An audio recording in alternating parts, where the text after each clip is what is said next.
internet tough guy I found out a few days ago. Mr. Medicare, my friend Derek told me about him. And basically what this dude does is he openly targets furries and harasses them. Is this the point where I get sappy and I say something emotional? Am I supposed to give great life advice now? Is this where I tell you something you already know and you all have to pretend like it was insightful and deep?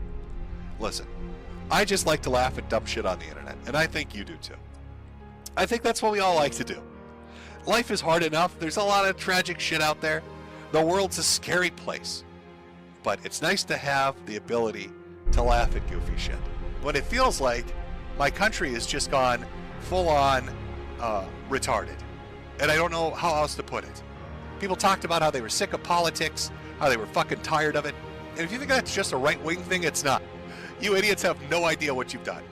Again, that's a eponymous they, like the royal we. What, who are we talking about? I think we know who we're talking about. I'm not trying to pin this on every Democrat or every person that's on the left. But there is a large portion that have been allowed to basically act in an uncontrolled manner for far too fucking long. We have allowed our country, our society, to sink to the lowest common denominator. We appease and appeal to the people that take the greatest advantage. And then we close our eyes and pretend it's not happening. We pretend that we just need to just get by to get on by. And that things will somehow magically work themselves out. They aren't. Things aren't magically working themselves out. Things are fucked. Things are really, really fucked. And there's a point where you have to say enough. Just enough. No more. I think we're at that point where you're shooting politicians that are running for president. It feels like the country's gone insane. It feels like lunatics are running the country. And I don't know what their end goal is. Don't know what these people want. Everybody dead and miserable and broke and poor? You are going to eat the bugs and live in the pot. That's a funny joke. But there are people that push this idea of no ownership. You're not going to own a house. You're not going to own a car. You're not going to own a bank account. You're not going to have your own money. Everything's going to be on credit. You're going to be wholly devoted to and dependent upon the state. The state will take care of all your needs. I mean, is that the goal? Make everything so miserable, so fucking broken that you have no choice but to turn to the state? Make you sit in your house in fear because there are riots everywhere. Nobody gets prosecuted for anything. Cops can't arrest fucking people. You go to a grocery store and a fucking loaf of bread is under lockdown. Any politician that stands up to say otherwise gets shot in his head. Anybody that says something differently gets canceled on fucking social media. Can't make a living. No bank account for you. Can't have a job. Don't try to do this. Don't do that. Don't think this. Don't say that. Not allowed. I'm only matching tone from the other side. Conservatives don't want peace, or if they do, the definition of peace that we're using here is quite different. But when you say that they might not support that aspect of him, when you vote for a person, you vote for the package and all of the things that flow from that individual. And you've got to put your bodies upon the gears and upon the wheels, upon the levers, upon all the apparatus, and you've got to make it stop. And you've got to indicate to the people who run it, to the people who own it, that unless you're free, the machine will be prevented from working at all. If you want to change that level playing field of competition to your advantage, basically you give me license to do that also when my opportunity comes around.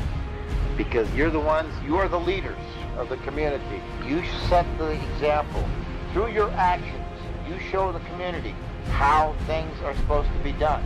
There's nothing you can do about it. He says, well, I'm going to do something about it. It may only change people for a generation. Maybe two. May not change them at all. Maybe make them worse. That's the way it's supposed to be. And that's the way it will be. God's will be done through me. All I ever wanted was what I deserved. You denied me of that. But you gave me license to come back at you. You taught me how to act towards your neighbor.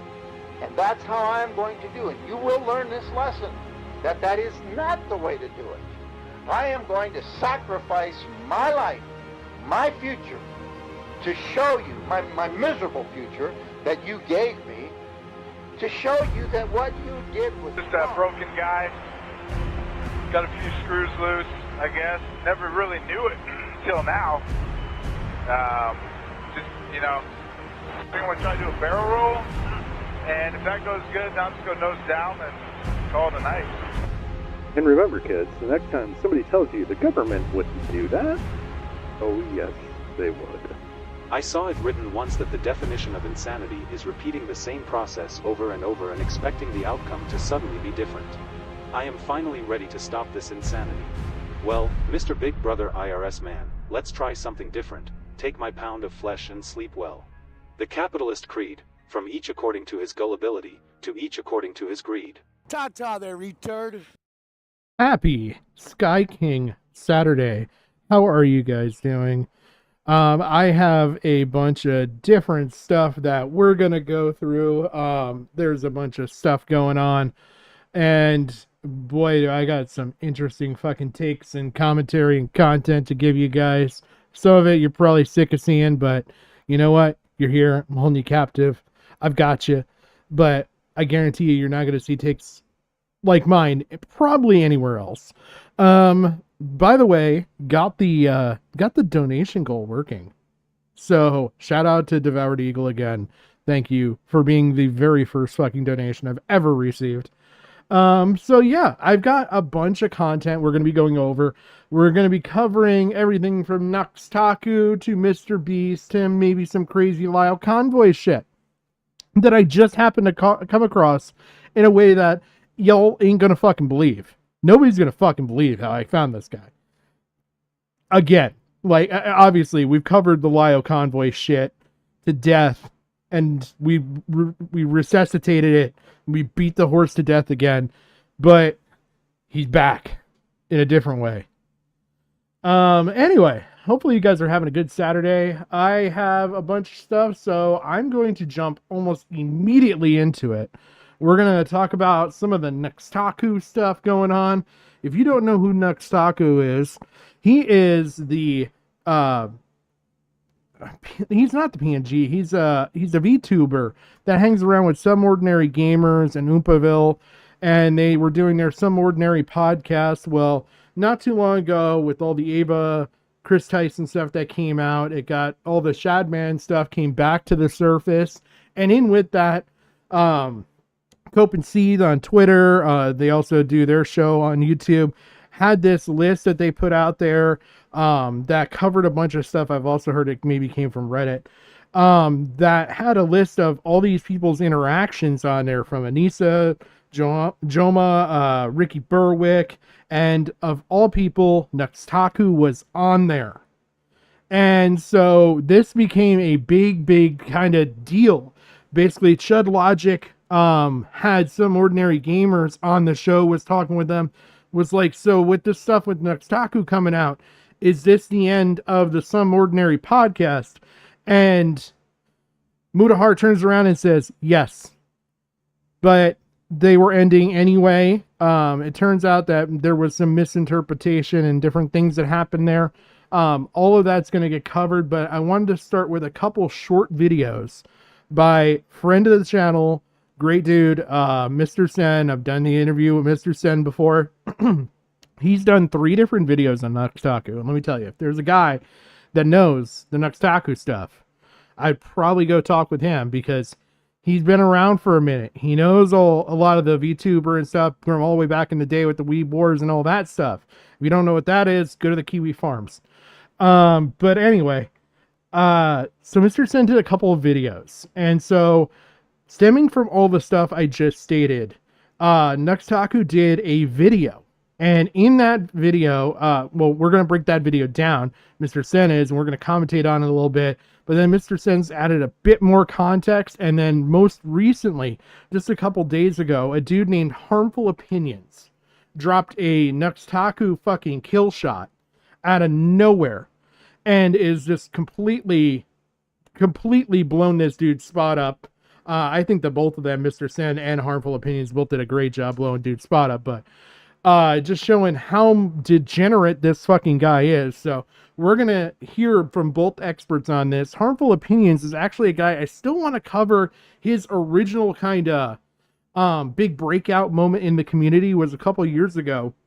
He covered this app called Candid that kind of was tailored toward the skeptic community. And when I say that, like people that are just lesser popular opinions. Let's put it that way. And this app kind of tailored to them is going to be basically like a social media app for those kinds of people. Well, he exposed it as a big fucking scam, and as well as it being an AI training program, because Candon was actually owned by some people from like Google and stuff like that. And they ultimately went on to take the data they collected, turn it against those people, and use it to actually train the AI to spot those kind of people and kick them off platforms like Twitter and stuff like that, right? So it's a big fucking scandal, and Harmful Opinions broke that story wide open. It's really interesting. And it's really kind of weird, some of the stuff that's happened with that app since then, and how it changed hands and things like that. But we're going to start off, like I said, we're going to go with Nuxtaku's response to everything that I just told you, Mr. Sen's coverage of it, and then we'll go from there into some additional information that Mr. Sen put out, and then a Harmful Opinions video, and then we'll see where we go from there. Hey everybody, Muda here, and I just wanted to make it as clear as possible. This podcast is not over because of Nux and his situation currently. Now that is a hard backtrack if I've ever heard one.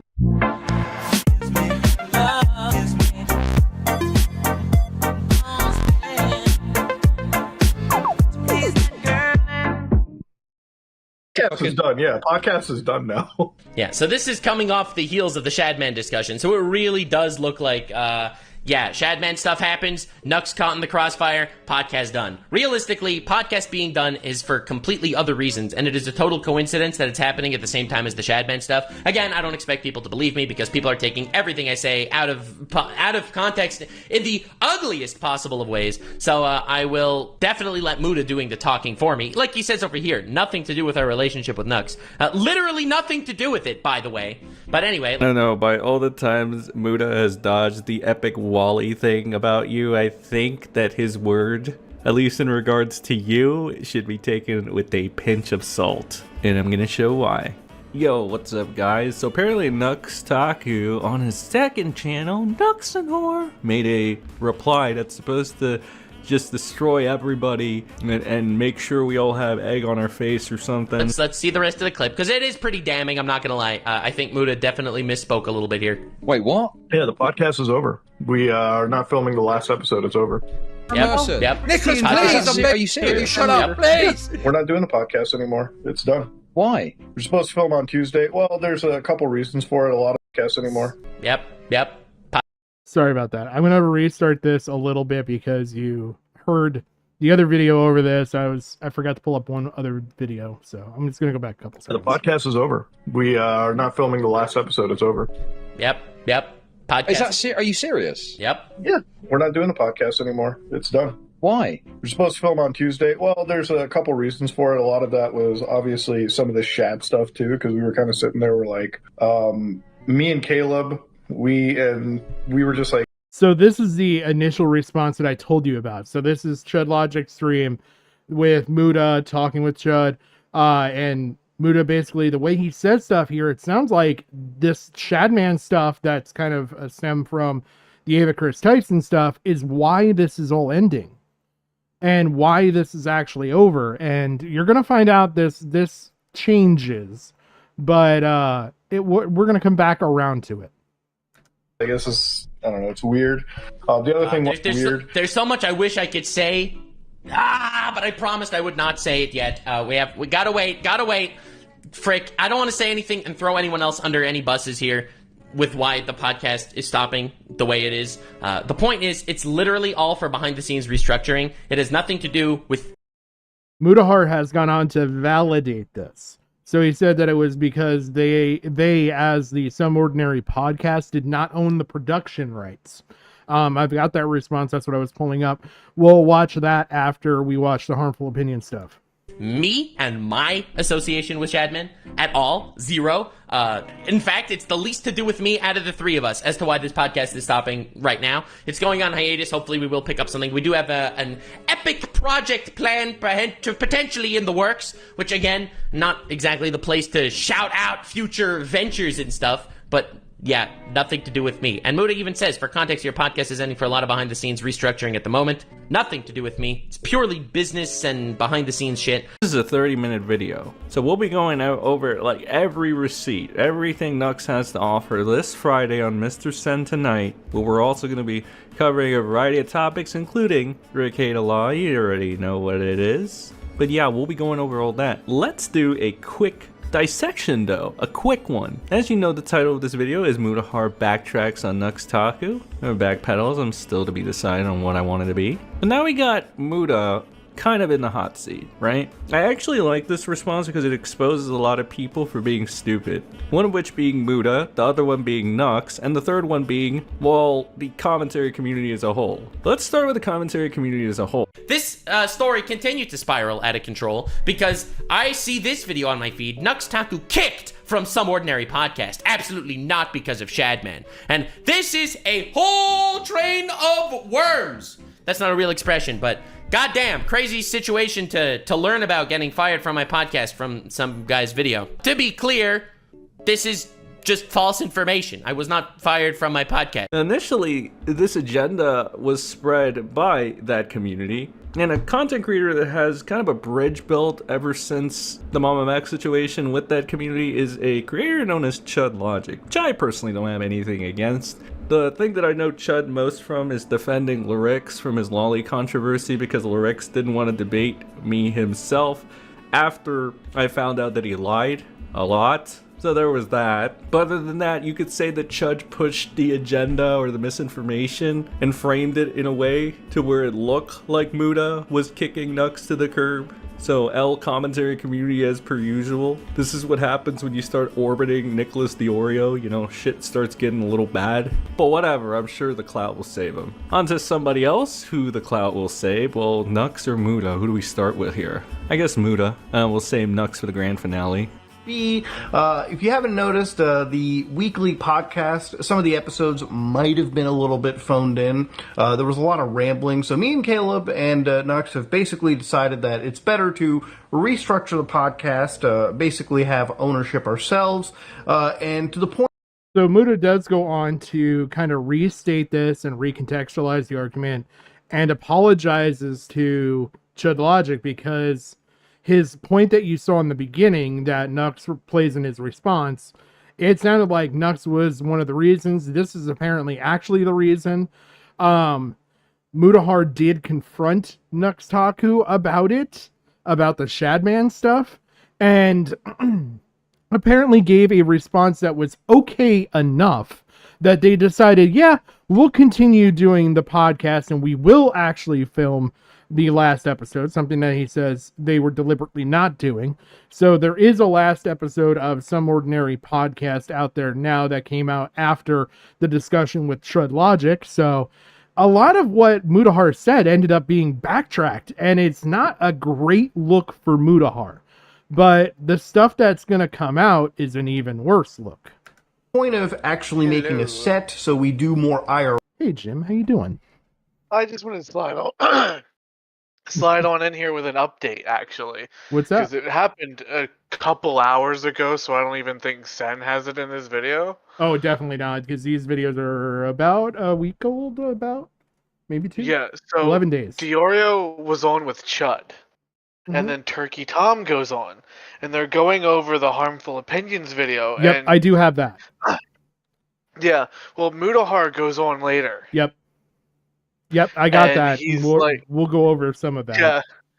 Yeah, where he's like, yeah, no, if this is as bad as you say, Tom, he's off the show. Yep.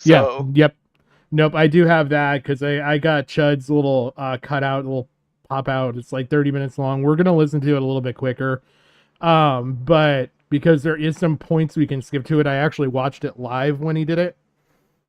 But I do have that coming up that we're gonna watch after we watch the Harmful Opinions thing too, because I do want to watch that. It's a great fucking video.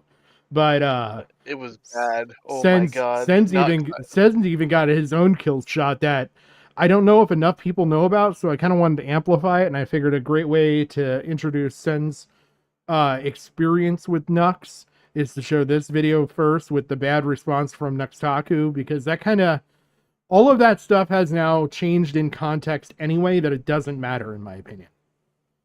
So, like, you had the initial conversation with Chud, with Mutahar. That got thrown out the window by this video that Mutahar puts out.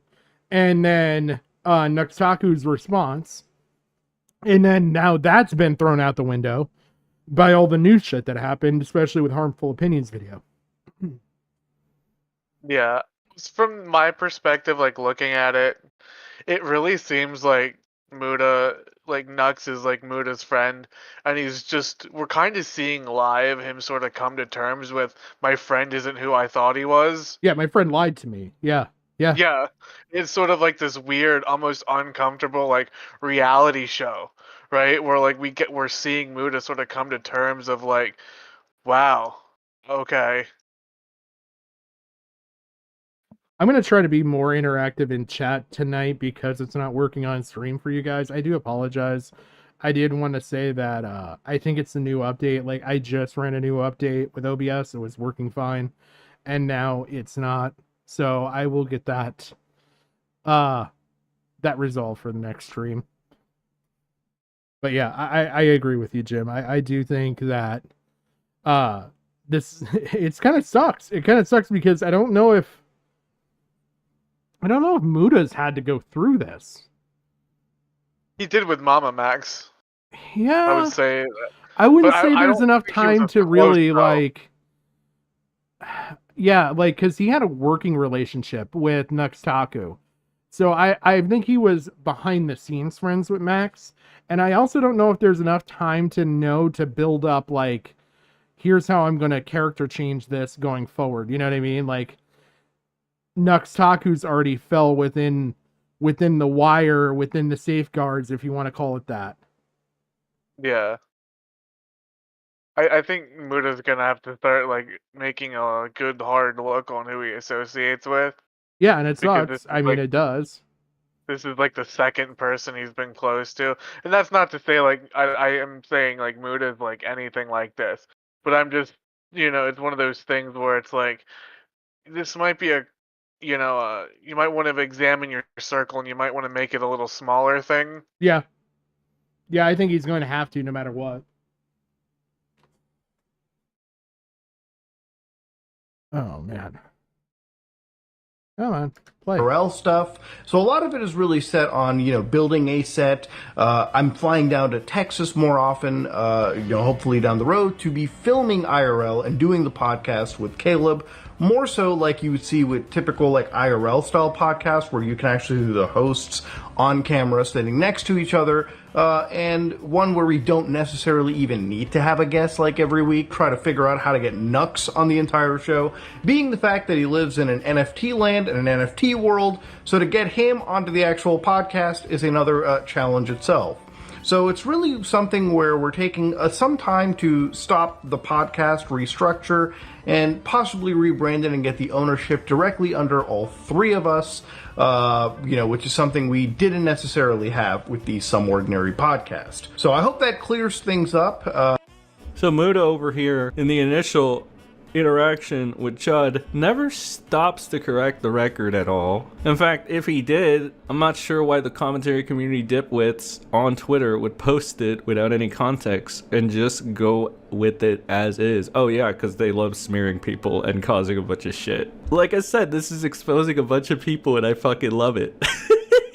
Anyway, back to Muda. Nowhere does he ever stop to correct the record at all. It's a little suspicious. In fact, I'll go one step further. It's a little suspicious that Muda says the word Wally in this, and also in the same vein says that there's no way Nux didn't know. So you already know Nux is dabbling with some of that Wally, some of that shit you call anime sheepy, right, Muda? Never mind the fact that you follow Reb Says Disu, and I've already pointed out how it's weird that you would do that considering Reb has questionable shit on his timeline like all the fucking time that you would consider to be Wally. Never mind that fact. But fucking backtracking like this, I mean, let me show you a fucking thumbnail of your bestie over here, because you seem to have so many good things to say about him and blah blah blah blah blah blah, and I don't see you give anybody else that charitability that is possibly dabbled with this kind of stuff. Let me just show you one Okay, and of course I gotta blur it out. And some weebs out there are gonna be like, this is a nothing burger.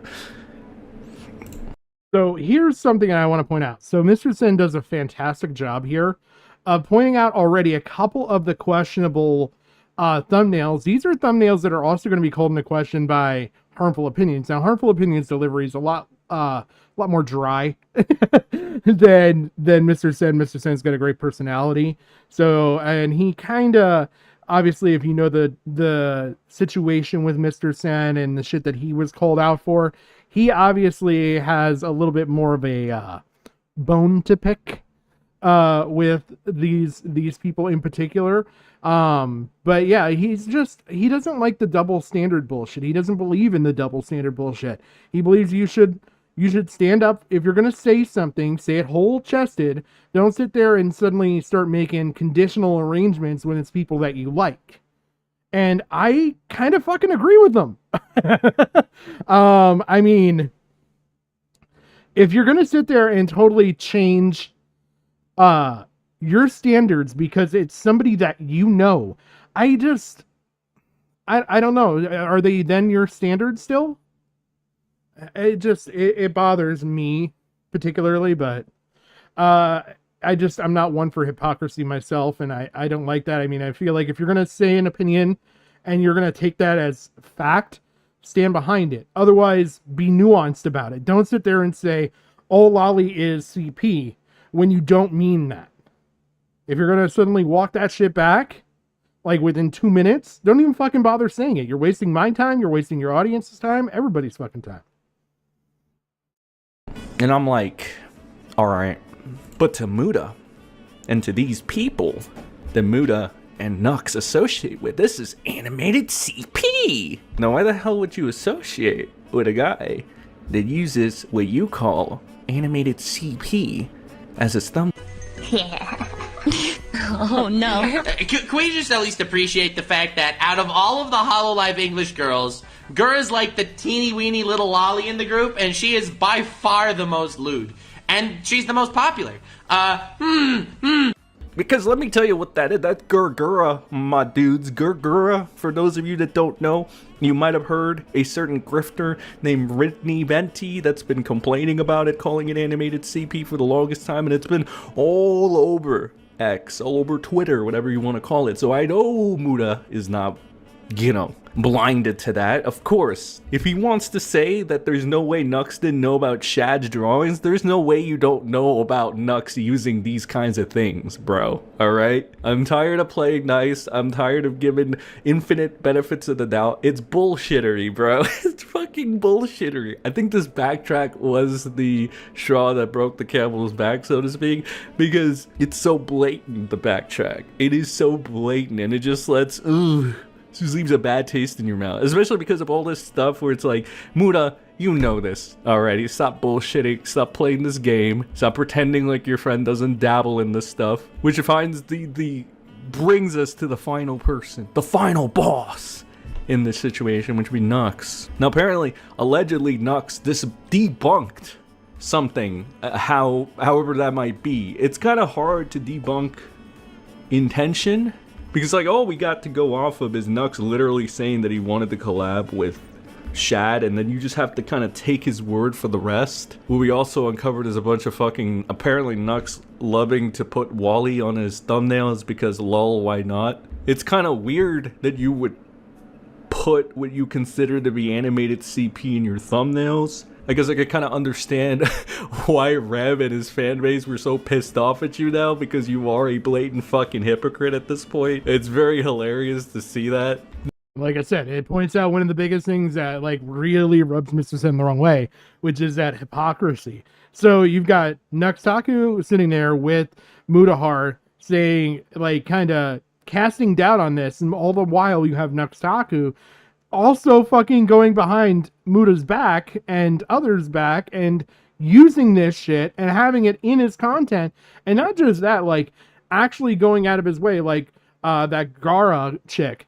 Obviously Mr. Sin's able to give you some more insight in on it because he comes from the anime side. He knows Gara as far as the anime stuff goes, but there is also lolly hentai sexual actual shit out there, and that's the shit that Nux is deciding to fucking pull up from for these fucking thumbnails. So it's like, it's one thing, like, you could say that, again, the benefit of the doubt, and sit there and say, okay, yeah, you're using animated children for your thumbnail, but he's going out of his way to find the most debaucherous and, like, nasty, lewd, hentai type pics to do it with. So he's going above again, and just making it just enough so that it can still pass to be in a thumbnail. And you're gonna see some of this. It's fucking insane.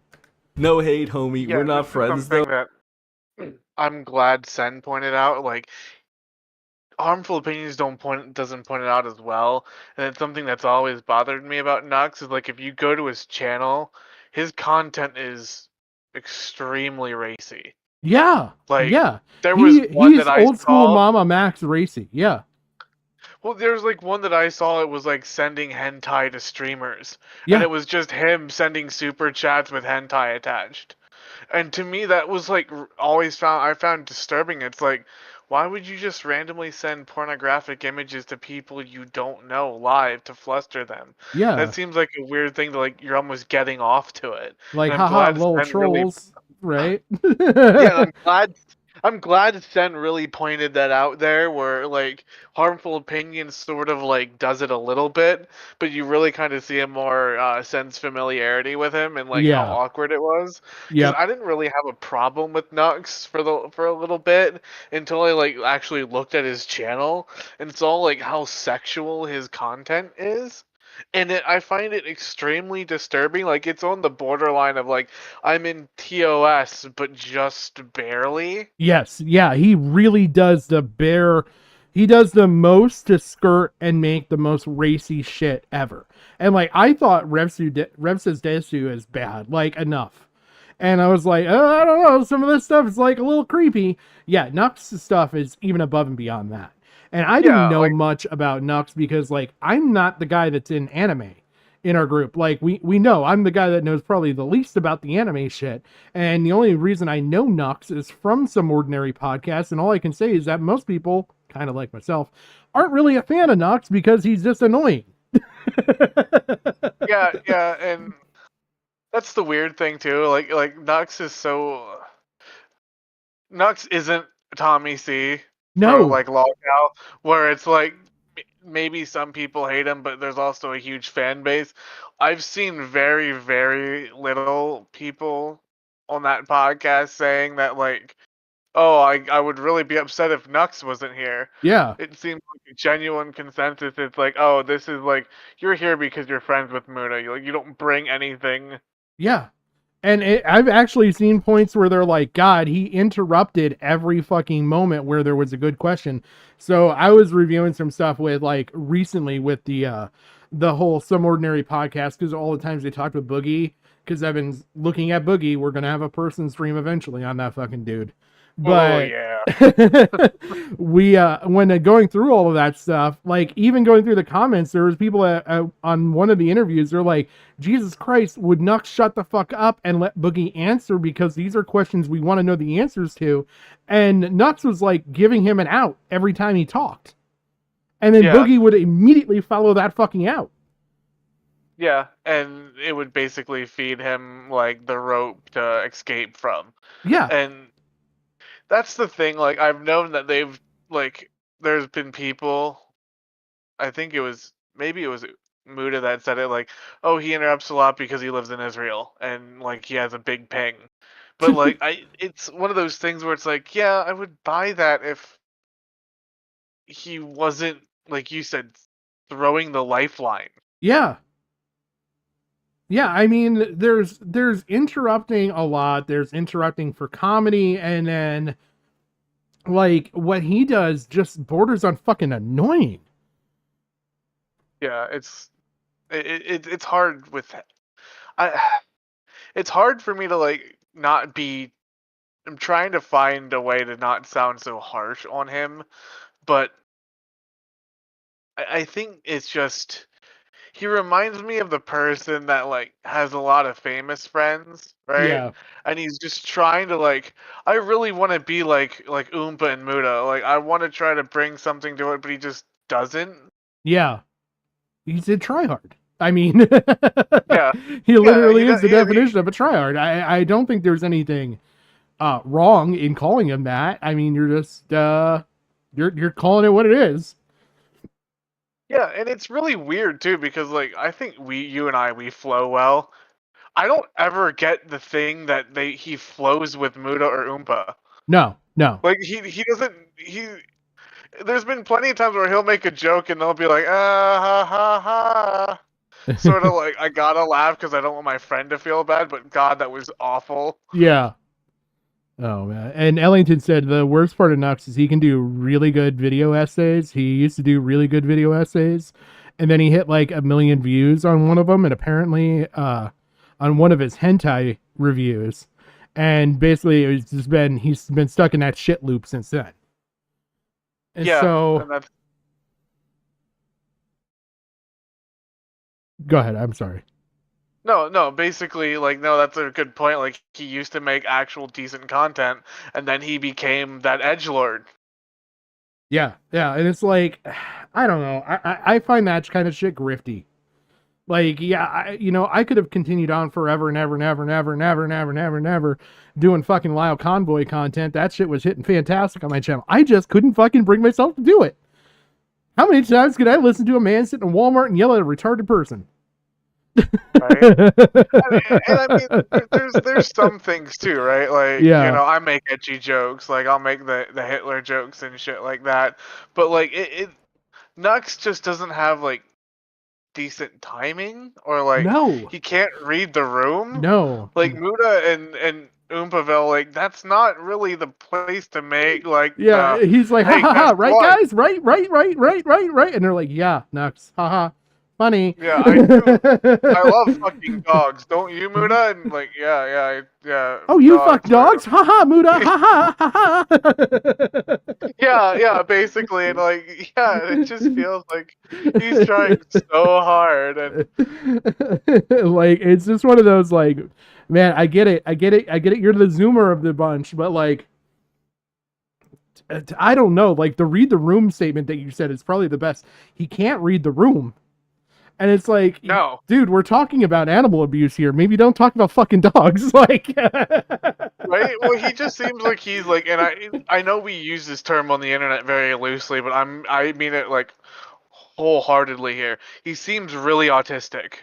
Yeah. Like he just doesn't get social cues. He just does not understand. I don't know. That's not a diagnosis, but it could be. It could be.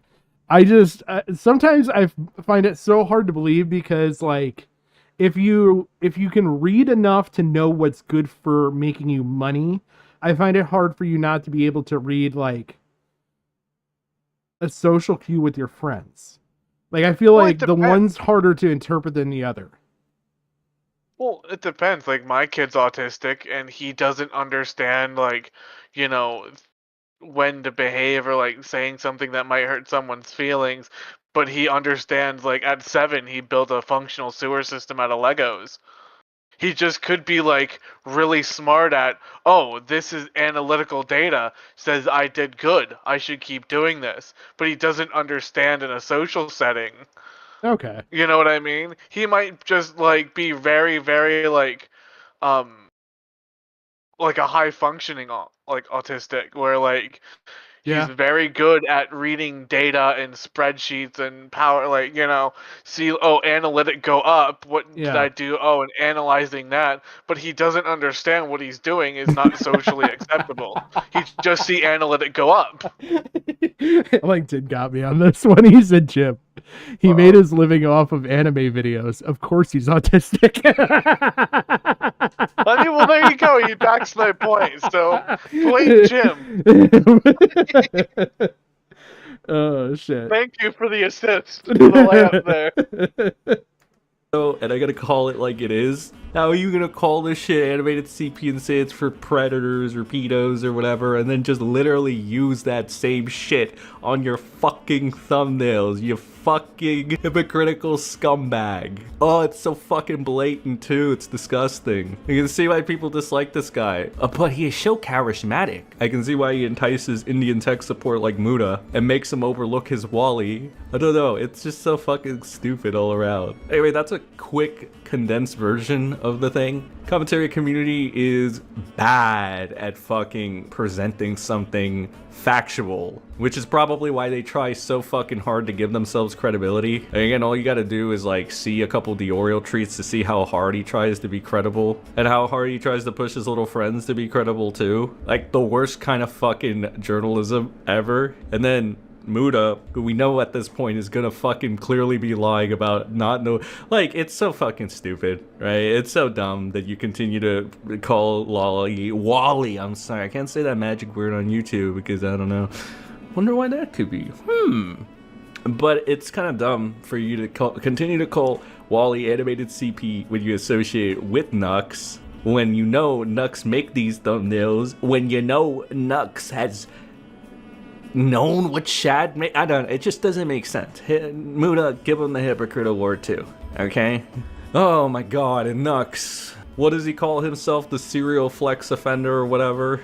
Keep on the charisma because that's the only thing saving you in this landscape. You know, being loud and boisterous and quirky and cool or something. It's weird. This entire situation is weird. Nux really does come off fake as shit though, especially with the Wally bullshit. You can't be a VTuber, you can't be in the anime community and not come across this type of artwork, my dude. Oh no. Can we just at least appreciate the fact that out of all of the HoloLive English girls, Gura's like the teeny weeny little lolly in the group, and she is by far the most lewd. And she's the most popular. Oh man. All right, so I'm gonna jump right into the next one. The next one's apparently a lot more, a lot deeper of a cut. Let's just put it that way. At Nux, this has some stuff that like I didn't even know about in it and everything else. How does somebody look at this and get turned on by it? Oh, Nux will find a way.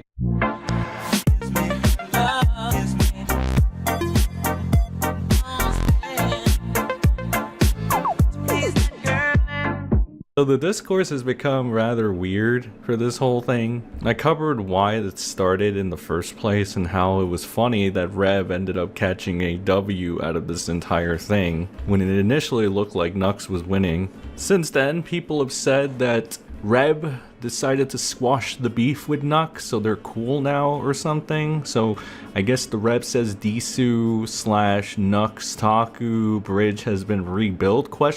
Not that I would know because I don't cover these people on a regular basis. Not really enticed by their lives, so to speak. Plus knowing Rev, he probably said it in a throwaway stream, so hey. But regardless of that fact, it doesn't change the fact, once again, that Rev says Disu ended up taking the W as opposed to Nuxtaku in the grand scheme of things. The big picture, if you will. And Nux stocks have gone down, sort of a trajectory down. And to add more proof to this, I'm about to bring up this story. Although this could be the saving grace Nux needs, or needed, or needs, whatever have you. The gist of it, and the main criticism seems to be that Nuxtaku makes all these weird videos, like sometimes borderline pornographic videos or Rule 34, whatever. And he also likes to go ahead and kind of make the title seem like they're collabing or they're an item or something, and it's really freaking weird. Like, don't get me wrong, this is weird. Okay, I would say that's kind of fucking weird. I'm not gonna lie. Like, making a title and a thumbnail that clickbaity, like, those were pretty... Jaden Animations and I found out So, Jaden Animations teaches me about Jaden Animation teaches me how. So it's like, I don't know. I that makes it sound like you've got a bigger collab going on than you actually do, and the thumbnail is also alluding to that fact, so it's like really fucking clickbaity. I don't know. I'm not a fan of that. I think that's just weird. Like, that would be like me sitting there saying, like, oh, Mutahar and I talked finance. And, like, it's just me, like, going over one of Mutahar's videos about, like, some financial crime that he exposed. I mean, technically you would be. You'd be reacting and talking about it, so... But Yeah. it's a really, really poor semantic. Like, yeah, technically you're not wrong, but, like... I don't know. I couldn't grift that hard. Like, I mean, I go over the top with my reactions sometimes purposely, but that's about where I draw the fucking line. I couldn't sell that hard because I feel like it's too fucking fake. Yeah. Well, I mean, that's not the type of stuff your audience does. His, I kind of see it. You know what I mean? Like, but like, it's weird because like, just like Rule 34 and stuff like that. Like, if you look at that, like Jaden like has come out and said like, no, I'm actually uncomfortable with the Rule 34 about me. I wish people would stop, but they aren't, so I'm going to address it once, and then that's it. Yeah. Because she knows that, like, Streisand effect. Yeah, keep feeding into it. Yeah. But it's, you gave your position, and that's it. And then you got this guy on the opposite side of it, like, it's almost obsessive. Yeah, like, it comes across as almost sex bestie. Yeah. An item or something, and it's really freaking weird, like... Don't get me wrong, this is weird, but this isn't like Shadman levels of weird, right? It's not like Nux is doing this with Gurgura. Oh wait, no, he is.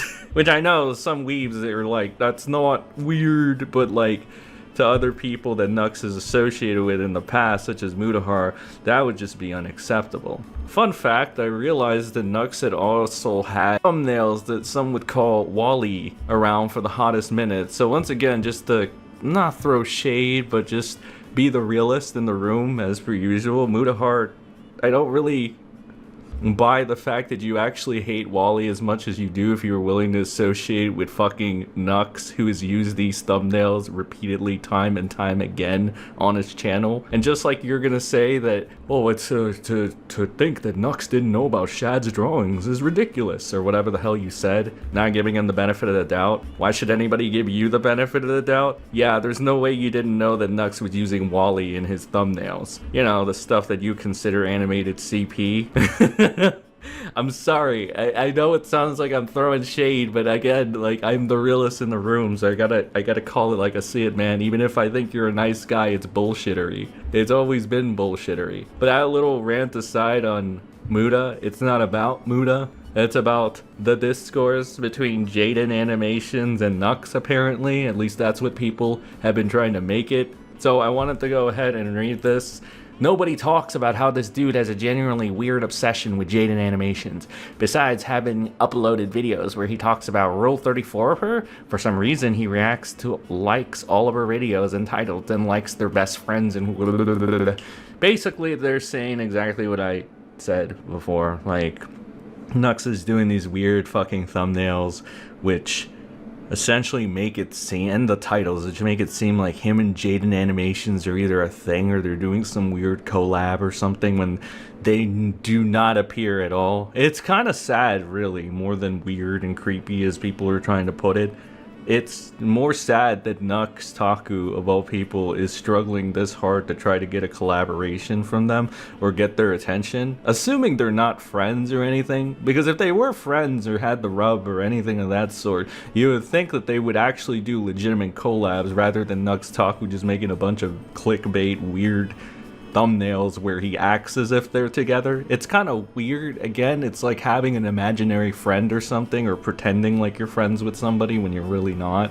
And that's how it comes off for this entire thing. So overall, it's not really that big of a deal. I don't know why people are bringing it up as it is. Some people are going way over the top with it, like they're trying to act like Jaden Animations was SA'd, if that's even possible, by Nux, or like Jaden Animations avatar was SA'd by Nuxtaku. Okay, I find that a little hard to grasp in my mind. All right, like, I can genuinely understand, and I'm gonna leave it at understand.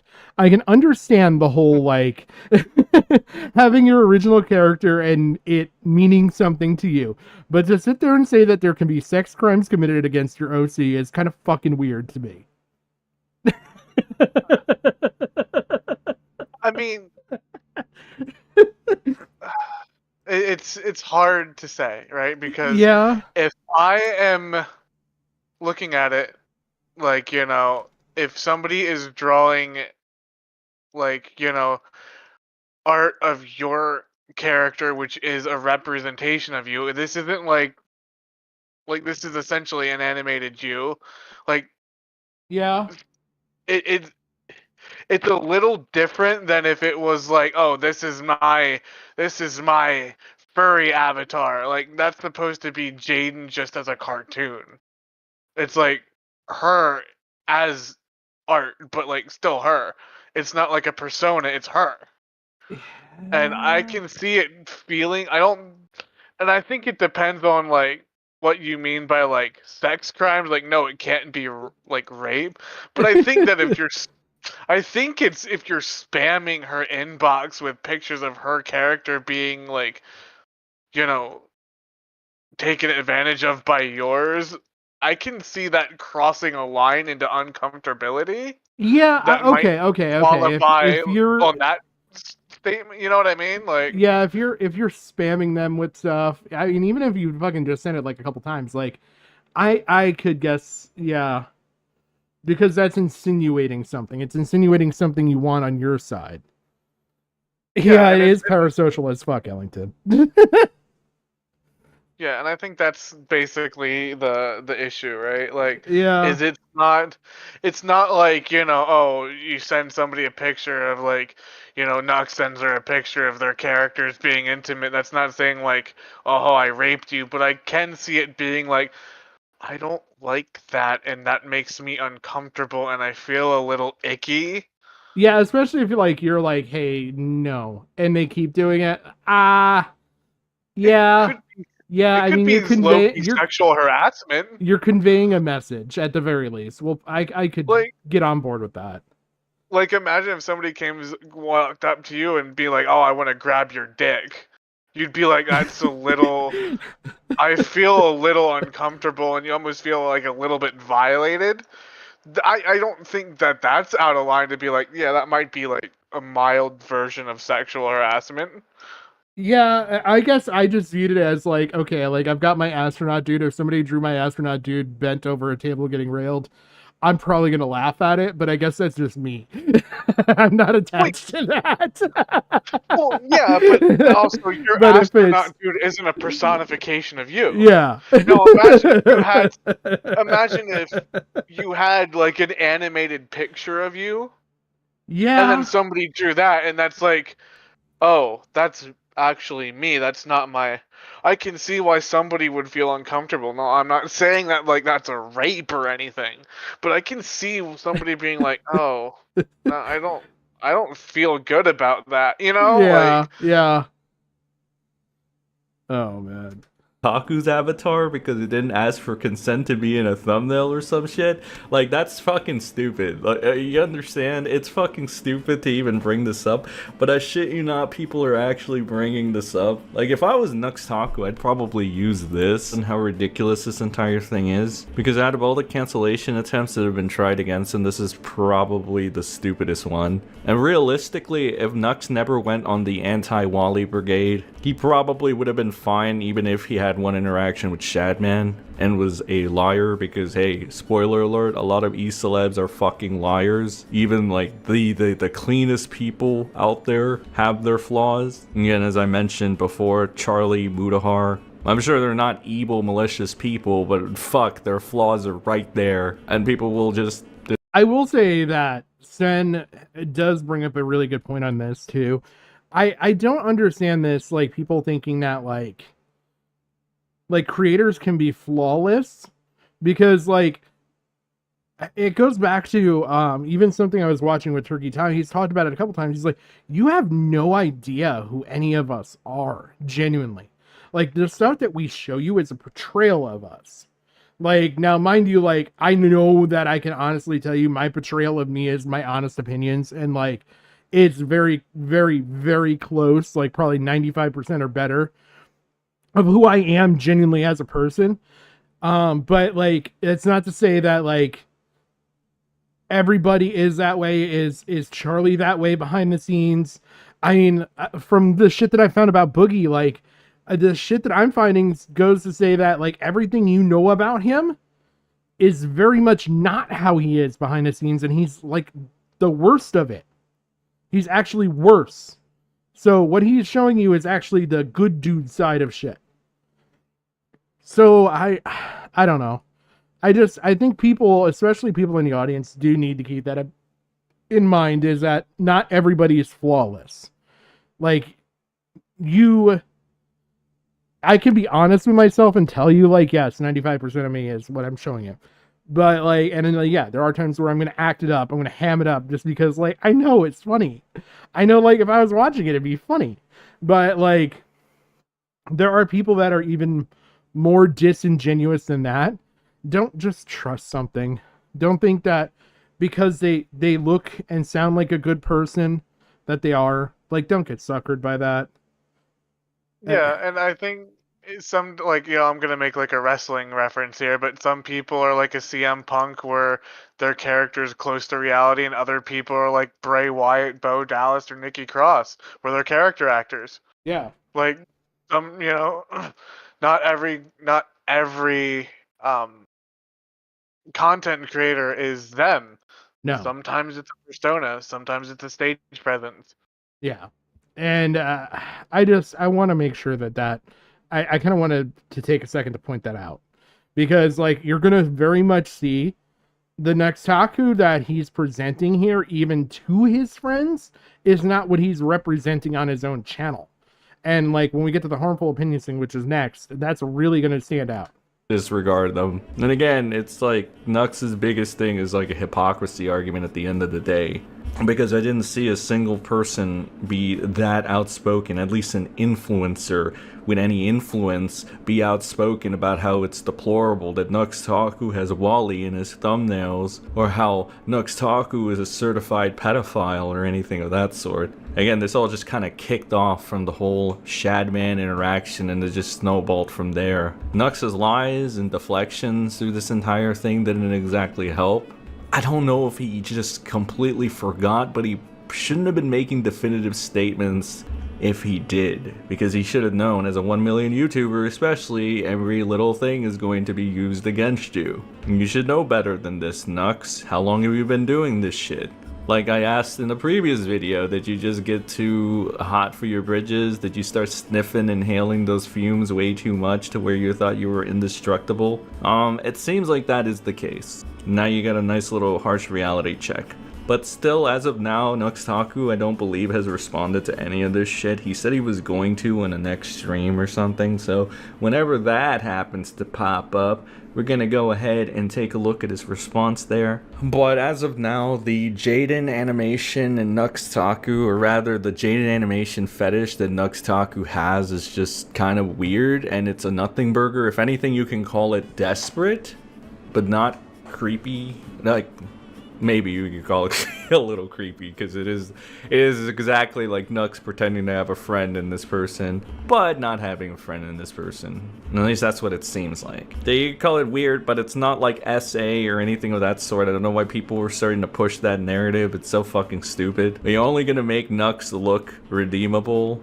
Like, I'm gonna tell you, for your cause, you're not helping. You're gonna make him look redeemable. You're gonna make him look like he's within reason, and I don't think that's what you guys want at this point in time. I think you want him to keep spurging out and acting like he's a fucking buffoon, basically. Because that's pretty much what got him in a hot seat. And if you want to find out what in more detail, go ahead and look at the latest video. It should appear as a little box right here, the little eye above my head as well, or the eye at the top right, whatever, you get it. Go to the last video, figure out, you'll get a nice little TLDR of the situation. But until next time, guys, I will see y'all in the next video. Have a good rest of your day.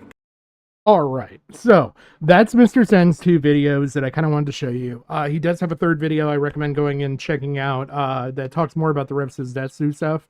I don't know enough about the Rev Zetsu side of this, so I would recommend hearing it from him in totality. And I know he is actually looking into the Harmful Opinions video, which is what we're going to watch next.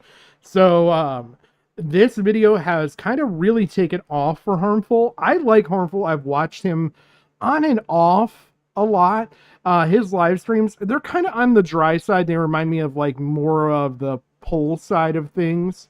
But that's just because of Harmful and who he is. But he is very black and white, call shit out, call it like it is. And I do like that. So a couple days ago, he puts out this video, I hate Nuxtaku. And he's going to break down Nuxtaku in a way that has not been done, aside from some of the stuff that you saw Mr. Sen. Now, Mr. Sen's like, hey, I don't know why nobody's calling this stuff out. And that was a couple days ago. And now a few days after that, we get this video from Harmful Opinions. Harmful has obviously a little bit more pull with the popular crew, especially like Chud Logic, Nick Diorio, and people like that. So this video is really getting eyes on stuff. Like I know Turkey Tom is going to talk about in the video we'll watch after this, watching this video, his thoughts and opinions on it. And it's enough that they push Mutahar to go watch this. Like he does a pretty fucking good job of covering Nuxtaku in a very biased and unbiased way. He goes in with obviously a dislike for him, but he's going to show you why I dislike him and show you through his own words, through Nux's own words, why he dislikes it. And I think it's one of my pretty favorite good strategies too. Yeah, is when like you come in with a bias, but you explain why you have the bias. Yes, and then you lay it out, which creates that. So there's like this. Oh, yeah, no, I definitely share your bias now too. Like, yeah. I'm definitely a big fan of like when somebody uses their own words against them. It's like, well, no, you put this out there in the public, kind of like the Dogpack stuff that we'll get into later. Like when you take that stuff that is out there and known and use it to take them down, there's something about that I just genuinely like. Like it ticks a box for me. I don't know. Commentary judo.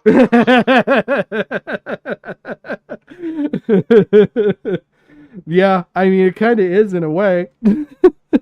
But we'll play this video. Oh, hey, look at that. It would help if I played the video with sound. We're gonna play the video now with sound. That was just the test to make sure the sound wasn't working. Following the Chris Tyson drama explosion, which included people taking issue with Chris's association with and apparent fandom of an artist called Shadman, many people were quick to call out those who were outraged for perceived double standards. It wasn't just Chris, they said. Many people associated with Shadman and propagated his work, a portfolio which most iniquitously includes pornographic cartoons depicting Keemstar's daughter. Why aren't all these other people being hounded?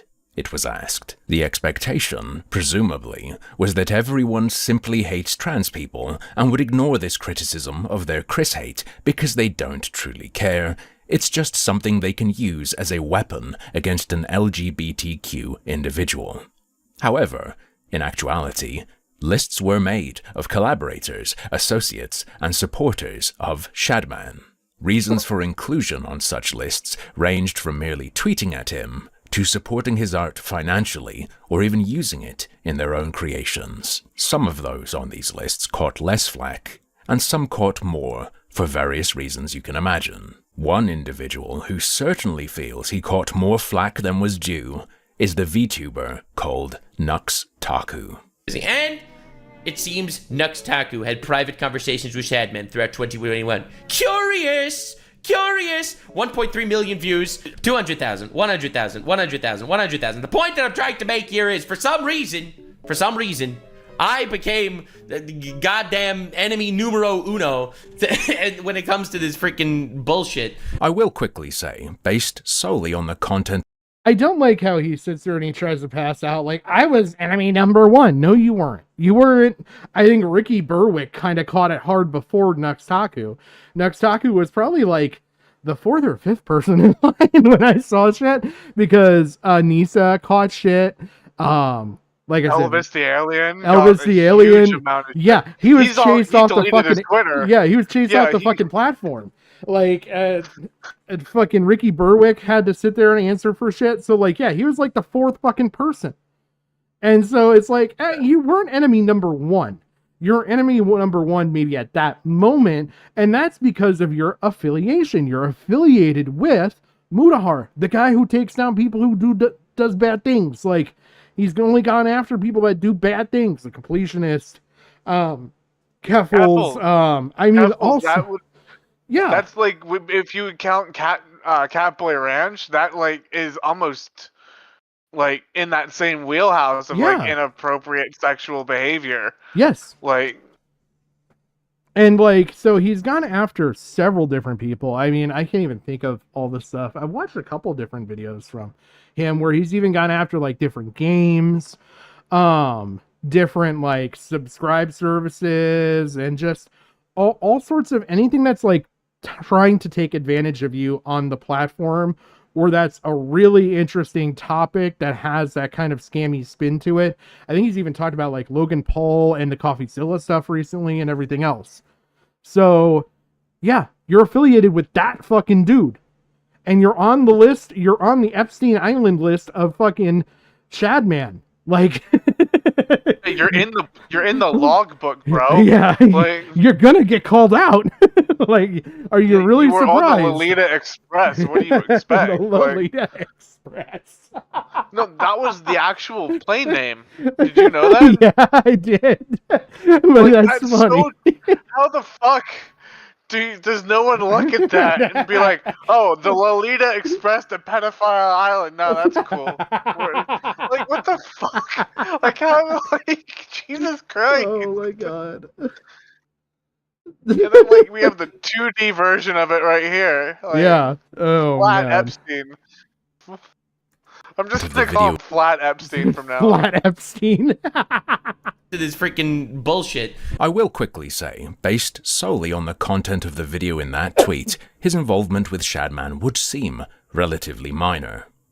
No pun intended. It's a newer clip of So, okay, so Harmful's going to go into, like, I think he shows the logs, if I remember correctly here, of what Nuxtaku said. And so, again, to kind of brush up on what I already said earlier, Nuxtaku talked about wanting to collab with Shadman.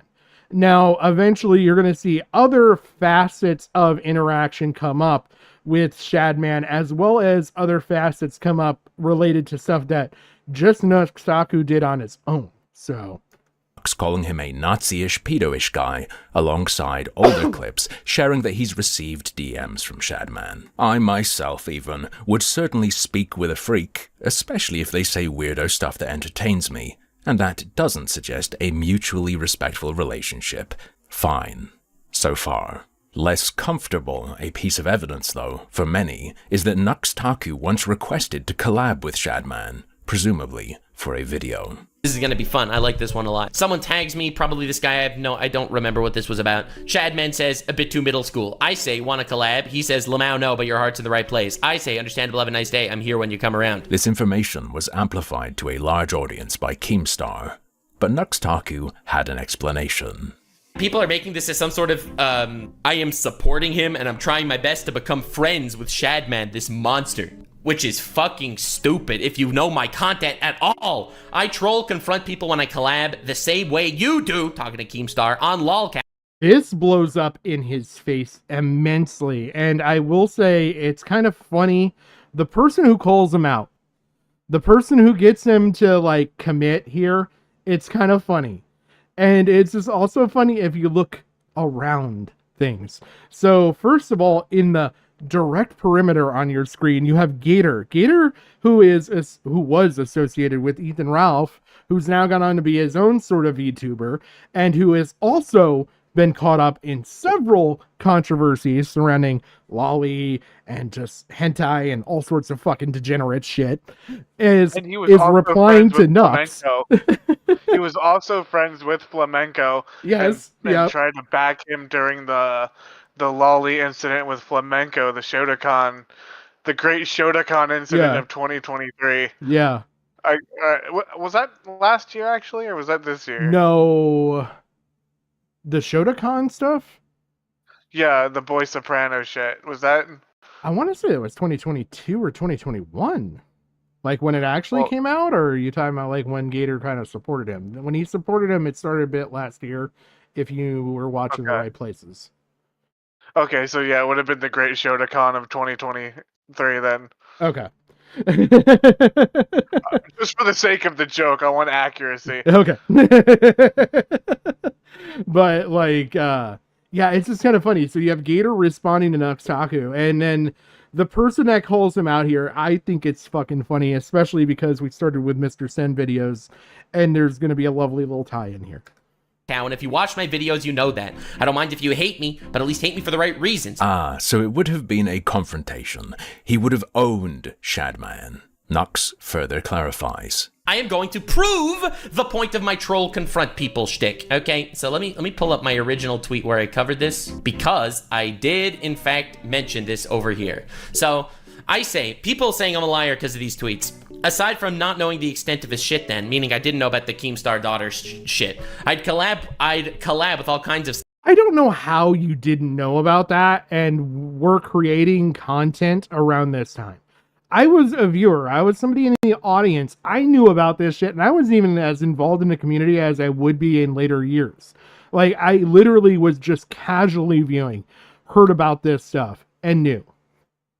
You would have to be like completely like outside of the community. Like he would have had to been like just completely in the anime community, not talking to anyone tangentially.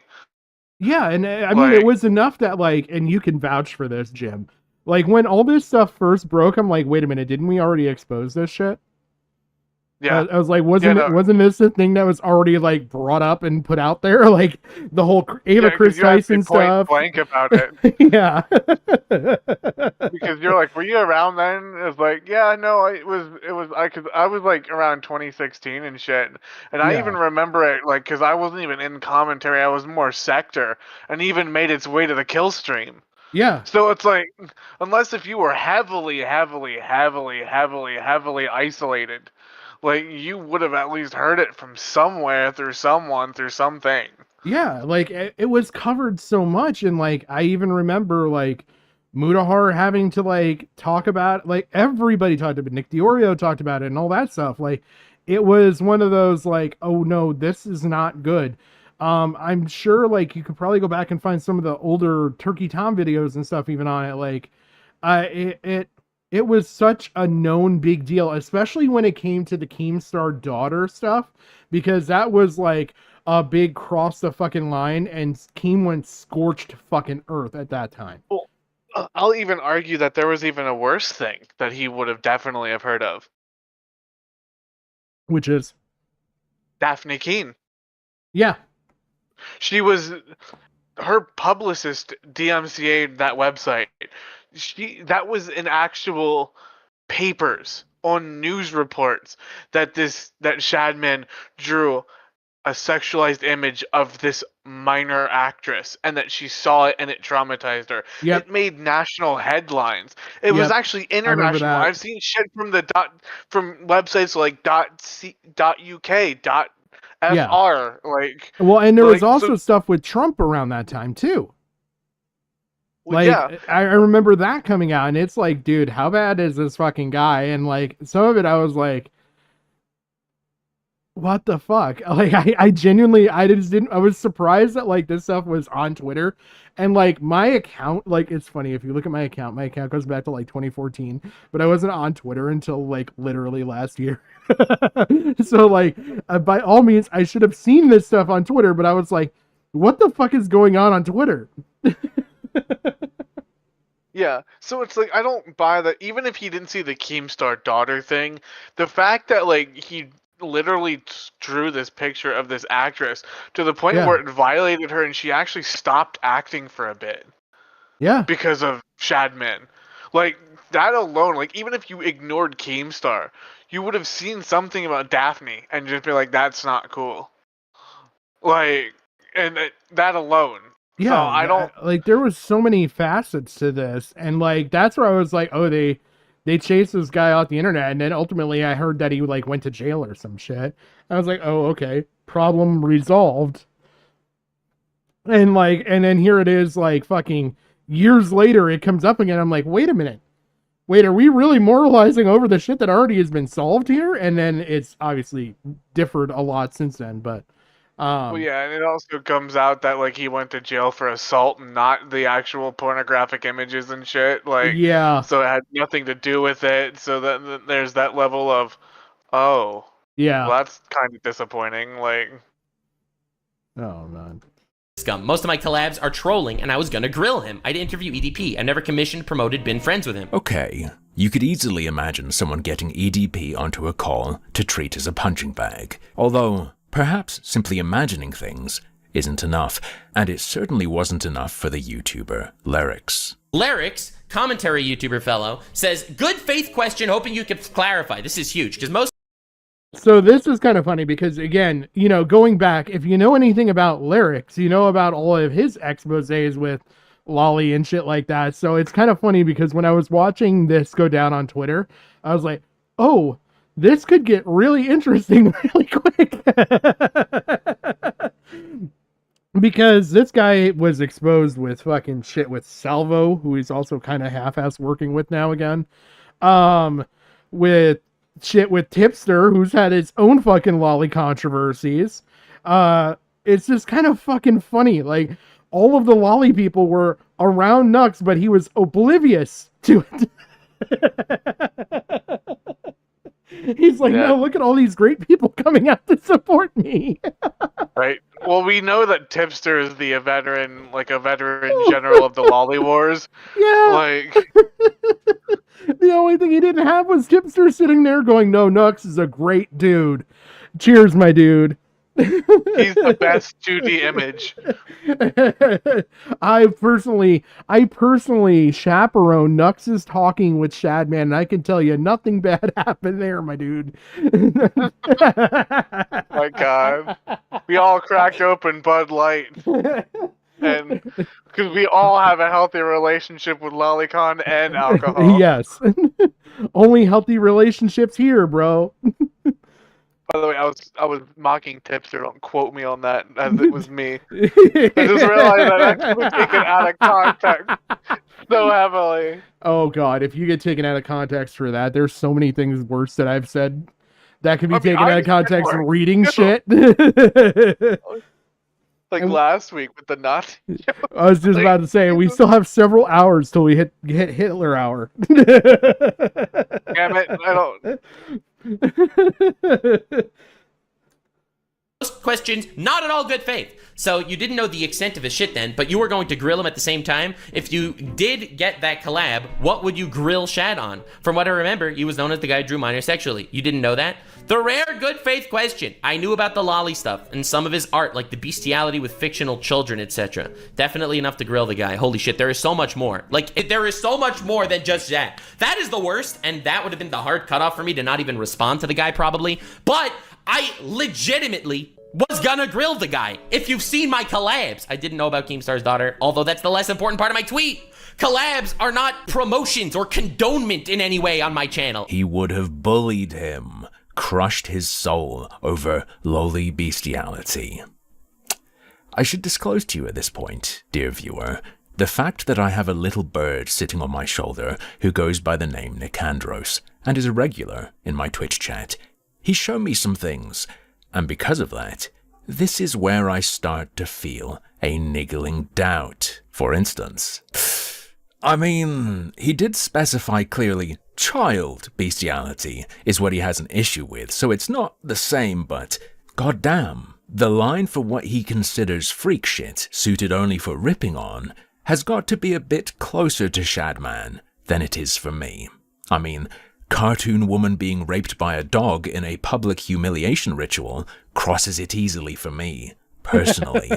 You know me, I do love making a spectacle of strange things, but this is just bait for... Which, by the way, wholeheartedly, Harmful does do a great job with that stuff. And like, if you want someone different and unique to watch, he's obviously a UK streamer.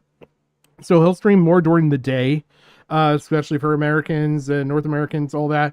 I would totally sit there and say, go sub to him. He's got the dry sense of humor you're seeing here, but his lives are a little bit quicker paced, and he goes for quite a while at points. Who knows what kind of person to click it, and then watch him react to a speedrun fail compilation. What kind of fish are you gonna catch with a worm like that on your hook? This kind. The kind that's into that stuff and will share the source for your viewers in the comments. Wait a second. That profile pic. Who's that little cartoon girl? I swear I've seen her before. Again, so we got Gara coming back again. Something that Sens pointed out. And Master Jack said, there's no way Nux didn't know about the drawing of Keemstar's kid. Yeah, I kind of find that hard to believe, especially with Nux's friends and like the people that he surrounds himself with. They're into that stuff. They're going to know. They're friends with. Muda is directly friends with Keemstar. Christ, just look at fucking lolcow Live recently to see that. And I mean, they obviously say that out loud. Oh, how adorable. What a sweet child. I've also seen her in a thumbnail of a video on Nuxtaku. By the way, so Mr. Zen pointed out the one Gara thing, like, and I was like, wow, this is worse. So, you know, Nux should have been thankful that the stuff Sen was pointing out was not as fucking bad as the shit that fucking Harmful's pointing out here, because you're gonna hear about this fucking image and it's fucking disgusting. Nuxtaku's Nuxanor channel. A rather unwise reverse image search on Google eventually leads you to a hentai site page where the image, which features an erect penis that had just been cut off for the thumbnail, is tagged with, among other labels, imminent rape. Loli.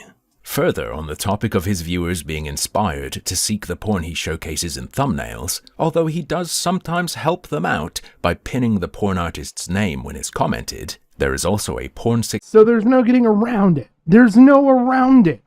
He knows it's porn. Obviously, if he's pinning the porn artist in the fucking video, like, you cannot deny it.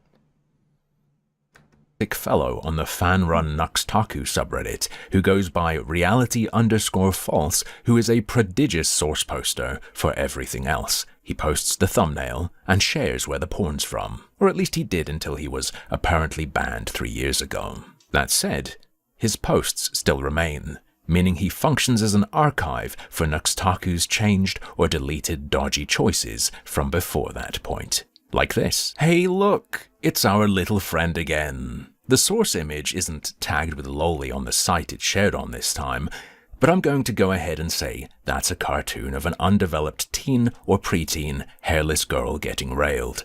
Neat. FYI, this whole... I'm sorry, but Harmful's fucking delivery on shit. Neat. I just love how he's like so like the mix of like the deepness of his voice and like the monotoneness. The dryness of the humor is not escaped on me. Like, I love Harmful's opinions, like his lives. I seriously, I do enjoy them. But like, again, it's one of those things that like, okay, yeah, they banned this dude, but now it's still sitting there as an archive to find all this stuff. So it's like, it's not like you're that disgusted with whatever happened that you're distancing yourself from it if you're still having it as an archive.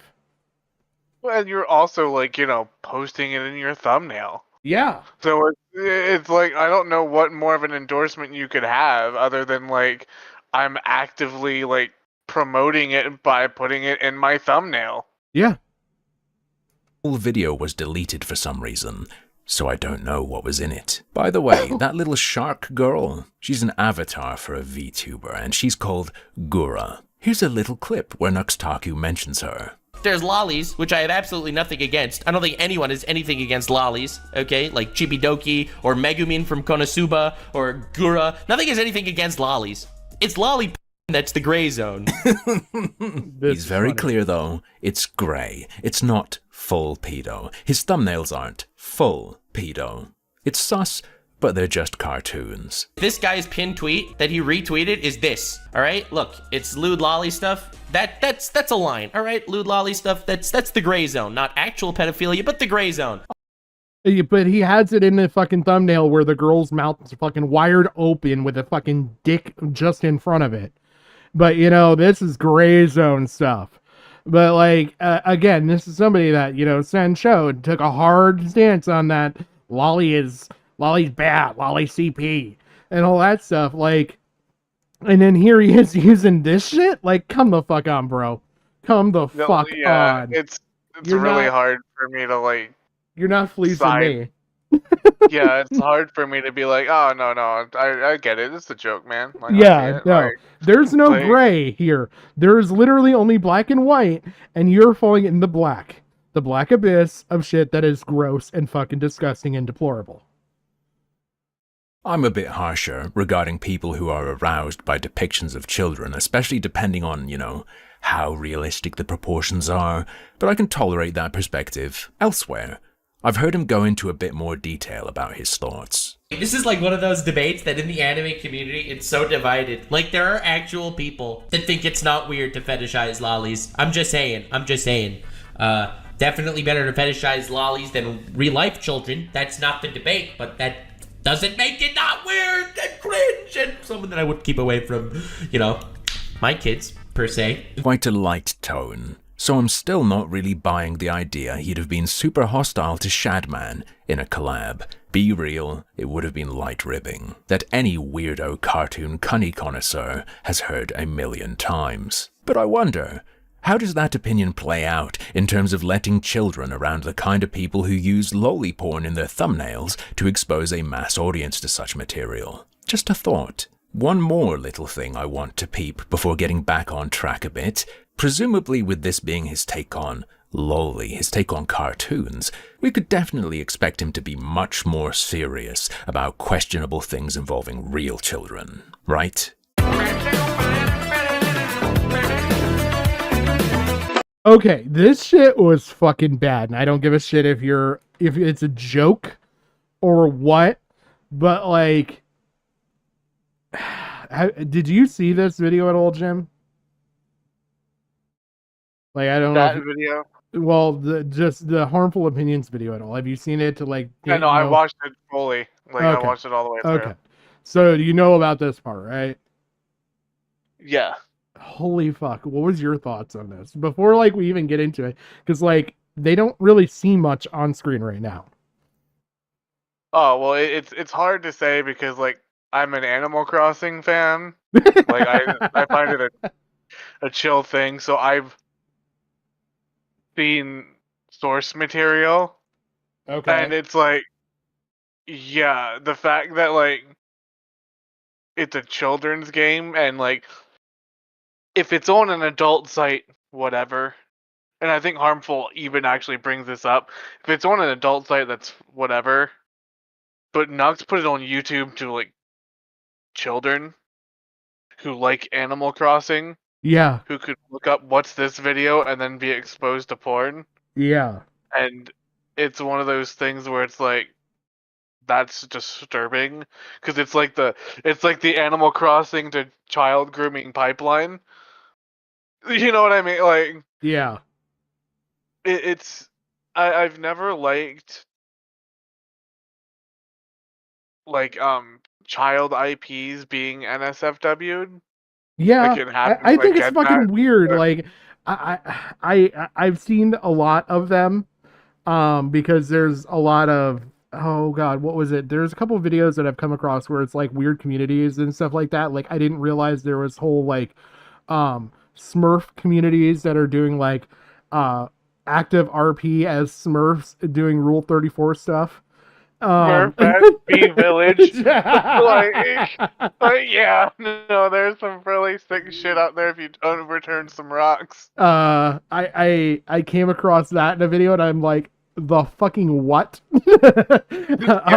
I know there's also stuff like, just because of what I covered with the uncanny stuff that's going on with The Incredibles, it kind of ended up crossing paths with, like, there's also some, like, shit, like, there's Rule 34 Bluey shit out there and stuff like that. And it's like, bro, why?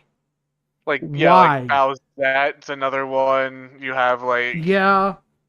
Like, a lot of these other... Cat, go away. Well, like... Stop harassing them. I first of all, I find all of it, like, fucking weird. But, like, to sit there and say, like, I could almost sit there and say, like, look, nobody's gonna, like, no kid is feasibly going to come across, like, Smurfs and stuff like that. I doubt there's anything syndicated running right now. So odds are, if you're looking up that kind of stuff, you're probably of an older demographic, I'm hoping. But, like, Bluey is, like, a hot children's show right now. Yeah. Like, well, so... It's like that, like, Sonic and what, like, Mario with the Mario movie and the Mario game still being popular. Like, yeah, it's not some like weird nostalgic fucking thing that I'm not excusing. I'm just saying, like, I could see this, like, you being a gooner for that long and, like, you built up this nostalgic goon for, like, Princess Peach's Peach. You Like... have like this fucking Smurf orgy fetish. Yes. You want Gargamel to really gargle? Like, I don't know. But, like, I just, when it comes to, like, newer stuff, like the Animal Crossing and, like, Bluey especially really bothered me when I found out that stuff, because then it's like, okay, there's too high of a proclivity for kids who are actually going to be looking for this stuff to then just come across it. It's kind of like I found out there's a bunch of gore content with, like, My Little Pony that's like out there, and it's like, this is stuff that people are still young enough, they don't need to be finding this shit. Like, it's not secured in any way, shape, or form. It's just in existence with the stuff. Like, we're internet people, right? So, like, I have, like, safe search on my kid's tablet. Yeah. I have family link. I can see exactly what he looks at, downloads, and all that other shit. Not everybody knows to put safe search on. Yeah, no. Like, I've been, like, one of the more, like, active, like, telling people in my family, like, protect the kids, because, like, they out there. Like, hide your kids, hide your wife kind of thing. Like, I feel like I'm that kind of person right now, because I'm like, no, you don't understand.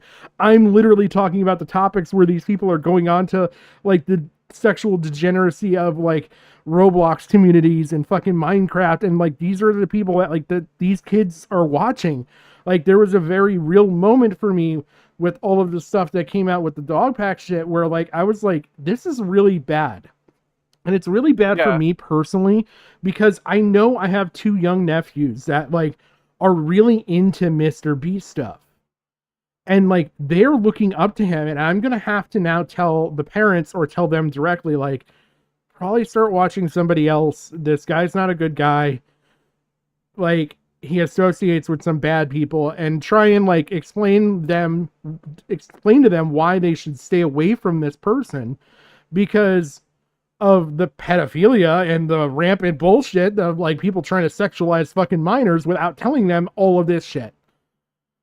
Yeah, like, no, you don't understand. Like, you know, like, I just did a stream on it last week with my friends. Like, there's literally people that work for Mr. Beast that use that position to bring in minors, and they were talking to them sexually. Yes. Like, this is like exactly they had what open your kid porn would... in Discords, like, and shit like that. And it's like, and you're already not paying attention to what these kids are doing online, let alone to know what channels are in Discords and shit.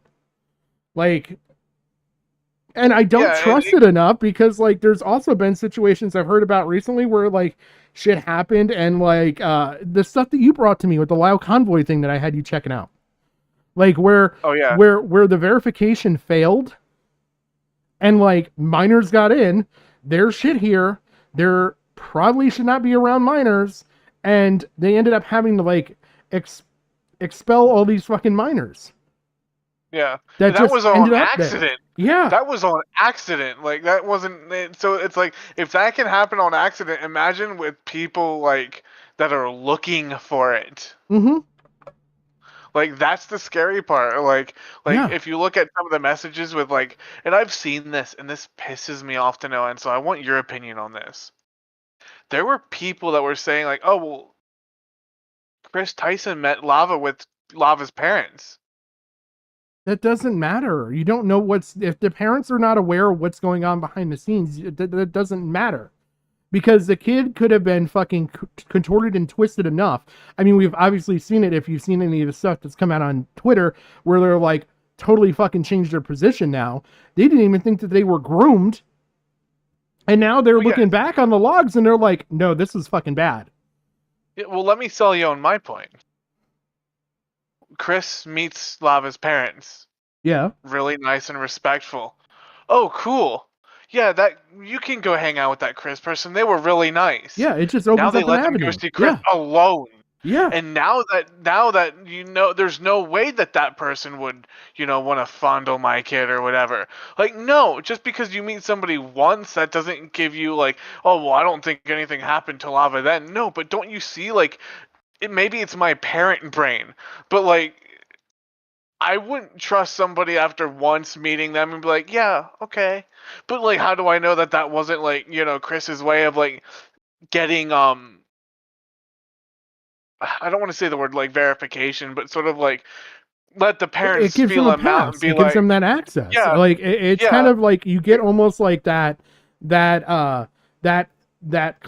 worry-free access. It's like, well, I don't know this person. I've never met them. They're just online people. Now I meet them. Now I talk to them for a bit. I think they're okay. yeah. Oh, you can go hang out with that nice Chris person alone at his house. Yeah. Yeah. No, that nice person we met and had KFC with that one time. Yeah. No. You can go hang out alone with them. Well, and how many that's times when has it happened where it's been teachers? You're Yeah, sending your or school family. You're sending your kids to school under the pretense of like you're putting them in a safe environment, and how many times has it turned around that there's been a predator in there? And it's like, are we not questioning that?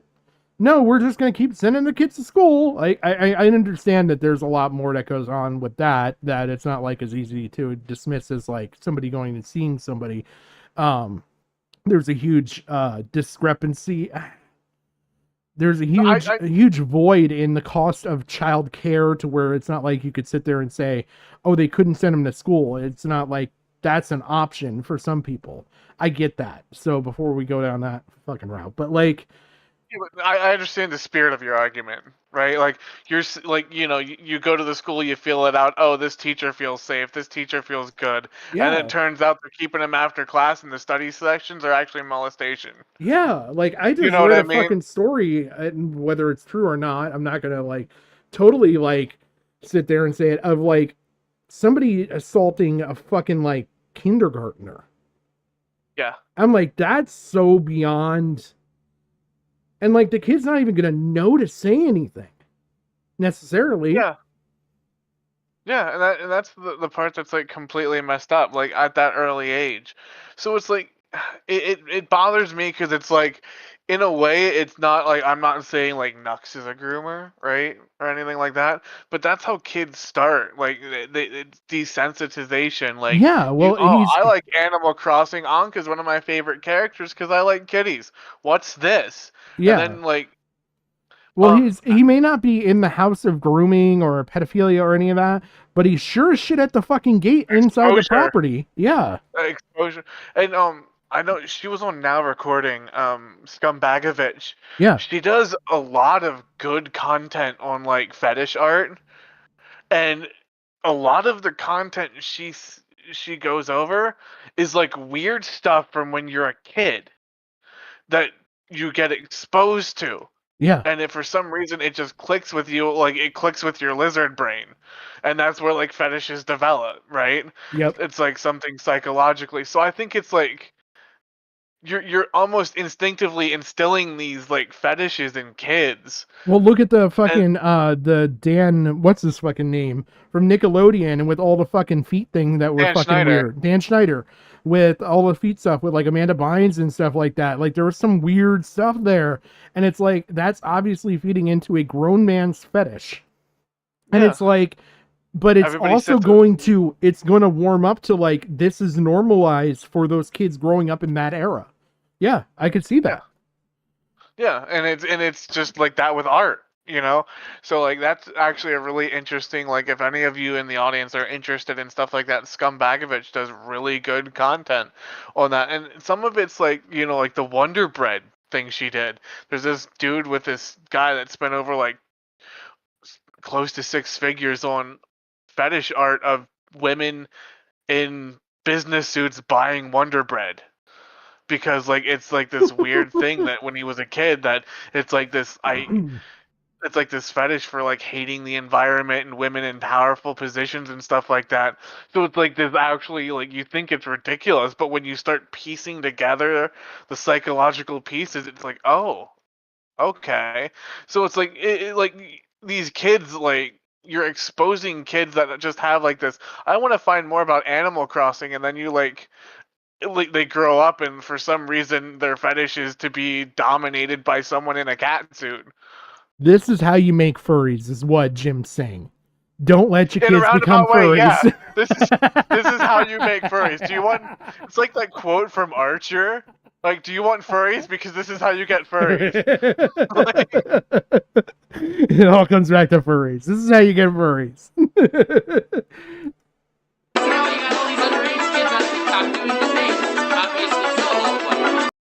Now, pay attention. Like, I have captions on, so you're going to pick up the words probably a lot easier. But, you know, Harmful is going to touch on this again.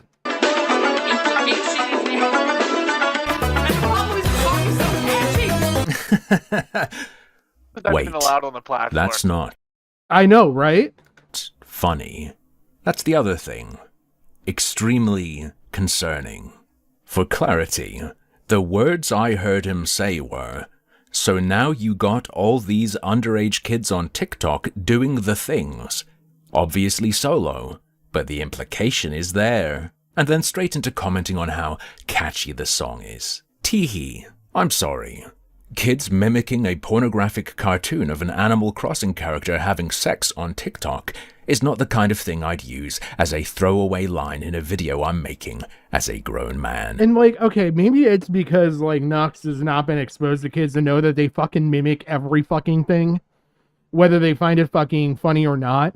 But, like, okay, Look, I'm going to apologize in advance if any of my nephews ever find this in the future. But I'm exposing one of you right now. Oh, God. Okay. Okay, so there was a search history revealed to me by one of my nephews, and it was big boobies, or big butts, but a lot. Or something like that. Like, and it's because this kid's seen stuff on YouTube. And like another one of them, again, not saying names, I'm not going to expose anybody in particular, but this is a story from before I met my wife. Apparently knew about the fucking hack with the fucking breastfeeding thing on YouTube. Like, these kids are not stupid. They're not fucking stupid, but they will mimic shit. So it's not going to be above, like, fucking kids to see this shit on TikTok, on YouTube, and even fucking around not knowing what they're doing, mimic it. Well, not only that, but like when you said with the searching, right? This is actually like you're psychologically watching a fetish form. Yes. Like and that's something that I've been like getting interested in, like is like the psychology of stuff like that, because I find it fascinating. Yeah, like, I find it sad that as a internet in fucking 20 years, we haven't been able to figure out ways to maybe shy kids away from this stuff better than we do.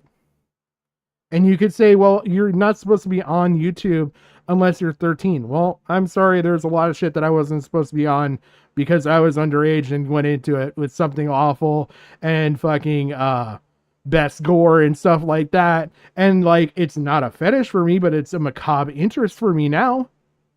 Well, you can say it's a fetish, it's not a sexual one. A fetish doesn't have to be sexual. Yeah. You know what I mean? Like, it's not a sexualized fetish.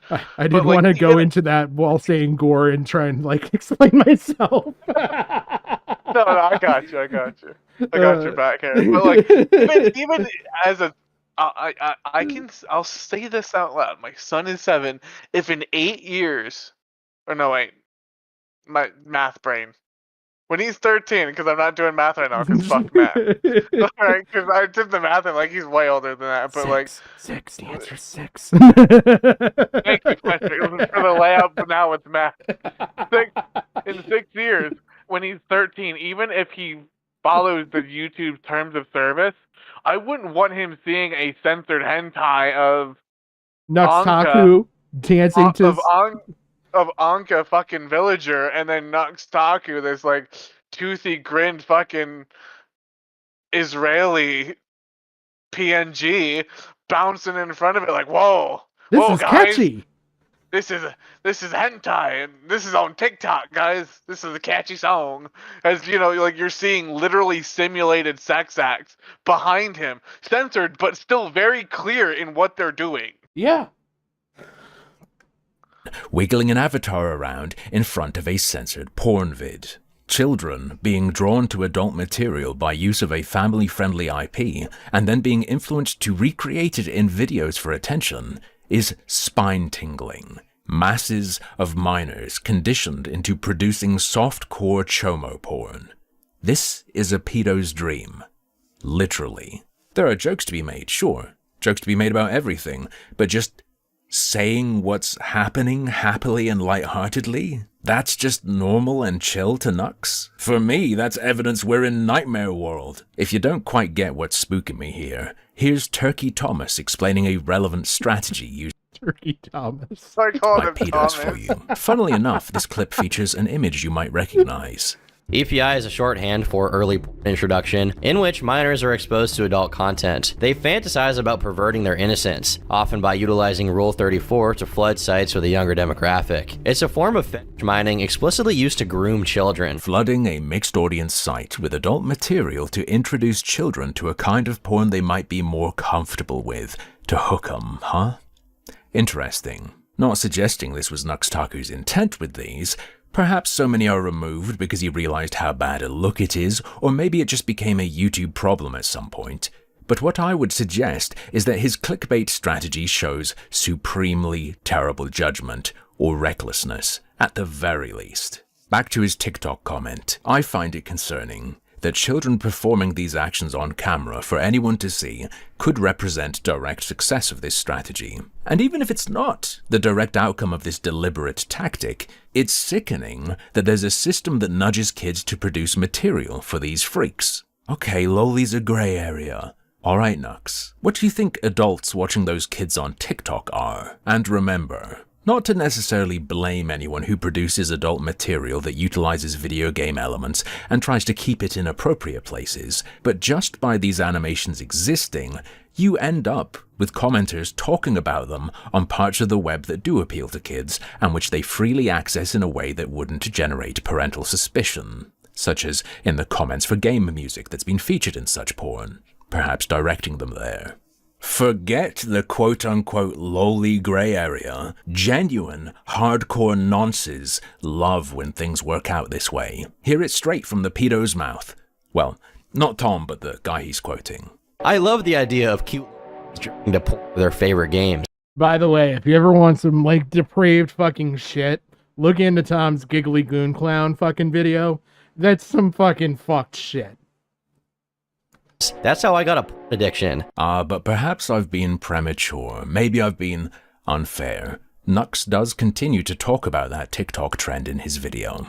I'm sure he'll elaborate on the children he mentioned miming sex. This is currently the most concerning trend on TikTok.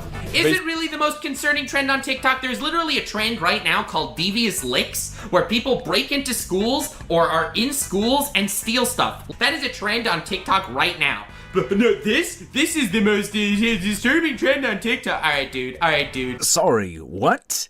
You're really going to tell me that kids are creating erotic dance material for pedos to enjoy, and then the follow-up is to downplay it? You can discuss which is worse, perhaps taking into account risk of injury, reputation, future ruination, blah blah blah. But why take a side so hard? Well, more and more TikTokers have started to recreate that dance, and it's got sus. people concerned. Basically, a lot of people are afraid that the dance is going to get really popular, and kids are going to start coming on the app and doing it and get targeted by predators. No one's afraid of that. All right.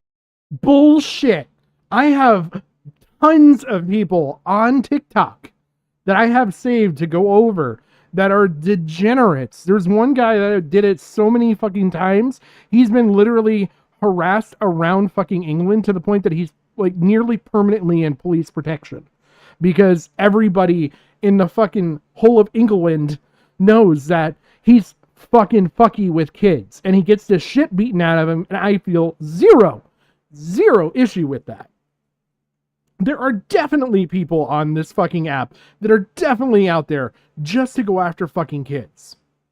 I mean, it's a big enough fucking issue that, like, I don't even go on TikTok because it's awful.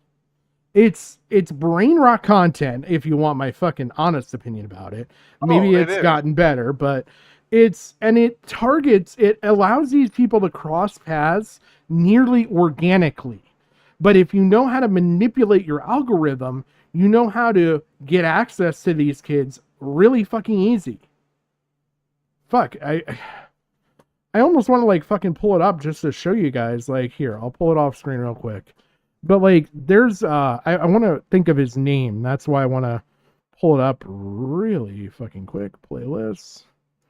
And it's like I made a TikTok account, right? Just because, you know, my friends send me TikToks here and there of like funny shorts. So I'm like, you know what, maybe I'll get on it. The first thing when I made a fresh TikTok account in my thing was some like e-girl doing some dance. Her face was hidden and it was just aimed at her chest wearing a low-cut shirt.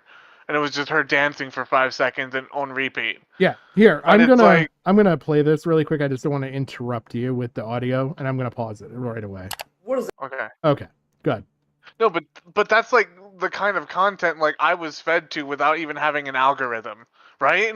Yeah. Like I didn't have any seen videos on that TikTok account or anything because it was freshly made, and the first thing I saw was like some e-girl shaking their chest at me with a link in bio for OnlyFans. This guy is one of like the most known predators on fucking TikTok.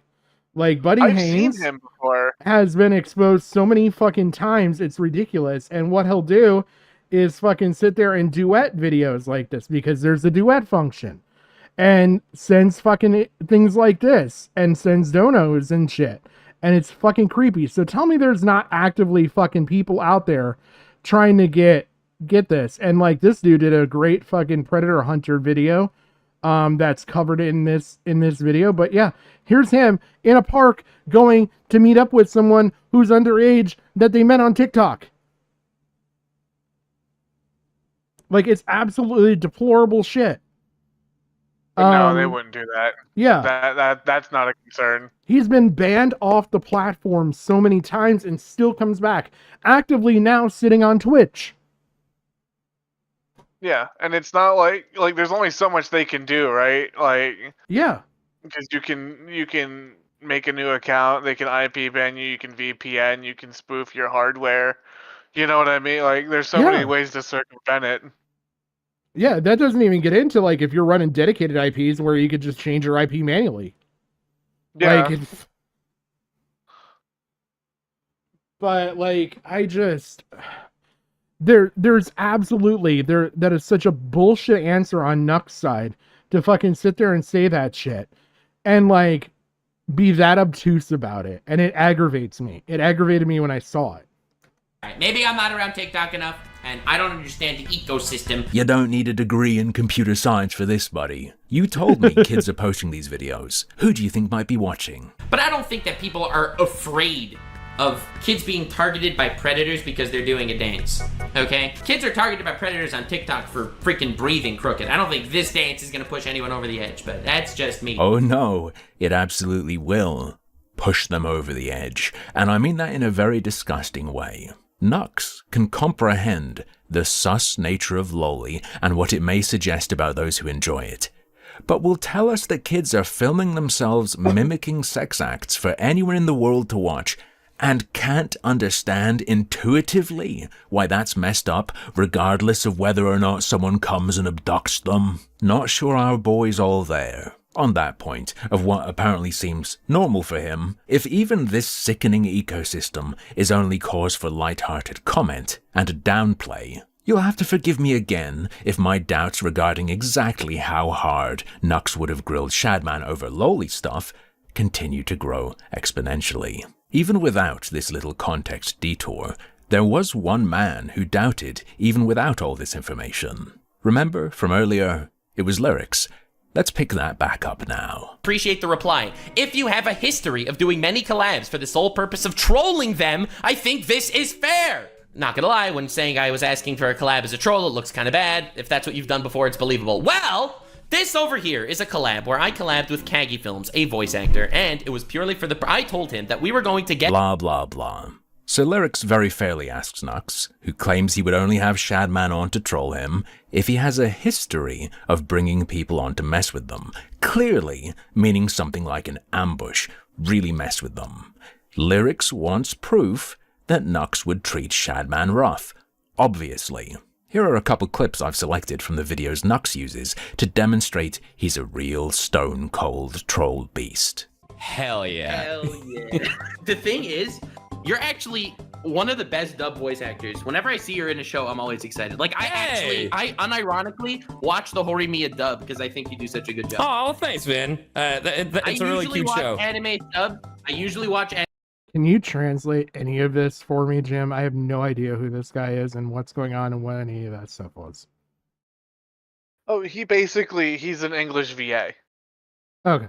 He does, so like, you know, when you do dubbed, like you have American people doing English voices. Okay, yeah. That's what he is. And he's just mentioning an anime that he worked on, that it was, he said that it was so good that he watched the dub version. It would be like me trolling you and be like, oh, Patrick, I don't watch commentary streams, but I watch yours because you're such a great streamer. That's the equivalent. So he's glazing the total shit out of him. Yeah, no, it's 100% glazed because he's saying, like, I normally watch sub. In anime communities, dub versus sub is, like, really one of these, like, they're very elitist. So when somebody's saying, I watch sub, that's like saying, I only eat filet mignon, but your cheeseburger was so good, I enjoyed it and I'll order another one. Right? Okay. So it's basically trying to, you know, it's saying that your performance was that perfect. Okay. I will actually go out of my elitist preferred method of consuming this content just for you. Okay. Anime so and it's sub. really gross. Yeah. Like, he's 100% glazed. He's not even just glazing, he's deep throating him. Oh god. Like, well, thanks, man. It's a really cute show. I usually watch anime and sub, but Horimiya, dude, you kill it. Roll the clip of me killing the turtle. Oh, he's very owned, and you clearly have no fondness for each other. Damn, what a killer. Disclaimer, I swore that I would put this in the intro if the One Piece action adaptation looks awesome, and I'm not saying or confirming that anything happened behind the scenes, but it looks actually really cool based on what I was told. All right, we're gonna just keep it like that for legal ambiguity. No matter what he does after this point, this video is effectively an ad. Self-aware dick sucking is still dick sucking. What this guy's calling trolling, I call extremely light banter, general mischief, shit I do with people I like. He shows us stuff like tricking people into saying words so he can snip them together into a song, messing around with Deji. It's bog standard social media cross promo. Him saying it's not doesn't make it true. It just means he's retarded or lying. I'll let you pick. The one clip he shows where he kinda goes in on someone doesn't even really count. It's Boogie2988. His brand is Punching Bag. So it's no surprise that Lyrics wasn't satisfied. He said, so I just looked through the 2 examples you gave me of the videos where you quote-unquote troll, and you lied to my face, dude. You shouted out both of them, said you had a fun time, and said they were cool guys. These vids are literally just promotion for them. Weird examples you gave to defend the Okay.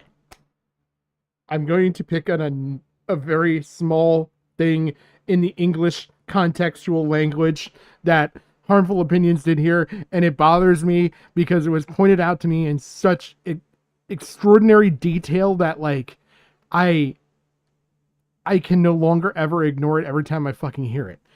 You don't ever say quote unquote. Please. You look stupid when you say it. The reason why you're saying it looks stupid is because if you were to sit there on your keyboard and type quote and then unquote and then type out what you say, you would be left with 4 little hash marks in front of a bunch of stuff that makes no sense. Just, he said, quote, troll, end quote. That's how you say it. Wow. See, I always use that as like a shorthand for what you described. But I don't. I'm a little uncomfortable with how hard that you went on that. Like, goddamn. Like, that's what happened to me. I was in the level of uncomfortableness because I used it a lot and I never used it anymore.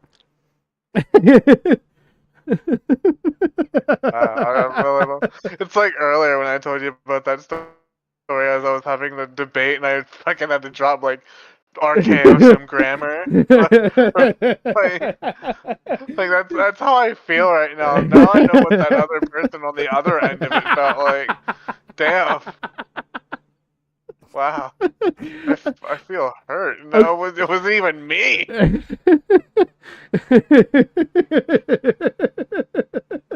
I'm sorry, but it's just one of those things that, like, it just, now that it's been pointed out to me so thoroughly and made me feel stupid, I feel the need to point it out to other people. That's also like VIN numbers. Don't ever call them VIN numbers, because VIN is short for vehicle identification number. So you're literally saying VIN, vehicle identification number.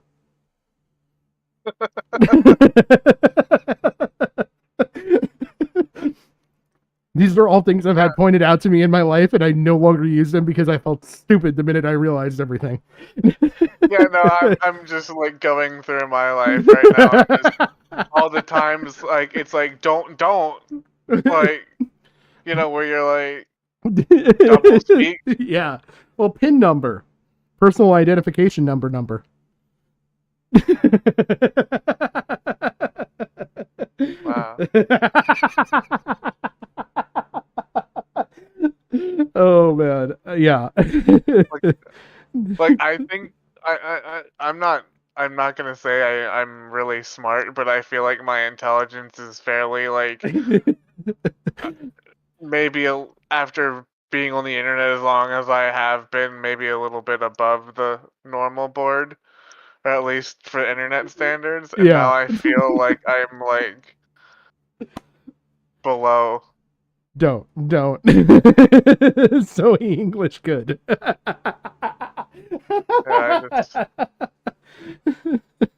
don't know, man. It's like one of those moments where somebody tells you something and you just have like an existential crisis. Yeah, like I'm literally coming to terms with it. I'm like an actual like short bus rider.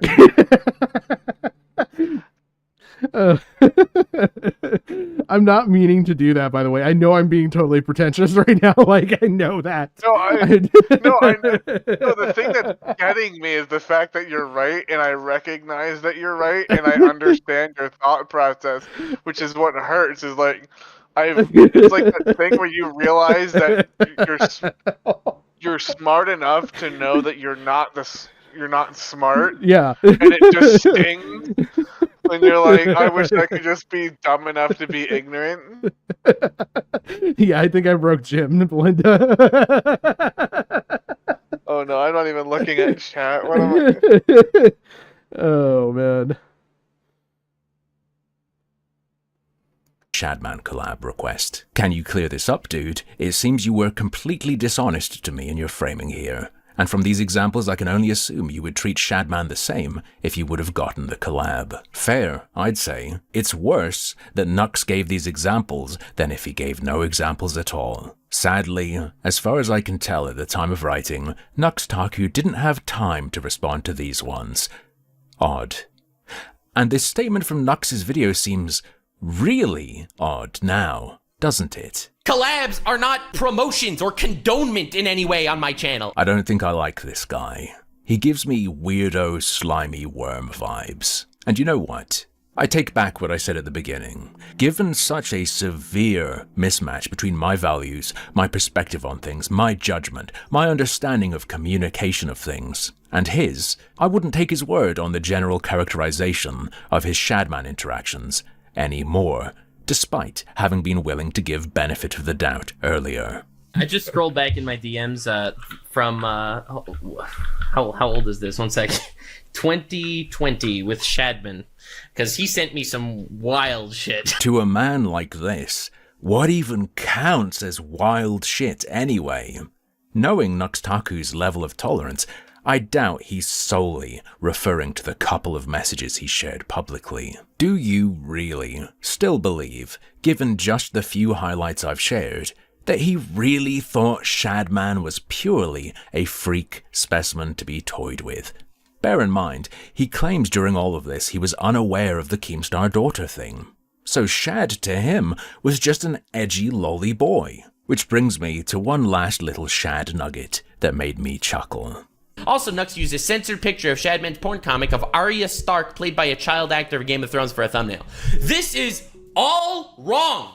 Okay, so we'll just do this one first. So I did use Shadman art in a thumbnail once. I made a video talked about fucking awful Game of Thrones, cursed Game of Thrones memes. One of the cursed Game of Thrones memes that popped up when I looked up fucking cursed Game of Thrones fucked up shit on Google Images was a Shadman art, and I didn't even know it was a Shadman art when I used it. I got comments saying I recognize the Shadman art, etc., etc., and I changed the art, not last week to avoid drama, not yesterday so I could have a Zynga response video and make an apology. No apologies! I changed the art 2 to 3 years ago! Alright, seems true he changed it a long time ago. Whether you believe the way he found it or not is up to you, but we'll get to that. Also, to make things worse, they say that I used a picture from Shadman's porn comic of Arya Stark played by a child actress for Game of Thrones. Lies! It wasn't even Arya Stark. It was the freaking you know nothing Jon Snow girl. It was her. It was not Arya Stark. These people literally will go crazy out of every possible. Can I just say how he said he was going to this was completely wrong and everything wrong about this. And it turns out that there was one small detail that was wrong. It wasn't Arya Stark. Like, bravo, the most brilliant deflection. It could have been the underage character because I was showing the incredibly appropriate image of an of-age character. Wasn't the wildling fucking underage? I don't fucking know. I couldn't stay involved with Game of Thrones. I know that's like a hot take, but like it just. To me, it didn't. It seemed like it was like, ooh, baby's first political drama. Your silence scares me. You're not wrong. There's a lot of insinuation in there. Same with like the boys and stuff like that. It might be a good topic for the whole Strictly Tangent thing sometime. It didn't end great. I'll be honest with you there. I liked it. I thought there was a couple enthralling episodes. There's a couple that could have done without. The whole romance part of the fucking the wildling thing, like it just I never got sold on it. I would thought it was a cooler story to have Jon Snow fucking be this fucking badass fucking bastard child fucking sent away from the family arc, but you know. Yeah, I mean, for me, like when you have something like Game of Thrones that's like this political thriller, and then you look at history and you find like things that are just as intriguing, but then you have to take a step back and be like, no, this was actual reality. Like this actually happened in like France, or this happened in like Italy, this happened in the Roman Empire, or whatever. That to me is more intriguing because it's real. Yeah, but it's just fictionalization for people to grasp it better because they're not going to sit there and go through a history class. This is coming from somebody who wanted to be a history teacher at one point. You see, that's the weird thing, because like your argument for that is the reason why stuff like that is I'm actually attracted to, because like you can look at it and be like, this shit's real. Yeah. Yeah, I find it more interesting. Like personally, I will take nonfiction over fiction, but for a dramatization of nonfiction into fiction, it wasn't all bad. It mismatched a lot of stuff together. I guess so. I know that's probably a weird. Maybe it's not as a hot take now that it ended and the ending sucked. Yeah. But that's the same way as I feel about The Walking Dead. Oh, The Walking Dead, don't even get me started on that fucking thing. I think the comic was much better with... Anybody who's laid eyes on the comic would agree. But the problem that happened with that was the show eventually surpassed the comic. And so then you had the show writing the comic. Yeah. I mean, they added Daryl into it. Yeah, and they also did a lot of stuff to satiate their audience.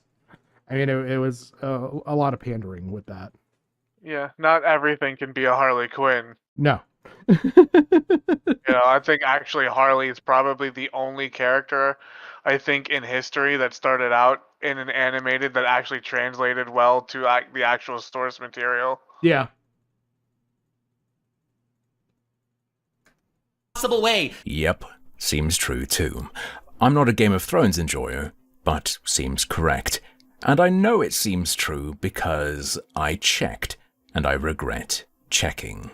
I knew about the lolly stuff and some of his art, like the bestiality with fictional children, etc. Yeah, the collection of images the thumbnail pic came from includes such an example of child dog rape.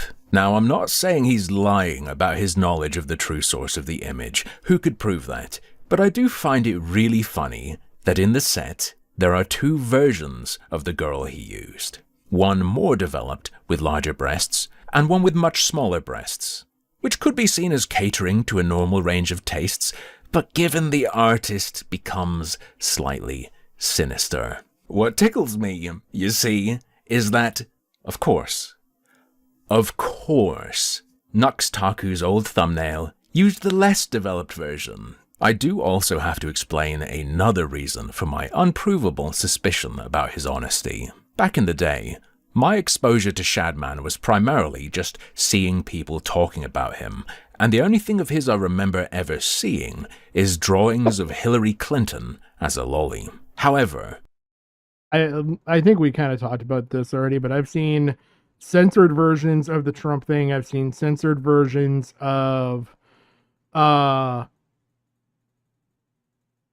god. So there was the kid actor, the Lieutenant Corbus thing, the picture that Ava Chris Tyson purchased, and there was something else.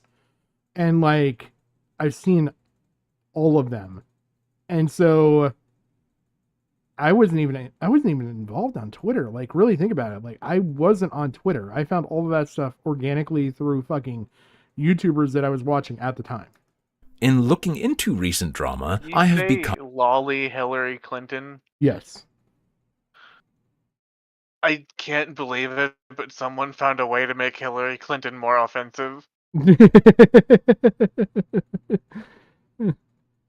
Oh man.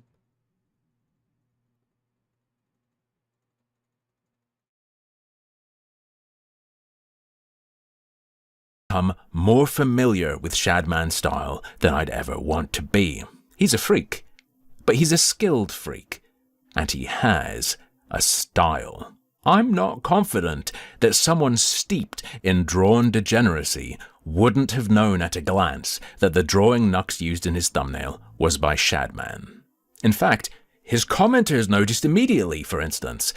Maybe it was less that he realized it was Shadman, and more that he realized people pointing out so loudly that it's Shadman was an issue. Merely a possibility. Folks, at this point, forget roasting Shadman, forget trolling him. I think that guy's in jail anyway, the time has passed. Maybe this Nuxtaku guy is the one in need of some flames. Seems like a soft target for ridicule to me. Ooh, maybe someone should troll collab him like he was gonna do with Shadman. Any podcast that would do something like that? Having said that, as you know, I'm not an, oh no, you gotta block the weirdos and potential creeps and never interact kinda guy. But he wouldn't be my first pick of teammate. I wouldn't have him as a consistent podcast member, just my taste. So when controversy flared, I wasn't surprised to see this. Mutahar, who ran a podcast with Nuxtaku, talking to friend of the stream, Chud Logic, about it. Mutahar initially explains his uncertainty about the situation. He did tell me, like, they interacted before. I think it was, like, the collab shit. Okay. And from just, like, behind the scenes, he told me that this was all, like, a fucking joke or something at the time, which is, like, I never pressed so hard into that, just because I have no knowledge of, like, how far his relationship goes. In spite of the uncertainty, though, things quickly got both spicier and muddier. Are you going to keep him off the podcast? No, we would cancel the podcast. It's not happening. The podcast is done. This is hard because obviously, you know, people want me podcast is done. Yeah, podcast is done now. Wait, what? See, right here, this is the way that Mutahar says this. It sounds like it's done, and because of Nux. Yeah, the podcast is over. We are not filming the last episode. It's over. We're not Pretty filming the last nuclear episode. statement in this context. Is that are you serious? Yeah, we're not doing the podcast anymore. It's done. Why? We're supposed to film on Tuesday. Well, there's a couple reasons for it. A lot of that was obviously some of the Shad stuff too, because we were kind of sitting there, we're like, me and Caleb, we were just like, this is, I don't know, it's weird. The other thing was we just want to redo things, maybe like 2 months down the road or something, between each other, and that's kind of where we're at. This is the key snippet. 2 things are mentioned. The podcast ending and an episode being cancelled. And 2 reasons are given. The Nux stuff being weird, and an apparent plan they already had. Do the 2 reasons apply to both? Does one apply to one? Does one apply to the other? Like Starku getting iced out. Sorry. I mean, for me, for like Nux or whatever, like I talked to him and he's a good friend behind the scenes for sure. And this whole situation, like I would have to really look into more of his involvement and like everything. Like if you want to walk me through it, like that would be, I'd be completely fine. And then somehow it gets even less clear, because despite such definitive statements, Mutahar is again expressing uncertainty, before later really homing in on the element of Nuxtaku's character that irks me. I feel like if he had any interaction, it should just come clean entirely. It does come across a little weird that he made a whole response, but he admitted that part. It's like, I think if you're in that camp, if you ever interacted with Shadman, just completely own up to it once, take the fucking L and move on. But that's just weird if you're not able to. I don't know. It almost seems like kind of like hiding an interaction for no real reason. And then a later comment sounds even worse. I mean, there's no reason to really hide it unless like the interaction was more deeper than it was initially. I'm going to say I would love to be a fly on the wall when Mutahar watches this back and sees his own words and see what his thoughts are based on that. Because I know he's already apologized and we're going to see that literally next. But like, I kind of wish I could see what Mutahar's reaction to his own words are. Let on, is what I would say. There's more said than I've shown in these clips, but I think it's clear that while the specifics were murky, the tone was a little hardcore. It's easy to understand how people could interpret this in different ways, but there were 1 or 2 concrete statements, and I want to focus on this one. We are not filming the last episode. It's over. Cut and dry. It's over. They're not filming the last episode.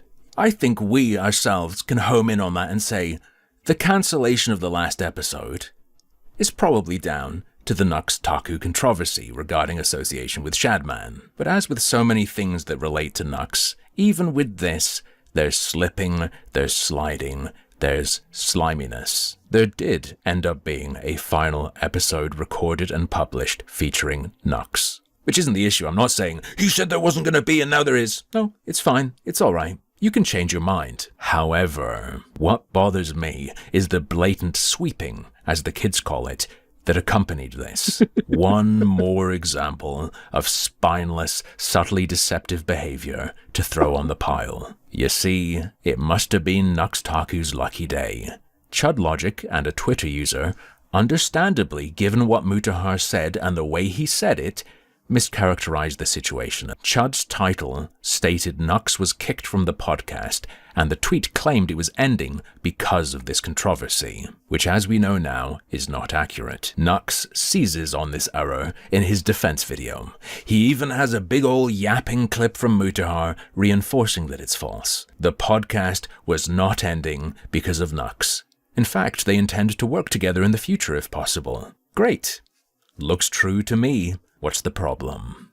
That isn't all there is. That's not even necessarily the juiciest part. The announcement of the episode cancellation sounded like a snap-in-the-moment emotional decision. And the reason for that at the time was most definitely the controversy, as confirmed on another Chud Logic stream by Mutahar's other half via Super Chat. Oh, okay. Right. So the truth is, this is Dojangle saying this, I believe, okay? So... Oh, dude. Is this it? Is this true? Can we say this? The last episode was the reason it wasn't filmed because of the Shadman stuff, but the podcast was ending anyway. And the way Mutahar explained it made it sound like the podcast was ending because of that stuff, but it was actually the fact the last episode wasn't being filmed because of that stuff, and it was going to end anyway. Is that it? Is that the fair assessment of this? Doe confirms this characterization as accurate, though it's worth noting her super chat says it was the reason at the time. Following this, Chud perceptively notes. So yeah, it feels like what this does then, it enables it to be like, well, it's not ending because of me, but then if it is true that the last episode wasn't filmed because of the Shadman stuff, I mean, that is worth a mention, right? But he's probably not going to mention it because he can just focus on the, well, it was going to end anyway. It was going to end anyway type thing. Yep. He lays it out again. I think it's probably true the podcast was ending anyway, and it's just the final episode isn't being recorded because of this little drama that happened with the Shadman stuff, right?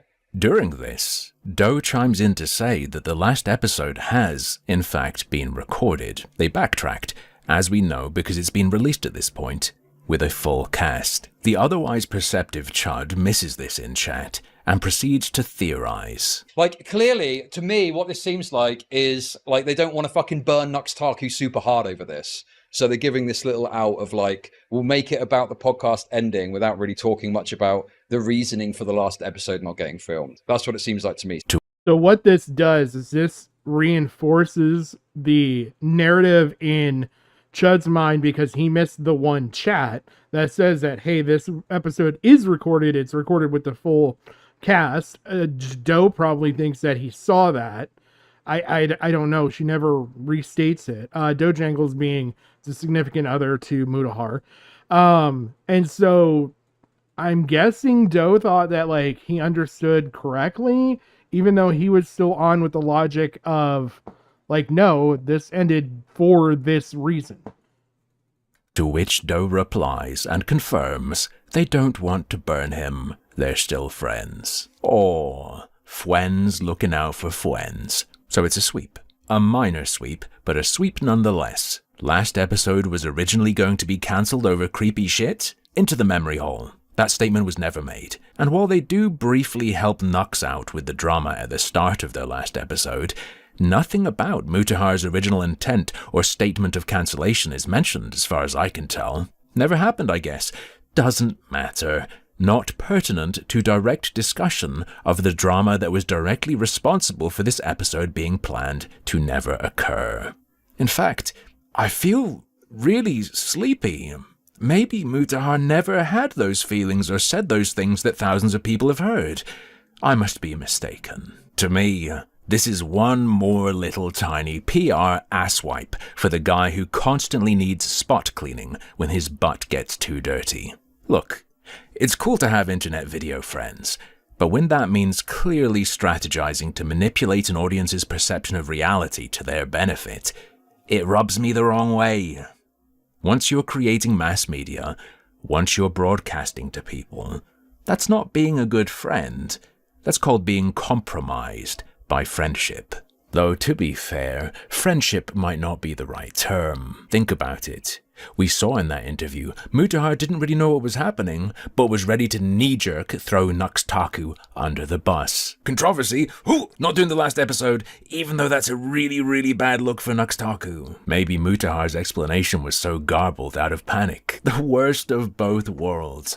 Memory holding what happened because it's a bad look for your associate, but they're not a close enough associate really to have not knee-jerk screwed them on a live stream in the first place, which you then need to pretend didn't happen. It's a real shame that Chud chilled on it after getting his answers so quickly, for some reason. I think there was plenty more fun that could have been had. This isn't even really a high-pressure thing, the stakes aren't that high for Nuxtaku. It's not like much of his existing audience would turn on him over a Shadman association, regardless of how tenuous or close it may be, or because large creators cancel a show over it, making it look like they're judging him. Just look at what's enticed them to click on videos over the years. They'd probably be into it. But anyway, so that's Harmful's video, and so I want to go on immediately into this next area, and I'm going to jump forward because there's a lot of like reiteration between Nick Diorio and Turkey Tom about like what's going on and this Harmful Opinions video. Turkey Tom did not watch the Harmful Opinions video yet. Nick had, and then Chud watched it on stream. But at one point, Mutahar comes in. And so I will play it from just where he comes in. Ben is a total freak. Yo. So I just, sorry, I was like taking a shower and all that shit, but I was watching the Harmful Opinions video. I watched through a decent amount of it.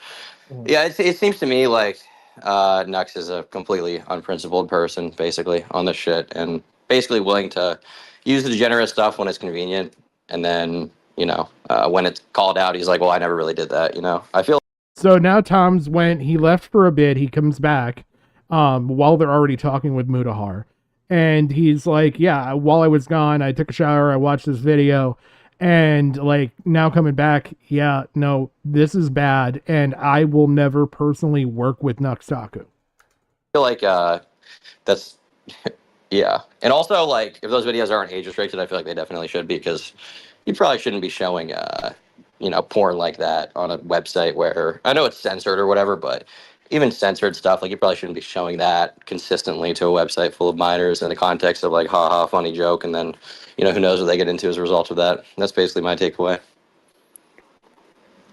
Wait, you should So, yeah. porn in those videos? I mean, Nux's whole thing on YouTube is like porn reactions, right? Mm-hmm. Yeah, stuff's not good. I don't got nothing to say, bro. I've said it all. My energy is depleted, okay? My social batteries are at 0. Dom's just come in and said that. I mean, what more is there to say? I don't know. Yeah, what other people do is up to them, but yeah. I'm gonna try to get Nux to talk about this video on stream at some point, but Again, my biggest issue with Nux is his video defending Zero. I thought that was out of pocket, and I think that's still up. So I don't know. I you know, people can do what they want to do, but I personally don't really want to do anything with Nuxtaku anymore. So yeah, there you go. Is that what you wanted, Chud? The disavowal? Well, no, dude, that's so gay. I never. I was happy to move on from this and never care again. But yeah. But I appreciate it nonetheless. Okay, thank you. He seems very, very. I'm saying there's a lot of pictures running around, but so is Zero, and he's like a person. He's still kicking. You know what I'm saying?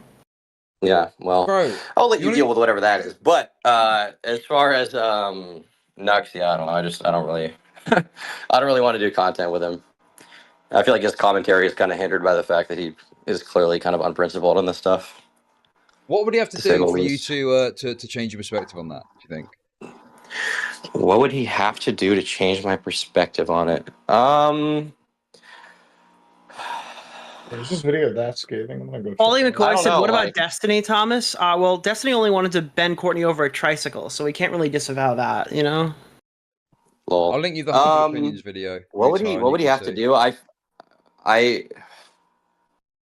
don't know if there's anything he can do. I don't know. I mean, even if he apologizes, like Following. you know, fair enough. But I don't really want to like hang out with the guy on streams and stuff. You know. God damn. Listen, Mutar, listen, mate. I'm just sending you this video. You do as you wish with it, okay? Yeah. I don't know what else to say. Is that it? Are we done? Is there anything else to add? God, this feels so awkward now. I had all this energy, and now it just feels awkward. I mean, I don't know. I think it's a good fucking confrontation. I sent the fucking stuff over to Nux. I think like he should have a good explanation for it. If he doesn't, then we shouldn't be working together. I think the Tom perspective is good. It's like I'm gonna watch this video, and I like to believe that me and Tom have a pretty similar worldview going forward and how we perceive things. And if Tom says that, then fuck him. There's a 99% chance that I'll probably walk away from this video thinking maybe it's just going to be me and Caleb on that show. To be clear, the video doesn't show that Nuxtaku is a pedophile, but it basically just shows that he's like very unprincipled, wishy-washy. Yeah, something like that. Yeah. Yeah. Could you imagine if Shadman drew Boogie's girlfriend? Like he would draw them as an adult. Nicholas Duralio once again. Boogie, boogie, boogie. You're He gonna should mention draw Boogie Technicals Boogie as yet? the boss baby, and he should draw his girlfriend as like a 300,000-year-old dragon or something. Okay, well listen, look. Go ahead, sorry. Listen, all I want to say is, Mutar, I was very angry. This has been bubbling underneath without me admitting it, okay? I feel like, you know, the husband that's come home, dinner isn't made for the 5th time, and I just go fucking ballistic. So thank you for coming on and having the conversation. I do appreciate that. And thank you to Nicholas and Tom too, okay? Okay. Hey everybody, Stop. Muda here. Stop. No. All right. So I pulled up off stream. I just didn't want to interrupt that, so that way you kind of heard exactly what Chud said. Critical Shogun has been doing an awesome job as far as like clipping Chud and stuff like that, and you can maybe call him an A-logger. But We're fucking immoral for reasons that aren't just petty grudge. Come on, I wish matches. Okay, I think the fact of the matter is, well, I don't know. Do you know the lore? I don't know if that was the clip that I wanted. Yeah, because that's him watching that video. This is all that stuff. I think that might be the clip. I think it might be. By the way, I would totally give Critical a follow if you want some really good clips. He does do quite a few. I'm sorry, you didn't want me to run him off the fucking road? So when I come in sick here of and have this a shit, normal bro. conversation with him, it's a Dude, problem? no, it's not about that, okay? You're fucking moaning about this guy. Bro, you sweat for Tipster, okay? Listen, we've all got fucking things we regret, but you sweat for fucking Tipster, bro. What is your problem? You Okay, I fucking think going this out at the documentary people. was super fucking immoral for reasons that aren't just petty grudge matches. Okay, I think the fact of the matter is, well, I don't know. Do you know the lore behind this? Do you know they like basically bullied the girl into coming on and doing like an extra episode because they told her story without her consent? She freaked out. More commentary history to film swerve an away extra from the fact you episode. sweat for Tipster. Think of your shit, dude. Okay. Wait, I'm You're sorry. fucking- Okay. That was not the clip. That is this right here. Can't Did tell he if DM me Nick to was call in? getting Yeah, he's legitimately coming. heated There there we or go. not. Oops, He shit. was. This is the All part right. where he gets heated. This is the good clip. Really very calm, guys. Okay, very, very relaxed now. Very relaxed. You guys Very Before we relaxed. get into that, It feels better Oh, now. hold Chud on. feels better. Okay. I just want to say you've been hoodwinked by the British. How so? You believe their argumentation on grammar. No, VIN it's right. number, Don't believe the VIN British. number, quote unquote. You do realize when people do that, it's to help separate the idiots from smart people, right? When you say PIN number, they think PIN. Oh, a PIN, not PIN, the acronym. When you say VIN Look, number, I was taught. I again, was same taught principle. by the automotive teacher on the whole VIN number thing, and that dude was like fucking straight off the island of fucking Manhattan Italian. And then the PIN number, he said, also applied. So I'm taking a small Guido at his word for this. Okay, well, you got shysted by an Italian hustler. Well, now we got it. Now that we found out that it's a Guido, we gotta challenge the source. Yeah, and when you use quote unquote, typically you're right. It should be quote, insert what was said, unquote. But if you want to deliver an insult, quote unquote, faggot, retard.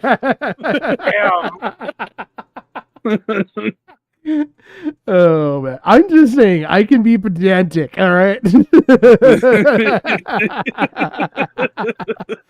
Oh man, see you later, Toast. Oh yeah, but this is the good spurgatory of. Oh god, I wish there was an easy way to do this. Mutahar, you lying fucking scumbag! What is your fucking problem, dude? Why do you throw me under the bus with some dude that's got fucking lolly in his videos? What is your fucking problem? Hello? Wait, who's supposed to be Spurgin here? Chud? Chud. So Chud's like, I'm gonna be calm. I'm gonna be super calm when Mutahar comes on, and like he says all this stuff, and then like Muta's like, hello? I swear, I don't know how they could actually be having this conversation given all their defenses for lyrics. Yeah, well, that's a whole nother thing. Here we go. What the hell? Where's my picture-in-picture? Hello? Where are you? All the way down there. The fuck are you all the way down there for? Oh, great. And it doesn't show up on the stream. I'm just going to play it again. Was that a bit? Is that a bit? Are you doing a bit, Mutar? I just got mogged. You just got Here we go. Did he DM you to call in? Yeah, this is the whole thing. All right. Feeling very calm, guys. Okay, I'm very, very relaxed now. You guys have got me all relaxed. Chud feels better now. Chud feels better. Mutahar, you lying fucking scumbag! What is your fucking problem, dude? Why do you throw me under the bus with some dude that's got fucking lolly in his videos? What is your fucking problem? Hello? That's the part that Pez was talking about. That's really fucking good. So yeah, go follow or go check out Critical Shogun if you want some good like stuff. He clips fucking Chud all the fucking time. But I don't know. Going back to your argument there, GG, on the whole quote unquote, I get what you were saying, but I'm still gonna stick with my guns. I'm still gonna say the quote or quote unquote. It just... Well, I mean, the whole thing is that you do quote unquote real quick and then you insert the insult. I don't know. I get that. People will think that you're actually quoting someone, but you just want to call them, you know what? Yeah, true.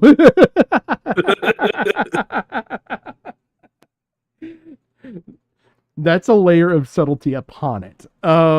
But no, the pin and Vin thing, like I have literally forced myself to not say it. Like, give me your pin is something I will say. I will not say give me your pin number. I even when I see it on things, like I'm like, that's stupid. And I have literally insulted people because of that. I'm like, why are you saying this twice? It's personal identification number. Well, I mean, that's the thing. It's like if you were going to drop the N from the acronyms, it'd just be pi and vi. Pi and vi. Yeah. I mean, your pi number, your vi number. It's like it sounds even more ridiculous than if you want to have it grammatically correct. Yeah, but then you wouldn't use the abbreviation, is my thought. Like, if you're going to use the abbreviation, use the abbreviation. If you're going to use words, use words. Like, give me your personal ID number or give me your vehicle ID number. Like, I would say that. Or I would say, give me the VIN or the PIN. Well, I mean, that's the thing. It's the kind of language you would use to bridge the gap between understanding, like, from, like, rednecks to foreigners who don't know what you're talking about when it comes to a certain situation. Pan? What's a pan? Oh, I don't know what this penis. Oh man. But Just saying. It makes it a lot easier for them to understand. yeah, I know. I just like to better educate people. We got to be better, okay? Like, how are we going to be better if we don't educate them? It's like we're just leaving them in the dark, and then there's resentment, and then you get like the Nazi party. That's why I took the time to explain it. Why I did with the number. Repetition. It's the best way how to learn, really. Oh man. Anyway, let's see. All right. I don't want to end the poll, but we've reached the crossroad for the next section in content. I think what we're going to do is we're going to go on to the Mr. Beast Dogpack stuff. With this, there is a couple additional videos from this sad sack of shit that I'm going to point out a bunch of stuff. I'm going to point out a bunch of stuff the way I noticed it. Jim knows exactly what I'm going to say already. I've not watched this video. I've heard there's a lot of shameless plugging in this. We might watch it. I don't really know what the fuck this guy's going to offer. That's going to be like, blow me the fuck away. I doubt it'll be anything. But, and then I've got another video that is probably going to be the one we'll watch from Optimus, who's been battling online with Jake the Viking, and it'll probably explain it better and not be as grifty as the comedian's video. I'm just saying that I know it's out there. I'm acknowledging it. But yeah, I think what we'll do is we'll start off with the Dogpack video. So to explain the whole Mr. Beast stuff. So I've covered Prism 42 stuff and Brion's video that goes into the Chris Tyson stuff. From that, Dogpack 404, who is Dawson, who is a former employee of Mr. Beast, allegedly, came out with 2 videos now. He's come out with this video roughly a week ago, and then a new video just a couple days ago. In both of these videos, he is explaining just different issues with Mr. Beast, and I think he does a fantastic job in this video of pointing out stuff. Now, whether you want to run with that or not, whether you want to believe like online lawyers like Legal Mindset or Legal Eagle, who have been offering good legal advice and legal opinions on this, is up to you. Some people think that he's scot-free because of everything he's used is public information. And then I've heard other arguments where he could still be in trouble because even though it's public information, it's the way he's assembling that information. There is a lot of controversy that has been generated by Dogpack 404's videos, regardless of how you look at it. He's also put Slug into a bit of a tailspin. That's not hard to do, unfortunately, for him. But I know the tailspin came from this video. Like, he decided to watch both of these fucking videos, and like Slug centered on the fucking, in my opinion, not the best point to center on in the information that you're being given. He's literally standing in the middle of the swamp saying that fucking stick's out of place, while literally standing in the middle of a fucking swamp. Well, I mean, not so. I was going to make a Highlander reference. There can only be one, but I guess it's Swamplander. Swamplanders. Now, is he Christopher Lambert or is he Duncan? Whoever like doesn't win the fight, he's at. Okay, so then that would make him Connor, which would be Christopher. He's Christopher Lambert. Yeah. Damn it. So, Josh, to answer your thing, yeah, the couple of the most damning things coming out of the whole Dogpack 404 videos are the illegal lotteries and the people not receiving their prizes. But I would recommend going and watching both Legal Mindset and Legal Eagle, because you're going to get 2 different legal perspectives on that stuff. And it kind of really points out the broad interpretation of the law. Because broad interpretation. I get what they're saying because I saw those videos, but okay, by definition and what a layman would understand, he's not wrong. no, Like just no. impromptu lottery options that don't get followed up. It's basically the actions of what happened is what indicates it being a scam. Yeah, and it's one of those things that even when it came to the illegal lotteries, the fact is that even Legal Eagle, who is probably more on the, I wouldn't even say he's pro Mr. Beast, he's just interpreting it in a way that is more pro Mr. Beast. He still did wrong there. Like, that's something he cannot deny. So the illegal lotteries is a thing. And that's very, very, very poignant in this video. But I feel like the Dawson is pointing out he's shotgunning. He's shotgunning a lot of stuff out there. And that way there's a lot of points out there that Mr. Beast has to defend. Instead of just honing in on this thing. And then if this thing gets disarmed, he's left with an ineffective video. His video, even if you disarm the other points, it's still effective. Well, that's the thing. It's like, I'm not looking at this from a video perspective. I think that's where a lot of people are getting their hangups on, is just the video perspective. If you're going to be swinging at someone as big as Mr. Beast, yeah, you might as well go with a nice spread, which a shotgun technique would be best. So, like, video consistency and how it's presented, how it's edited, that makes fuck all. Like, for anything that you're actually showing he's been doing out in the, in front of everybody just to subvert the NDA. Yeah. And that's another big point, is that the stuff that he chose to put out there is all publicly, or was publicly available information. Now there's points of this that have been taken down, which does not lend credibility to Mr. Beast, especially in my eyes. Part with like the illegal lottery stuff and the forging of names and stuff like that. That or the call to actions for kids.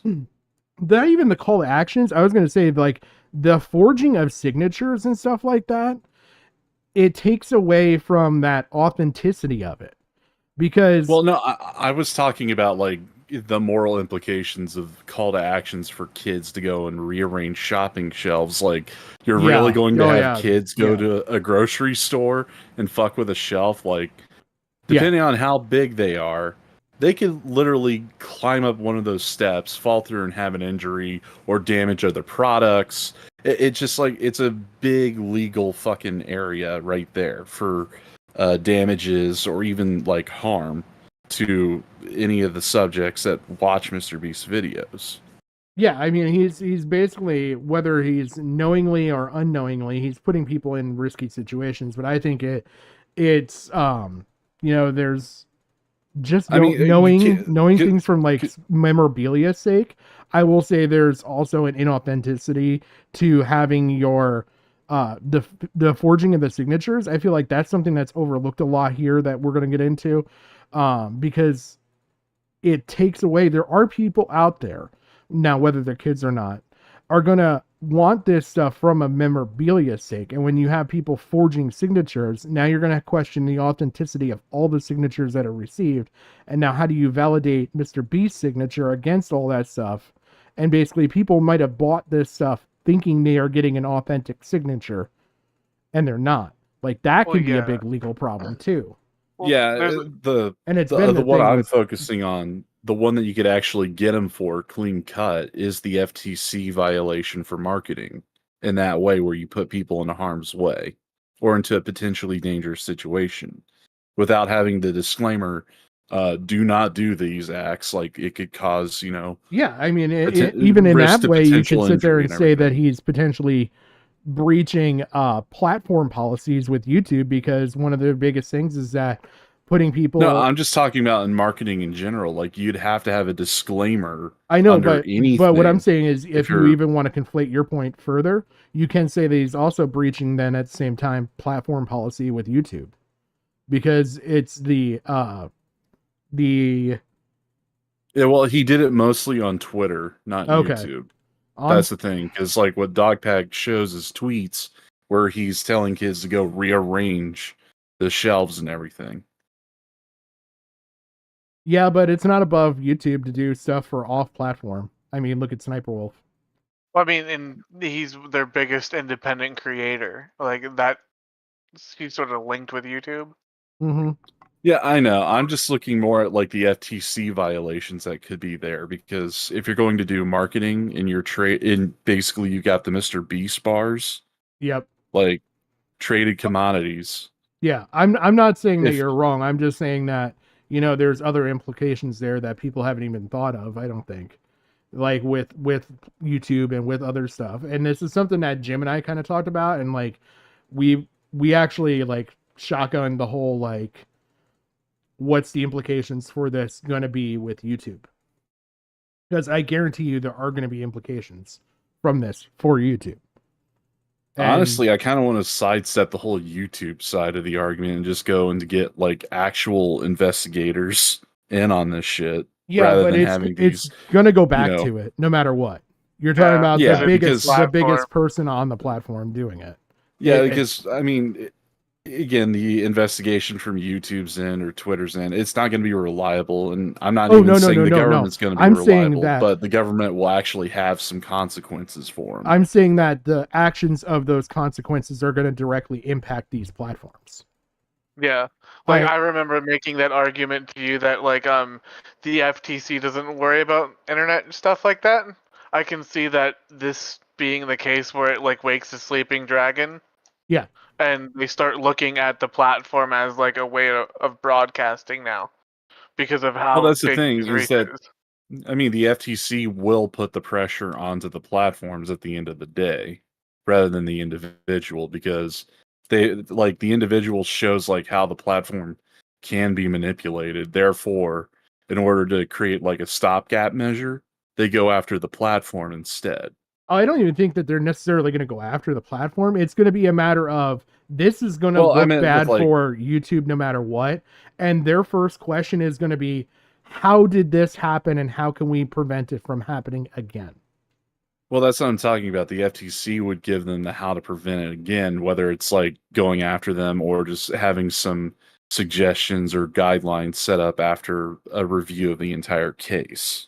Whether or not there's any legal action taken against Mr. Beast by the FTC is not the issue. It's just like, putting that extra heat on them and the platform would be beneficial to this whole situation. See, I don't think it's going to be beneficial at all. I think this is just going to institute more vague policies. And honestly, I'd Well, rather Mr. Beast fall beneficial. on his sword with this shit. Well, beneficial to ousting Mr. Beast and crew. That's what I meant. Okay. Like actually having consequences for the dumb fuck. Because I was going to say, and I think, Jim, when we talked, we're kind of on the page of like, this will lead to another Armageddon kind of situation. Or apocalypse. Like, it's going to lead to that, because then you're going to have people that are going to be sitting there saying, they let YouTubers do this stuff and see what happens. Like, you're going to have that moralization argument because this is getting the biggest one on the platform. Like, yeah. And then you've got YouTube is going to have to either institute a lot of policies, which is negatively going to affect everybody. And it's a matter of like, I'd rather Mr. Beast. I'm trying to like summarize my thoughts on this. I want Mr. Beast to kind of fall on the sword for this and catch it, then sit there and do a PewDiePie maneuver and say, oh, they're just being disingenuous. Because if he does that, I think it's going to turn around. I don't know. Even him falling on Worse. the sword Logan Paul style is what I think is going to happen. You remember the whole like Suicide Force thing? That where he wasn't. was I wouldn't even call that a fall on the sword, though. What did Logan Paul do? He said, "Yeah, this was bad," and then turned around and sold merch. I'm Well, it talking about wasn't like that. I'm talking about the video he made where he apologized. Then when he makes his grand comeback appearance, it's like he's fucking Jesus. Yeah, that and kind of with- fucking with- spectacle. with that, like all he was doing was grifting, is what I remember from that. And I don't think you can pull that off well here. I think this is more than showing somebody who off themselves in a foreign country. I honestly think this relates more to Adpocalypse and PewDiePie and the fight that you had with PewDiePie and what was it, the Washington Post or Wall Street Journal, whatever the fuck it was. Yeah. And like Because this the shit that involves happened with people's that. kids too, right? Like this is like Mr. Beast, like you know, the like Chris Tyson and this Delaware guy had access to children. Yeah. This isn't like I would agree that if it was just a lottery thing, sure. I think the sexual impropriety adds a whole other devious layer to this. Yeah, but usually when you're looking at that angle, and if they can't go at them legally because there's a lack of evidence, they will try to fuck with them the next best thing. And I think that is the FTC violations on lotteries and marketing.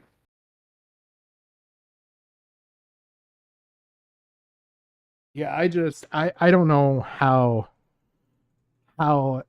this is going to play out. I just see a lot of not good scenarios happening from this unless you have Mr. B sit there and start doing what I kind of said to Jim, which is the literally background checks on everybody, fire anybody of any questionable background, cocoon yourself, sit there and institute a bunch of fucking policies. Basically, you're going to have to go through everything from sexual harassment policies to like what kid-friendly content is. Like they're going to make policies and they're going to have to in order to like try and fight to stay alive here. And they're going to have to go through like sexual predator trainings and stuff like that. And if they start doing that, they won't die. They're not going to be as successful here. But Jimmy sitting there staying silent or not responding or having a bad response here is going to be worse for everybody, I think. Because that's going to give everybody the ammo to sit there and say, well, if this is his response and this is what happened, what are you doing, YouTube?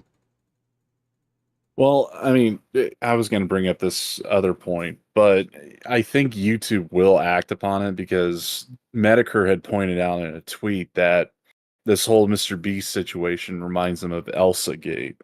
Yeah. Yeah, I mean, it's some of the more popular things that have happened throughout YouTube. This has that sense of implications. Yeah. Well, it's not just the sense of implications, but like just the way how it was marketed to kids. It was just in a different light than like people dressing up as Elsa and Spider-Man and doing fucked up shit. Yeah. Yeah, and this is like their top guy. Like this is like the face of the company almost. Yeah, I'm trying to like briefly summarize because I want to watch both videos and I'm going to point out some stuff when we get to that stuff, but like to summarize, I also want to go ahead. Hook on to something that you were saying earlier. I think this also shows just like how like hungry Mr. Beast is, and like I think that this is actually going to be an interesting case a couple of years from now on how being obsessed with growth is going to cause your downfall. Because if you look at it, like, because Legal Mindset went over it, right? When you're doing the autographs, like how you message the authenticity. Yep. Legally speaking, Mr. Beast is a company. It's not Jimmy. Legally, it's but all of them. You can't sit there and say that because you're talking about the same thing with like athletes. A lot of them are LLCs and companies and have people.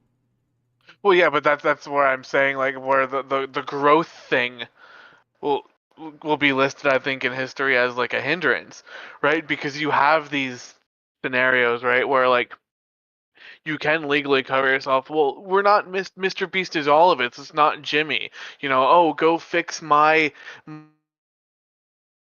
Broke out. Hershey bars. You know, you're gonna look over, like you're gonna look at this and people are gonna see like this is what happens when you care so much about growth. You don't do your due diligence throughout your entire company.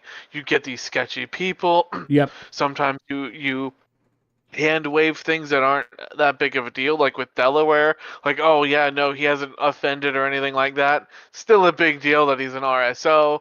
You know, you're more concerned with getting like quote. Some people have even labeled it as free child labor to clean your displays in stores. You have like the obsession, like the we're all Mr. Beast thing for like the autographs that like, yeah, legally speaking it is, but you know that kid that's buying that $50-$60 shirt that he spent all his allowance on was really hoping for Jimmy. And that's sort of like that's really scummy. Well, I mean, the whole free labor argument is kind of nonsensical in that aspect. Because I mean, the real argument would be just putting kids in like a potentially dangerous situation. Like I said, they could be climbing on the shelves if they're not that big, trying to reach the Mr. Beast bars to quote unquote clean up the section, and then they could have a shelf topple over onto them. Yeah. Or a shelf could break loose and then they fall and hurt themselves. Like, that's the real issue. The free labor is like the fucking fuck all, into insertion point to get them in that situation. Yeah, I just think, like I said, like it just sort of piggybacks all in all to like just I guess they're all symptoms of the disease, so to speak. If you kind of get what I'm saying, free labor. It sounds silly, but when you think about like how all these kids are like, I want Mr. Beast to be proud of me. I'm gonna go to my local Walmart and do this. It's still kind of messed up when you think about it. Like, it's a kid, and he's like, it's like that really, really toxic sort of like fostering of a parasocial relationship. Yeah, I mean, we all joke about like fucking Medicare and the Sweetie Squad and like PewDiePie and his 10-year-old army. Mr. Beast is literally brainwashed an entire generation. Yeah, Mr. Beast did it. Yeah. Mr. Beast actually did it. Like, he became the meme, and I think that's like kind of like what I'm shooting at here with it is like he literally created like this entire career around like children buying his products, being into his brand, and I think it's fascinating but also disturbing. I mean, not only that, you could have like adults who see this as a scam and want to piggyback off of it, and have also bilked his fans by having the limited run T-shirts that were signed in bulk, and then they do straw sales on eBay that kids are looking up for.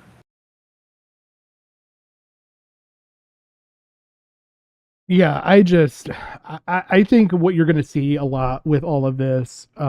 First of all, Devoured, thank you so much for the tip. I appreciate it.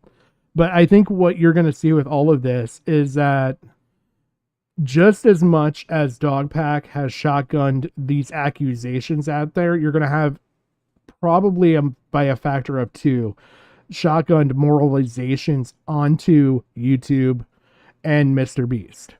And the only way to cut it off, to head it off, would be as if for him to, okay, the Chris Tyson shit is bad. The Jake the Viking stuff is bad.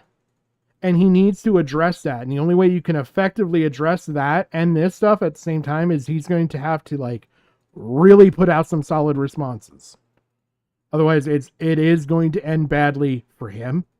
He will be the guy that killed YouTube. Because Google's on a big precipice right now on their own too. Like when you look at a totality of a situation, they've just been declared a monopoly. YouTube never makes them money. There's not a whole lot holding on to YouTube right now. It'd be very easy for them to say, yeah, we're just not going to do this anymore. And sell it to Twitch or sell it to Kick or something like that. And you've seen how many Google products they've iced. Yeah. Like there's a whole website failedbygoogle.com or killedbygoogle.com. Like you can literally see, I could easily see, like you said, after that YouTube joining that. Yeah, like, and do you at this point, do you want to go down Mr. Beast as the guy that was the linchpin in killing YouTube? Because you're at that precipice. Whether you want to acknowledge it or not is on you, but like you become the biggest YouTuber. You beat out T-Series, something that even PewDiePie didn't do. You then are now being exposed for doing all this shit, which is bad, on top of having put yourself in a position where you have predators working directly with children. Well, I mean, that's the thing. I've got two things to bring up here. One is like him being the linchpin to kill YouTube. I don't see that happening because, I mean, if that was that wouldn't even be the biggest case you would make for killing YouTube from a business perspective. I mean, YouTube is running in the net negative. Yeah. As far as like funds it creates for Alphabet or Google, because ultimately they see it more the value as the marketing side rather than a product that they're trying to sell. But when you have the biggest content creator in that sphere do something that's going to effectively drive away all of that ad revenue, their whole 45%, like that's going to be what tanks it. Well, that's the thing. It's not so much as the ad revenue, it's the ability to generate interest. Like not interest as in money, but interest as in eyes on like YouTube itself. Like there's over like 1 billion individual users who pop into the site to view, and like maybe even close to half of that are the actual creators. But the whole thing is like it's about the mechanism, not so much as like the output it creates. That's what they see the value in YouTube as. That's why they've kept it around, even though it's been running in the red for over a decade. Even with all the adpocalypse, all the different site rules changes for people, I don't see Mr. Beast being the linchpin to kill it. I see that as just like another bump in the road that they need to, smooth out some more edges to streamline it. But it's never going to be in the green because of how. Oh, it's like, not going to be in YouTube, the green. No. Yeah, because how YouTube operates, it has more videos than there has been time in human, history. Yeah, like but as in runtime alone. There's also a significant amount of value in selling that platform off to somebody else at this point to get away from that. Because how do you repair the Mr. Beast situation then? Well, I don't think they're looking to repair the situation. They're just looking at preventative. They have to. They're going to be pressured to by the same people that caused the. That's what I'm saying. The people that brought eyes to the adpocalypses before are going to be the same people that are going to moralize and bring eyes to this again. It's going to start going back to, well, here's the advertisers that worked with Mr. Beast, calling them into question. Then those advertisers are going to imply a pressure onto YouTube that you need to fix this. Otherwise, we're gone. Well, it's not. Well, I mean, they already have like an easy fix. They'll just limit like Google AdSense. Like the entire ads and advertisers are going through a third company to be applied to YouTube on a website. Like they could just pull back from it. I don't think that's like, going to be enough this time. I don't think the money is not the issue here as much as the thing. as it's going to be. Now you're bringing into a big social issue of protecting kids. Well, I mean, that's the thing. It's like that's what they've always done before for every other instance, like where you had all these YouTube call-outs. I mean, regardless if it was Logan Paul, PewDiePie, or the ElsaGate shit, all they did was just hold back AdSense for a year until like the hype died down, and then they would slowly reinsert it. Yeah, and I don't think that's going to be the resolution you can get by with on this one. Because you're talking about putting predators in direct access to children. Well, I mean, that's what ElsaGate was, and ultimately when it came to like CSAM, where they had to, where you remember the example I brought up before about the pedophiles getting off to just videos of kids jumping up and down on a trampoline. Yeah. And how they had to like basically remove that kind of content. Yep. I mean, that's basically what they're going to do again. But how do you remove Mr. Beast content? That's what I'm saying. How do you fix the situation? Well, see, and I think that there's something else that I just want to kind of slide in here with too.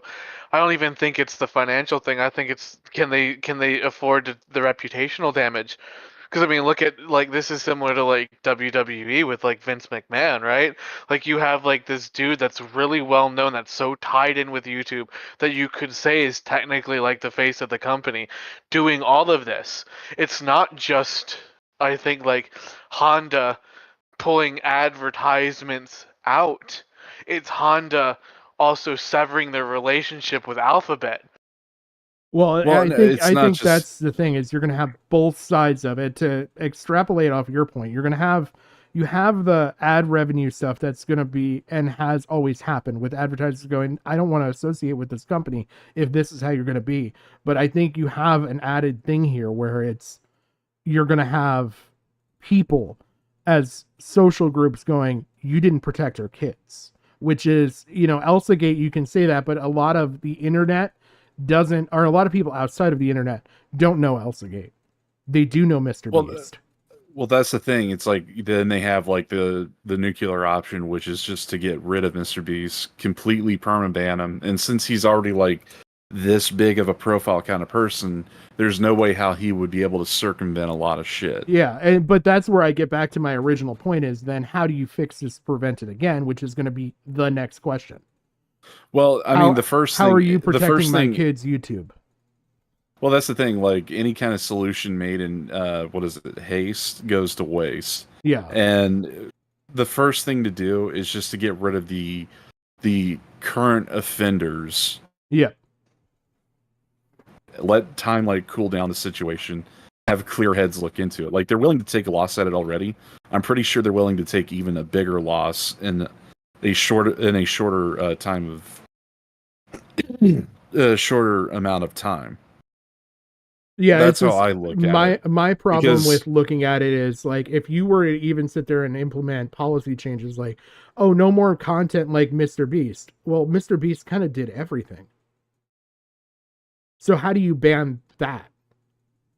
You're basically gonna push the platform into where it's just like what animated stuff. He didn't do that. You could basically order a legal threat. I mean, this is the thing. You could basically ban him and then present an ultimatum. If we ever find you on this, we will take legal action. Yeah. And that works for Jimmy. But what I'm saying is for like how do you fix this going forward? And like, you can't just sit there and say no more content like Mr. Beast. You're going to have to come up with like, here's what is not going to be okay. And here is what is okay. Like they're going to get to a point that people are going to push, I think, YouTube for that this time. And it's something they haven't been pushed for before. There's a crazy thing that I'm thinking. Good. What if YouTube starts pushing that you can't incorporate a YouTube channel?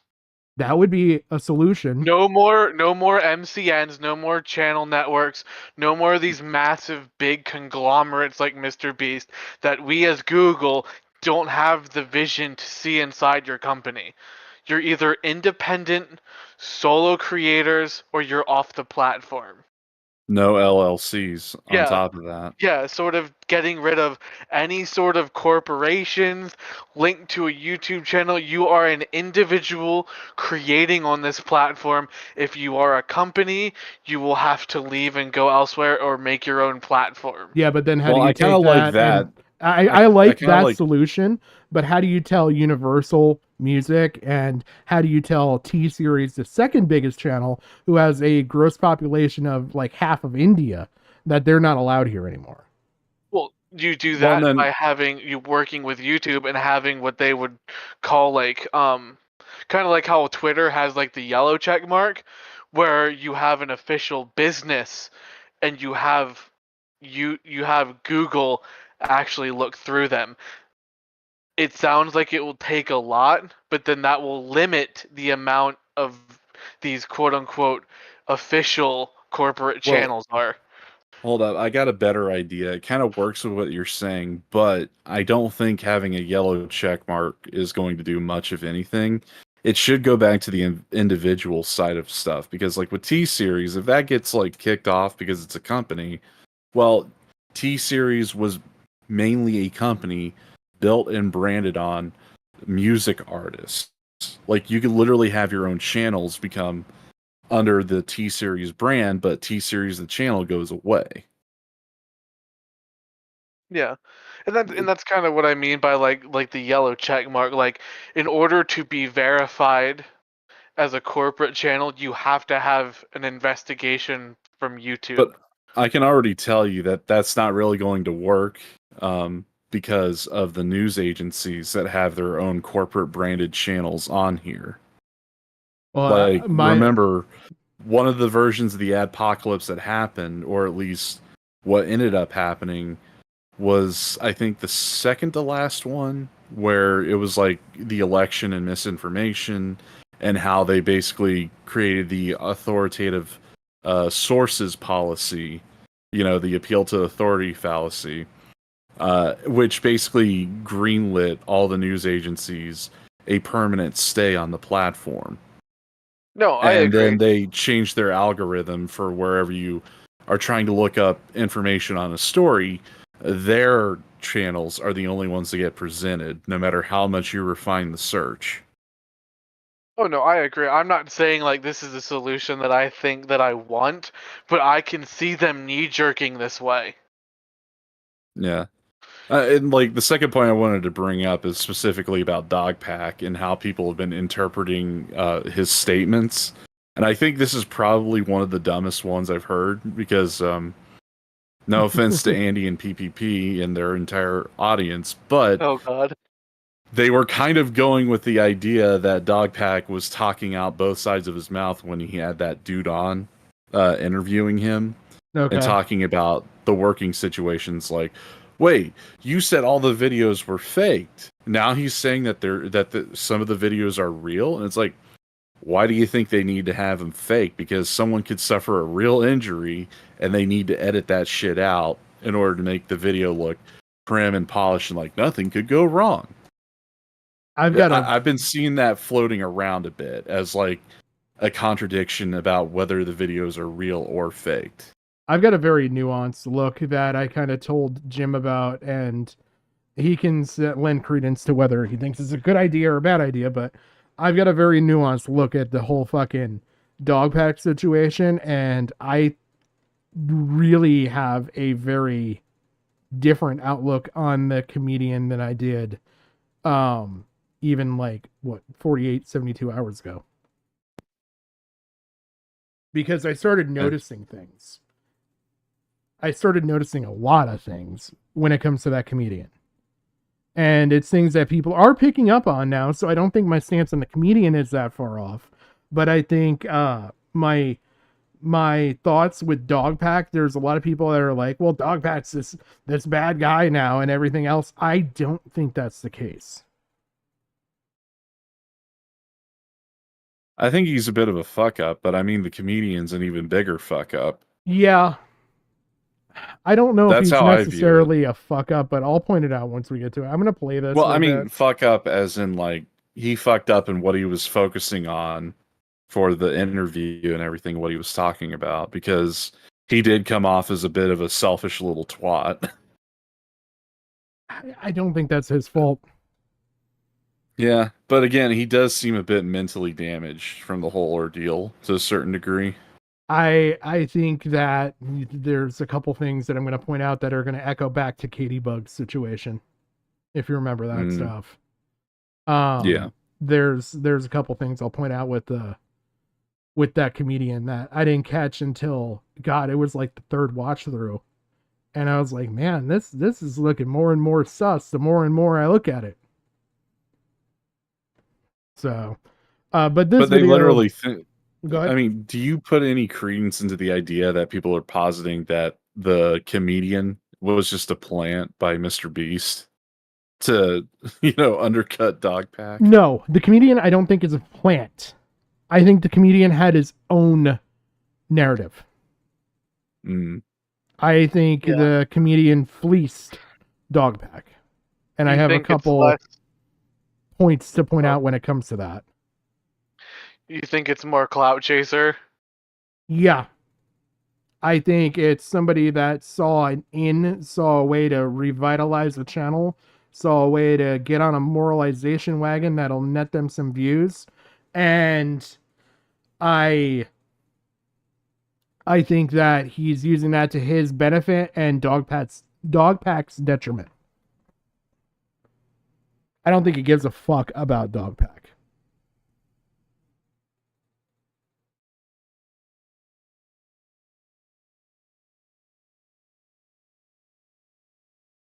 Do you think attention is the most valuable currency in the world? Well, of course. If you could post something and everyone in the world would watch it, you'd be the most powerful man on earth. We're not promoting gambling. I think people are going to see this negative. Very smart with your money. The guy who just throws away millions of dollars on YouTube videos is a gambler. Who would have thought? Lottery for money. To the point where he's gambling with people's lives. You don't have to pay anything to enter legitimate sports. How is this legal? I don't get it. It's a scam. Hundreds of forged or fake signatures. Ponzi schemes are great up until they just go bust.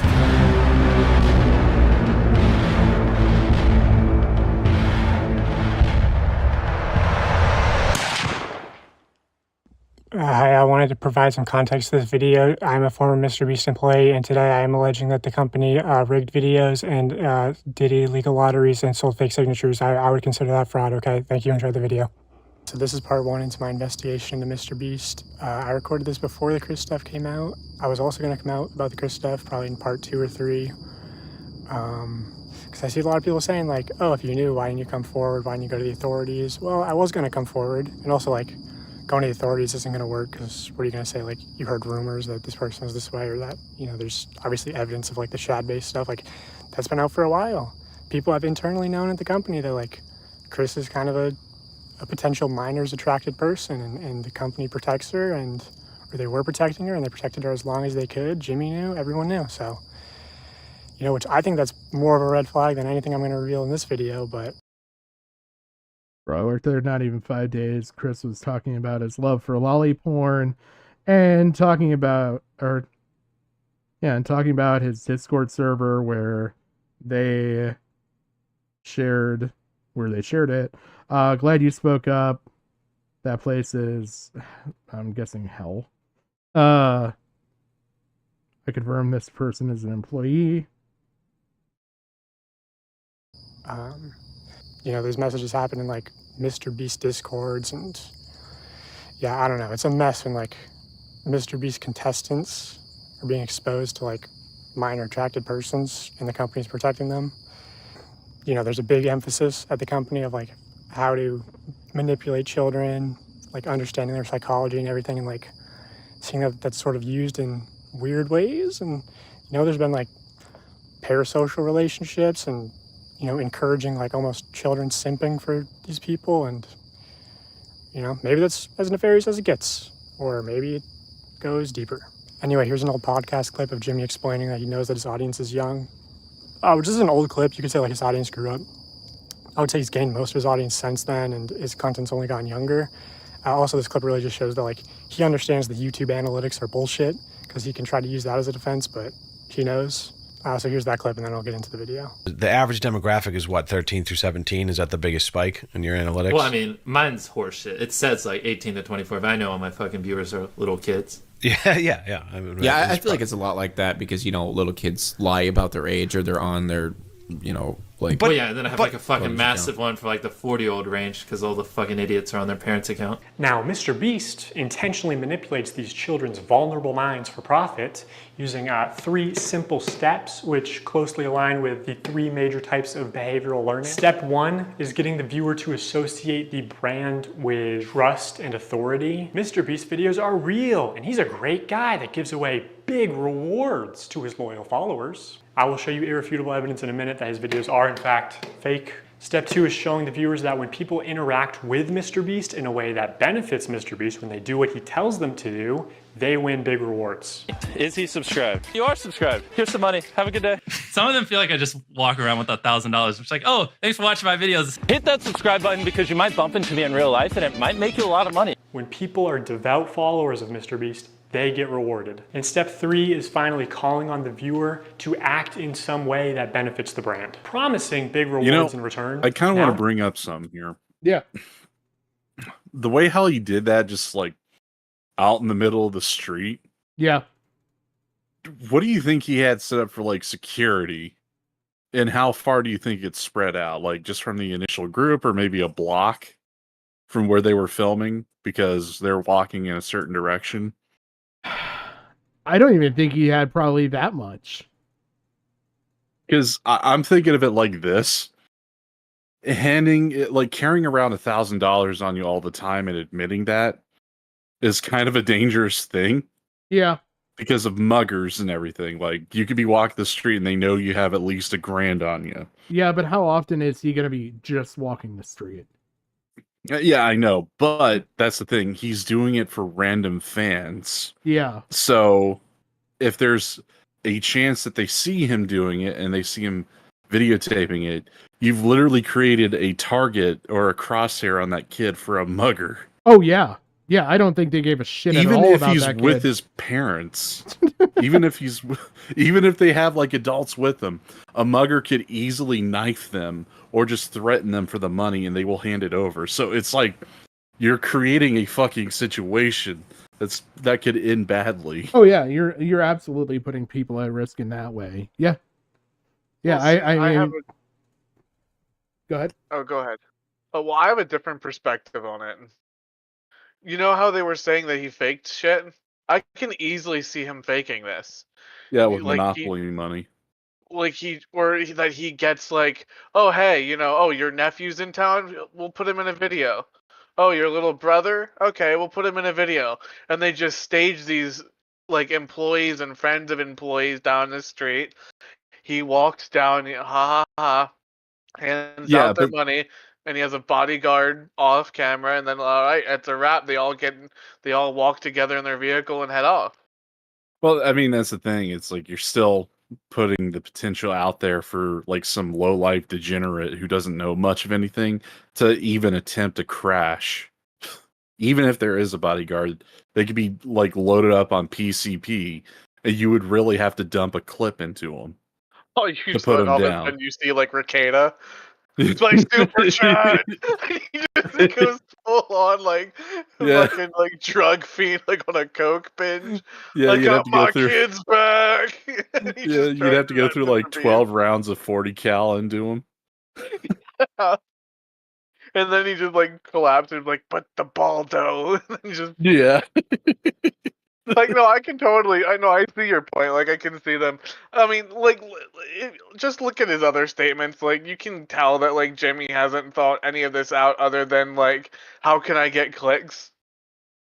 Mm-hmm. And here's the thing. I kind of, like, just noticed this now on rewatch, but the creepiest thing is that Chris Tyson is directly behind the boy. Well, the other thing? Looking at his ass. Look at the eyes. Well, yeah, he's looking down at the kid's ass. This will be a nice one for the Discord server. Watch the background. This is cut. This is not fluid. Watch. You got a guy in black back here? Yeah, and you got a white car. Oh, yeah. Watch. Cut. Yep. It's like at least a 20-second cut because the guy in black is further down and you got a guy in white behind him. Yep.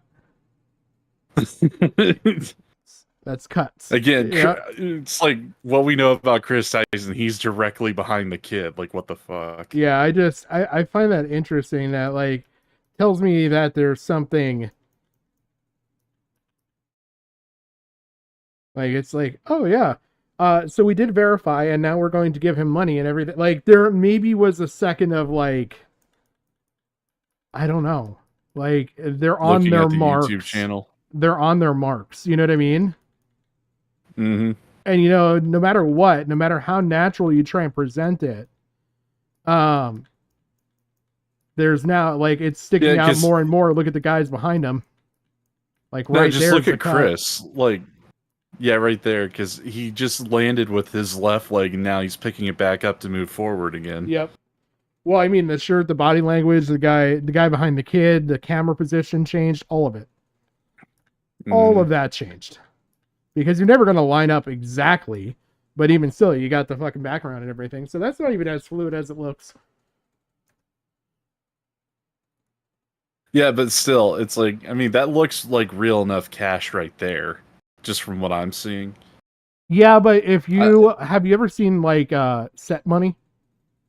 Yeah, I have, but then again, it's like I don't even know if he would have connections to even get that kind of stuff because I think he could, would. Look up set money and it'd just be counterfeits, I mean, he is the biggest YouTuber. I can totally see him. I mean, That to set that shit up. that camera setup ain't cheap. I can tell you that much. Yeah, I know. I'm just saying it's like my original idea for the situation. Like, if you're going to use set money to look like real money, it's still going to present like the possibility to a guy who's never even heard it before to attempt something stupid to put people in danger. Oh yeah. I'm not saying that you're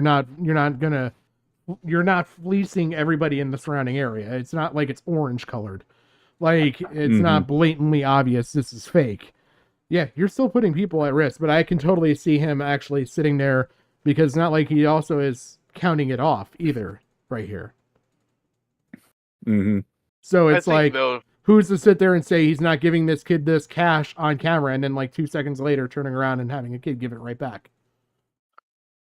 Well, I mean, for me, it's like I think he's really giving the money out, but I just think that kid is somehow related to him. Like either it's like an employee's brother or nephew or, you know what I mean? Yeah, and the other part of it for me is where is this taking place? Because that building to me, it looks like LA. Well, I'm just saying that building to me, and even the buildings in the background and stuff. Like, okay, 2 things that stand out to me. One, this car never moves. This car never moves like it's blocking something off.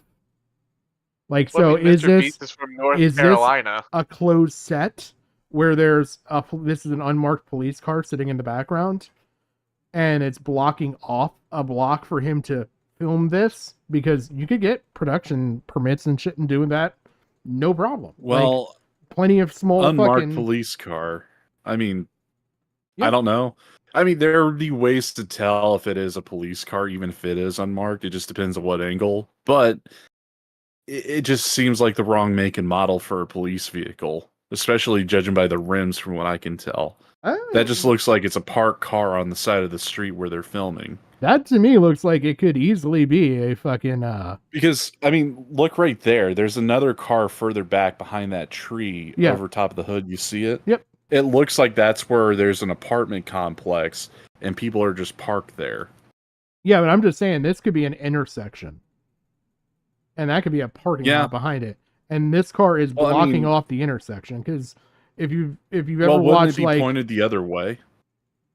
Not necessarily. If it's blocking off, if it's blocking off across both sides of the road, or if it's a one-way street, or if it's a driveway, like who knows? I mean, this could be a sign for a fucking car dealership, and that could be a car for sale, and they're just blocking it so that nobody drives out while they're filming right here.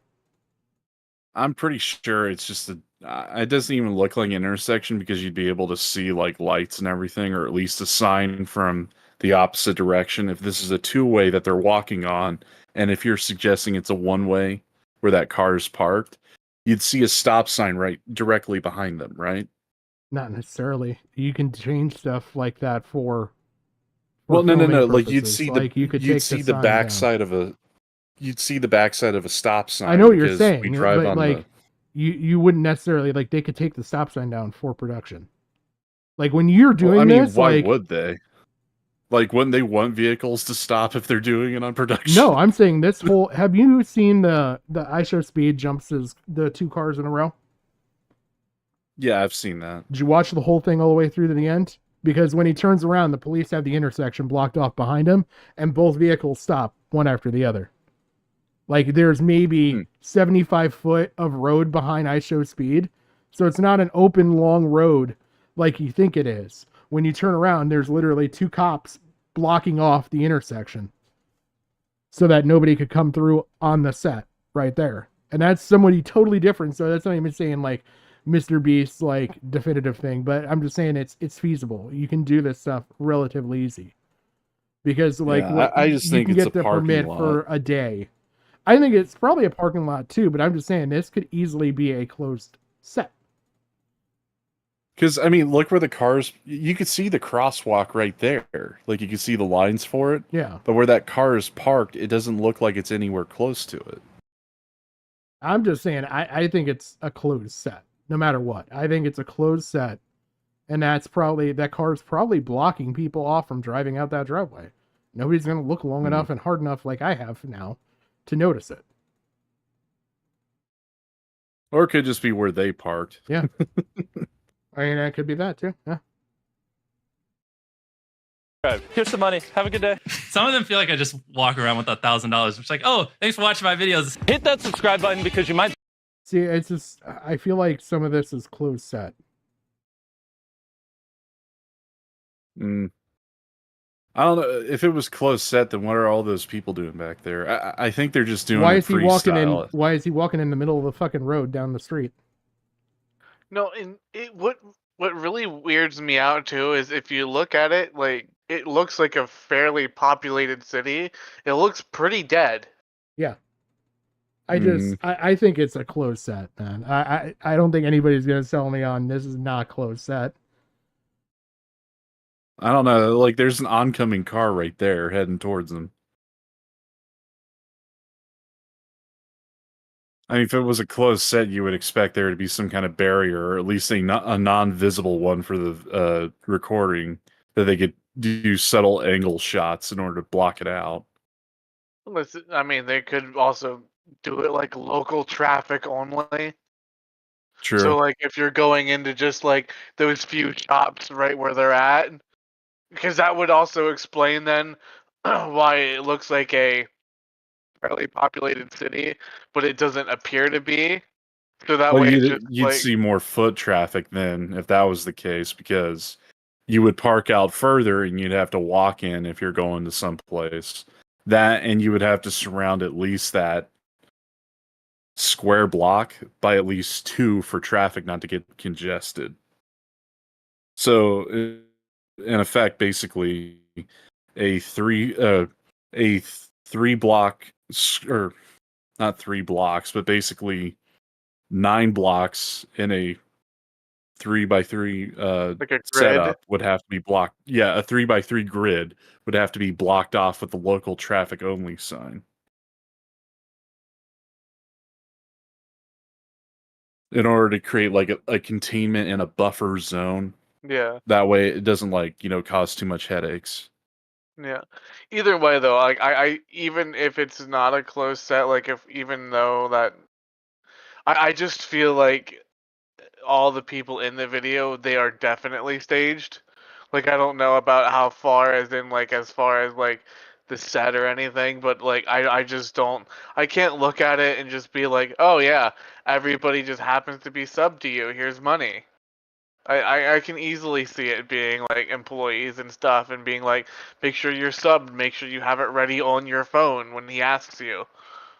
Yeah. Yeah, I'm just thinking, like, it still doesn't, even if it was, local traffic, it still doesn't, rule out the fact that some idiot could do that kind of shit if they're crazy enough. Yeah, like, I still think I'm still going with the whole, I think he's scummy enough to have at least set up the people to be, people that he knows and can guarantee, and give that sort of false hope that, oh, maybe one day I'll see it. Yeah, I think the whole fucking thing is fake. I'm just gonna leave it at that. I feel like I just walk around with $1,000. It's like, oh, thanks for watching my videos. Hit that subscribe button because you might bump into me in real life and it might make you a lot of money. When people are devout followers of MrBeast, they get rewarded. And step 3 is finally calling on the viewer to act in some way that benefits the brand, promising big rewards in return. Now it's your turn to do what MrBeast tells you and you will win big rewards. But you actually won't unless you're famous or friends or family of a MrBeast employee. So young impressionable viewers are made to believe that MrBeast is a trusted authority who can give them big rewards. These young viewers are explicitly shown that dedicated followers. I will show you irrefutable evidence in a minute that his videos are in fact fake. Step 2 is showing the viewers that when people interact with MrBeast in a way saying big rewards in return, now it's your turn to do what MrBeast tells you and you will win big rewards. But you actually won't unless you're famous or friends or family of a MrBeast employee. So young impressionable viewers are made to believe that MrBeast is a trusted authority who can give them big rewards.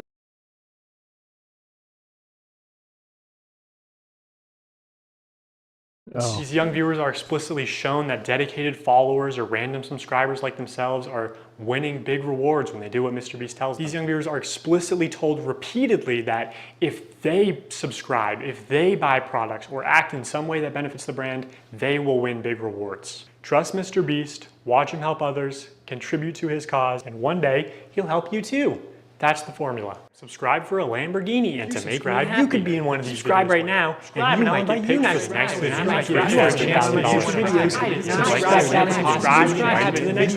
Subscribe and you might win a free car. Subscribe for a free car. I love all of subscribe and you can come next time. I might give you $100. Subscribe again. Subscribe and you could win 10 red subscribe button. You could also win $100. Seriously, we always fly subscribers down. They never fly random subscribers down. Mr. Beast fakes his videos in ways that are worse than you realize. I say that because he's been exposed for faking videos before, and the common response is, why does it matter if the videos are fake? They're just meant to be entertainment. A large part of Mr. Beast's brand is the fact that he doesn't fake videos. I remember when I first started seeing your videos, I was like, this shit's gotta be fake. Oh yeah, Like, it's a dude, huge so- problem for us now. I actually have to dial back my content sometimes just so people think it's real. But also, if what we had to film was scripted, you know, because what we do is non-scripted, so you have to plan for a bunch of variables that you can't control, blah, blah. If what we did was scripted, holy shit, this stuff would be easy to pump out. Have you ever faked a video? No. But this train track is CGI, these bus wheels are CGI, this explosion is fake, this shredder is CGI, this car is digitally lifted, this pit is fake, this guy is fake, this raccoon is a paid actor, this island cost more than $1, this city is not abandoned, these buildings are CGI, but it's not your only way out. You can literally get an Uber to the airport for $20. That's not a lurker. It's just a guy. This whole room is fake. This contestant is an actor and a secret employee at Mr. Beast. They had him dive through this fake door twice. This line is scripted. This action is scripted. In fact, pretty much all the videos with Mac are scripted.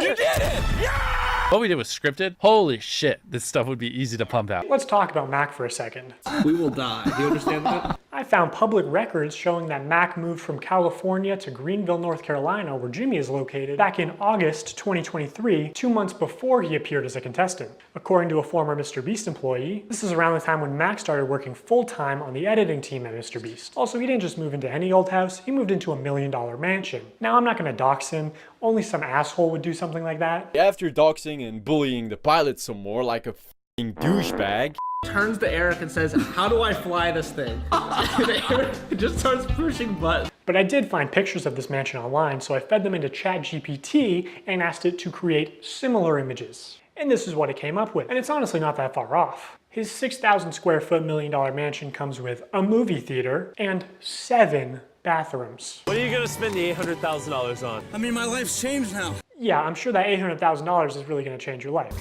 Max is a nice car. tell me, where are we right now? We're in the place that we drove to a few minutes ago. Mac, let's cut the shit here. What have you been doing for like the last year? A lot of family stuff.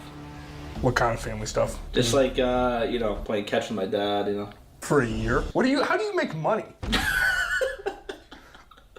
How are you, like, surviving? Basically, like, my main strategy is I go to, like grocery store type places. Grocery store type places? Yeah, and I basically, I'll do when I get there. I usually get, like an amount of food that would feed me for, like, a week or so, right? With what money? The money that I've made. How did you make it? Huh? Yeah, listen, you're getting too caught up in the details. They'll figure it out. We will die. Do you understand that? During this time lapse on the 4th day of 7 days stranded at sea, you can clearly see there's no one in the shelter. These are their empty beds. But after a hard cut, magically 5 people are awake, and 2 of the boys have bright yellow raincoats that they didn't have when it rained on day 2. And after standing the whole night, completely soaked. You didn't spend the night soaked, Jimmy. You slept on the production yacht. It's ironic because this is one of the videos where they claim that they don't fake things. But no, we have to be the real channel that doesn't fake things. In this video, this wink was added in post. In fact, 58 was actually on the far opposite side of the room from 42, and he just didn't hear him. This whole revenge storyline was added in post. Multiple shots show how timers are edited in post. Timers are edited in post. Timers are edited in post. They also manipulated contestants' audio in post. So I wanted to see, like, what do you guys think of, like, all of this, the faking the videos portion of it? Like, does it really impact you guys that much? I mean, if it was a competition and it was an open invitation to anybody, yeah, it probably would affect me more. But if it's just to the employees or the staff or like family members, yeah, I mean, they could do fuck all they want. Okay. I think it depends on the video. Okay. Yeah, it's like if there was like faking videos of like, you know, Mom and Max level with the vampire pedophile shit. Yeah, I'd be fucking upset about that. Like, I mean, you're slandering an innocent dude here. Yeah. Well, I'm more upset at the first video than these, because like that's like giving somebody hope that, oh, if I'm out on the streets of North Carolina, I can just get money.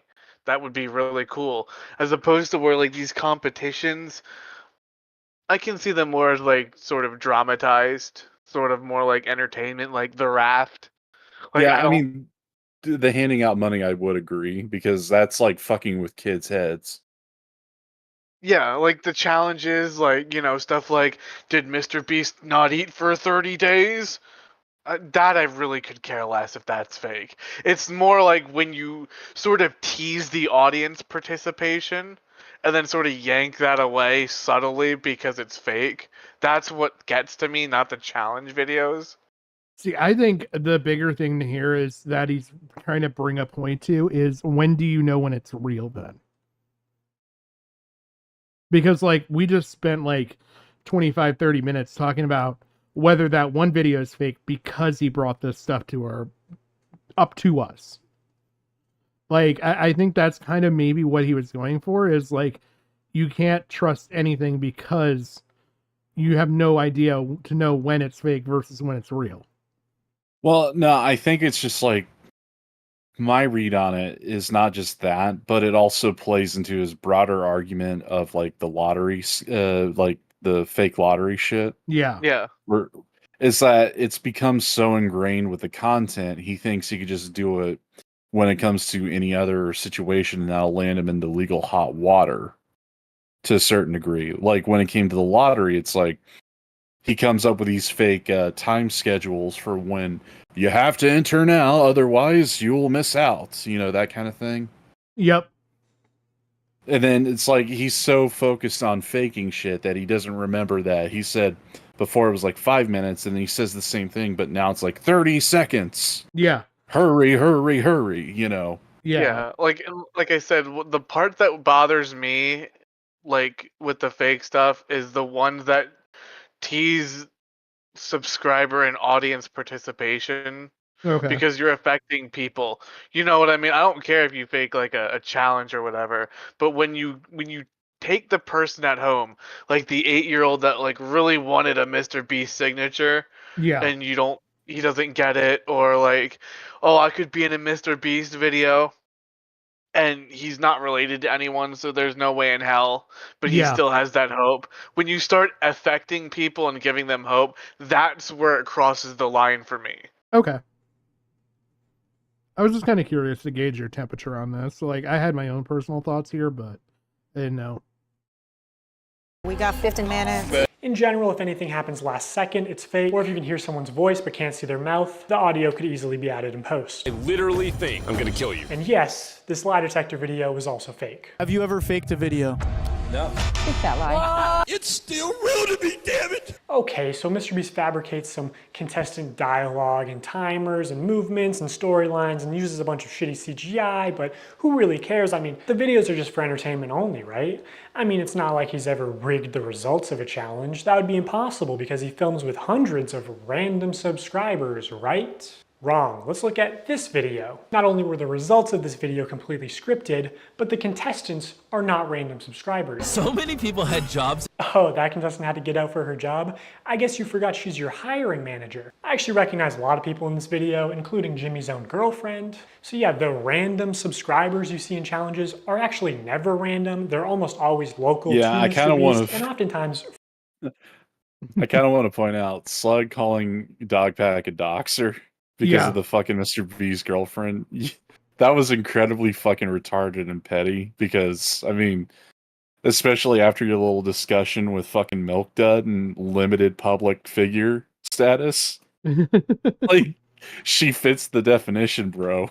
Yeah, I would say that. Like, honestly, I would say any of these people, especially like if you're consenting to be in the video, how is it any, I don't know, how's it any different than, I guess, I'm trying to think of Slug's logic as I'm asking, or I'm stating this. Again, he was pointing out the LinkedIn. It's like, yeah, you didn't censor it properly. And it's like, seriously, bro? It's like, LinkedIn, like, if I'm remembering correctly, LinkedIn is specifically for hiring purposes. You're putting your information out there for hiring teams to find, to either offer you a job or to look over your profile. Yeah, or to see if you're a good to fit. see your associations. It's networking in a way.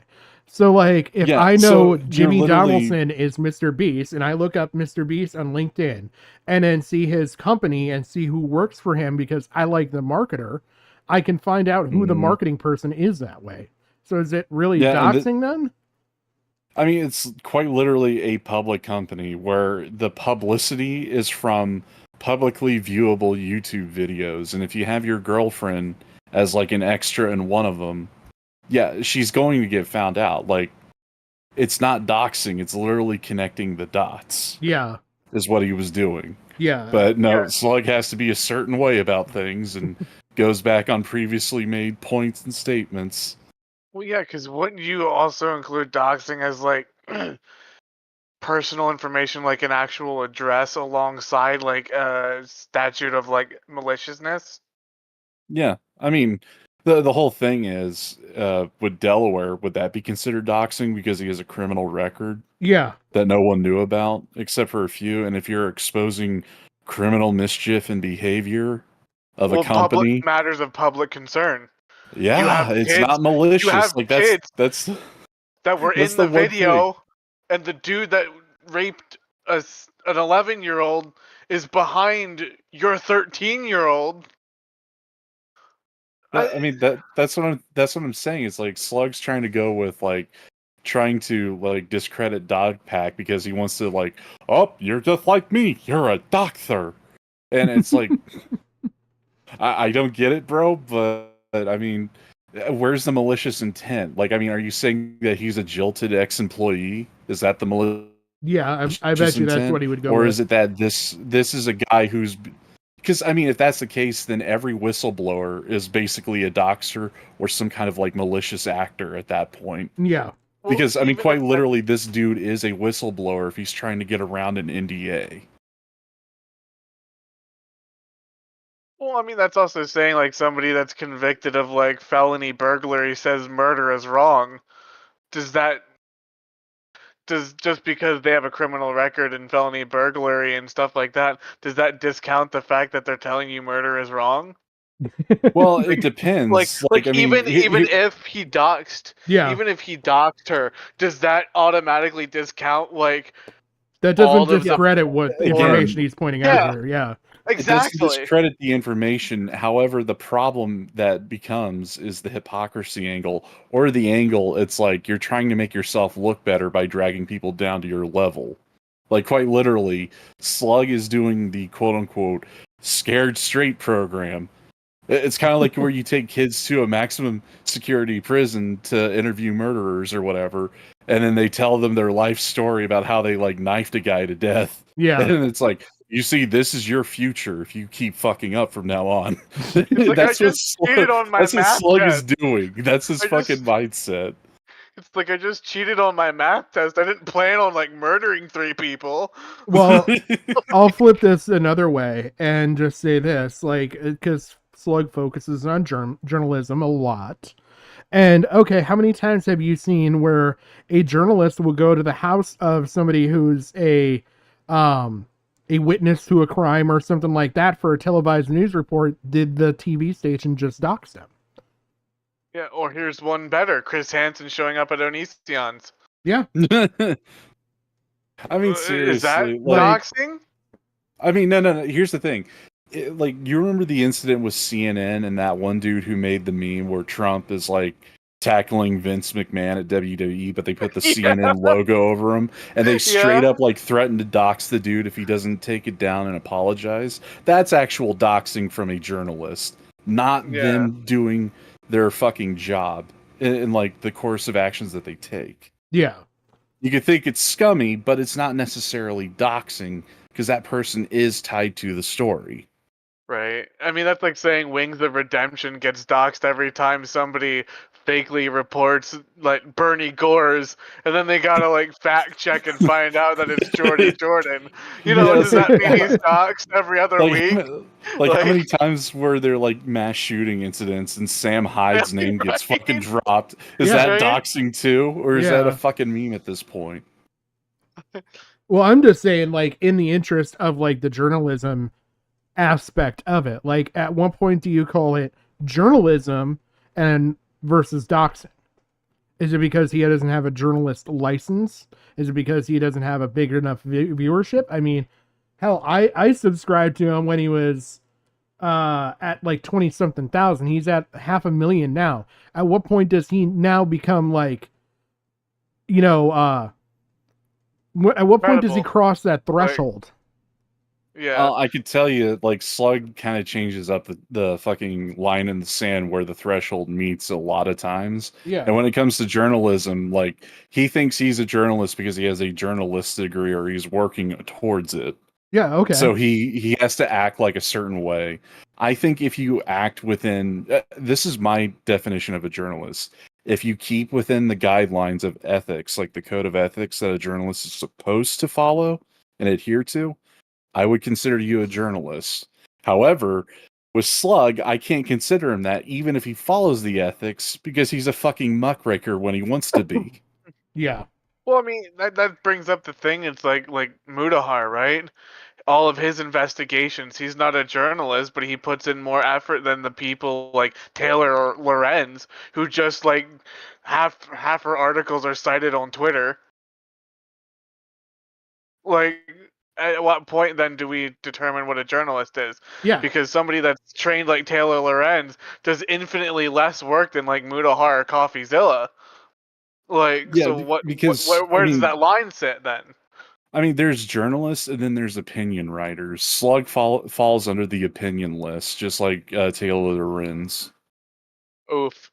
where they Dude, do editorials rather fired. than actual, like, fucking journalism. Like, everything that Slug has done seems more like an editorial and gutter sniping than actual journalism. Because he's running a YouTube channel. Yeah, I mean, Well, and that's also saying people like James O'Keefe or Julian Assange aren't journalists. No, they're more like whistleblowers or run platforms for whistleblowers. But couldn't you also say that in essence whistleblowing is journalism to an investigative degree? Well, again, journalism is basically the reporting of said whistleblowing or reporting of a crime and where sources are involved. A whistleblower is a whistleblower. Otherwise, a journalist, if you're going to say a whistleblower is sort of like a journalist, then journalists should, have the same protections as a whistleblower should under the law. Which, I mean, technically they do, but not to the same extent as a whistleblower would. Yeah, well, that's where I'm like, I kind of find it interesting of like, where's that line? Because like you could almost look at Dogpack and be like, is he a whistleblower or a journalist? Because technically he's like blending both. Well, I mean, he has to get around the NDA. He's just thinking smarter, not like, trying to be a whistleblower, stay anonymous, and then just like hand over evidence to someone else to tout out. I mean, he literally has to take this into his own hands. Because, I mean, would you trust like any other massive YouTuber outside of like, a handful like Mudahar or even CoffeeZilla to break this? No, I it would have to be somebody with a large degree and a storied career of ethics. Yeah, so I'm thinking his best option, or at least the one that he saw was the best for his situation, is to put himself out there as the whistleblower and then like show you point for point how this all happened or how it actually works. Because then he doesn't get like poked and prodded by a bunch of like 1,000 different interviewers in which his story could change, where he already has all the facts, or at least what he believes are the facts of the situation, lined up in how he wants to present them. I wouldn't even call him a whistleblower. I'll be honest with you. I would not call Dogpack a whistleblower. Well, he would fall under it if he's like trying to circumvent his NDA. I would say it because he's a former employee. He was on the inside. Yeah, so he's got like 2 of the 3 for a whistleblower. But he doesn't point out anything like lesser known facts here. Everything he's doing is in public. Well, this one, I'm talking about like, Delaware. That would classify him as a whistleblower to a certain extent. Because he didn't expose anything there. He was a journalist there. It was Jake who talked about Delaware. Well, he knew about Delaware too. He could substantiate it, but he never said it.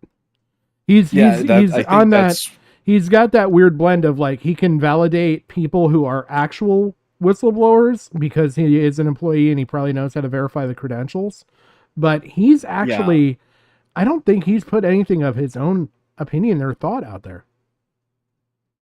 Well, I think that's how he's circumventing the NDA. Because he's taking stuff that he knows he can personally verify and just using the public as a way to back it without saying, I saw this myself.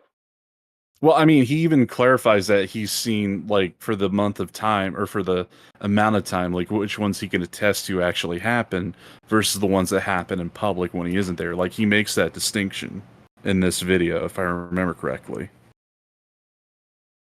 But, again, it's like, I see him more as a whistleblower who's just trying to circumvent an NDA. I mean, he may be doing it in the style of a journalist, but at the same time, he doesn't have, like, according to Slug, the credentials to be a journalist. And I don't think he's following ethical standards of a journalist either. I think he is. I mean, he's verifying the information. He has a way to verify it. He's verifying the information. He's taking only publicly known verifiable information. So he's actually probably, you could say, a step above a journalist because he's not taking private information and trying to verify that against the company. This is company information that was put out by the company. And he's just shining a spotlight on it. Well, let's take it from a different perspective. If someone was like an actual employee of a company and he had worked as like a contractor for a certain amount of time and he was verifying information, like say for Lockheed Martin, you know, I mean, would you say that would still be journalism because he knows how to verify information? It depends on what he's doing. Like, would I attest that the door guard for the building for Lockheed Martin would know what credentials to check for? Yes. But would he know the inner workings of what skunk projects are being worked on and everything else? No. But he can say that this is a verifiable person, which technically, I think the information. Yeah, again, it's like, it's what he wouldn't know, like the inner workings, but a door guard can like always see what's behind the door when it opens. Yeah, he could attest to witnessing something. He's not going to be able to see behind every door, though. Yeah, I know, just the door that he's guarding. Yeah, I'm just saying, like, that's how I view this. From different directions. Like, okay, what did Dawson do at Mr. Beast? I don't think he was the head writer. Oh, he said he wrote, but like that's it. Or is that so? How Jake? Much? Jake also wrote. I think he says he wrote too, but like he doesn't really give much clarity. So like, how can you even verify that he? And I know this is taking credit away from him a little bit too, but like, how can you like honestly sit there and say that he knows for a fact on everything that he's reporting? He's just able to verify. He's literally that security guard. Yeah, they work there. Their credentials match mine. Mm-hmm. And again, like, I know Sin's probably watching right now, and he likes it when I rant, but look, I think Slug's whole point on this is that he's bitter. Is like, how dare you?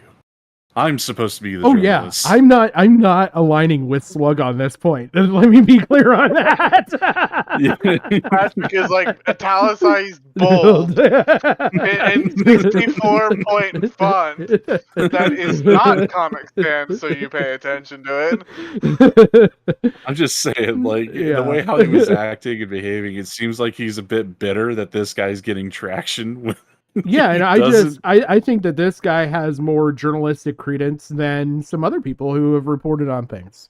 Like, he has behavior down pat. Yeah, he has the one thing where he can say, look, the people, I'm not taking just information.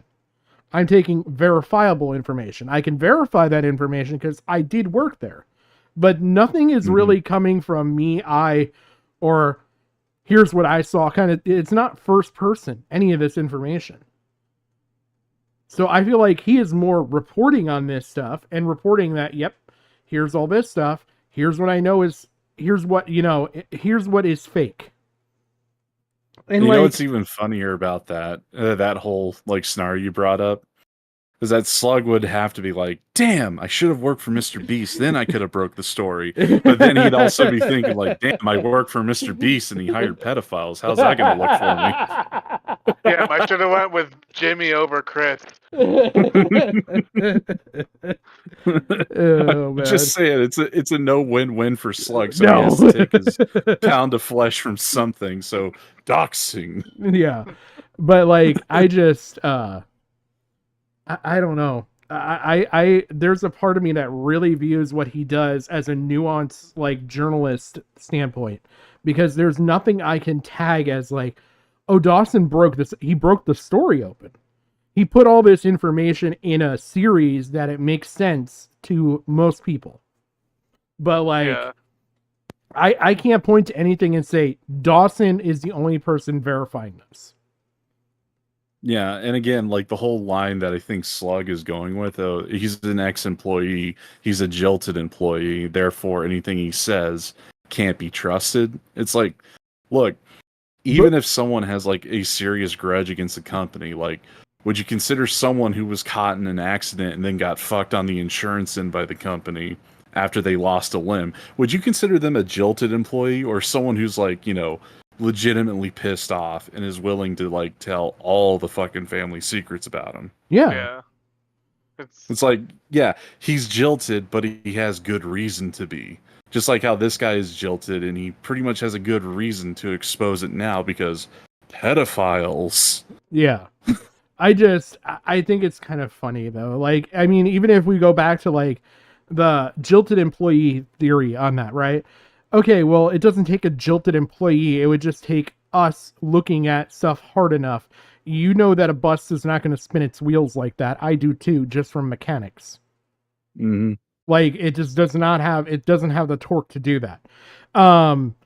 Like, I'm sure if we look, there's enough things like where we can find something that stands out that it's like, yeah, that car crusher wasn't right. Yeah, that train tracks didn't look right. Yeah, these timers were edited.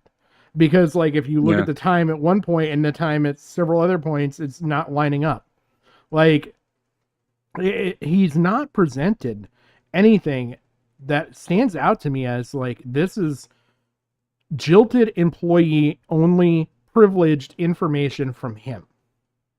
Yeah, but I think a lot of people are just, especially Slug, are looking at this from the YouTube brain perspective. Oh yeah, there's a lot of that, and I think that's I think that's the biggest fucking hindrance that this guy is dealing with, and it's kind of the other reason why I don't think Slug should open his mouth on this. There's a lot of people that are looking at this YouTube brain, because I'll be honest, and it's funny because they're looking at it YouTube brain for them. They're not looking at it even YouTube brain for a YouTube channel. Yeah, like seriously, it's projection. It's like projection at this point. Yes, because when we get to this other video, what is the biggest complaint with this video that you've heard? Like, overarching complaint. He's a crybaby California lefty complaining about work, problems. No, but I'm saying about the video itself. Not about him, not about this comedian guy. About the whole video. Nick DiOrio even posted about it. Oh, the whole beginning of this is shit, and then he saves everything great for the end. Right? I remember you popped off about it to me in DMs. Like, no, of course everybody's gonna want to put the good stuff at the end. Well, Viewer retention. Viewer retention is a thing everybody is after on fucking YouTube. Why would you put everything great in the first 5 minutes? Who's going to watch the rest of this 45 minutes worth of shit? Yeah. He teases it. He shows all the crying bullshit and then shows exactly what he said in the beginning at the end when he said, I will show it at the end. So if you want to be lazy, yes, click to the end. But like, Jesus. You know what the funny thing too is the people that are saying that are the same people that use that technique in their videos. Yes, they are the exact same people. It's like, how dare you blue ball us? Meanwhile, I'll blue ball my own audience. But like, it's literally like, look, everything he says a bunch of stuff here in the beginning is going to be at the end. he then does this whole fucking interview and then literally follows through on his fucking word. Well, again, it's all because the comedian didn't fit the, like, you know, their personal No. feelings about the situation. And I think that's like complete and utter bullshit on their part. Because, I mean, the dude has like the right to feel the way he does. And if like Dogpack feels like it will add, like, I don't know, a broader perspective because it might rope in people who also feel the same way he does when it comes to Mr. Beast and how he handles like employment. I think that's like, it's like, look, he could be coming at it from like, oh, he faked the videos, and like certain employees won't have the courage to come out and say like, well, yeah, he did fake a lot of shit. However, if it comes to like the employment and how it was like the business ran behind the scenes for their end, I think it will give them more encouragement. It's like, yeah, I could back this up. Like the dude, he does like all this weird shit. He acts like an evil villain, like the Claw from Inspector Gadget, sitting in a chair maniacally, like, you know, thinking, pausing while you have like an ice pack and blisters on your feet. Yeah, I just from like something that he just put you through. That lends some credence to me about like this was supposed to be one of the boys, and like he did this to one of the people he considers a good person. What would he put a bad person through? You know what I mean? Or someone he doesn't like. Like, so yeah. There's that whole side of it. I think that I picked up on something after everything that's even more strong than that.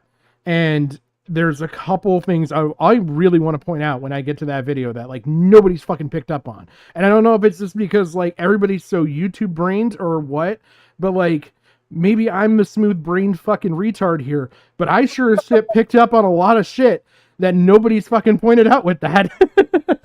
Oh my gosh, maybe I'm the smooth brain here.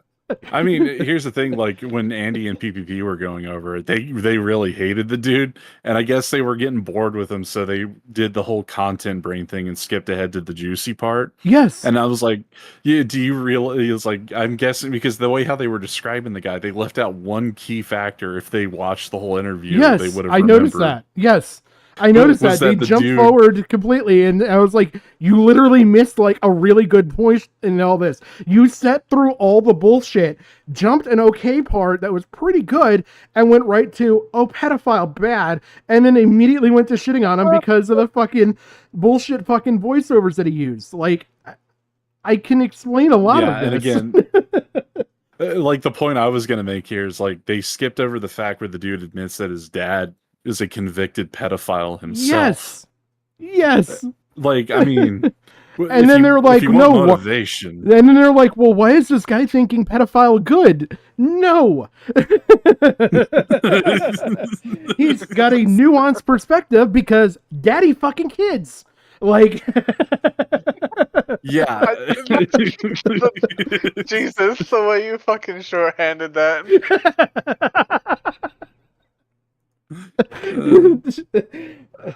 Like, I just but like I've got my own bones to fucking pick when it comes to this little fucking pedo stash fucking family fucker fucking dude here, like this D-Max fucking value store ripoff version.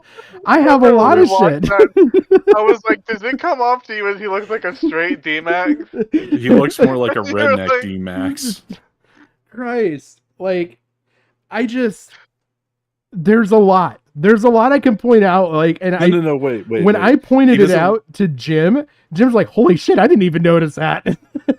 No, wait, yeah. He looks like a mix of D-Max and Echo of Tragedy.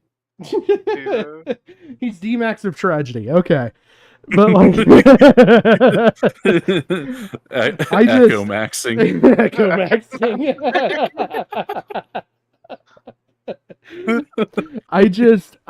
Look, like I said, I'm probably not going to cover this, but I've heard this is a big fucking grift, and it lines up, and I guarantee I can show it with this and not even showing the whole video.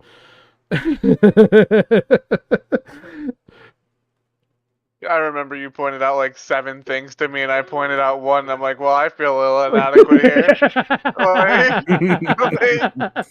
like, damn. I'm like, well, did you look at that? You're like, oh, that makes sense. And then you're like going to like 7 detailed things, and I'm like, well, I feel a little inadequate here. But no, you picked up on something pretty good when it comes to this video that I'm going to point out. friends and family of MrBeast employees, or just the employees themselves. And when they do pull someone from outside of North Carolina, it's usually somebody who's in the industry, who's camera trained, who has built a following.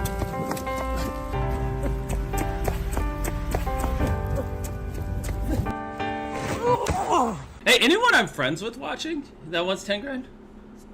They are never random subscribers. If you subscribe, you will not win $1 million. And what's even worse is that the results of this video were completely scripted. According to a former MrBeast employee, it would have been a PR problem if the boys had won by a lot. And because so many of the female contestants were MrBeast employees who got out immediately.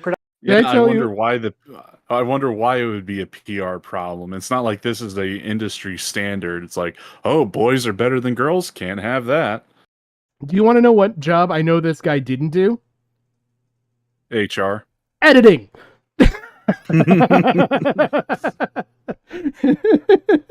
Because why the fuck would you sit there and show this message on screen and where the fuck is it? And he has a screen over of the exact same fucking message. Right here.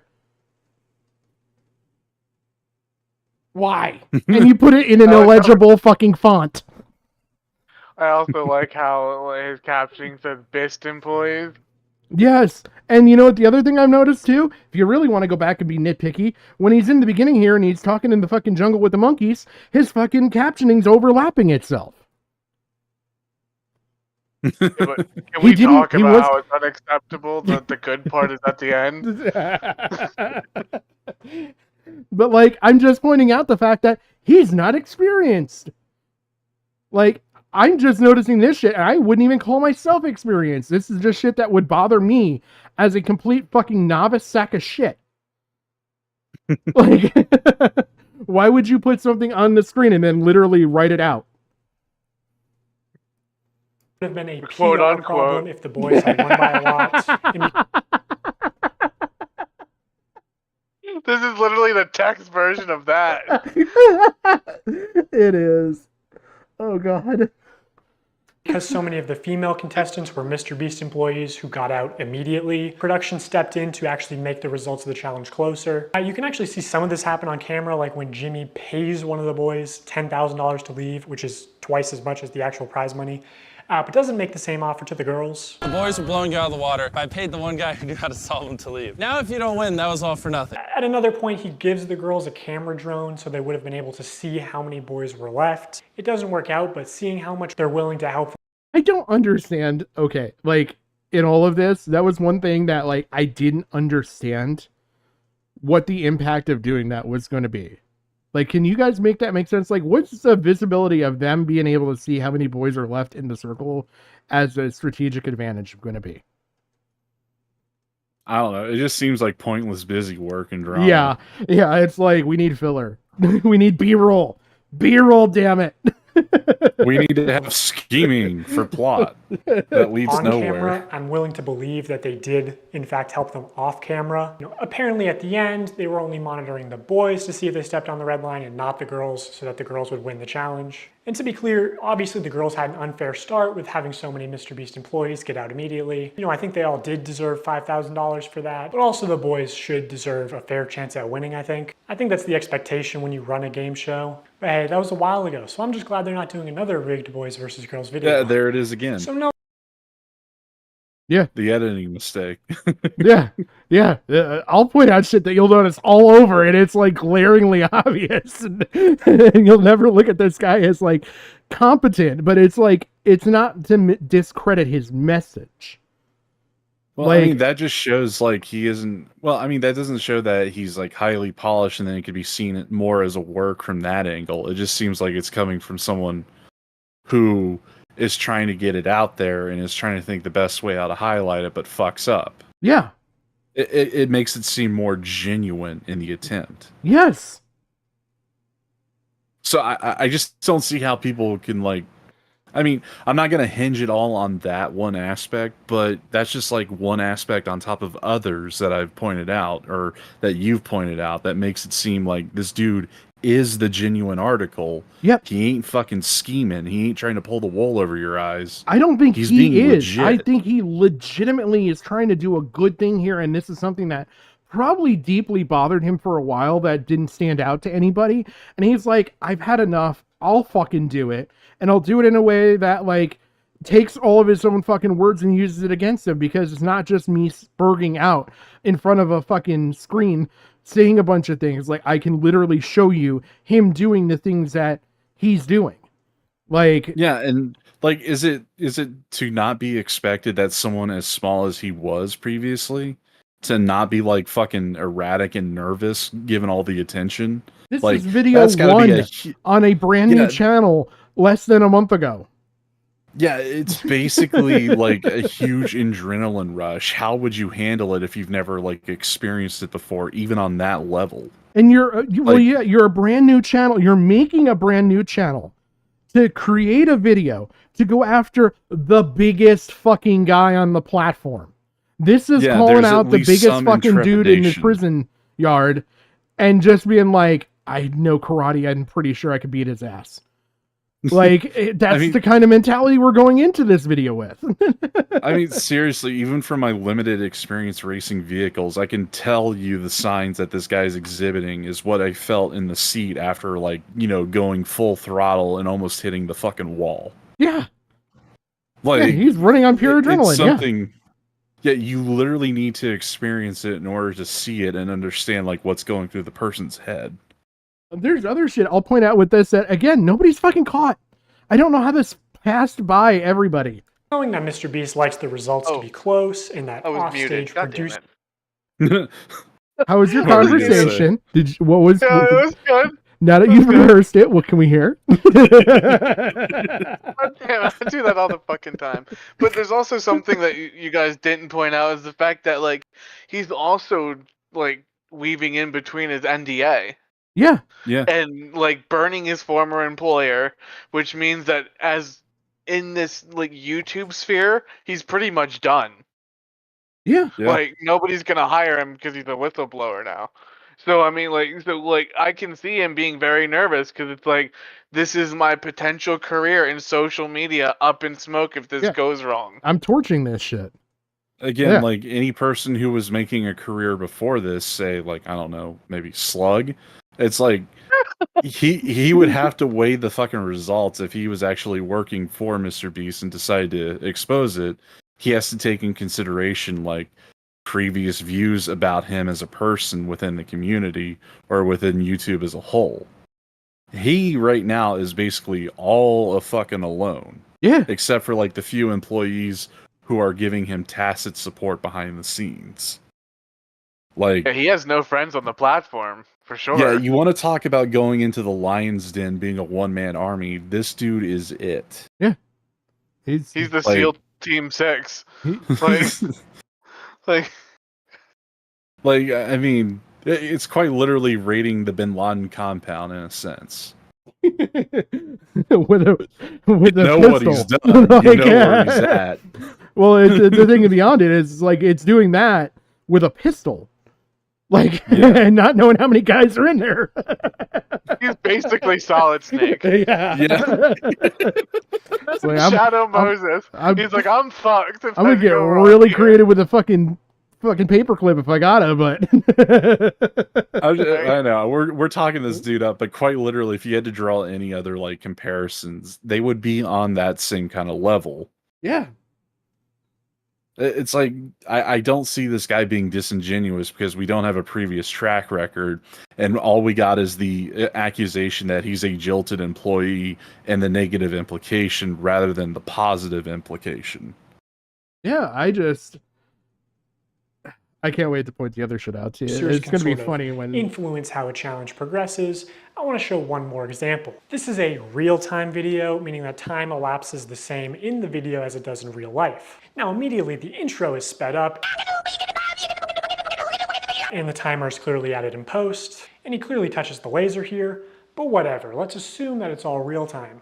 When he reaches the bottom floor, he has to turn these water valves. Now you can tell that these valves aren't actually connected to anything because the water flows out in an instant, and it happens when he's not even touching the valve. The contestant also goes back to the first valve unaware that anything had happened, and he's still able to spin it. So the valve seems to spin freely and isn't actually connected to the flow of water. So you could assume that producers might be off camera with remote switches to trigger the flow of water. And assuming they've tested this, the producers might know how long it takes for the water to clear out of the room, so they could sort of decide on the fly how many turns of the valve it takes, or just when to trigger the water in general to make the results close. And in this video, spoiler alert, the contestant wins the money, so rigging the challenge could be seen as a good thing, but there are many examples of contestants losing. And in traditional media, this kind of rigging is actually completely illegal. We always have the same person tie all the knots so that we know they've tied them at the exact same tension. I mean, we get down to inches. And then we have a standards and practices person. And if you don't know what that is, on any kind of a game. To bring up like something from television past, especially since he brought up the guy from Survivor. You remember the challenge where it was men versus women? Yeah. In comparison to what like Mr. Beast did, where he just paid certain men to leave and then like tried to give the girls an unfair advantage with a fucking drone. Yep. Regardless if it made sense. Like yeah. During that challenge, the women were doing so poorly that they had to do like a bit of a prisoner swap where they had one guy go over to the women's team and have one woman go over to the guys' team in order to quote unquote balance it out, because the guys were just knocking it out of the park. Oh my god. And I think that almost got them into hot water until they had to like because if I remember correctly, they did like it was a 10-minute explainer for the situation in order for it to not be considered like cheating or rigging. Yeah.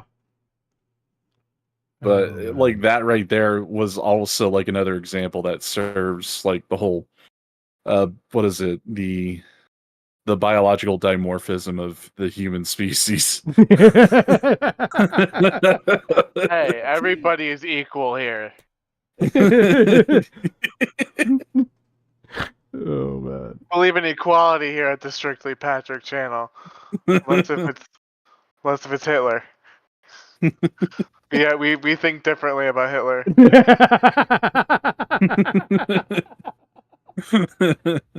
I should have asked if you were in Hitler hour. I mean, it could be if we needed to be. At this point, I already pulled the trigger on the joke, so it has to be. While you guys are talking about that, I'm obsessing over trying to kill a fly, so... I mean, you're basically trying to you're Auschwitzing the fly. I'm about to equalize this fucking fly all over my desk. See, it all comes back to Hitler anyway.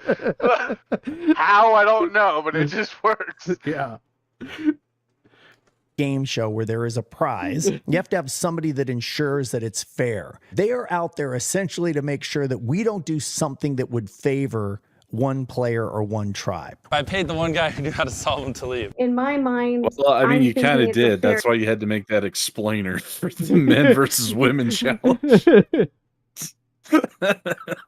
You had to make it fair by like, the slimmest of fucking margins.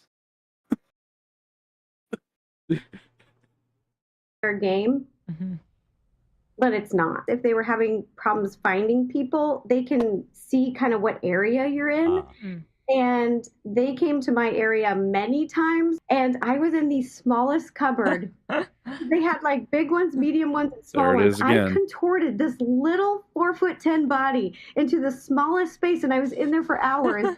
And they didn't. I hate her so much. I didn't even open the door.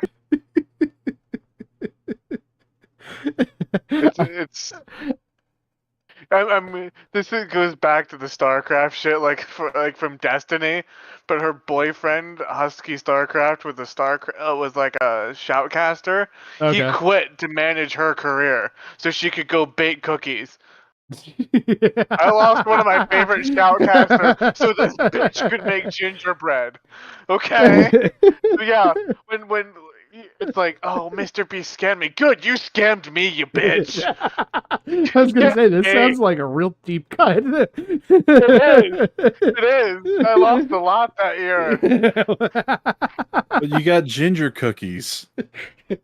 Yeah. We wouldn't know about ovens, would we? Oh God. Well, Oh God. Well, I mean, we wouldn't know about ovens if it weren't for Hitler. Right? It's like, oh no, it's the Nick Fuentes joke now. Because they were like, a person can't even fit in there. So they went in there and they opened all the cabinets, and my heart was like, oh, they're gonna find me, they're gonna find me. And then I could hear them saying, like, she's not here. I don't know what you're talking about. Like, she's not here. The other thing that they said is absolutely no climbing in the air vents or the ceiling. And they said it's because they do all their wiring in the ceiling. So I am up here. Okay, I feel good about this spot. If it was held accountable, especially because this was a YouTube original production, Zach would have been eliminated for cheating. He broke the rules, and guarantee you, if I climbed in the ceiling, Mr. Beast would eliminate me. He was in the ceiling! Also, I think some of the Mr. Beast should be giveaways have been eliminated. fake. Yeah, but I'll get okay. to that Now later. she's the same chick who came out like a couple years ago with that accusation, right? Yes. Okay, Wasn't it a couple years I ago? know. Yeah, remember the one person who was going at Mr. Beast for like the unfair competition? How she was like, what is it? Yeah, it was around a couple How of the- years ago. Yeah, because we're in Was it? 2022. Yeah. Yeah. Yeah, What? it's the same shit. I thought Yeah, that was every- like a couple months ago. What the fuck do you mean? It was 2 years ago. No. It's like this is the same chick from like 2 years back because that came out right around the same time as or was it like a year before? And then like after you had the Chris Tyson as Mr. Beast's worst nightmare video. Because that was like a year ago for that one. Yeah. And then before that, she made her claims against Mr. Beast. Then when that video came out, she popped up again. I think a lot of people just hate her for her performance from those times, but what she says actually lines up. And like, I mean, the dude's using it because he knows. You could hate her for being the person that she is. I'm just saying, don't like, worry. she was right all along. Oh, I still hate her though. Again, this is why I don't like agree with a lot of people because they have conflicted interests. When it comes to like certain people in this. Yeah, and I get it. I get like some people are like over her story because of like what Josh pointed out with the sexism and misogyny point of it and all that. And it's like that's where she lost a lot of people. And it's like, and that's why nobody cared to look into it, because in the minute you took that story and like, okay, here, to give you an idea, if Dawson had led with sad comedian talks about pedo daddy, you wouldn't be hanging around for video 2. No, you mean video? Well, yeah, video 2, but I mean, some people are even like doing that for video 3. Yeah. Like, I'm really looking forward to it, but hopefully, maybe I'll change some perspectives. I don't even give a shit if it's like 5 people's perspectives. Like, I don't care if it's just my perspective and everything remains the same. Like, I really think that Dawson is well intentioned. That's not to say that there's not people coming in here and fleecing him and clout sucking a little off of the credibility that he's getting for doing this now. I don't think that should take away from what Dawson's doing, though.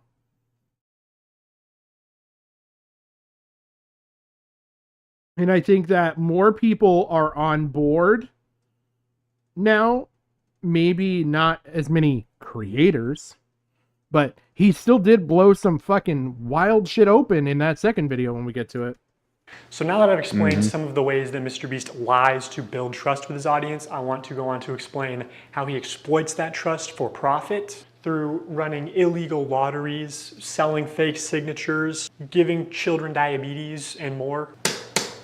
A call to action is simply when you tell the viewer to do something, saying subscribe is a call to action. Early in his career, Mr. Beast found a better version of this where he takes a call to action and he adds positive or negative reinforcement to it. Now, as adults, we can recognize that subscribe for a cookie is a joke. It's not a real offer, but again, Mr. Beast's audience is primarily children who may have authorities in their life that actually use sweet treats or video game detentions as forms of reinforcement, and you aren't born understanding sarcasm. Whatever the reason, these reinforced call to actions are more effective than just saying subscribe. Oh, but there's an even much better version. The call to action giveaway. If you guys want to win a brand new PS5, all you have to do is subscribe to my channel. I can't believe people are still doing fucking giveaways. Holy shit, it's so annoying. Stop this fucking shit. I'm so tired of it. Fucking 10 years of YouTube. People are still like buying subs for this shit. So over the next 7 days, I'm going to be giving 1,000 random people that subscribe a free Samsung Galaxy S24. How is this legal? I don't get it.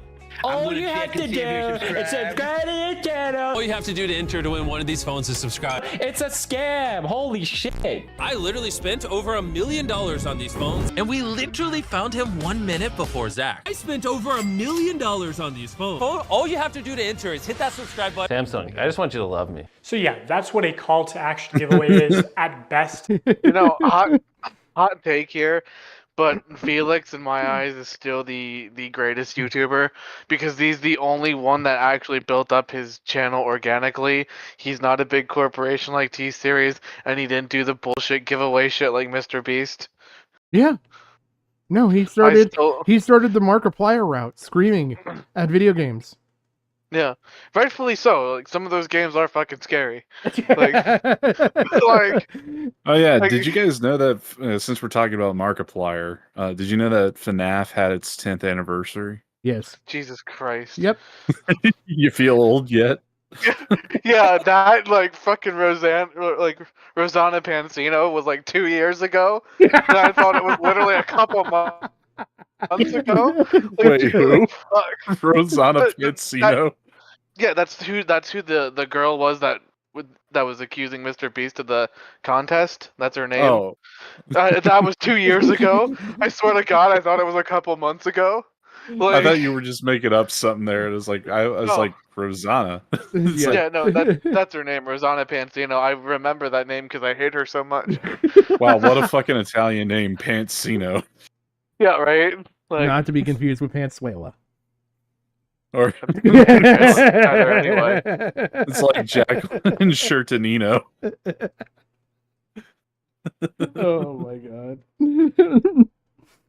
They are a way to buy subscribers, but much of the time they are legitimate scams. Either a YouTuber doesn't actually give away a prize, or in the case of these live streams, they are illegal lotteries where the only way to win a prize is by making a purchase. And obviously, I'm not a lawyer, so I'm just going to show you the law and then show you irrefutable evidence of what's being done, and you can make your own conclusions. The FTC defines a lottery as containing 3 elements: a valuable prize, random chance, and consideration, which can be time or effort, but in most cases is just payment. To successfully run a contest or a sweepstakes, you must eliminate one of these factors. A contest, for example, eliminates chance, and a sweepstakes eliminates consideration. In determining if any Mr. Beast giveaways have been illegal lotteries, we need to identify a prize, which is distributed through random chance and cannot be won without spending money. On August 2nd, 2020, Mr. Beast live streamed him and his friends signing limited edition shirts celebrating 40 million subscribers. And here are just some of the clips from that stream. For those of you who are just joining, if you buy one of our limited edition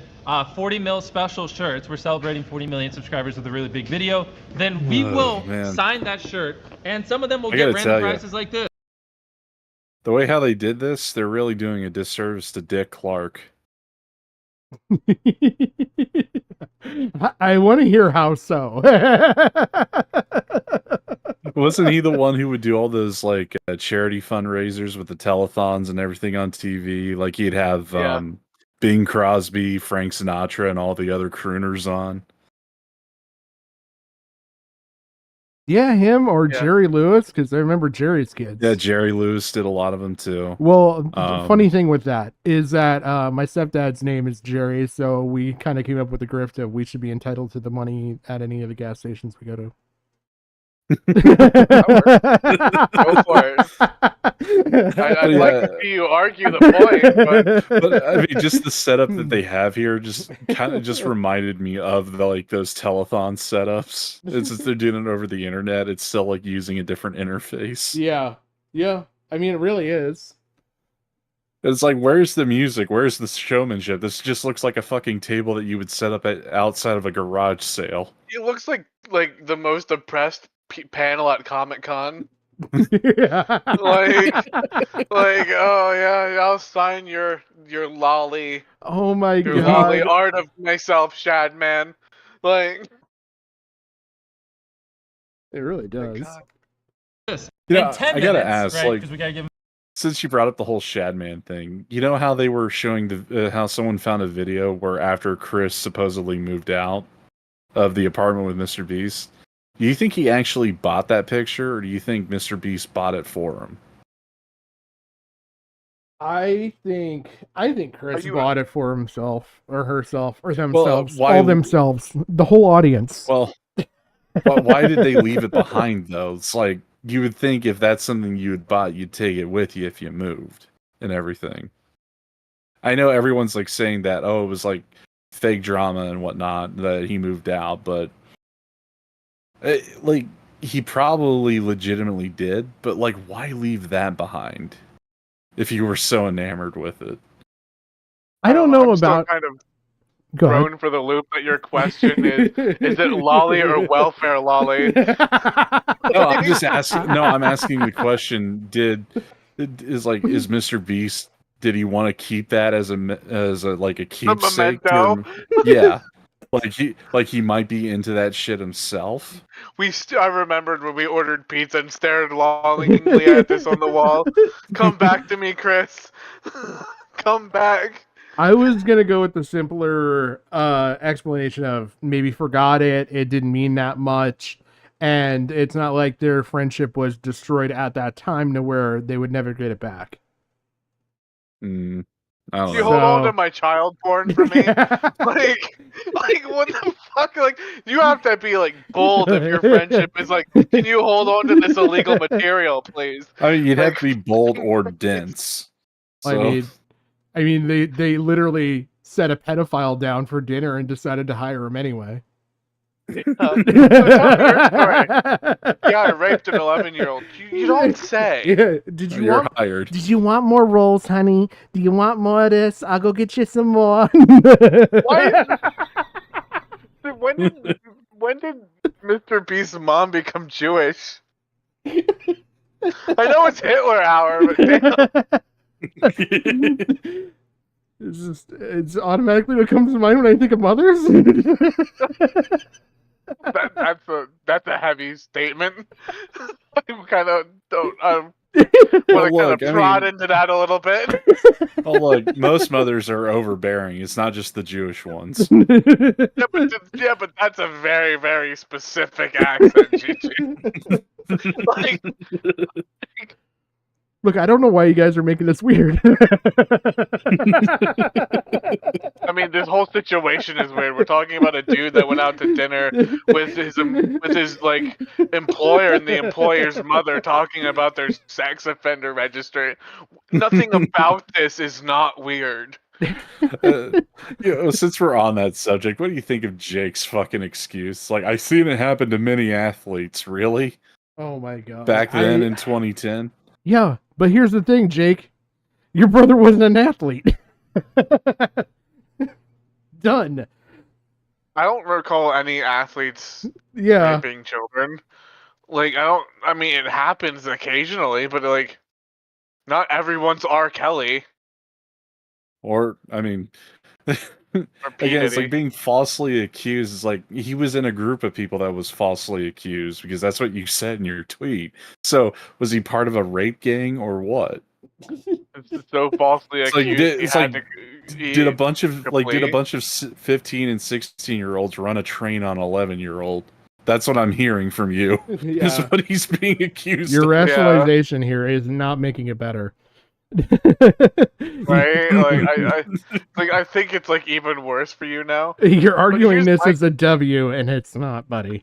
Here's my question though, and this is a question that's been like burning my mind. Do you think that when they had dinner to discuss it, do you think it was at Jimmy's home, or do you think they went out to like Texas Roadhouse? And they're like eating like publicly, like, can you tell me about this offender registry thing? As like the waiter's like, please just, do you want extra rolls? I really don't want to hear this. Well, yeah, I raped an 11-year-old. Would you like the rolls, please? Like, they're just like increasingly uncomfortable. I now have this whole. You would have to go to an Italian restaurant to make the conversation seem natural. Well, with the Jewish mother. Wait, yes. Wait, so how many Italian restaurants have you been where like where you hear somebody set them like, did you really fuck that 11-year-old? What kind of Italian restaurants do you have out where you live? The ones where they talk with their hands. Well, I'm more or less just going with the methodology of like, if you talk about cheese pizza in an Italian restaurant, it kind of sounds natural. Coded language. I mean, why not just go to a pizza place? It's like it's like, all right, now tell me how you baked the linguine. Like what the fuck? Now tell me, what did you put your breadstick in anything? Here's the funny thing. It's like, how fucking IKEA like serves meatballs at their fucking furniture store? Yeah. You remember the other code word was like cabinets and everything. Oh, yes, yes, yeah. So literally they could just be pretending to buy furniture and eating meatballs on a stick. Are we talking like pre-horse meat meatballs or post-horse meat meatballs? I don't know. There's fetish, so. Oh my god. We've gotten way off topic. Yeah. Time to do their cart. We'll give 2 orders $500 each. 5 minutes, someone's getting $3 grand in their order. In 5 minutes, we're gonna do the same thing again. We're gonna put $1,000 in a random order. 2 minutes, newest order gets $2,000. Good luck, everybody. So this was a 6-hour live stream. They took it down off YouTube, but 5 hours of it are still up on their Facebook page. And during those 5 hours, I counted 46 illegal lotteries. These lotteries are also run poorly. Multiple times they would say something like, buy in the next 5 minutes for a chance to win. And then 7 minutes later go, actually, the newest order in 30 seconds is gonna win. In 5 minutes, we're gonna do the same thing again. We're gonna put $1,000 in a random order. Hey, Daryl, don't we owe someone $1,000? We do. Yeah, so, all right, so the newest order, in 30 seconds, we are gonna put $1,000 in your package. Stephen K. Okay? Stephen King. And there is no second giveaway 30 seconds later, like Jimmy said. This is just one very shady giveaway. They just go on to talk about how Steven made a profit. Steven's a handsome name. So he actually walked away with some money. We're proud of you, Steven. I counted 13 of these extra shady Can you imagine if lotteries where that's they like the author Stephen King? There's like he's like just sitting there. It's like, yes, Mr. Beast. Yeah. Well, it wouldn't be the first time he supported a pedophile. Oh. did not give the prize in the original time frame that they said. Okay, so we're gonna put 2 iPhones in this piñata, and we're gonna give it to someone who orders a shirt in 3 minutes? 5 minutes. Buy a limited edition shirt or hoodie, and we're gonna pick a random one in 10 minutes and give them $2,000. Have we done iPhones yet? Yeah. Oh, we did one. Oh wait, hey Yeah. Daryl. First, actually, before we do that, we never picked a piñata. So these clearly fit the definition of an illegal lottery. These clips are also not out of context. No one ever said no purchase necessary. There's nothing in the description or on the website. At one point, Mr. Beast is informed. You know, there is a fair point I do kind of want to raise with this. How is this any different than, like, say, a QVC or something like that, where, like, if you buy in the next 5 minutes, you will get this additional thing? A QVC? Yeah. Because that's a guaranteed, that's not random chance. That's an offer. That's a limited time offer True. versus a chance at something. Well, no, that's not like so much as an offer. That's like Okay, you're talking about like an infomercial, correct? Like a home shopping network, QVC is Yeah, okay, the that best deal one. is always on the board. They use that as a pressuring method. If you remember it when you call in, like at any time of the day, whenever they have the order, guy there to pick up the phone, if you mentions like, look, the infomercial said in the next 15 minutes, and I just saw it like 5 minutes ago, can I get that? I was like, yeah, sure, because they're always going to offer it. That way it's not like a scam. Okay. Yeah, and it's also an offer. It's not like a lottery. You're guaranteed to get that if you order it, as opposed to where this is. Just if one you order in the specific next person. Yeah, if you order in the Yeah. next 5 minutes, you have a chance for this because then that discounts everybody that ordered in the past 10 minutes that Yeah, didn't know that this exactly. lottery was going on. So basically, those kinds of infomercials, it's a pressuring tactic. It basically hits the right notes, say like, "There's a time limit. Better call now." It's like a sense of urgency is what they're trying to instill with that. That's how they get around it. I'm just trying to look at things like and try and think of any similar scenarios or situations that would any potentially other be scenario would be like run by either a legit company, not Mr. Beast. Yeah. So they know not to fuck around with that. It's like if you're offering it and you just wanted to use it as a pressuring tactic, that's fine. Because at the end of the day, you're trying to move units when you're selling stuff like that. Yeah. Yeah. At that point, it's more of like it's a useful, like GG was saying, a way to like get you to buy things. Yeah, psychological manipulation. Yeah, and oftentimes too, what people will do when they say that, it's stuff that they wanted to clear out of the warehouse anyway. So they're Yeah. kind of trying to spurn you to order it so they don't lose as much on it. Mm-hmm. Okay. That's how they can like run it as a commercial rather than a dedicated show at a time slot. Yeah. Yeah, and like I said too, it's also because it's not a lottery. Like you're guaranteed it as versus As long what as you're Mr. within Beast that is period. doing. Yeah. Where this Yeah, is just yeah. one dedicated winner. Yeah, it's the chance factor, guarantee versus probability. Yeah, I'm just trying to think of different scenarios. Informed that they ran out of PlayStations, and he says, "Are we trying to not sell merch?" Our city is sold out of PlayStations. We don't have any. We have to give away. Are we trying to not sell merch? So he clearly knows that they're making more money by running these illegal lotteries. Another shady thing he did was constantly suggest that they're doing too many giveaways to make a profit. My guy over there doing the numbers is like, stop! Please! It's like, you do realize every time you give away an Xbox at $1,000, you don't make money. I'm like, oh, I know we're not gonna make money. What are we doing, guys? We're gonna check after the stream and it's gonna be like, oh no, what a waste. Yeah, I know. We're gonna break neutral. When there was just no way they were ever even close to losing money on this stream. I don't know who this is, but you just got a pair of AirPods.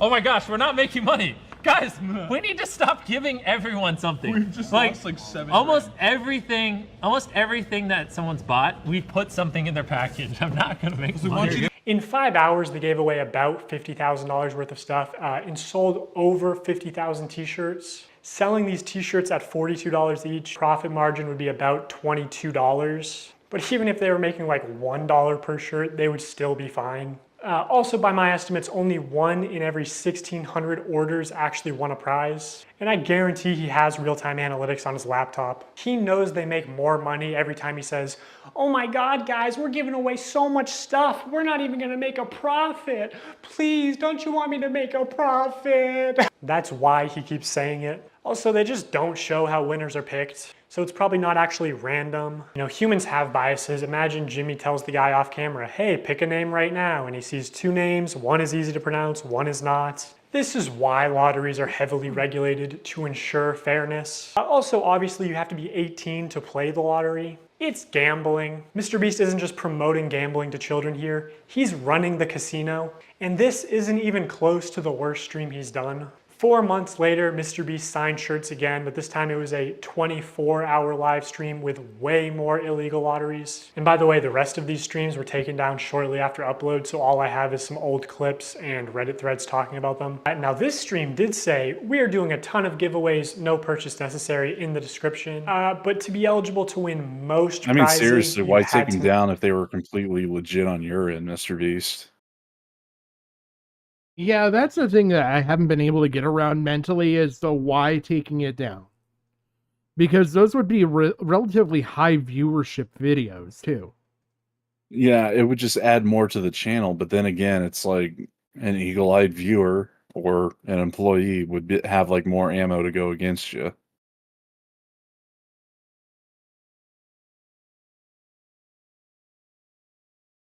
I'm trying to think.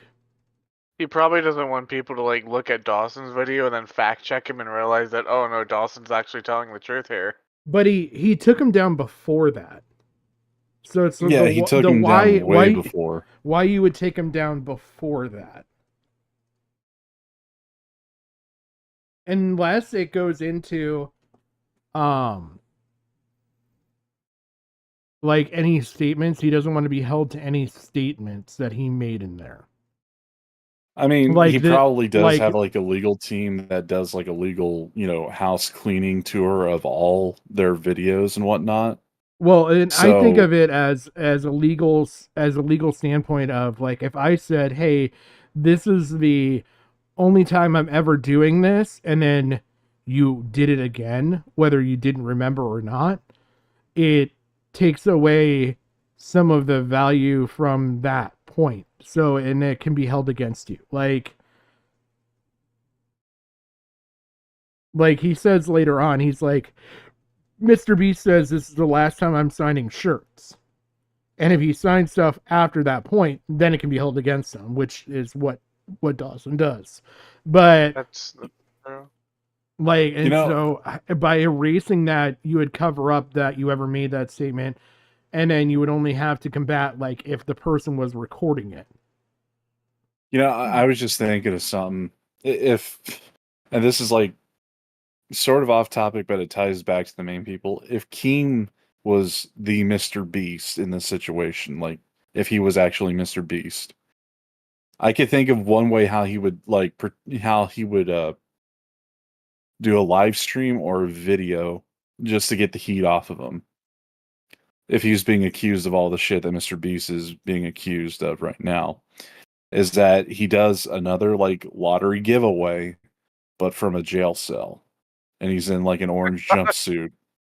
And he's got like a bunch of like black people pretending to be inmates, and he's signing shirts. Oh my god. I could see him doing that as a bit to get everyone's like, fucking anger to subside, because it's like, this dude's a fucking clown. Why am I mad at him? Like, well, Keem's not beating the racist allegations today. Well, you know how Keem would run that though. It would be a members only stream. Yeah, and then you just get like screenshots of it. It's like, what the fuck is he doing? Like, oh, Keem faked being arrested just like Boogie faked cancer. What a Yeah. surprise! More kayfabe. Oh my god. I could see him doing that. And you would have like when the prison guard would come in, that stupid soundboard. Yeah, It's like the prison guard. time The prison guard would be Wings Oh my god. eating a donut. it's time to With a shut the billy live club. stream off there, Keem. Burr, burr, burr, burr, burr. It's like god damn. Oh. I'm dying inside, just fucking scripting it in my head. Dude, it just popped into my head when I was thinking about it. Like, what would Keem do to respond to the situation if this were him? I mean, I prefer 2016 Keem, where he would just shout the N-word and then like call everyone an N-word and then fucking cut the stream. Oh my god. I just said it's like it'd be pretty funny. Yeah. It'd be funny. It's a one-shot go, though. What they could do is they could arrest Boogie for lying and faking cancer, like, you know, donation fraud. Throw his fat ass in there. I mean, if Keem wants to be like wants to run a fucking circus, he might as well be in the fucking cage as a monkey himself. Oh my god. I'm just seeing Boogie have a breakdown over an ice cream machine right now in my head, and it's hilarious. Would you guys prefer?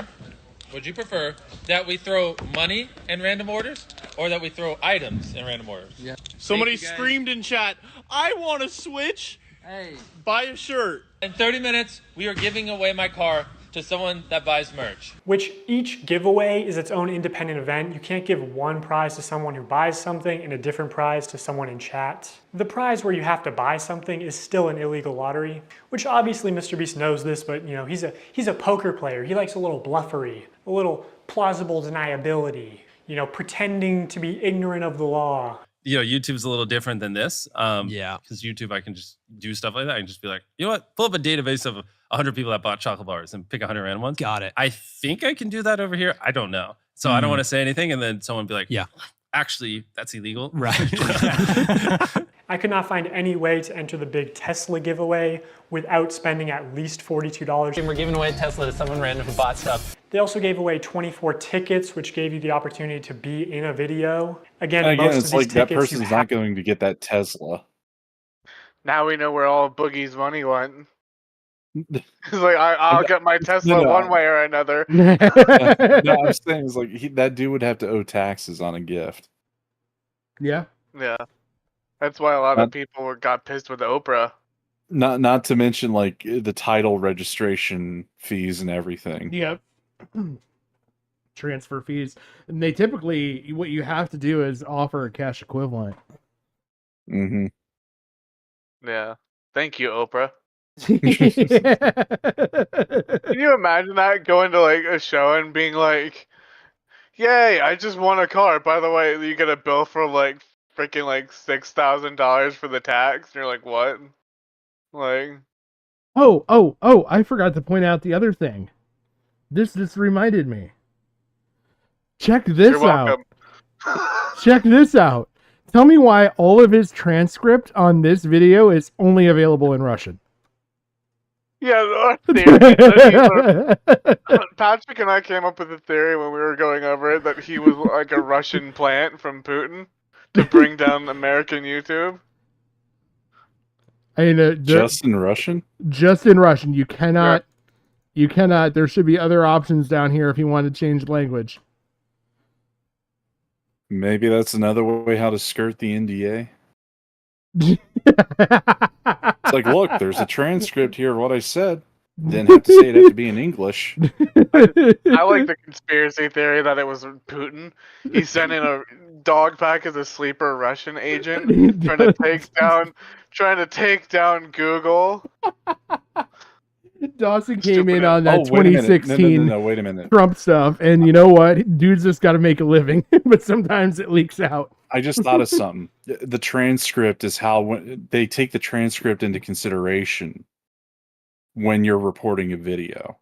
Oh.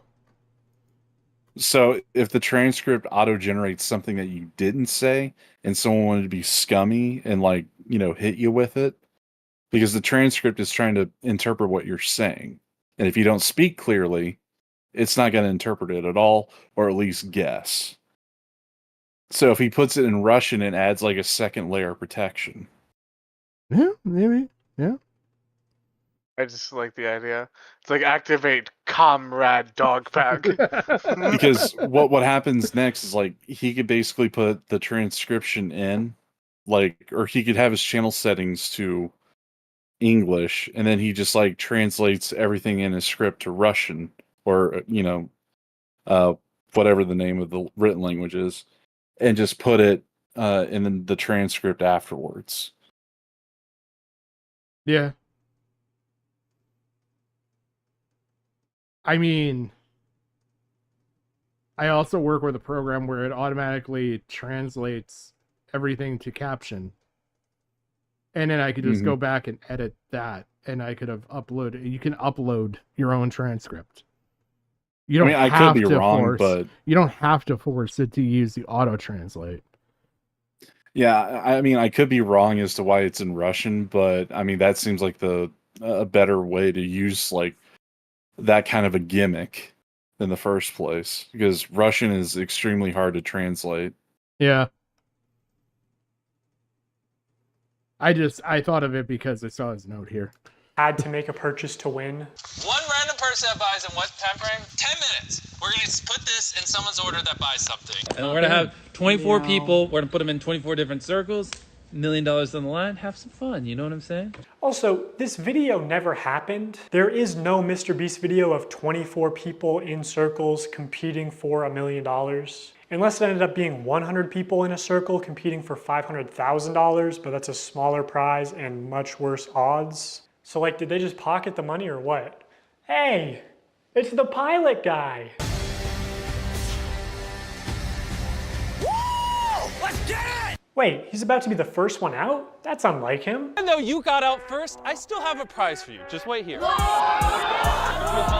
Oh, first person out gets a car, and it just happened to be your friend Mac. Another thing that just annoys me is Jimmy constantly says during these live streams that he's just doing this for fun because he loves giving things away. Oh, and I just like giving away stuff. It's kind of fun to me. Imagine you just lost a bunch of money at the casino, and the owner comes out and he says, guys, the reason I do all this, I just love giving away money. Also, you're 7 years old in that example. It's insane that he can flip these massively profitable illegal lotteries targeted towards children as an act of generosity. So I'm gonna give you guys a few minutes to go place an order at shopmrbeast.com. Anyone watching any of the lives, and we're gonna throw iPhones in some of them. And again, there are very few videos of this live stream on the internet. I think Mr. Beast probably copyright strikes re-uploads, but almost any clip you do find will have some new violation of internet gambling or sweepstakes law. Pause. Jesus. And I'm like clicking on the video. Depending on what model year of Tesla he was giving away, he could have been giving people like a ticking time bomb. Well, yeah. You know what's really sad? Yeah. That second statement right there that's like all running over each other. Yep. My fucking ARG brain is like, what happens if you take that, unscramble it, run it through a hexadecimal, and set it up in like the shape of a pentagram, and like it feeds you back coordinates to a warehouse where they are like shipping in children from like Africa or whatever, where they built the wells for Chris Tyson, like some sort of like off the wall like fucking like. Are you saying I need to speed this video up? I can speed the video up. You just had to ask. I don't know, but like I'm wondering if like you do all that and you find out the warehouse where they're storing like Chris Tyson's victims, like some crazy shit like that. I'm gonna speed the video up. I thought it was him. I was like, keep going. Wait, let's go. Wait, it's literally like his like initial. Who is it? Wait, really? Actually, that's illegal. Some of the common complaints we see in threads about this live stream are that they only signed large t-shirts. So when they selected an order to give a prize, it was apparently always a large or extra large t-shirt. They kept saying things like buy in the next 15 minutes for a chance to win and then not honoring it. Multiple people claiming that their name was read to win a prize and they never received it. This person is still tweeting about it to this day. There's a lot more people complaining about the deceptive sales tactics. Reading all this really upsets me because I spent money I honestly didn't have for 5 shirts at different times during the live when they said things like buy now. By the way, chat, this is fucking stupid. Don't do this. If you don't have the money, don't spend it. I like how that's like, by the way, if you're not fucking fat, no autograph for you. We only give autographs to the fatties. Oh, man. You talking from experience there, Pat? No.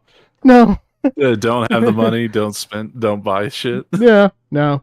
I mean, come on, we're both car guys. We know we've done it. Oh, I've bought plenty of shit on credit. I had the money. I just am also awful at saving the money. I have the money next week. I was more race of the drags. I was more buy it on credit, pay for it later. Oh man. now, and you will get prize or money. And I received 2 orders and nothing but shirt, both with MB and one with a heart and one with a smiley. I was hoping for at least a couple things for Christmas for my family. This commenter also goes on to explain that she's disabled, has PTSD. Lotteries and scams specifically target vulnerable populations like that. I'm disappointed. My son bought a signed shirt and was so excited. He watched the live stream and saw that people who bought would receive $100. He was excited. Did you see side chat? Or not side chat, the stream chat there, Gigi? What? Your favorite person's inside a stream chat. 0 out of 10. Too much Dogpack who fell for a fake Mr. Beast account. Didn't know what puffery was. And didn't have solid proof of illegal gambling. Wait a minute. He didn't fall for a fake Mr. Beast account. He clarified it was a fake Mr. Beast account.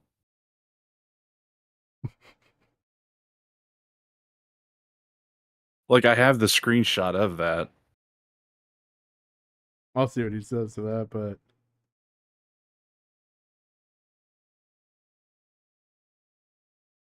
I mean, it's even on, like, Spanish YouTube, so I'm pretty sure Slug can read it.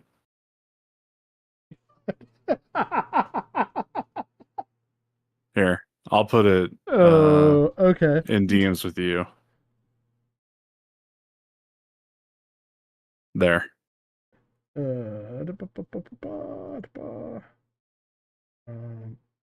Open link. Chat en vivo.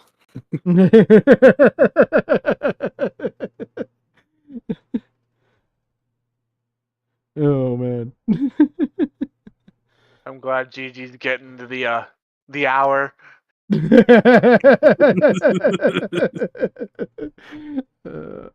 And be a part of his favorite streamer, Mr. Beast. When the shirt arrived, he was grinning from ear to ear. When he realized that there was no $100, he was visibly disappointed. He said nothing other than, I guess he meant everyone except me. He loves his shirt, but I'm really upset seeing him hurt. And obviously people can lie on the internet, but a lot of people are independently claiming the same things. Like that at the end of the live stream, they said they were putting $100 in every order. Now, my speculation is that they put $100 in every order that came across the table that they signed, but I'd be interested to see how they worded that. If the video of this live stream ever resurfaces, I think a lot of these claims will be proven true, which Mr. Beast definitely has this stream saved. He saves all his footage.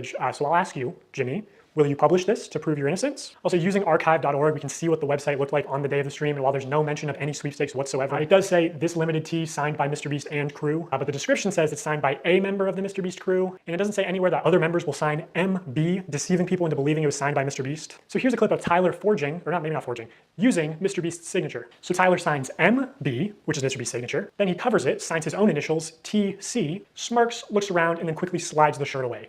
Could you make it any more obvious? You know, you don't accidentally have someone else's signature as muscle memory. And again, I'm not a lawyer, I think this is fraud. Maybe they could say it's the brand's signature, even though it's clearly implied that this is Jimmy's signature, which was established during the last live stream. Cool. Hey! Good job, cameraman. So this is Focus harder on the... Please focus harder on the fraud. Thank you, sir.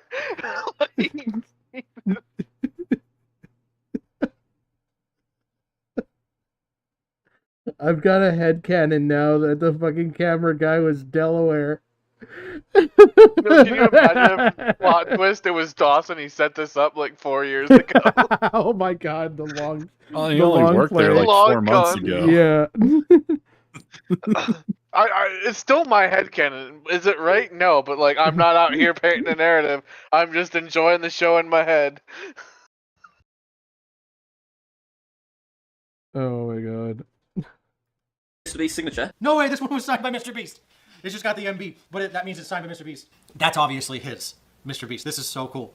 That's obviously his, Mr. Beast. You know, some people bought these shirts as collector's items or even investments, and this puts into question the authenticity of all Mr. Beast signed merch, which otherwise could have been very valuable one day. This was clearly muscle memory, and judging by his body language, he knew he exposed this. Even Tariq notices Tyler slip up and immediately looks into the camera, looks guilty, and then readjusts his body and rubs his hands together. Also, Mr. Beast said during the live stream that this is the last time he'd ever sign anything, and that was just a lie. Illegal lotteries targeted towards children and selling fake signatures. I mean, imagine if any other YouTuber was caught doing this. You're very smart with your money. You want to know what's a great thing about me never being able to do this? I'm left-handed.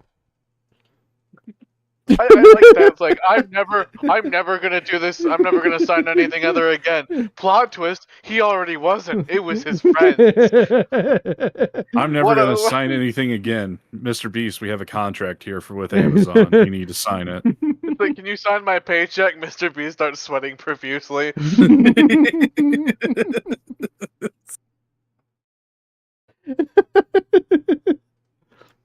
Millions of dollars on YouTube videos as a gambler. Who would have thought? By this point, Mr. Beast noticed a problem with these CTA giveaways. I mean, obviously they're illegal, but more importantly, they're not as profitable as they could be. Look at it like this. There are two value propositions at play here. The perceived value of the product and the perceived value of the chance to win a prize. So for something like these $42 t-shirts, if the viewer values the chance to be in a video at $10, they need to value the t-shirt at an additional $32 to make the purchase. So the more expensive the product, the less effective the lottery is. You want to get the product as close to $0 as possible, so people are just paying for the perceived value of the lottery. That's I disagree with that perspective.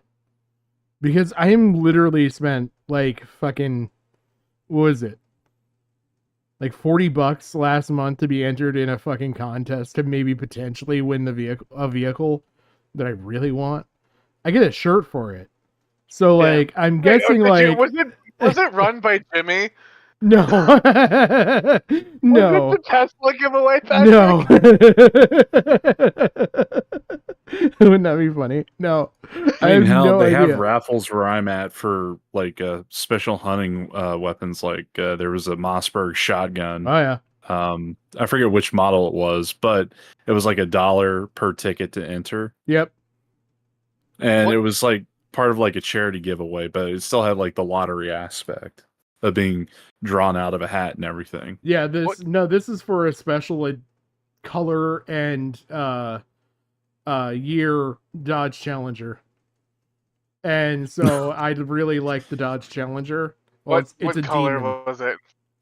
It's F8 green, which is technically what my Dodge Dart came in, so I would actually paint the Dart to match the Challenger if I got it.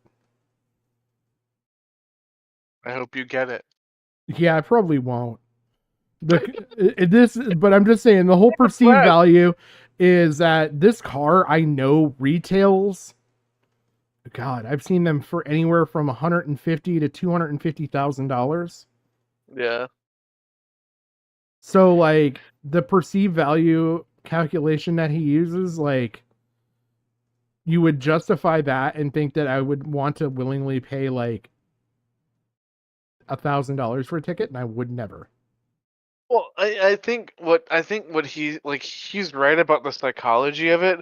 I just think he's sort of imprinting it wrong. Yeah, because like there's going to get to a point where it doesn't track. Yeah, because given what Legal Eagle and Legal Mindset had said about it, I think he's coming at it to where both the psychology and the letter of the law are like coincide with how they rule on it. Okay. On whether or not it's legal or illegal. I think that's his biggest fuck up. Is because he's focusing more on the psychological effect on children and then equating it to the legal statute and saying, checks out. Yeah, maybe. Because, I mean, to be honest here, Mr. Beast may not have been doing it 100% maliciously to hoodwink kids to use their parents' credit cards. That could have been like the start of the idea, but when put into practice, he's just a fuck up along with the rest of them. Yeah, and I think too, like the something that Dawson's not sort of getting here is like, yeah, that is the psychology of the of gambling, right? You want to sort of like try to make what you're offering as little, so that way you're maximizing your profit. So it's like, you know, it's a good way to like sort of transition into like the Mr. Beast bar, right? Yeah. Really cheap chocolate, but it's like $5-6. You're basically buying it for that chance to go visit the chocolate factory, right? Like that's sort of a better comparison rather than that with the t-shirt. But that is like the psychology of it, is like you sort of try to maximize the profit. But what I don't think Dawson doesn't clarify, or he's not accounting for, is it's not made to make profit. It's made to entice you to like subscribe and like be a part of like the quote unquote Mr. Beast ecosystem. Yeah, because it's about like growth. Yeah, because that's basically what the major marketing push has been for the past 10 years for most companies, is to have an ecosystem of returning customers. Yeah, But just using just from the slick sheer tricks and other Yeah. methods rather than having a quality product. Yeah, I disagreed with this equation that he put out there. That was probably one of the biggest things I disagreed with. Is just that this chance to win has to be more profitable. The product has to be less profitable. Like, no, it doesn't. And that you're taking the chance of your value of what you're winning plus the product equals what you're willing to pay. That's the part where you lose me on this equation that he just put forward. And I think it just doesn't apply once you get beyond a certain value dollar amount. Well, that's the thing. He's trying to get it. He's thinking strictly that Mr. Beast is trying to run just lotteries all the time. Like that would, if your whole mindset was running a lottery, that's how you would put it. I mean, that's why like Powerball tickets used to be like $1, now they're $2 because of inflation. Yeah, it's just, but even still with the Powerball ticket, that perceived value of that piece of paper is like a penny. Yeah, for the paper, it's like a penny. Yeah, so but in order to get like the pot prize to like the levels of where it should be at with inflation, that's where like the increased amount of cost comes in. Yeah, but with his equation of what you're saying here, it's your chance to win. So you would take $1 million and then your product, which would be your piece of paper to buy into the lottery, and a percentage of that chance to win plus the piece of paper is what you're willing to pay. No, that doesn't make sense. Well, it depends. Like, he's right with like the way that like the psychology of gambling is, because when you buy a lottery ticket, you're making the value proposition in your head. Yeah. He's just not wording it right. No. He's like wording it to be like, oh, well, if I spend, in like your analogy, if I spend $900,000 on it and I win the $1 million, I make a profit. Yeah. That's the thing. It's like, I mean, he's overcharging for the t-shirts. That's where the biggest like problem with his quote unquote lottery system is, in order to make overhead. Yeah. The other part is that he's throwing in gifts that he's not fulfilling on his word. Like that's where the scam comes into place. It's like you can't hold him accountable for it. Yep. Yeah, I can see why he would see it more as a lottery, because he's going at it from a psychological perspective and how he's trying to do it buying to the an kids in entry. his audience. You're buying an entry in order to be able to win something. Yeah, and I understand that. It's just, I think he was flawed here when it came to this stuff. Like this is quite literally like if you're working in a warehouse and you're live streaming you packing up the shirts and fulfilling the package orders as they came in. Yeah. I'm just saying it's just that you have the added theatrics of the psychology of gambling and lotteries. Yeah, I'm just saying, to Jim's point, there was a better way to explain what he's laying out here, because like technically, would you spend $10,000 to win $1 million? Not really. Yeah. But if you had $10,000, like if you freely could come about that much money, you probably would. I mean, there's in New York and stuff like that, there's $500,000, $2,000, $3,000 lottery tickets. What you get with those higher buy-in prices over like your 20, your 10 is a shorter pool to pull from. Smaller pool and a higher likely a chance to win. Mm-hmm. I mean, it's basically, look, if I took 100 people that entered and bought in $10,000 each for $1 million prize. You're quite literally increasing your chances of winning if you buy into the 10,000. But then again, it's like you have 10,000 now, and that's all you've got. Yeah, like that's the opposite end of the psychology of what he's describing here. Yeah, there's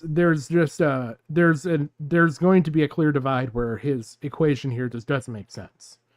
And like that's why I wish he would have used the candy bar contest, because I feel like that's a better representation of what he's trying to talk about. I feel like you could mass produce candy bars.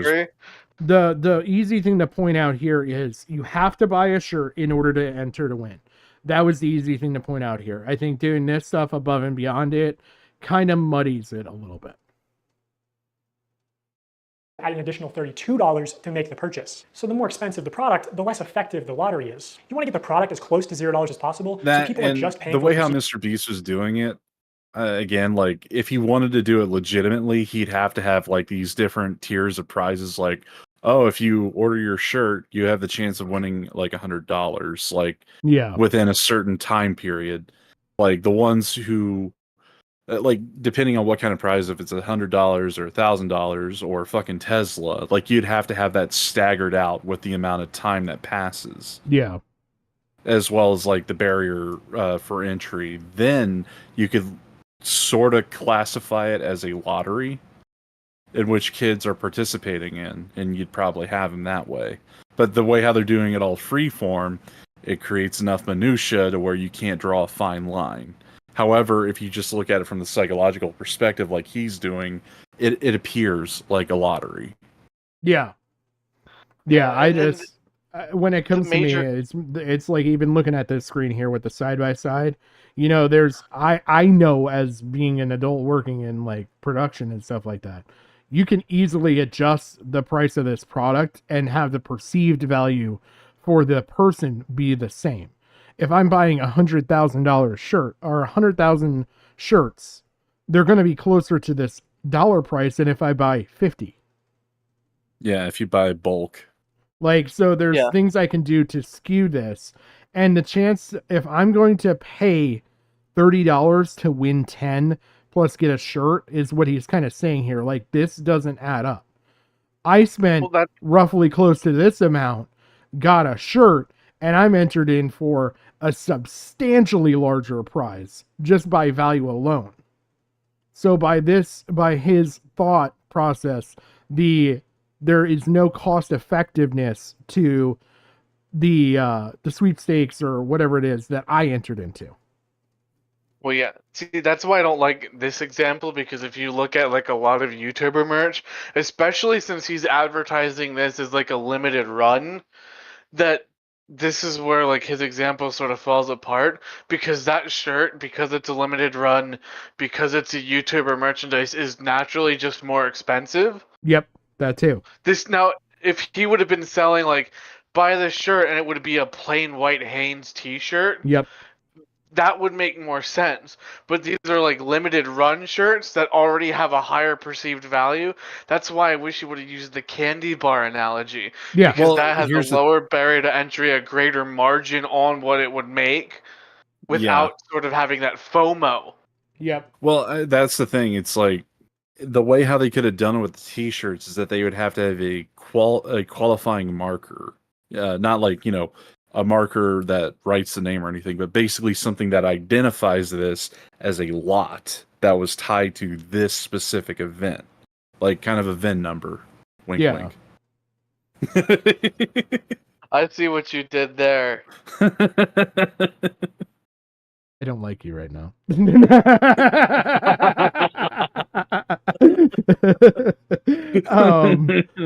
But no, like there's another thing here that people are not thinking about too, and I don't think Dawson necessarily maybe thought this through. There's a possibility with that chance to win. Who's to say that? Okay, so what if Mr. Beast, and this is gonna feed into a whole thing, but what if Mr. Beast got that $10 for $1? And the way he could like get scratch off. The way he could get that $10 for $1 is there's other surrounding effects to this. So like, okay, with those videos, however long he had them up, he probably got monetization off of them. He got the added traffic to the website. If he's buying the stuff, with the giveaway or the sweepstakes thing that I entered, like they're working with other brands. So they're getting money probably to have the brand featured. The brand is getting a portion of the sales. They're getting a portion of the sales. So like, it doesn't really even matter just based off of traction as far as like effectiveness, view to advertisers. I mean, there's a bunch of different things that can go into this calculation to where then Jimmy got the shirt for $1. He got the $10 for $1. He spent $2 and he's having everybody pay fucking $40 extra to just enter for a chance to win. That's the way you make it profitable for you on the business. Like, yeah, because I was gonna also say to the point, like, you know how he was pointing out that one dude was like signing for Mr. Beast and himself on the shirt. Yeah. It's like having that system with a VIN number would sidestep that headache later on for authenticity purposes. Yeah. Well, here's the thing: is that the whole authenticity side of things, it's a secondary market. It basically it'd be like having someone I'm talking about legality legality reasons. It would help in arguing that this was above board because we have an authenticity sticker here. Yeah. That what you're saying, like I get what you're saying afterwards. If someone wants to resell it, it would create a secondary pool. Like, shirts that were signed by Mr. Beast and shirts that were signed by TC or whoever the fuck it was on camera. Yeah. Yeah, because I just think about it with sports memorabilia shit because I had to look into that and learn some of that. So, like, and it's not because I'm a sports fan. It's just was a family business thing. So like I understood like you even have like anytime. I'm trying to think how to explain this. Like a signed card, if you authenticate it, you would have to have an authentication agency say, yes, that's Mr. Beast's signature. And so, yeah, we'll just go with a baseball card. Let's say Mr. Beast signed a baseball card, right? And if he's signing a bunch of them and the company sells them. And so then they're going to come out and they're going to say, well, yes, this came from this lineage and this is certified as Mr. Beast. But then you can also have other people say, well, no, we literally analyzed the handwriting. And in analyzing the handwriting, this was not actually signed by Mr. Beast, even though this has the lineage coming from the company. So even you could even create a fractured pool further from what you're saying, but yes. This is like a complete aside, like from the kids getting these t-shirts with the Mr. Beast signature on them. Yeah. It's like the only other problem I could think of is like these kids are in like a Mr. Beast fan club at school and they're all wearing that fucking shirt with the signature and everything. Yeah. And then they see two different signatures, like, you're a phony, kind of like that, what is it, Cred episode from South Park. It just becomes like a fucking battle royale. Yeah. Can you imagine that you were the one kid that had fucking Tyler sign his shirt, not Jimmy, and you just get ousted from your like fan club? Yeah. And then like, the kid gets so depressed and then it just like game ends and everything. It's like, oh, Mr. Beast kills kids. Yeah. Like, congratulations, he has one up on the Kiwi Farms. I'm just saying, like, that's a plausible, although not very likely outcome of this shit. Yeah. But yeah, like, I don't know. And then there's other further complications with like, you would have to, in order to do your idea, you would have to have a second party authenticate all the signatures, even if they did it in-house. Because who's to say who's to say that they're on Mr. Beast's payroll? Of course they're going to authenticate everything. Yeah, like a third party investigation. Yeah. Yeah, kind of funny how that works out, huh? Paid for and brought to you by Mr. Beast. Because I mean, Mr. Beast would have to pay them because he's like paying for their services to legitimize something. Yes. So it's like literally no different than what he said. But like, there's a different stake, like where you could have a contract set up ahead of time, and then you're just authenticating these, right? But like, you could question stuff before. We're getting way off in the weeds. I don't know. I think he's just going to pull an FBI and say, we investigated ourselves and we found nothing wrong. Yes. Yeah. Yeah. No, those agents were supposed to be at that strip club. No, Ruby Ridge was totally above board. Oh man. Can't accurately comprehend the difference between 1 in a million odds versus 1 in a billion odds. They both kind of just compute as, I have a small chance to win, which Mr. Beast is well aware of this flaw in human mental arithmetic. So you're saying there's a chance. The average human, literally Dumb and Dumber. You should have just used that. Doesn't really impact the viewing experience. So also, the larger your audience is, the more profitable a lottery will be. Anyway, Mr. Beast wanted the cheapest product possible to use for these CTA giveaways. Basically a piece of paper, but you obviously couldn't sell a piece of paper without getting backlash. I mean, have you looked at the lottery system? I was going to say the actual lottery, like legit lottery, state-run lottery, yes, is an actual piece of paper. Like, oof. Like, oh man. I don't know. I think it'd be more acceptable than what you think they're doing. It might catch Dogpack. on. It might catch on. You never know. Especially ones that have 2021, 3 months scratching after the points on them with a quarter. Yeah. Yeah. And then you're just basically selling them stuff to throw in the garbage. shirt signing stream. Yeah. Mr. Beast did a live stream where for only $10, viewers could send a picture to the moon. Wait, JPEGs that are going to the moon? And of course, he did more illegal lotteries. Just to keep things fun and interesting, as if putting a photo on the moon. It's interesting enough. Someone who puts a photo on the moon, or if you buy the bundle, whatever, in the next 30 minutes, we'll just fly you down to get a video. 3 years later, the Okay, spaceship the finally logistics launched, of carrying that beautiful horse pictures shit of is just funny enough by itself. You would only have to send out a probe that has data capacity or data storage capacity, and maybe an LED screen to put up a fucking slideshow for no one else to see. Well, like, that would be far more effective than the fact of, like, sending a bunch of paper to the moon, you know, the place that gets sun bleached, because there's no atmosphere. So basically, he could have loaded this rocket with literally reams of just blank fucking paper just for posterity's sake, and you would have never known. Like, hell, with my idea, you wouldn't even need a rocket. You would just need a plane that could be, like, high altitude, like maybe the U-2 spy plane to jettison a rocket off its back into like, low Earth orbit, and it just, like, punches through without, like, you know, well, yeah, just having NASA levels of fucking fuel expended. Yes, but how do you get the views off of that? I don't know. Put a GoPro on the fucking pilot's helmet and watch as it flies by as an AIM 9 Sidewinder. I just thought of something incredibly wrong. What? But it ties into earlier.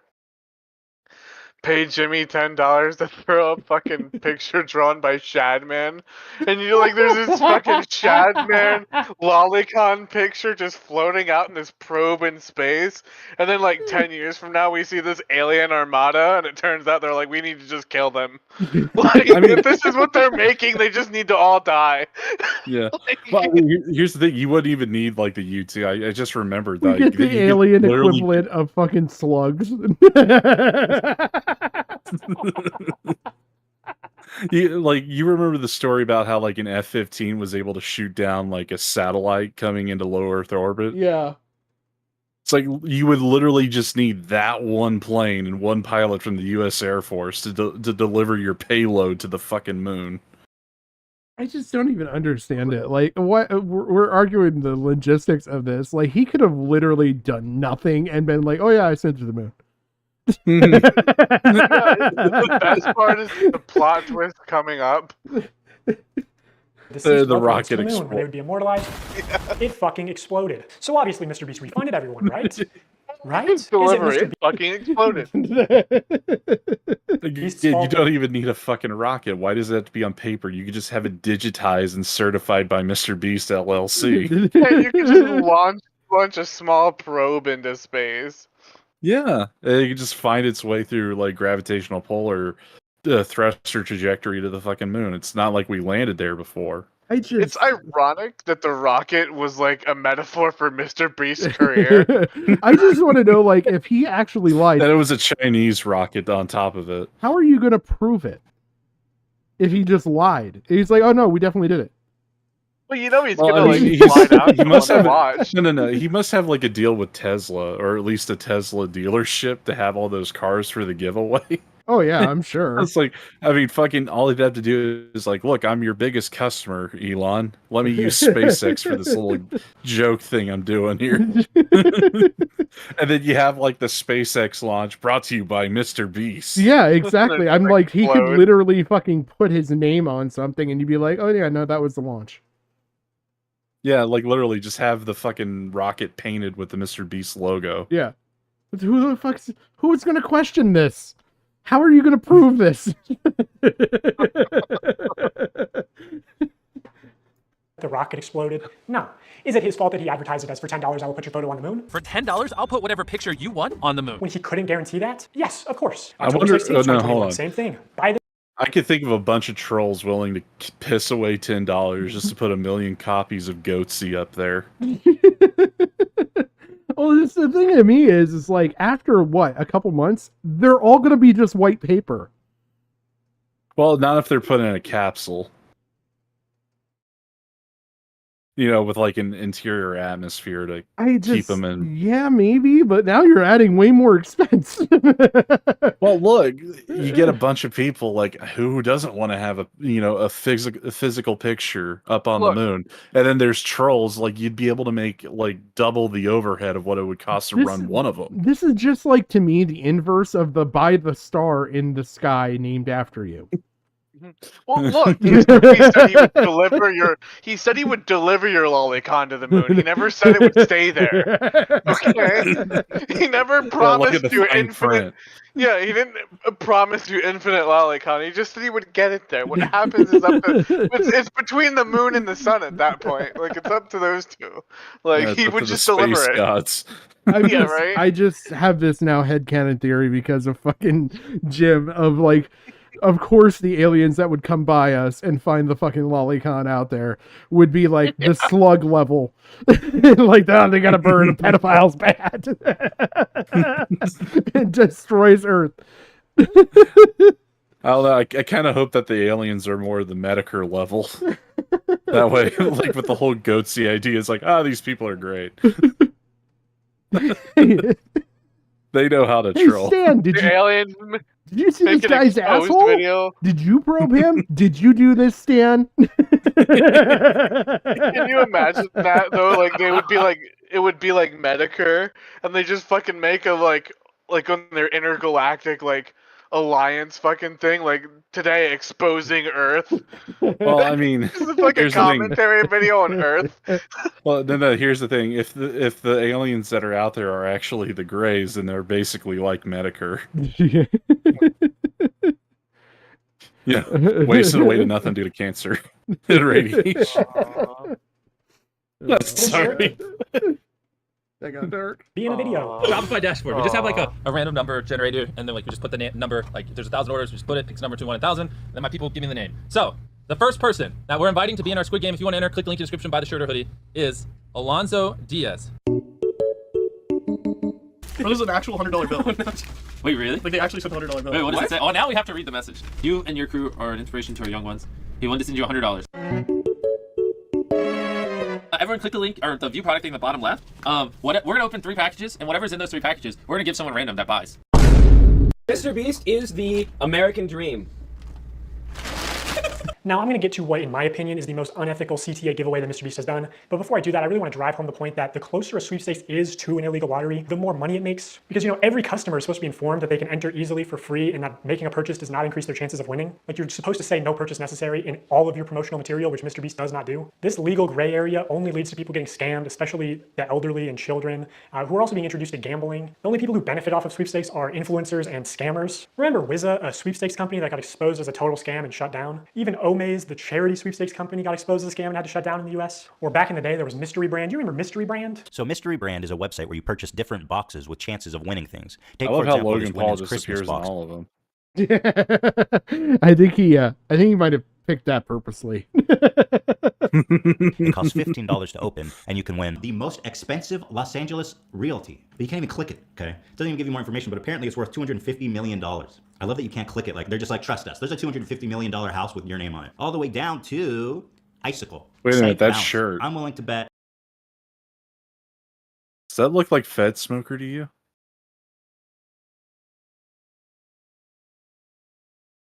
I don't know. It's either Fed Smoker or Dog the Bounty Hunter, but I don't know. It screams baby raper. That this is probably what 99%. The shirt, hey, at least MrBeast never. Or H3. There we go. I will neither confirm nor deny any of that. Well, that hair doesn't look feathered, so I don't think it's Fed Smoker. But the sunglasses in the face, just like, it made me think of it. I was more interested by like what looks to be a poorly drawn Guy Fieri on the background. It looks like Jarbo's Guy Fieri. Would that be like Guy Fiero? like it's not quite there yet. Like No, it's like Guy Giarbo. Giarbo. There's a $250 million house with your name on it, all the way down to Icicle, Site Balance. I'm willing to bet that this is probably what 99% of the people are getting. What? You bought this? Like, no. Oh. But if you look, fuck you. Well, you said you know what the worst part is. I'm like, oh, that'd be pretty bad. I'm looking above the Guy Fiero. Yeah. And like I see Guy those Fiero. four faces. I'm like, who are those ugly looking retards? And I realized it's him and his wife. I didn't click at first. It was them. Oh my god. Dude. I was gonna go to a bad place. Oh god. The Hitler's Hour. Oh, worse. Oh god. You know she took it off the bodies of all the Palestinian kids that she killed. War trophies.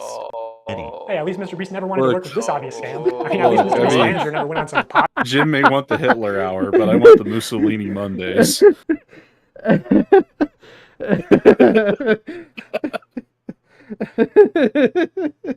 Be terrified for the Mussolini Monday stream. It's just a fascist pizza party. Oh my god. We'll play Hangman. Podcast and talked about how Mr. Beast really wanted to work with this company. No, what's this? Is there anything you've had to say no to? Yeah, tons. Yeah. So a good example. So it was about 3 years or 2.5 years ago when I started working with Jimmy. What was becoming really popular were these like mystery loot crate like internet sites where it's basically like CS:GO skins, but you'd go on and be like, here's the Supreme box, and you pay $50 for it. Oh, And yeah. Didn't Ricem did quite a few people. Yeah. Yes. Yeah, they got a lot of hate for that. Right. Jimmy was he wanted to work with that company when he heard about it because there was a lot of money and we wanted to give that money away in a video, and I had to talk him back on it. I was like, listen, we're not promoting gambling. I think people are going to see this negatively. So it was a long conversation that him and I had to have, which eventually we passed on the deal. And then Jake, Paul, and Ricecom ended up doing that deal and got a lot of hate for it. Jimmy, why is your manager saying that you wanted to promote this obvious scam to your young impressionable audience? Mr. Beast launched Feastables, his new chocolate brand, back in January 2022. I want to tell you guys about my new snack company, Feastables. They're made with only 5 ingredients, but still taste amazing. And I'm kicking off Feastables with something I've always wanted to do. 10 random bars are going to have a mystery ticket inside of them, and if you get this mystery ticket, we will fly you out to compete for a chocolate factory in one of our videos. And on top of that, Chandler, we're giving away over $1 million in other prizes to random people that buy the bars. Dude, I need to buy these. It's interesting to look back at this because a large part of Feastables' marketing campaign was the fact that it's a better for you brand, that it's healthier for you than Hershey's. Less sugar, only 4 ingredients, all organic. I wanted to just make a better for you snack brand because I think a lot of the stuff out there is just terrible for you. Because obviously so much obesity and disease comes from the stuff we eat. Like Hershey's, for example, there's 10 ingredients, super processed. Our Feastables bars are 5 ingredients, and just all the ingredients are way higher quality. And it's infinitely better than the other options out there. I got all the Feastable chocolates. Let's try them and rank them 1 to 6. I'm gonna be completely honest, totally not biased because if it sells more, I make more money. I'm gonna be honest, and I hope Jimmy is sitting next to me and not get his feelings hurt. Compare it to Hershey's. It's our crunch If you bar. care so much about health, make a fucking granola bar. Or literally anything but chocolate. like I care so much about health. Then fucking make a granola bar. Throw some oats in a vat. Then bake it with some honey into a square shape and sell it. Like fuck. Like I make chocolate. I wanted healthier chocolate. No, I eat chocolate because I want to die. Okay. Yeah, that's the one underlying theme about all of these people is they just want to fuck with kids in any which way possible. Yeah. Oh my god. My mind just immediately went to what is it? Was it Lion Maker or whatever? The fucking I think we were going to say Lio Convoy. No. Supposed to be like Lion Man? No, the pedophile dude. That clown exposed. Fuck. Yeah, that's Lion Maker. That is Lion Maker. With the fucking making the underwear and like branding the kids. Yeah. Yeah. That was Lion Maker. Yeah. I just immediately thought about that. Seriously. I mean there's already a face in your crotch joke there, but goddamn. Can't wait for the Chris Tyson underwear. No. You don't like crunch bars? Well, you saw about the Mr. Beast menu item, right? Yeah, apparently that was a joke. Is it? Yeah, apparently it came from a parody site. It's hard to tell because his fucking food was so ass I couldn't order it around me. Like, even the ghost kitchens around me were like, no, fuck that. Seriously, and Mexican food trucks get a fucking bad rep. I'm validating this right now.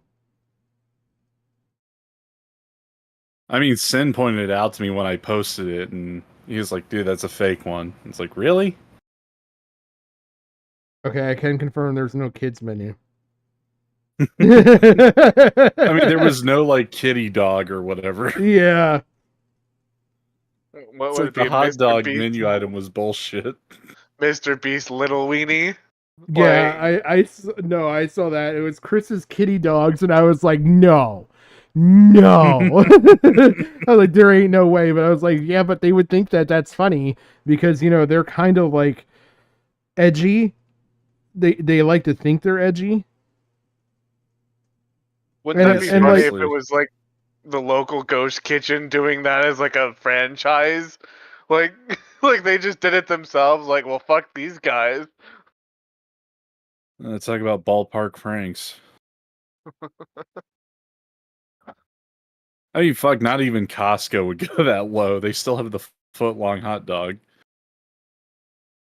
There was a Chris style, which is 2 smashed crispy beef patties with house seasoning, American cheese, bacon, topped with crinkle fries on a toasted bun. You know who else liked toasted buns? Chris. God damn. Why put crinkle fries on a sandwich? It's better than it sounds. I mean, all French fries on all sandwiches are amazing. I mean, I've tried it, but it just like, I don't know. It just like fucks with the texture. It's a Permanente thing. Like, A what? That's where I've seen it. Permantes. What is? Bless you. You're welcome. Parentheses? No. Like, is that a restaurant chain? Like you're Yeah. speaking. It's like you just started speaking Russian to us, and we're like, what Yeah, are you talking Permantes. about? Like they do the French fries on the sandwich. Ugh. Oh. It's like you already got enough bread there. Like, why do you need to have a second I layer of was smug? doing that shit before it was cool when I was like 8. I'm just saying they're like they popularized it. Yeah, I don't know. Like, the fries are a side dish, not part of the main course. The only way how I could see wanting to do that is if you're literally trying to do fast food with the fewest amount of items possible. The story with this is that it's a blue collar working town, and so it was kind of hard for the guys to be able to eat their fucking food and get back to work in time. So what they would do is throw the side on the sandwich so the guys could actually eat the fucking food on the way back to the job site. Okay, that basically lines up with what I just said. Yeah, Like, the yeah. only way So I like could see that it happen. actually there was reasoning behind it. I don't know. It just like See, it's not we're not just good for Hitler Hour. You just learned something about sandwiches, motherfuckers. You know who loved sandwiches? Hitler. Hitler really loved sandwiches. Well, I mean, look, the Germans had a lot of potato things too during their diets in World War II. You know who didn't? The Irish. They had potato pancakes. Unfortunately, the Irish did not. Oh my god. I'm so thankful we have avoided the kosher jokes that were possible. Oh, don't worry. They crossed my mind. But... Maybe these are defective. Oh my god, this tastes good to me. Wait, this might be regular. I rated the first one, so we going completely off. Oh, Going completely off. we're in too deep. I rate this a 10 out of 10. I give this an 11 out of 10. Keep in mind, only 5 ingredients. Infinitely healthier for you than the normal thing out there. Also my favorite so far. Okay, here's the thing. I didn't realize you were a dark chocolate guy. I'm not a super dark chocolate guy. I do love dark chocolate. I give this a 7.8 out of 10. Are you I'm calling trying him to black, understand this. Jimmy? Are you making a racist comment? No, to Jim, that poor he's African-American colorblind. male? He doesn't see color like that. He didn't realize that He's it was also- dark chocolate. Yeah. No, You know he's what not- else? He's also pedo blind because he hired like 5 of them. Like, to he's touch partially kids. colorblind. He only sees green. Yes. I'm starting to figure this man out. You're gonna like this one, right? You like salt? I mean, you're a sea salt guy. I'm gonna get rid of these. How are they No, doing no, it on no, a you fucking just- Paw trust me. Patrol You like- table? You're a dark chocolate kind of guy. Yes, I can read the room. Kids. The room is red. Now in 2024, Mr. Beast changed the formula again to where it has mostly the same ingredients as Hershey's and even more sugar and more calories per bar. And this initial ad for Feastables where he calls it healthy is still getting millions of views a month. Also, I don't think you should ever advertise it as over $1 million in prizes when more than a third of those prizes are just coupons for more Mr. Beast products, forcing you to spend more money if you actually want to redeem them. Ooh, a $5 coupon for Beast Burger. Now a single combo only costs $20. Bob's Burgers. If none of this shit had came out, I could only think of the fucking horrors that they would have done to get like more people to buy the charity argument. Is that instead of like digging wells and curing blindness, the next thing that they were going to do was open like 1,000 daycare centers across the United States for working parents. I was just about to make that joke, but with orphanages instead. No, just daycare centers. Because like the orphanages, like you don't have parents, so there's like little competition. But still, you have like state intervention to a certain degree, but like I don't know, more risk the better the reward, I guess. Oh god. I guess homegrown, right? You're tired of going out of, out of country for it. Just homegrown, I'm making because I mean, think about it. It's like the orphanage shit is like that's been there, done that. But like a daycare center would play into the politics angle. It's like he really does care.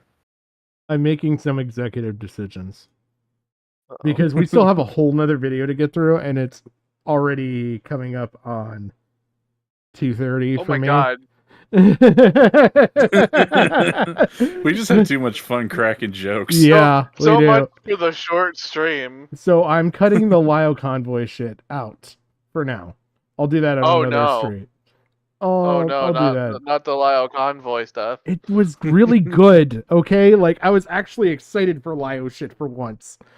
It's okay. We can talk about it offline, so you can. I'll have to gush send over you. it. I'll have to send you guys. It's funnier the way I found it though, because like I found this thing, and this thing is completely unrelated to the other thing that then ties into the Lio Convoy thing, which then went down like a whole bunch of rabbit holes, and then I found out there's actually less rabbit holes.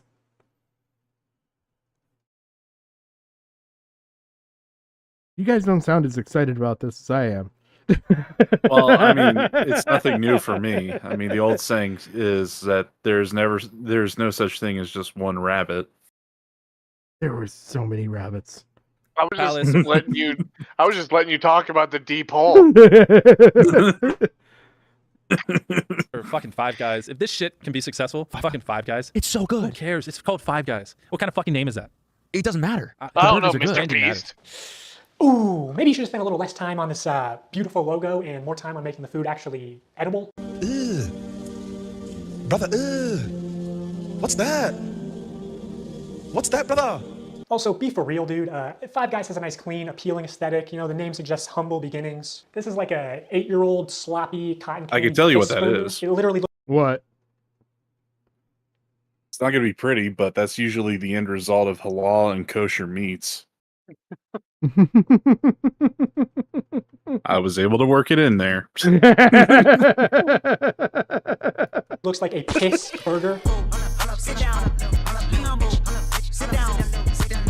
Also, this digital wheel is not remotely representative of your actual odds. Mark Rober has talked about this common deceptive casino tactic before. You recall from the Carnival Scam video, the most lucrative games for the Carnival owner are those where people overestimate their chances of winning. That is exactly what happens in this game, thinking you were so close to getting a jackpot, when in reality, you weren't close at all. In gambling psychology, this is known as the near-miss effect, and people will spend much more money to try and win because they think they can just do it on the next one. So I am absolutely pigging out on Feastables, and I'm trying to do this. Mr. Beast is teaching us gambling? Minus points because there's no cool music. Anyway. Let's gamble. Also, these tickets, one of them just so happened to go to a YouTuber with 700,000 subscribers at the time. Just pure chance. This was just hate. It was taped. No freaking way. So it was like really like total chance, obviously. Like you're one of like hundreds of thousands of names. Talk to Jimmy, Bell. What do you gotta say to Jimmy, say thank to him? you for picking us. No, he Yeah, didn't. Why does he look like a younger version? Huh? Wait, why does he look like a younger version of John Cena without the roids? Or the talent. What talent? Are you? I'm not gonna get into it right now. Okay.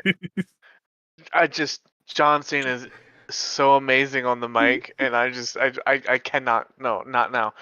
Well, Gotta not pull if it it's not with a boom mic in any of the movies.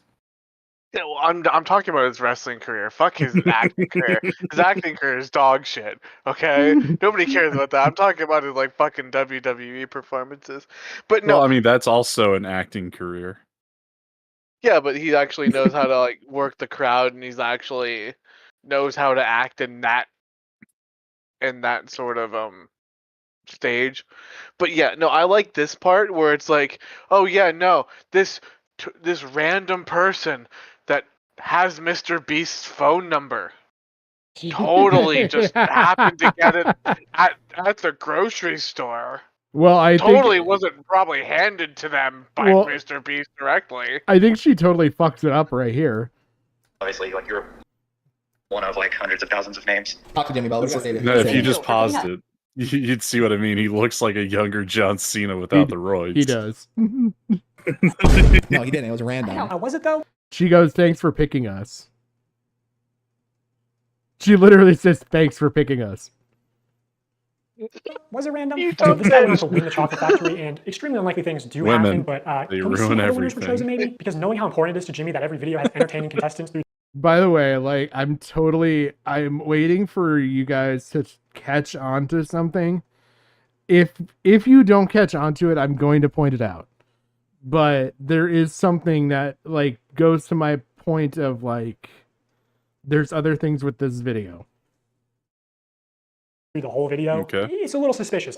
I'll just say, in my opinion, as somebody who worked for Mr. Beast, I don't think this large YouTuber wanted to take it purely by chance. Also, I know that producers are sort of able to pull strings behind the scenes to give some contestants better chances than others. And he runs these sweepstakes to like bribe children with gambling to consume more sugar. Like, this is far worse than a lottery ticket because a lottery ticket doesn't give you diabetes and only pay out your rich and famous friends. Like, Mr. Beast is bringing hundreds of thousands, if not millions Well, of new usually people you to buy the candy aisle, whether you buy tickets while you have diabetes so you can cure it. he wants to admit it or not. People are just walking to the chocolate aisle, and instead of buying Hershey's, buying Feastables. Like, people who never would have bought chocolate in Walmart are walking to the chocolate aisle specifically to buy Feastables. So, exactly, I'm bringing I'm making people fat. new customers to the aisle. Okay, Wow, that's so kind of a weird flag. so based of you, Mr. Beast. America ain't thought of this one before. I'm gonna Like- make them fat. like he's just like, no, look, guys, look, I've groomed my child fan base to eat chocolate. Yeah, it's like Diet Coke. I can eat cake now. And he's like looking at them all confused. He's like, no, you don't get it. I groomed children. And everybody's like, Jimmy, shut up. You don't know what you're making it sound like. Or does he? Wait, is the whole point that you're pointing out here is that Mr. Beast wants to groom children, so he hired people who specialize in that category? AKA pedophiles. I'm not saying that legally. Look, I'm just putting if that's points the case, it actually works out because that's of course why you would hire Delaware because he's got a proven success record. Or Look, Chris Tyson. I'm just putting the dots out there, and if you connect a line between them, that's not. Hey, Look, that's not me. Look. I just put the dots there. If you found Chris, them together, Chris Tyson was more of a rookie all-star pick, okay? Delaware was definitely the professional pick, okay? He was a veteran. It's like no wonder why fucking Nickelodeon hired that foot fetish freak. It's like no wonder why companies protect pedophiles because they need their grooming expert on how to market to kids. Also, maybe I should mention technically I'm a certified nutritionist, which really just means I paid $1,200 for a course and then failed to launch a health food company. But I know that poor diet and especially excessive sugar consumption is the #1 cause of death and health problems in America, including some of the health problems that Mr. Beast claims to care so much about. Blindness, deafness, loss of limbs. Mr. Beast also just launched a combo with Zaxby's, which if you get a soda, it's over 2,000 calories for one meal. Because obviously so much obesity and disease comes from the stuff we eat. The only thing real in this video is the new Mr. Beast box at Zaxby's. I'm pretty sure this would be illegal in Europe. This is like more calories in one we meal. may than have the an average 10-year-old. obesity epidemic, but we do now have an obesity. I couldn't work it. you know what? An obesity epidemic. I'm just gonna throw it out there. After he's describing that box, all Boogie has to do is eat one of them, and he has his cancer. Well, all he has to do is eat one Zaxby's Feastable box, and he has his cancer. He would have like his heart attack too. 2 for 1. Here's a funny thing I noticed. Includes one Feastable's milk chocolate bar, so you have to actually include them in the meal. You know what I always wanted with my piping hot food? Chocolate. A chocolate bar just thrown on top. Have you never had a hot fudge sundae? No, but I've never had hot fudge chicken. I'm sure there's someone out there, preferably in the South, of a certain demographic who's tried that. We've got chicken and waffles, I'm just saying. See, what you're forgetting it. This is why Mr. Beast is so brilliant, and he's trying to get you to eat healthy. You're supposed to order the milk with it, so that way you can pour the gross, disgusting melted chocolate into the milk and make your own chocolate milk. Oh, okay. That's how he's helping you get healthy. He's making you cut out the Diet Coke. No, I have no he's just idea. cutting out the middleman to make chocolate milk. I have no idea how this thing could be so unhealthy, by the way. French fries, fried chicken, a bread side, and chocolate. Man. That's a lot of breading. Imagine like the side includes bread. It's like you got breaded chicken, you got breaded French fries, and you got bread. If there wasn't enough breading. Look at that's like a carbohydrate wet dream right there. Like you have everything. You have so much like breading and starch. It's like that, KFC's Double Down. Right, I can feel it. I'm like having a heart attack looking at it. Supposed to consume on a daily You basis. just have two chicken patties, a piece of cheese, and Oh, bacon wait. in between. Wait. I just noticed that. What? Hold on. There's 2 slices of bread. Well, that's generous. 'Cause you I only get, thought you got you get a one. bread side with your bread side. What is this? Make it a What is this, the sandwich. USSR?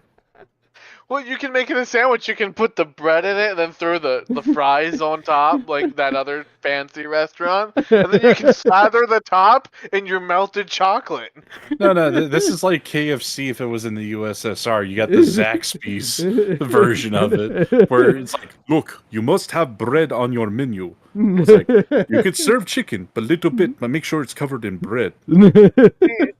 See, that also then links with the Russian captioning. I'm telling you, it's all related. They are Russian agents to bring down YouTube.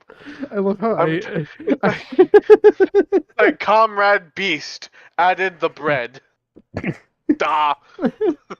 Tell me how I'm killing little kids. New research finds childhood obesity rates are getting worse. The #1 killer in America is obesity. The number of deaths in overweight people surpass alcohol and smoking altogether. For 30 days straight, we are going to be giving away $10,000 to a lucky So customer. why are who we scans the raising QR the code prices the on back of any new cigarettes and Beast bar. booze again? It's just disappointing to see somebody pretend to care about the health epidemic. Well, we We're can't. trying to like curb it. We can't let them have the easy way out.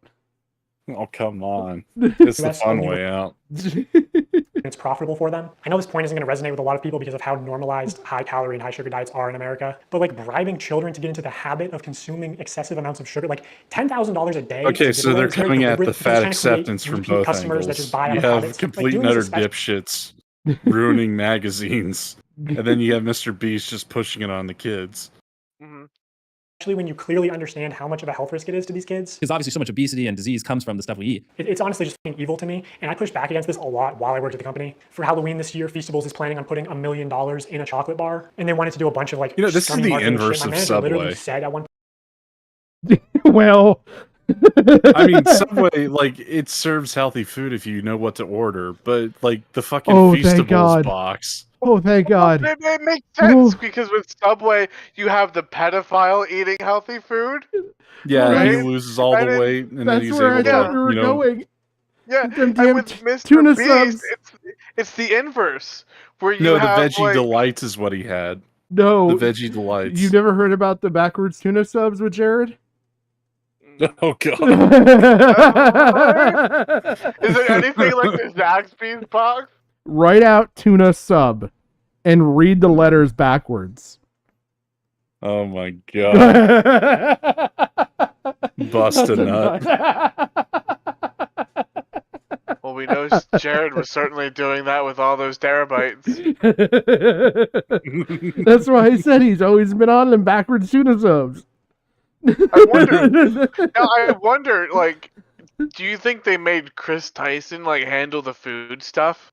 Be like, look, you're like Jared, but you got to do it right, and then like You gotta they do got it right. You Rob. just gotta be a complete and utter bastard to kids. You gotta Yeah. make them fat. You gotta do all the horrible shit. That way the pedophilia looks less worse by comparison. Well, you don't want them to be able to run away was from you, gonna say right? Like you want them to be really fat so you can catch them. Oh, one's trying to make it It's for like, the door. I mean, here's the thing. Like, even though Jared was a pedophile, he at least tried to give him like an exercise camp. Mr. Beast is just loading him up with bullshit. Dude, my mic cut out there, so it's funny. It's like even though Jared was a pedophile, then you got silent. It's like fuck, they got him. They got him. Point that they wanted to associate. I don't know. buying I guess Feastables I with a guess green Jared wanted to compete for his capture, whereas Chris didn't want to. He just wanted to lull them into a false sense of security. Feed them so they fall asleep. Chris Tyson's the sneaky predator, where Jared is like, I want a challenge.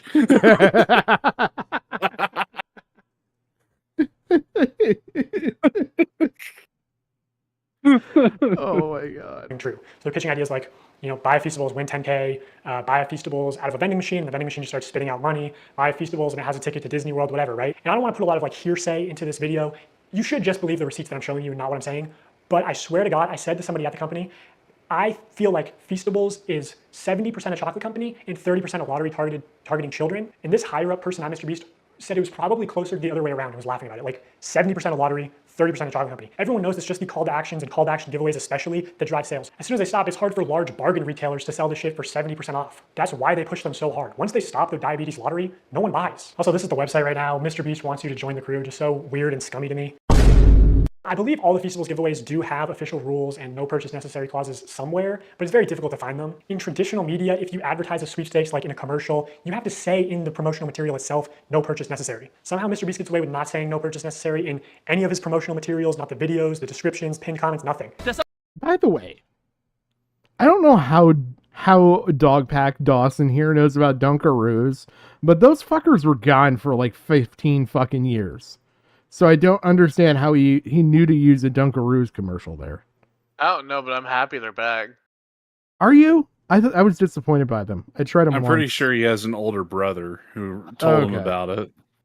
Look, I ate them just like I did my Oreo O's and all the other shit from my childhood. Your Oreos? Alright?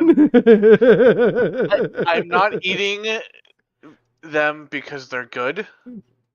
I'm eating them because I'm unhealthy in the mind and I want to go back to my childhood where I don't have problems. So, Yeah. It's like eat your Oreos so your arterios. It served its point. I was transported back to my childhood and I forgot about my miserable life for about 30 seconds. Celebrate our launch of milk Really, chocolate and sea salt. who lost here? We went out, we bought 10 Teslas, loads of cash, and all these prizes you see on the screen. And prizes aside, unlike Hershey's, these bars only have 4 to 5 ingredients and just genuinely taste good. Go to Feastables.com right now and order some chocolate. Only problem is the chocolate river is deteriorating. All the The only place you'll find no purchase necessary is either on the Feastables Twitter account because it's a rule of the platform, and even still they try to push it. No perch Oh, God. or hidden deep in the Feastables remembered website under a something. FAQ. If fucking South Park did an episode on Logan Paul and Cred, they would have to do a part 2 for Mr. Beast, given like all the bullshit. Sorry, I was responding to chat. Wait. Oh. Josh, you remember Dunkaroos? I thought you were like Gen Z. I didn't think Gen Z knew anything. Wow. I mean, he is Gen Z, but he probably just found out about him like everyone else. Way to insult like 13% of our audience. I meant like know anything about my childhood, okay? Like I just abbreviated. Well, I don't even know about your childhood. We're friends. I had one, okay? I don't know the details. Are you gonna say, well, are you gonna call me like a dumb zoomer or whatever because I don't know your childhood? I feel like you're putting words in my mouth. Am I though? But how, yeah, I was how are saying them it's like, Oreos? They're great. You know, I'm gonna go.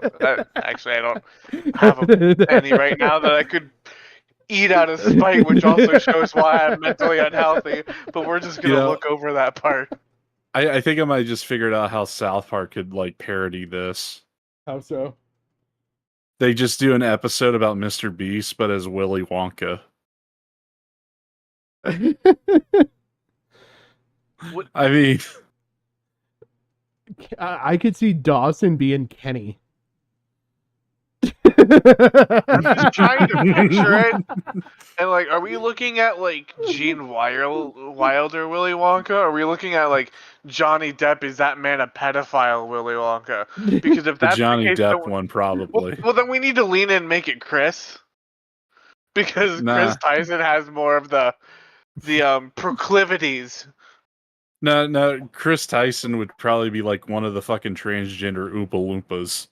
Just like getting like trying to blend in with the kids. It's like what's wrong with them? It's like they have no gender. All they know is chocolate. Oh my god. I'm slowly working. If South Park does that, that'd be the funniest shit ever. I'm slowly reworking pure imagination in my head right now.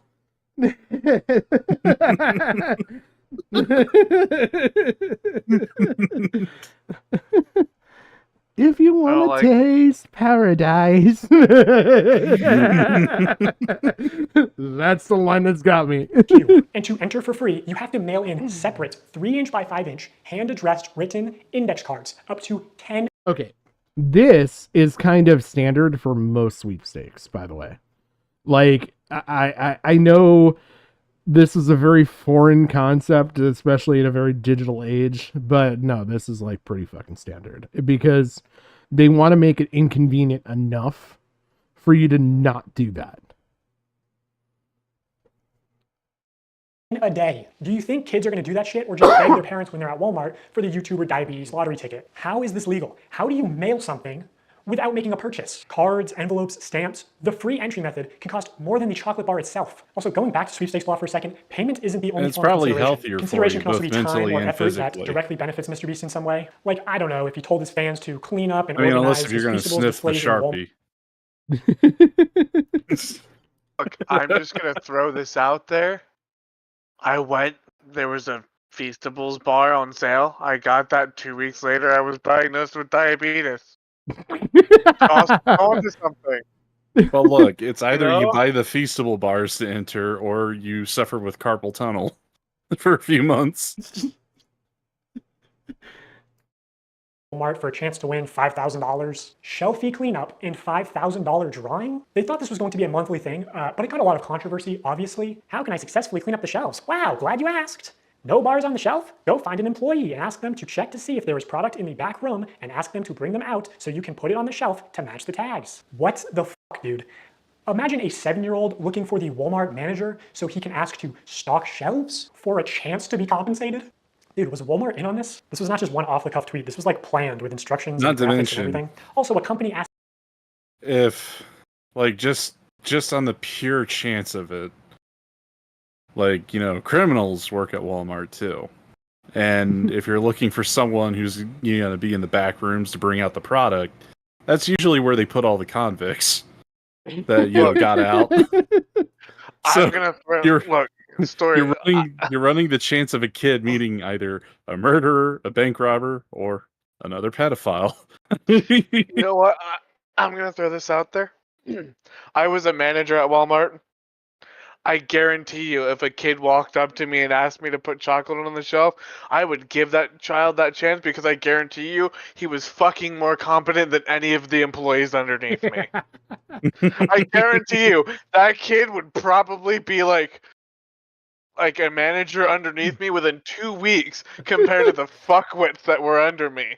That kid would have been able to actually read the tag, I bet, and actually put them on the shelf and not, you know, like being like some sort of like low IQ, like, duh, I don't know what tag says. Okay, you see where that says, you know, cracker you put the cracker there. You don't put the Cheez-It there. That goes where the Cheez-It tag is. I'm sorry. I just have some like pent up. Like, I wish more people would do this kind of shit for content like what we're doing, where we're just cracking jokes over a serious topic video. Yeah. Like we get the serious bullshit out of the way within the first hour, and then the last two are just us cracking jokes. Last two, you mean like last 8? Yeah, last 8. Poor Patrick is over here like, I was a 3.5 hour stream. That was 4 hours ago. I'm never gonna get to bed. A little bit weird. And while you're at it, if you want to maybe move some Hershey's bars and make sure that Feastables has plenty of space, I wouldn't complain. I just cannot believe they were going to give $5,000 to one of Mr. Beast's child laborers for stocking shelves. And no one at Mr. Beast was like, hey, this is a terrible idea. Actually, if you said that, you'd probably get fired. This is the best tasting chocolate on earth. Good job, boys. Whoa. How do we know that's the best tasting chocolate in the world? You're fired. What? This is such horse shit. You can do that? I mean, that is a bit of a stretch. Yeah. The most shocking result was that Feastables never earned anything higher than a 3rd place ranking. But I do think their branding is like world's best chocolate bar is how do you get away with that? World's best chocolate. World's best pizza. What does that even fucking mean? Define that yourself. I don't know. Ask Bethesda and Fallout 4 how it got Game of the Year status. Oh man. We won it for Fallout 3, but we wanted it for Fallout 4. See, I know the right person. I feel like this is a little pedantic too, because like this plays into the bit of the world's best cup of coffee. Like, do you guys remember the movie Elf? Mm-hmm. Yeah. You guys have the world's best cup of coffee. Do you want to go for the world's it's a gimmick. Yeah, but I kind of see what Dawson's doing I know, here. I know what he's saying. Like, how can you make a claim when it's But well, it's like, you have world's best chocolate, and then your chocolate's like actual dog shit. So it's like, you kind of really suck. Sort of like. I mean, bring it to me and Pat's world. The JD Power Association trophy that they always get. Fucking that thing. Yeah, that's a complete and utter scam. Yeah. Look, not every video can be like super pedophile hour. Sometimes we need a little lighthearted ribbing. Super pedophile hour. Like every so often we need a little bit of funny stuff. And we're not, dog shit chocolate's funny. And then we can go into the pedophiles later. And thanks to Mr. Beast, we can get do both it in one video. Topic. Yeah, we're staying in topic too. So really, Mr. Beast is actually doing us all a favor by hiring pedophiles. You go put that thought out on the internet and see how that goes. Hey, I didn't say that I liked the idea. The underlying topic of this is just grooming children. Yeah. In any Whether which with way. Sweets, either for sweets or pee-pee. It works the same. It's just grooming children. What flavor do you want? Oh my god. For sweets. Twinks to Twinkies. We got it all. It's a good thing I don't care about being canceled. Okay, one last point of consideration. Prolonged attention is definitely a form of consideration. In the attention economy, it is the valuable resource that advertisers directly pay Mr. Beast for. So in these live streams when Mr. Beast says, hey guys, today we're doing a bunch of illegal lotteries, but also we're going to be giving away some free stuff to people who keep watching, he does that to boost viewer numbers. I'm going to give you guys a reason to keep watching, okay? Here's what I'm going to do. Randomly, I'm not going to tell you when, it could be 10 minutes, 20 minutes, an hour. I'm going to randomly pick one person watching this IG live stream and one person watching this YouTube live stream. I'm going to give you each $5,000. So, keep watching. Oh, wait a minute. What's that one movie where the dude has his eyelids forced open with a head device? Is that Clockwork Orange? Yes. Yeah. That could be worked into the into the South Park episode. Oh my god. Where all the kids just have their eyes forced open. And they're getting programmed by Chris Tyson. have to be present when they happen, which means viewers have to keep watching, which is time and effort that directly benefits MrBeast. The more viewers, the more money MrBeast obviously makes, either directly through sales or AdSense or just getting boosted in the YouTube algorithm. So even the free giveaways could and should be against the law. MrBeast just uses gambling psychology to exploit young children for profit. He's just become the first casino where the currency that would you pay actually with work. Because they haven't had like a Kenny-centric episode in a long time. Kenny could be like the vehicle for like where all the bad stuff is happening. Because I mean, he fits the profile of where Mr. Beast and all of his friends come from, especially Chris Tyson. Redneck white trash. Oh I my hate God. that it Do you think fits. attention is the most valuable currency in the world? Well, of course. Or labor or money sometimes. Yeah, his core audience is like, I'd say like 10 to 12-year-old boys. Older people are a little bit over him. Some people kind of question the ethics, you know. They sometimes say in these videos where he like builds all these wells or, you know, cures people of this blindness. It's almost like he's exploiting people for these views. So older audiences don't love him, but this tween audience, they love him. And they're thinking, you know, Not watching people, him could get children. me a car, so why wouldn't I? I'm gonna give you guys a reason to keep watching. Okay, now as far as fake giveaways go, I'm sort of limited in what I can say without exposing confidential information and getting sued. So my official statement is that sometimes things slip through the cracks, and personally, I believe that is intentional. Here's one example where someone on Reddit posted saying that they were promised free dog food for life in exchange for letting MrBeast use them in a video. 5 months later, they still hadn't received their dog food. I actually sent this post to someone who works at MrBeast, and they said they were gonna send it to the PR team, and then the Reddit post got taken down. So I don't know if it got resolved. Here's another example of things slipping through the cracks. The second thing that I probably would do different is invest. And I know what y'all about to say. Y'all about to go to the clip too, where Jimmy said that we set a certain amount aside to invest. I know you talked about wanting to maybe invest 50K and then set aside like the other 23 for just other little nuances here and there. This is not me calling anybody a liar or anything, because I know what y'all do. I know what the internet does. But what I think what happened was somebody that worked for Mr. Beast or something like that was supposed to probably help me invest, but that didn't happen. I talked to Jimmy after I won $1 million, after I finally like got the remaining. I don't think that's his Fortnite gameplay. You don't? No, he's not even holding a controller. He's not really playing Fortnite, you fucking liar. I don't believe a single word you say. He's not holding the camera. Yeah, see, that's one of those things where it's like it's funny. It's like one of those like fucking like I faked my gameplay video jokes. Are you accusing this young black man of being a sniper wolf? Look, I didn't say anything about him being black. That's you being racist. Okay? Yes, I am. Okay? This poor human male of no discernible race. How do you know his pronouns?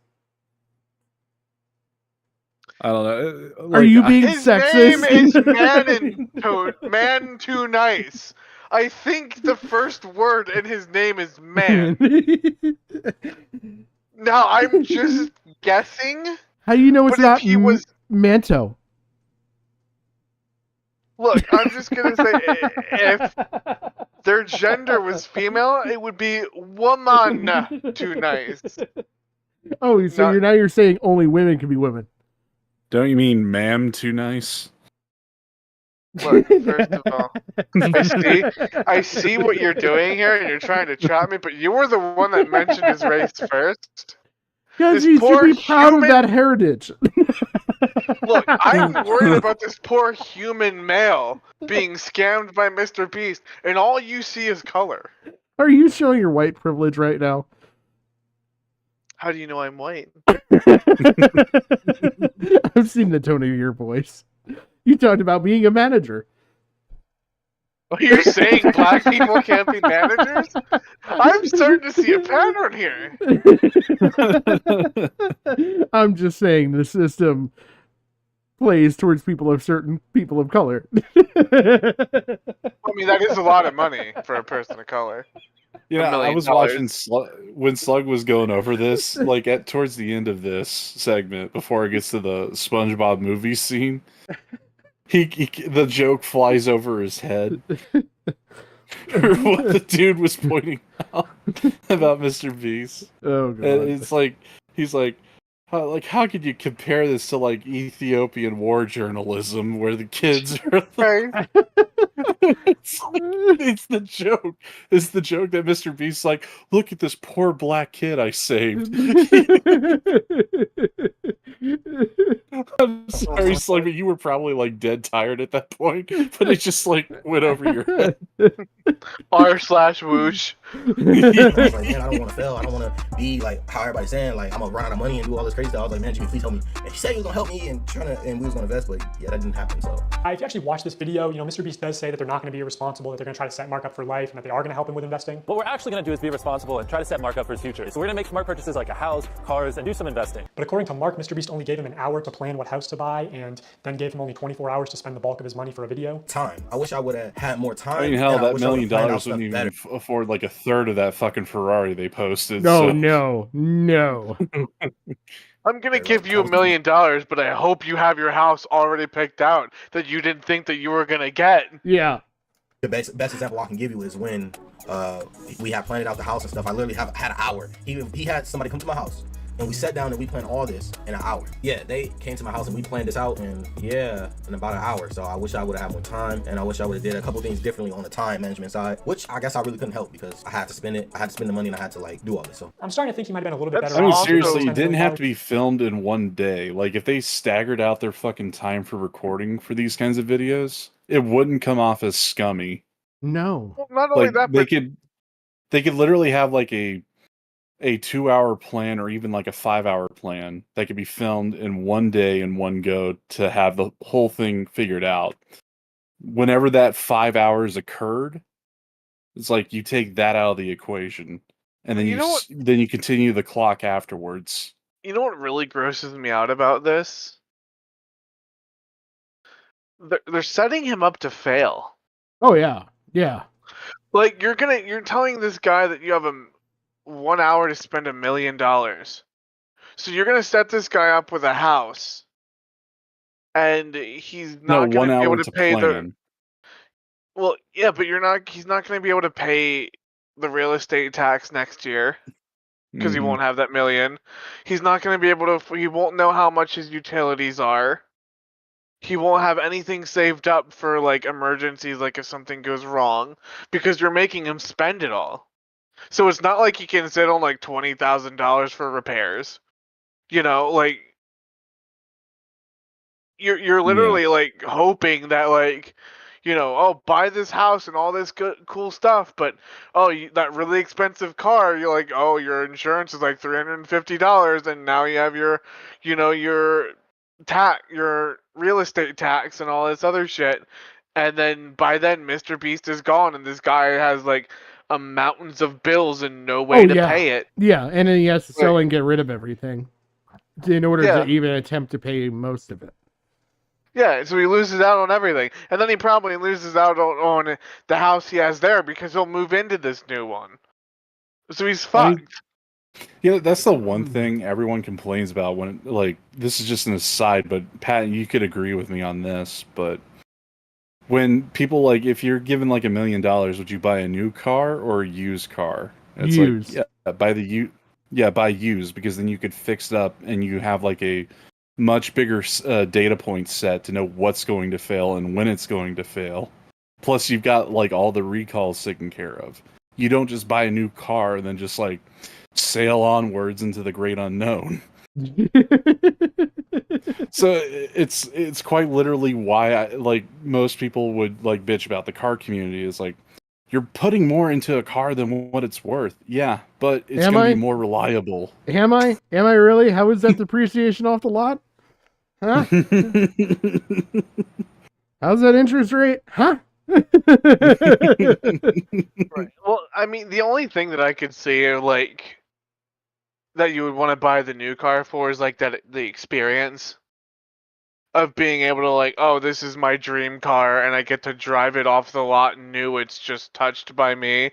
But Yeah, at that point you're looking at it as an experience. Yeah, you're looking at it for more of a I made it moment rather than a practicality moment. Yeah, because if this is going to be spending $1 million in under like 24 hours, you would want to be practical, not extravagant. Exactly. But then again, it doesn't work for what Mr. Beast is trying to show off. No, and that's where I think it's kind of disgustingly negligent because you're setting him up to fail. Well, not only that, you're also setting up the kids to fail because they have that fucking like formed thought in their head from Mr. Beast. Yep. You could sit there and actually say that he might have actually picked somebody who was more disenfranchised just because they would spend more recklessly. Yeah. And it would be more better content. Yeah. I'm pretty sure that's what Keem was doing with Boogie. Because like with me, probably 7,000 or 750,000 of that money would probably go into different investment strategies. I can pretty much do what I want off $250,000. And then I'd live off the $750,000. I don't even give a shit. I'd sign a contract saying I won't even touch the money for fucking 10, 15 years. I mean, I agree. I'd be boring. What would you do? I bought a house. I bought a used car. And I have a college fund for my kid. And I have a really, really big CD. Yeah. Should I need it? You know what I mean? Like, I would just do it. Like, if you had to legit, you couldn't have money in savings, had to spend the money. I wouldn't even do CD because technically that's savings and you can get back your initial investment. Fine, I'll do a diversified, like, Roth funds and IRAs and stuff like that. hell, you could buy properties and rent them out. Yeah. And hell, like spending $100, like you'd be putting it into a, like even with like the leftover, if you bought like a reasonable home and like if you kept your vehicle but just fixed it up, because they'll show like what condition his vehicle was in.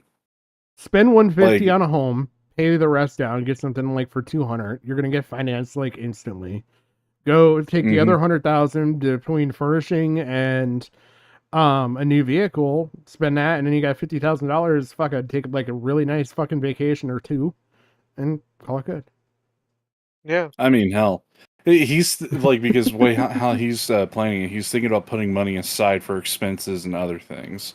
I'm thinking like if you wanted to do the restoration on a vehicle that you already have, where you don't have to deal with like title and like taxes and everything, he could set aside an even bigger portion to sink into the vehicle repairs. Yeah. And it's like, look, you got a car that you know how to drive, that you're familiar with. You aren't taking much risk with a newer vehicle, and you could have it fixed by, you know, for relatively cheap. Yeah. I'd be like pretty fucking boring, but at the end of it, I'd have pretty good credit and be relatively debt free and not have to work. Mm-hmm. Like, I'd rather that. You mean you don't want to get completely screwed? No, actually doesn't sound interesting. Can I just say, I'm super glad you won the $1 million. All I need from you is a signature right here. The vehicles are yours. What we're actually going to do is be responsible and try to set Mark up for his future. You better not read it. You're a millionaire. You get time to read Not it. really. The more you shows around, the more I'm like, thank God. It's the exact opposite of what you're doing. Yeah, right there. Like, that's fixable. Yeah, it's a fender. Like, you could get a yeah, this is the thing that went over Slug's head. It's like, quite literally, when you show the fender in that kind of condition, you're like, look at this pomofo. He can't even fix his fender. Yeah. It's like... It's like Pimp My Ride style shit. It is. Yeah. It just went over Slug's head for whatever reason. Oh, man. Is this all the SpongeBob bit that's left? Yeah. Yeah. Okay. I really like that meme. I appreciate him doing that. I'm gonna ask you guys, cool, what is Dawson's next video? About the secret CEO. Well, you know I'm just saying, like, not the one that we know is out right now. What's the third one? Yeah, what's the third video gonna have in it? Yeah, that's what I was saying, the secret CEO, because he says that in the second one at the beginning. He says that in the second one. Yeah. I'm saying it's gonna be about the cover-up people that covered up Tyson and Delaware and shit. Other pedophiles too, I bet. Yeah. I think it's going to be about Mr. Beast causing injuries, a crypto scam, and issues with his philanthropy. Do you know this, and are you testing us? Yes. So what was the thing that we were supposed to pick up on that you mentioned Exactly earlier? that. I'm going to show you now. Just that. Oh, okay. I got to get a good picture. Boo, boo, boo. Here we go. Look at the back wall.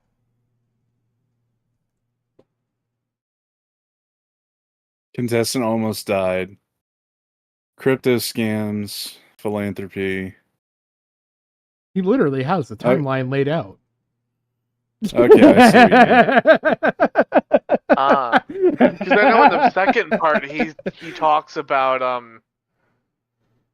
looking at a cover up in the company too. Yeah. So I can see that tying in with like the pedophile shit. Like, You want to know like, these are something the funny? people that tied up. The What? second video has that issue at the lake about the defend the yacht. I'm pretty sure that's the picture right there. Mm-hmm. Son of a bitch. See, this is what I get for listening all to my shit while I play video games and I don't actually like stare at them. I miss these details. I just thought it was funny because like he literally like Mr. Beast has people calling up trying to figure out what his next video is going to be. Like what topics is he going to go after? Gee, I don't fucking know. Wait a Do you minute. know? Okay, you see that piece of paper that's behind his hand holding the wand? Yeah. Does that look familiar at all? Yeah, no. It looks like the report on Delaware. Oh yeah, that could be. Huh. If we could get him in frame where he isn't covering it up. Wink, wink. Move your hand, damn it. I'm gonna give you guys a reason to keep watching. Okay, now it's I don't know if that's any better. Maybe not. Just Hershey's and Feastables. Yeah, I thought it would look like a fucking mugshot for a sec. Oh, Well, man. who's the one on the bottom there? The redhead. No idea. But yeah, trashing a beach, which he Trashing a talks beach. about a little bit. The crypto scams, contestant almost died, and Mr. Beast philanthropy. Gee, I wonder what's going to be in the third video. That You know look what? he's giving in this freeze frame. It's like he's seen all of our search history and he's disappointed in us. But you know what you should do? Yeah. Since you got it, you should email PR@MrBeast.com for a chance to win $1 million. You crack the case, you might be lucky enough to win $1 million and buy that challenger. Maybe Mr. Beast will just outright buy it for you. It's like, you know what? What do you want? I really like this challenger. It's yours. You saved my career. Here's your challenger. Just don't talk about pedophiles anymore. Okay. Stream next week. By the way, we're exposing McDonald's and Hershey's chocolate for being much worse than Mr. Beast Bar.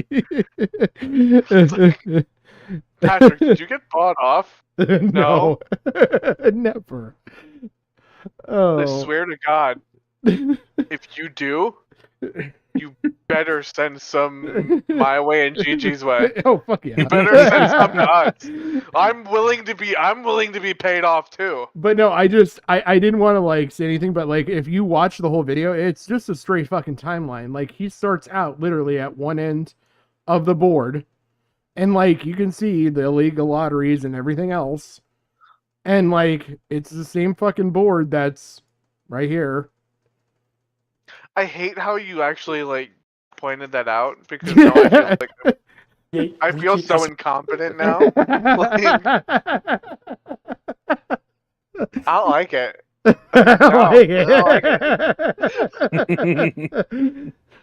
But yeah, he's just moving down the board. I don't know what could be next. What possibly could come out of this? Then you just see a subway. Oh, hold on. I see where we're going. Oh fuck! Oh god! What does Mr. Beast and Subway have in common? I'm skipping a lot of this video, but I'm going to point out all the shit that I said I would point out. Yeah. I'm not watching this stupid skit though. And the one thing I discovered. Philanthropist YouTuber will just give me 10K and not Mr. I was gonna be yesterday.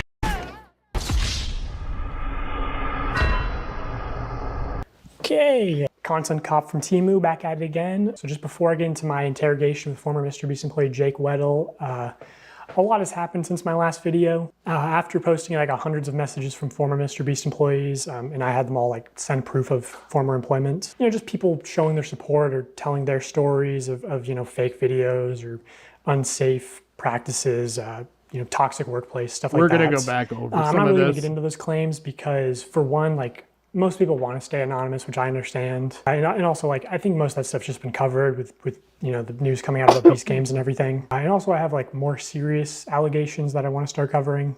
Also, I heard from a very credible source that Mr. Beast has been sitting on a response to part 1 because he was worried if he posted it, I would instantly respond with part 2. You know, like this is Kids Bop, Kendrick Lamar vs. Drake. Also, I know Mr. Beast's secret CEO has been practically like harassing my people on, you know, hey, what's in part 2? What does he know?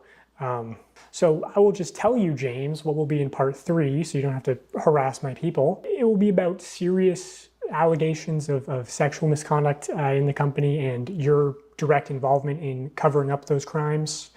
And I'll make sure to give you full credit and plaster your face all over the screen when we talk about that. So yeah, I've gotten dozens of messages from former Mr. Beast employees of very serious allegations. So I just want to put a call to action at the start of this video that, you know, if you have a story, you can DM me. Just make sure you send proof of employment first, because I get a lot of DMs.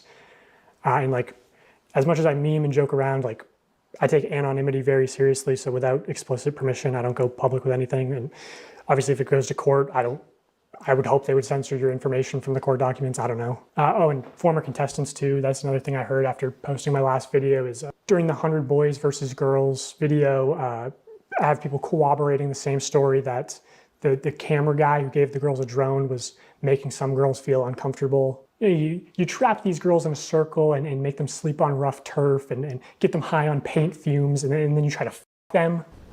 Okay, that seems really dark. No, it's not dark. You're misunderstanding me, bro. I think I am. Yeah, you are. Because if the girl said no, then the answer obviously is no. No. But the thing is she's not gonna say no. She would never say no because of the implication.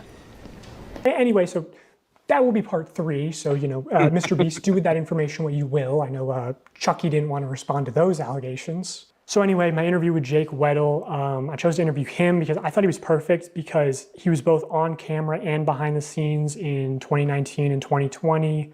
And also, what people don't know is that he came back in 2021 to be the sole contestant of a Mr. Beast video, which never got uploaded because it went very badly. He also knows about another portable document format who was working at Mr. Beast while actually on the registry. And I'll get more into that story at the end of the video. So I got his DM, drove straight to New York overnight, did not sleep, just drank a bunch of caffeine. And I also only had one microphone in the interview, which he's wearing. So it's mostly just him talking. Also, like, final thing, people said my last video started slow. This video also starts slow. You know, it builds up over time. But I'll do the retention thing and say, the ending will blow your mind. It's crazy. Yeah. Okay. Jake Weddle, everybody. Cool. So what did you pick out of that beginning? Everything everybody was bitching about, they decided to, even though they didn't listen to them. So a couple things that stood out to me. I could go back and read the messages, but Boys versus Girls video. I have people not here. I know Chucky didn't want to respond to those allegations. So anyway, my interview with Jake Weddle, I chose to interview him because I thought he was perfect because he was both on camera and behind the scenes in 2019. So this is one thing I picked up on. I chose to interview him, meaning he's one of several people, like he said, that came forward, but he was probably the most visible because he can directly sit there and say, no, this guy was on camera for shows. And so he's very easily able to tie this to Mr. Beast. It's not a behind the scenes person. It's someone that he can say, this lends credibility to my argument. In 2020. And also, what people don't know is that he came back in 2021 to be the sole contestant of a Mr. Beast video, which never got uploaded because it went very badly. He also knows about another portable document format. That stood out to me because he says he knows about another portable document format. Those Meaning- eyes, I feel guilty just him looking at me. Well, he was hopped up on caffeine, or as Crow would call it, meth. Meaning the guy that he knows about is different, and that he was going to report on is different from the person that Jake Weddle brings up. So there's multiple PDFs. Who was working at Mr. Beast while actually on the registry. And I'll get more into that story at the end of the video. And that he is the one that's on the registry, meaning the other person is not on the registry. So I got his DM, drove straight to New York overnight, did not sleep, just drank a bunch of caffeine. And I also only had one microphone in the interview, which he's wearing. So That tells me that this part 2 was not actually the intended part 2. Everything you saw on the board beforehand was actually going to be part 2, and some of the stuff that he says in the beginning here. He got this DM, saw an opportunity with all of the shit that fucking this Jake Weddle guy peddled to him, and said, this is a great way to fortify my story and substantiate things. I've got a guy that's been on camera with Jimmy that can sit there and tell me about stuff. And if he pitched the fucking PDF file at that time, I mean, that's a fucking perfect sell. So he sits there and he's like, cool. He jumps in the car, drives from wherever the fuck he's at to North Carolina, or from probably North Carolina, because I think he says he's from there, or roughly in around there, to New York. He drives wherever, straight, just to interview him. Which tells me, again, this shit's not fucking planned. But this was a pivot. Yes. And it was supposed to be a positive pivot to substantiate the information that he has. Another thing that tells me that this was not a planned thing is what he just said. at the end of the video. So I got his DM, drove straight to New York overnight, did not sleep, just drank a bunch of caffeine. This does work to his advantage, because if he just went with part 2 with the other stuff he was going to talk about that's now purpose for part 3, it throws a monkey wrench under the secret, shadow CEO. Yes. So it's like literally a multiple faceted, action he took here. Yep. Now listen to what he says right here. I also only had one microphone in the interview, which he's wearing. So it's mostly just him talking. There's never going to be an interview. Was only going up there to tell a story. I mean, if I were doing an interview, I'd want 2 fucking microphones if I'm doing a person-to-person interview. He was unprepared for it. He only had 1 microphone. He drove overnight just to interview this guy. And I think the big thing with it is that basically he wanted to get this guy before it got out that he knew anything, and Mr. Beast got to him. I think that Jake Weddle came forward to Dawson to suck off of fucking clout because he saw how successful his first video was, and he's like, fuck, I'm trying to restart my fucking YouTube channel. I bet you if I told this guy some of the shit I know, we could have a fucking interview. I'm gonna look good.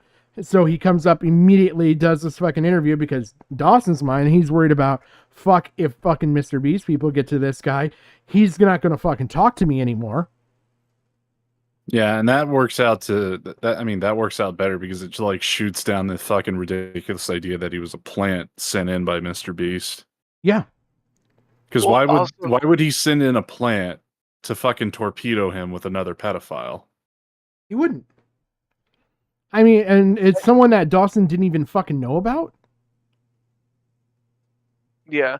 I know we talked about it, but didn't it come out somewhere that Jake Weddle and Mr. Beast did not get along? Yeah. Like, they weren't, like, friends or anything, really? Yeah. So, like, it would make sense that it's like, I can sink him because the tide's turning against him. Yeah. But, so, like, those are things that pointed out to me. Now, like, if you guys want, I can go back and read some of these. And I had them all, like, send proof of former employment. Just people. So, just watch your video. I don't know if people are accusing you or not of working at you of not working at Beast. But, bro, I feel like Your experiences with higher ups are the same as mine, and the way you mentioned specifically pitch ideas for the Feastables bar is 100% how it was created, or how it was creating pitches as a writer. The whole brand is shady, and company as well. Showing their support or telling their story. No, not about Chris. This was some producer. I unfortunately can't speak too much on that, but believe someone else who reached out to you has more info on it. That's referring to the pedophile stuff. Big thing I can talk about is just how much other stakeholders had their time and energy wasted. I was asked to get doctors and orgs fired up about working with us, only to pull the rug on them after agreeing to arrangements. It was quite uncomfortable for me. Big reason why I left, but not the biggest. There was just so much malevolence and hostility within the team. They were way too slow to axe one pretty awful team leader in particular. Stories of that sounds like a marketing guy. Huh? That sounded like a marketing guy then. Yeah. Tyler Conkin on set of Saving 100 Dogs brought one of the employees' dogs off them for $10,000 in a weird power play to see if he could pay someone enough to give up their dog.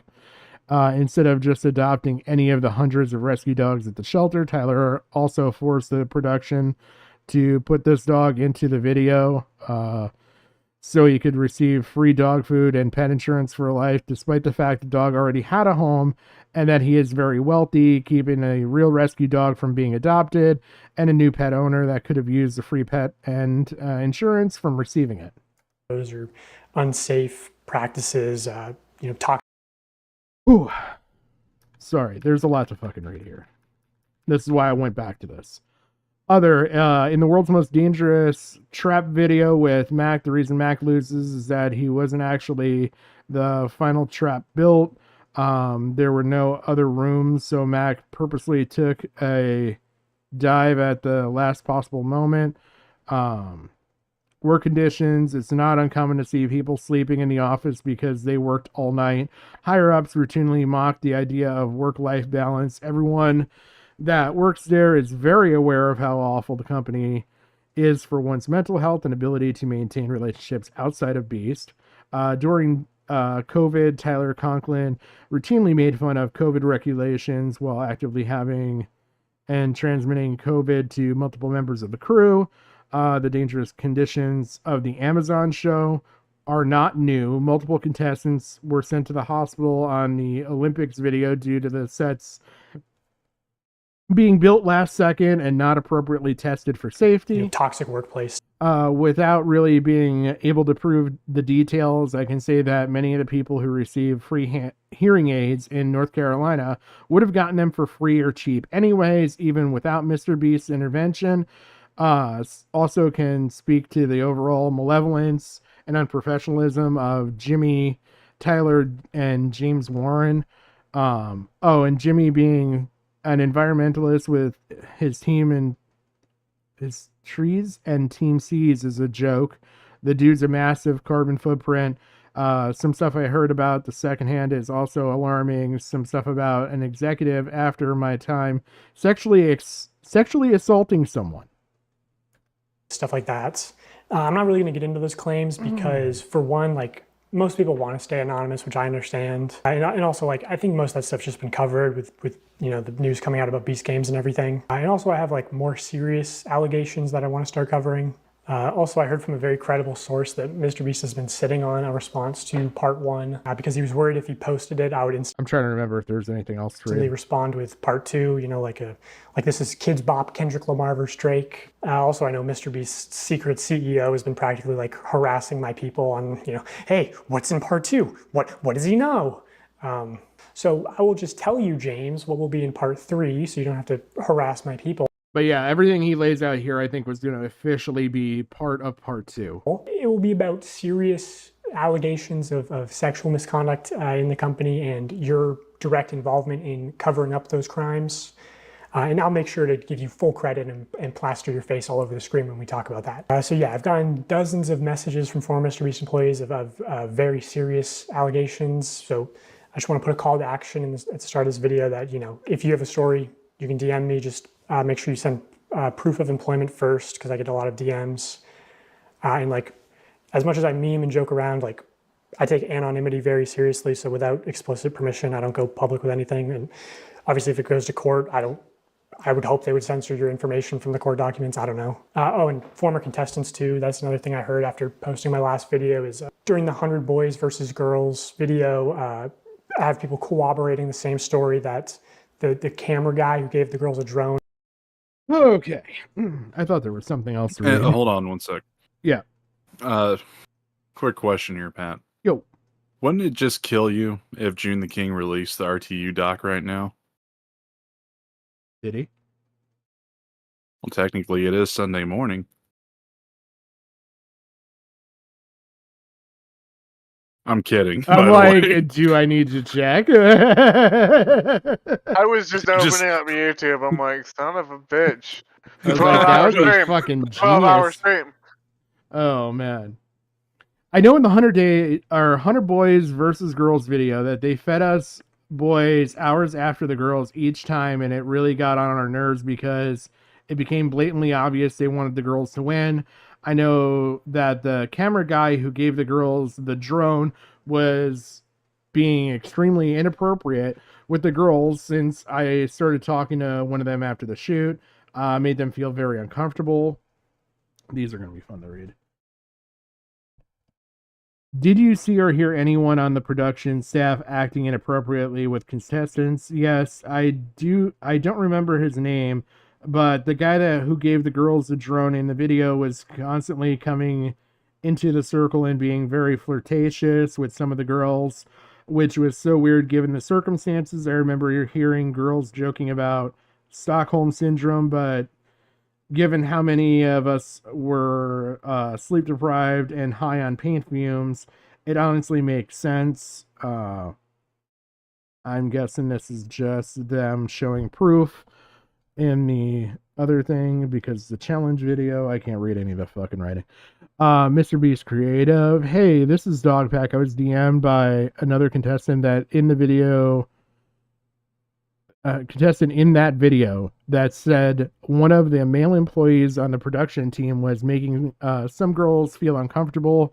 They told me who it was, but I'm wondering if you can corroborate the story.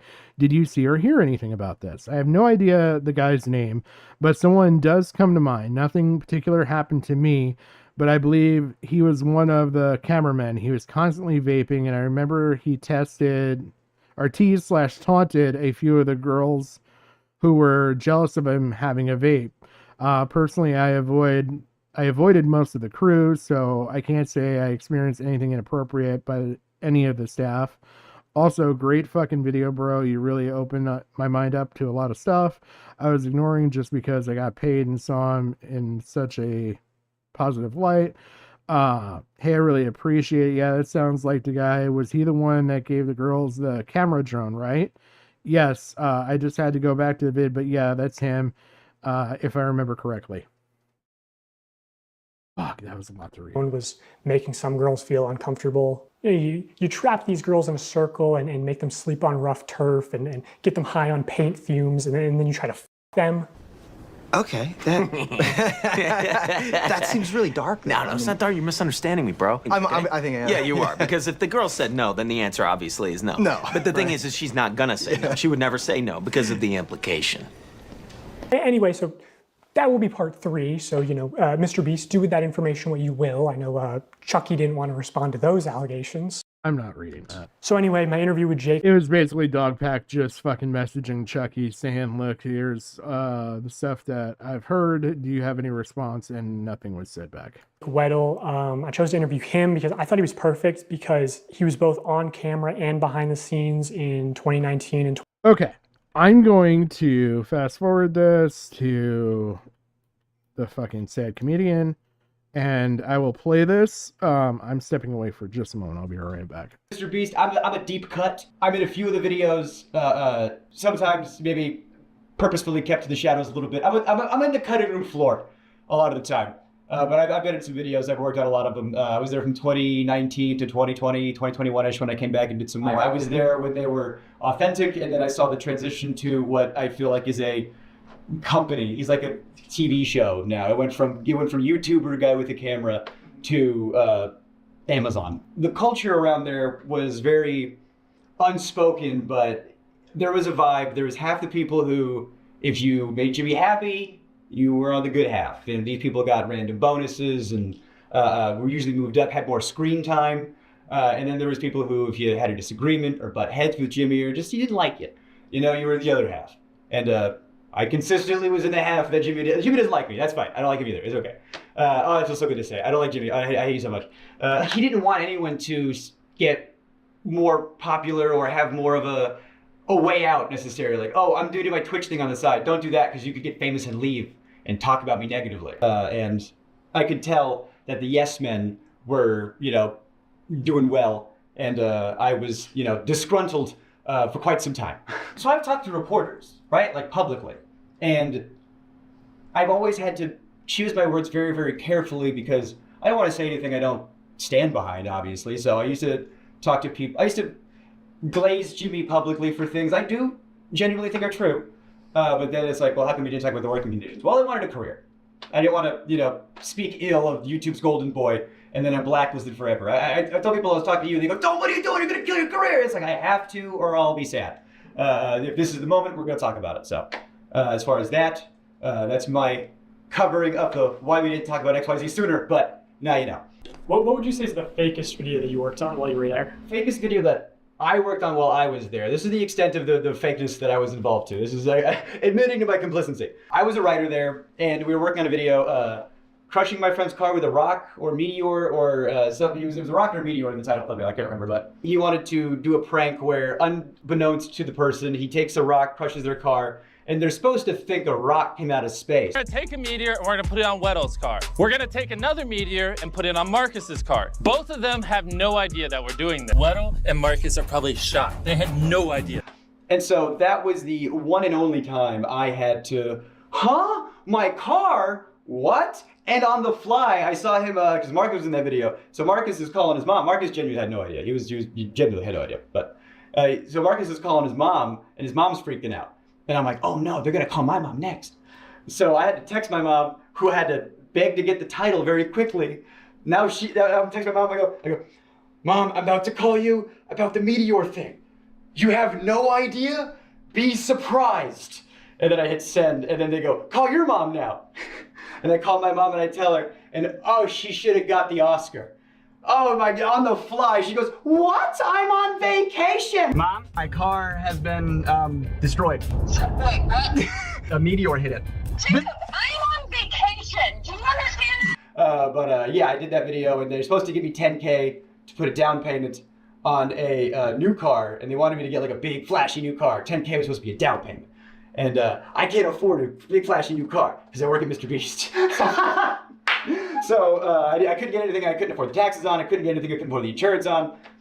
So I do my part of the video, and I get a mom van that I could afford. And Jimmy was like, "Why didn't you get a cooler car?" I was like, I can't afford that, bro. Come on, what are you talking about? If I was working on a TV show in the 90s, on a show that was a quarter as successful, I could retire today. But now I make dog shit pay, making gajillionaires more money. And I just walked into the writer's room, and that's one of the reasons why I left, was because I just walked in there and asked for not necessarily a gajillion dollars, but maybe a salary that was more proportional to the work I was doing, given how much revenue. There's going to be something I'm going to point out with all of this that I want you guys to pay attention to, and that is the background noise. So just like, you don't have to worry so much about like paying attention to what he says and when he says it and everything else, but like just pay attention to how things sound. And I'm going to point out when it sounds different and why that matters. So yeah, like when he's stuttering, right? No. There's a definitive point that I was like, that just struck me as kind of Katie Bugs like. I'll put it that way. Quiet, because I know we talked about it. Yeah. revenue that work was doing. And then, I talked about that, and I talked about the Writers Guild and how this is what Writers Guild industry standard is for the streaming internet content with ads. I thought that was the closest thing to YouTube, and I didn't even bring up residuals, because oh my god, if I got residuals for every video I worked on, boy howdy, I could retire. But the other thing I talked about was there was another writer there, older comic. By the way, it bothers me that he talks about this stuff the way he talks about it here, because YouTube works off a very inverse model from regular TV and like syndicated shit and everything else. There is no residuals. Like, there are videos out there that have like 1 million views now, but if they got those 1 million views over 10 years, there's not much income ever been generated for the content creator on that video. It's kind of actually like within a certain set period of time, typically like in the first like probably couple months, that's really when all the money on the video is to be made. Beyond that, you're going to earn very fucking little off of your videos residually. And even with a audience as big as Mr. Beast, I am certain, after a certain point, even if it's within a year, any videos that are older than a year, he's probably not making much money at all, even if he's pulling in millions of views, because all the views have been had. So this guy seems very out of touch with how YouTube operates as a business. I will say that. Black guy, he had a kid, and I got paid more than him, and I thought that was wild because he was older than me, had a child. We're doing the exact same job, and I'm some 20-year-old fuckhead white guy. Why am I getting paid more than him? I brought that up. And one of the things I didn't like about the way some of the V stuff shook out was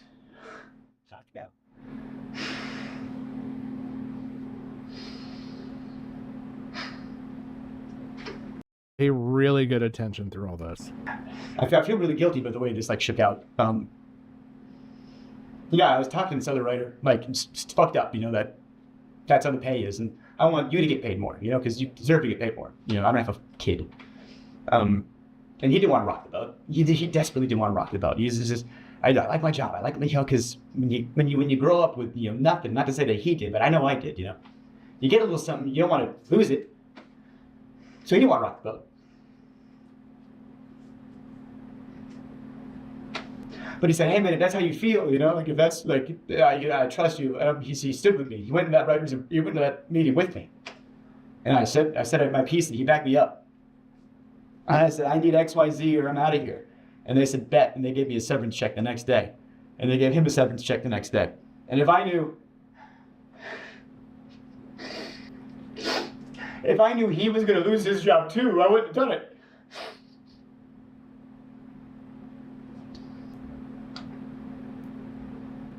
Me, I was over the moon. I was like, "You're gonna give me a check and I get to leave?" I don't get to deal with the how many Orbeez can I fit up my asshole every day? And I get to go home and you're gonna pay me to leave. I was over the moon, and he was devastated.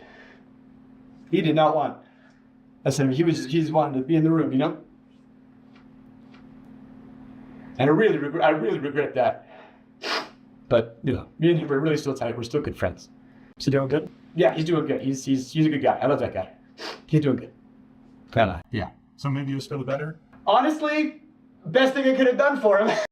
All right. Did you catch any of that?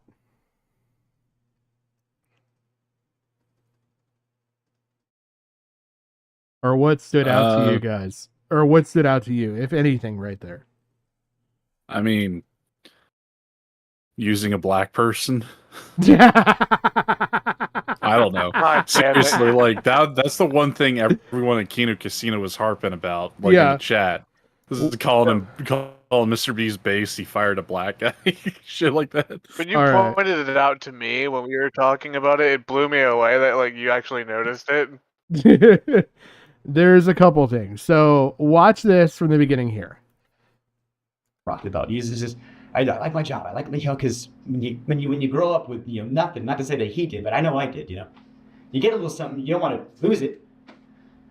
So he didn't want to rock the boat. Actually, it's just before this. The exact same job, and I'm some 20-year-old fuckhead white guy. Why am I getting paid more than him? I brought that up. And one of the things I didn't like about the way some of the V stuff shook out was...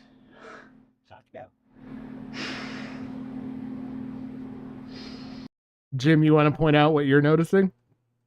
Because this was your pickup right here. Oh yeah, with the way he's squeezing his nose, like I do that, and my eyes immediately start watering. Really? Yeah. For me, it doesn't work. But you got to go into this and understand he's also trained theatrically.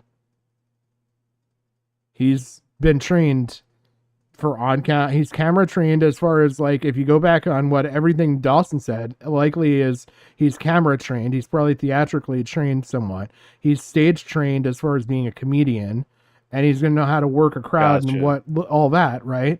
So basically he's pinching the inner bridge of his nose to create pain for tears to produce. Right.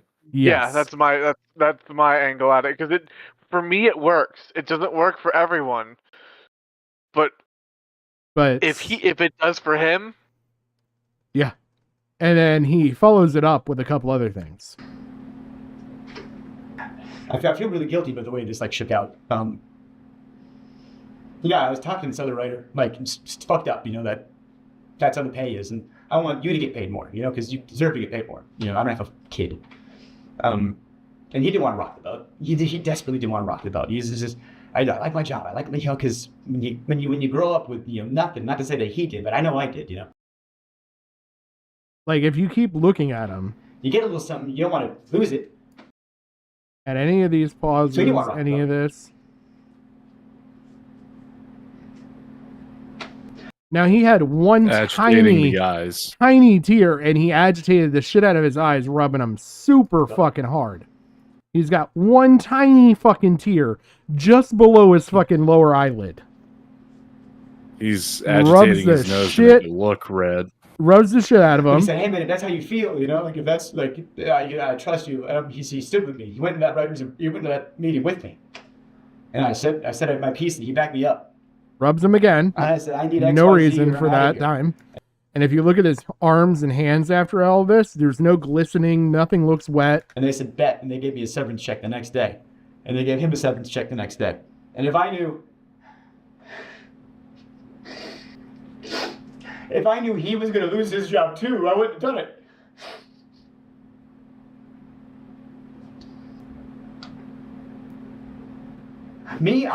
Here's the thing. Like, regardless if he's acting for like what he actually feels about it, like he probably does feel a little bit responsible for getting that guy fired because I'm sure like broke rule number uno when it comes to the workplace, which is like don't talk about like what you get paid amongst other employees. Yeah, I mean that's an antiquated rule in my opinion, but yeah.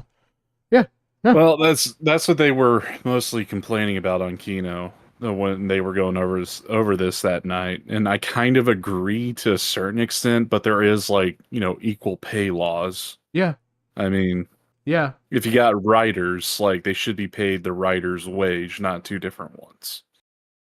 I agree with him on that aspect, but then again, it's just like when it comes to seniority, it's like I don't really buy that argument either. No, I don't buy him based on how he's acting. And like, I'm sorry, but like, you could tell this straight faced, feel bad for someone, express sorrow, express guilt. Well, that's and not have to force it to cry. What did crying add to this? Well, he wanted to use it as like, to throw a wedge at fucking Mr. Beast. That's the only way I could see it, like why he would do it. Yeah. But I could also see him feeling a bit guilty for costing that dude his job. Yeah. But both can be true and not need to cry. Yeah. Well, I mean, in order to get people to think, Mr. Beast, you bastard. Yeah. Well, that's kind of the angle I was looking at. I was standing up for my buddy, and you fired us both. There's still more, though, that stands out to me. moon. I was like, you're gonna give me I see what a you're check talking about and now. I get to leave? You know, I don't get to deal with the. And it has to do with audio. How many Orbeez can I fit up my asshole every day? You know. Like he's portraying and he's pretty upset here, right? Like Mm-hmm. you would say at least he's portraying that. I get to go home and you're gonna pay me to leave. I was over the moon. And he was devastated. He did not want. I said he's wanted to be in the room, you know. And I really regret that. But you know, me and him are really still tight. We're still good friends. Is he doing good? Yeah, he's doing good. He's a good guy. I love that guy. He's doing good. Kinda. Yeah. So maybe you feel better? Honestly, best. Okay, did you notice it there? I'm going to go back 10 seconds. Really listen to the room noises. Like, just the ambiance of the room. Really still tight. We're still good friends. Does it go up in Is he doing volume? good? Yeah, he's doing Yes. good. He's a good guy. I love that guy. He's doing good. Kinda. Yeah. So maybe you feel better? Honestly, Right there. Yeah. So there's only one mic. He's wearing the mic. In order for Dawson to be heard here, love that guy. He's doing good. he has to speak Kinda, louder, and he compensates with that by turning the gain up a lot. So you hear the room ambience jump way the fuck up. You know, you don't hear jump Okay, up. so- You don't hear him breathing harder and upset in his chest, which is where the mic would be, and you're not hearing anything. Yeah, Yeah, I he's doing mean, good. He's a good guy. I love that guy. He's doing good. He's sniffling. Kinda. Yeah. So maybe you feel better? Honestly, Totally fine. And it's one uncut chunk of audio. The video cuts back and forth, but it's one uncut chunk of audio. mhm. And the reason you could tell is there's kind of like there's kind of like a rhythm to that hum, and like it would be hard to cut that audio and not hear it jump slightly. Well, I really can't hear the hum. Yeah, But I can see what you're talking about, the gain, because I don't see why he would yell, honestly, like that. Yeah, yeah. But he talks 'Cause about it in the sounds- beginning of the makes video. it sound like he's like- unhinged. he only has one mic, and he's wearing it, and he says that right before the interview. he's doing good. Kinda. I mean, if they got a Somebody table, who's why still not better? just have like one table mic? I don't know why he didn't do that. I think it's that he has a lapel mic or something like that, and I'm guessing you just More than can't see likely. it. Because when you look at Dawson when he's doing his videos where he's sat down, it looks like he's wearing a lapel mic. If you look, Yeah. Honestly, best thing I could have done for him. Now that he's a very, very far removed. and now if you looked at him here, he doesn't look much different than he did here. He looks red because he's rubbed the shit out of his eyes, but And his nose. does he look like a dude that's been crying his eyes out as much as like he looked like he was? Like there's Not no really. ventilized breathing, anything. Whatever he has to do to achieve that goal, he'll do. And I think it was the smartest decision for him that he calculated. I think this guy fleeced the shit out of Dawson. And I think he did this the whole way through, and I think Dawson's inexperienced enough that he didn't know he was getting fleeced by somebody who knew how to make themselves tear up and cry and look emotional and everything else. So basically, you're accusing him of being a boogie with Mike Klum yet again. Yeah. Yeah, Dawson's Mike Klum. Gotcha. Yeah. Pretty good with the numbers. Because if you said that, I would have picked up on it instantly, because I don't know the Katie Bugs person that well. Yeah, Katie Bugs was the one that did the whole fucking thing with George Not Found, and she cried so hard, and that's how all the people believed that she was sexually assaulted in the middle of this party by being cuddled without consent. Honestly, I didn't pay attention to the George Not Found shit. It was fucking ridiculous. It's like, oh my god, a hug. How dare you? Oh my god. The implications of cuddling. I donate to charity, people can't say I'm shitty. if I give this homeless guy 10K, what do you mean I'm a bad guy? But I've always thought, if you're going to do something nice for somebody and you stick a camera in their face while you do it, there's just something like, once you realize and think about the fact that he's maybe faking a lot of this, there's so much that comes off snake oil salesman like about this guy for the rest of this interview. that you didn't do a nice I thing don't for know. It somebody. comes and goes with what he's talking about. From now that I've got that in, I'm trying to remember like different parts of it. Yeah. And I think it comes and goes. Because, I mean, there are certain things I don't think he would want to be the snake oil salesman to talk about.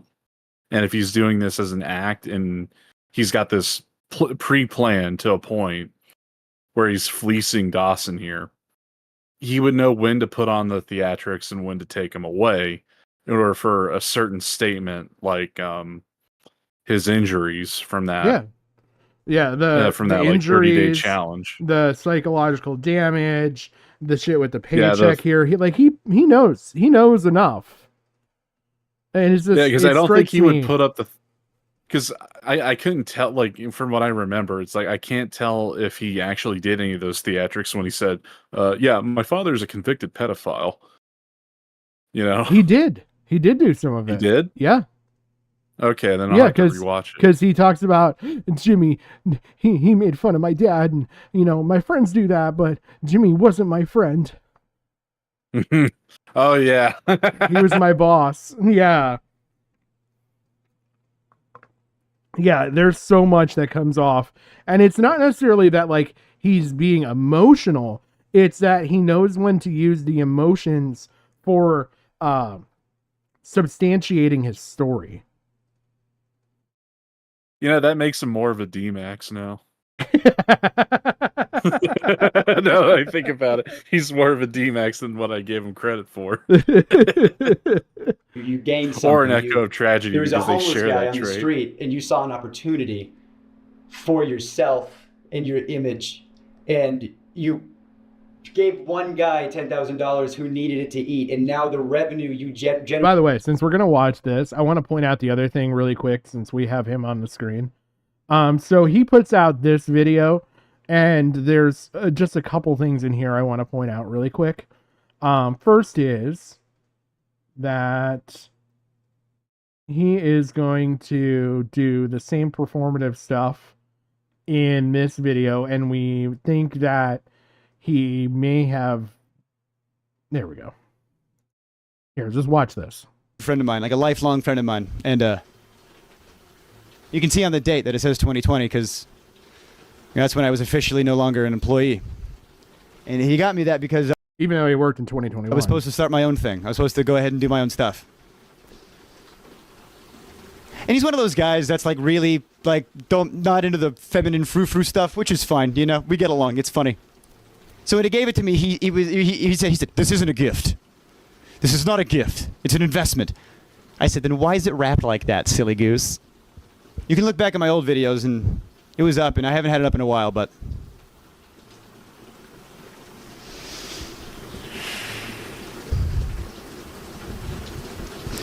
it's up now. I'm going to work through the rain, if that's okay. Did you notice it with this? Yeah. There's 2 jump cuts. And suddenly his eyes are wetter. From there to there. His eyes are noticeably wetter. It's up now. I mean, ready? It's raining I'm gonna outside, jump so cut. it might as well rain inside. Well, jump cut. And his eyes look fine. Work through the rain, if that's okay. Another jump cut. Now he looks like he's been crying.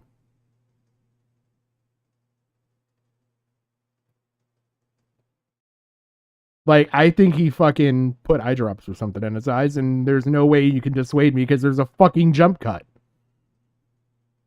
I don't know. It depends on how hard you press into your eye. You can make him water. Yeah, but like, still he jump cut. So like, no matter what, I think he's faking it.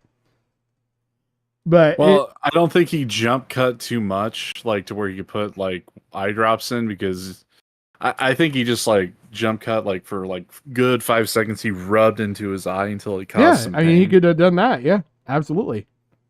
Because, I mean, And- the stance he's taking, if he went to go get eye drops, he wouldn't be, like, in the same position that he was. And just to drive You know? home, like, the jump cuts with this guy. Before this maybe gets Watch taken this. down, I hope it doesn't. I'm choosing my words very carefully, as I have for the past 5 years. Before we really get started, I just want to go ahead and say that in the top link in the description, I have a link to a fundraiser to help fight against child sex trafficking. Schmafficking. I hate the internet. The reason I'm choosing this fundraiser is because just I think there was a third one. There. fully coincidentally, I got to do this show. It was a benefit. We'll call that 3. Show to prevent child sex trafficking. And the show was 4. Was on the 30th. Funny enough. 5. 25 seconds in, 5 jump cuts.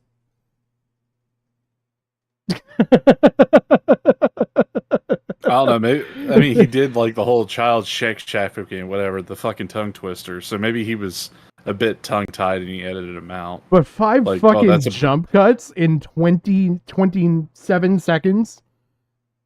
Jesus maybe. Christ, that's a lot. And this is a video that he's putting out quickly because he's trying to put this out around the same time that Dawson's video is coming out, because Dawson's video, it mentions at the end, hey, go to this guy's channel. There's a more uncut version of the fucking interview. There isn't a more Also- uncut version of the interview, and absolutely nothing of any value is added through this entire fucking video. Also, this kind of throws out like, oh, we only had one mic out of, you know, Yeah. getting out of the question because he had his own mic. He could have brought his own. Yes. Yes. Okay, so this dude's a complete and utter scam artist. Yes. Was booked on that show like a month ago before any of this came out. And I mean, know what you hell, think. like, I've even said like, even if they are a jilted employee, it still doesn't take away from like the fact that what they say is true to a certain extent. Yeah. It's just that you have to look past the prima donna bullshit. Yeah, and I think the other thing I was going to show is right in here. Yeah. So this is the only thing of value in this whole video. I'm going to sum, a 23-minute video up. This is the only thing worthwhile in this whole thing. Called my buddy. Let's say his name is Mark. I called him because he lives there and he's connected with the law enforcement and the lawyers and the legal stuff, you know? I thought, who else do I call? So I called him back after I talked to the lawyers who I didn't need. And I was like, oh my God, that lawyer is so nice. She's so great. Thank you for sending me her way. She is fantastic. And then my buddy Mark, my friend Mark, his name is Mark. He goes, hey man, just a heads up. I know a lot of the law enforcement in Greenville because I used to live over there. And apparently, a lot of them are working right now for one guy, company, entity. A lot of them are on the same dime, working overtime. For one thing, whatever that may be. And I was like, huh, say that again. That's wild.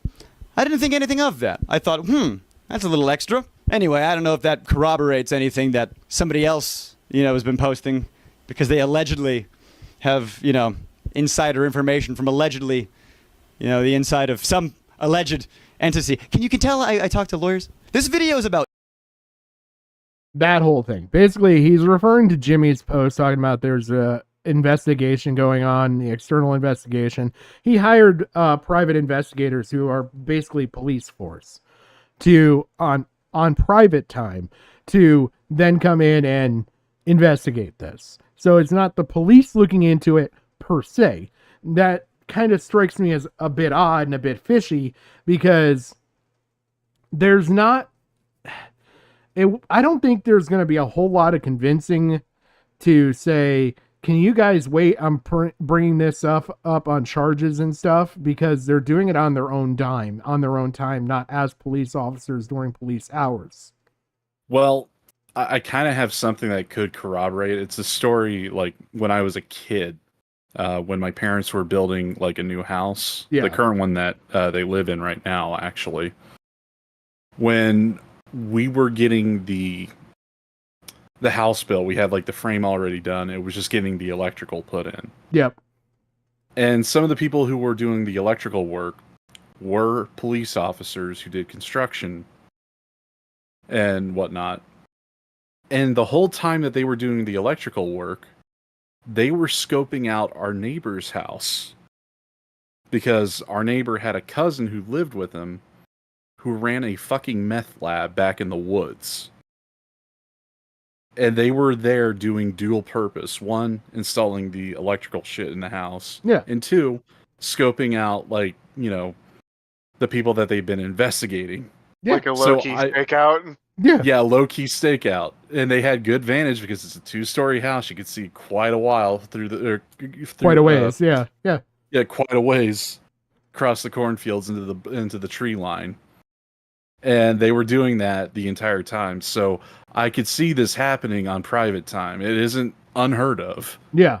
It wouldn't be unheard of or crazy to me to have Mr. Beast, who's sitting there writing them a paycheck privately, say, look, I know you guys have to report this. Can you wait a little bit to report it? Just so that I can get my stuff in alignment. Yeah. And again, these would have to be police detectives, not police officers. Well, people who are... A police officer can even go get his private investigator's license. Well, yeah, but again, it's like if you're going to hire them, they'd have to already be qualified as PIs within the police force. Yeah, but I'm just saying, like, they could have done that. Just like Jim and I were talking, like, the town I grew up in was a very college town in that respect that there was 2 colleges in town. And so a lot of the police force would work as bouncers at the bars, especially, you know, during times when college was in session, because they could pick up extra cash. But like, as they were working security, they were not police officers. For anything that happened, they would still have to call the police.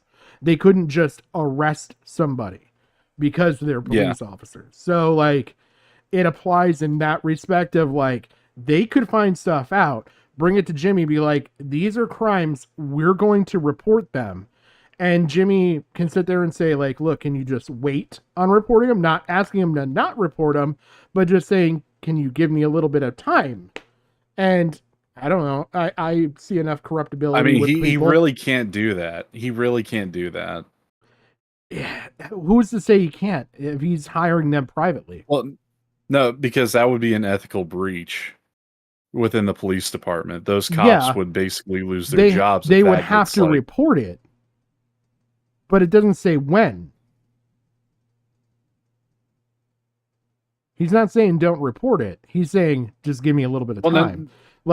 Just even putting like a damper, like, you know, a hold on when to make a report. Like, there is a finite amount of time for like when a case can be made, and, you know, statute of limitations and whatnot. Like, time's a factor in everything. So if he's paying them to investigate, he isn't paying them to wait to file a report of what they found back at HQ.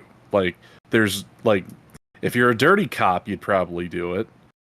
But how easily can you also then take information if they've signed contracts and turn that information over to the police? They would have to start an investigation from nothing. Mm-hmm.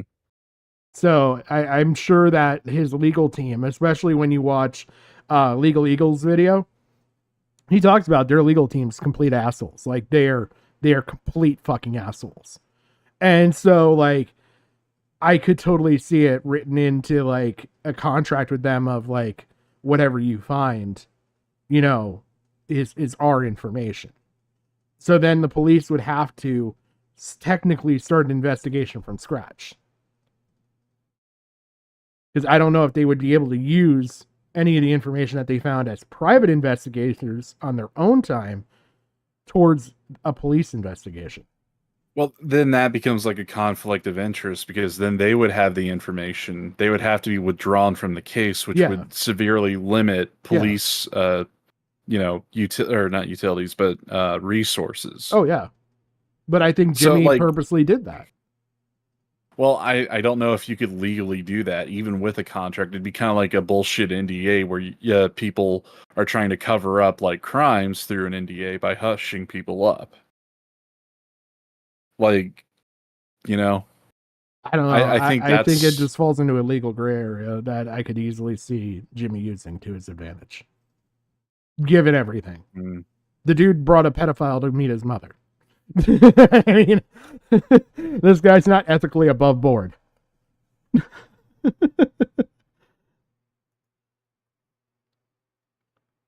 That's the Jake the Viking video. We're not going to get into that one. I don't think I'm going to cover this grifty little bastard now that I called him out. with that other video. So I think we'll end with this one. This video, I was just gonna say, Huggy sent over to me. I have not watched it. I'm probably not gonna watch it on stream, but apparently this is somebody else coming forward with allegations and stuff. If you guys want to check it out, go check out Tyler's video or Ty's video. It's something I'll probably watch later. Just to see how it is. So that gets us down to 2 videos. Well, at least we're getting somewhere. Generated from that video is way more than what you gave. I think when he's generous on camera, it's the least authentic thing in the world. There's an element of, you know, oh, hey, you're crying. That's so good for camera. You know, I'm so glad he's, if you're crying because you're so thankful that you got XYZ, and then you go, oh, I'm so glad he needed it that bad so I could come in and, oh, can you cry more? Oh, it's so good for the camera if you could, oh, it made me uncomfortable that I was working there, and I didn't like it, and I vocalized it sometimes, and I think that's why I wasn't on camera as much as they said I was going to be. I was told at one point that I was going to be like fourth banana, you know, it was going to be Jimmy, Chris, Chandler, me, you know, and then that never happened. And I remember talking about that, like, hey, I thought my contract said XYZ. And then I got the severance checks. So, you know, whatever, all that regard. So after your severance checks, how was your relationship with the company? I know you appeared in videos after that, right? Right. So in videos where I was appearing in later, that's why you keep nice publicly. If you're nice in public, hey, Jake was nice in public. Let's have him back for something. You know, yeah, sure. So I was. By the way, you can kind of notice back and forth here, the talk, or what I was talking about with there's that kind of like white noise hum going on in the background. If you listen here. Checks. So, you know, whatever, all that regard. So after your severance checks, how was your relationship with the company? I know you appeared in videos after that, right? Right. So in. There's jumps in the volume of the hum in the background. And like you can hear the audio being cut. It's not a consistent there's like a choppiness to it with the cut between. After your severance checks, how was your relationship with the company? I know you appeared in videos after that, right? Right. Probably an so AC there. unit. Yeah, whatever it is, you can audibly hear a jump cut. So that lends credence to when he's talking with him on the other one. It is one fluid cut in audio. Videos where I was appearing in later, that's why you keep nice publicly. If you're nice in public, hey, Jake was nice in public. Let's have him back for something. You know, yeah, sure. So I was hoping they call back. You know, and I appeared in some videos after I left. I think one of them was 3 days at a maximum security prison. If I did do mini challenges in that, I got paid. I was, you know, clocked in with a rate, and I would get paid and compensated for those. But there was one video I was in. I got paid a lot for it, but it didn't come out. It didn't come out because it didn't go well. There was a video. I mean, right there you can see the lapel mic. Yeah. And so it's just right below the logo on the shirt. Yep. And so that's where I think he's boosting the gain so that you can hear a pickup. I think he was having dual channel audio too, because also during that point, you notice there's a little bit of a skew with the audio that when Dawson speaks. And I think that's just also from inexperience and stuff. Yeah. That came out probably like a year ago, something like that. It got a lot of hot water when it came out. It was the surviving like $10,000 every day you survive in solitary or surviving solitary for whatever. It was one of those solitary confinement videos that got a lot of media attention because everybody saw the premise and thought, what? You shouldn't do that. And people don't know that was the second attempt. The first attempt was on me. And it didn't go well.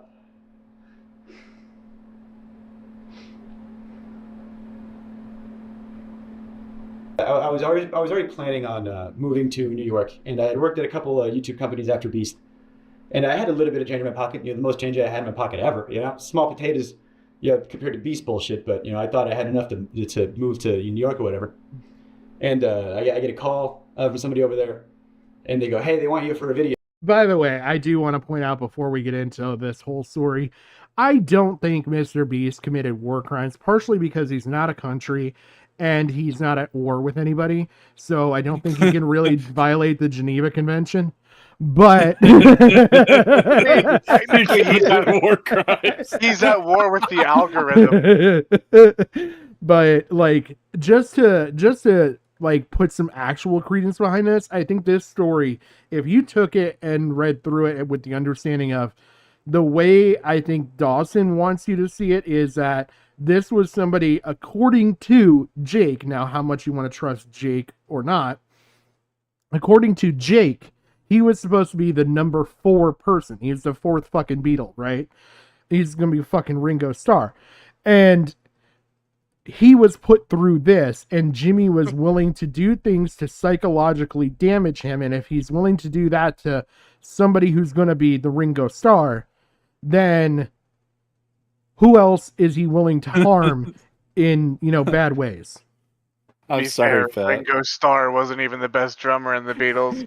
Well, he's not exactly the best comedian. But when you compared him to Ringo Starr, and he's a writer, the only thing I could think of was that Family Guy clip where Ringo writes a song and they just put it up on the fridge. It's like, you know what? We're just going to put this right here, right on the fridge. All right.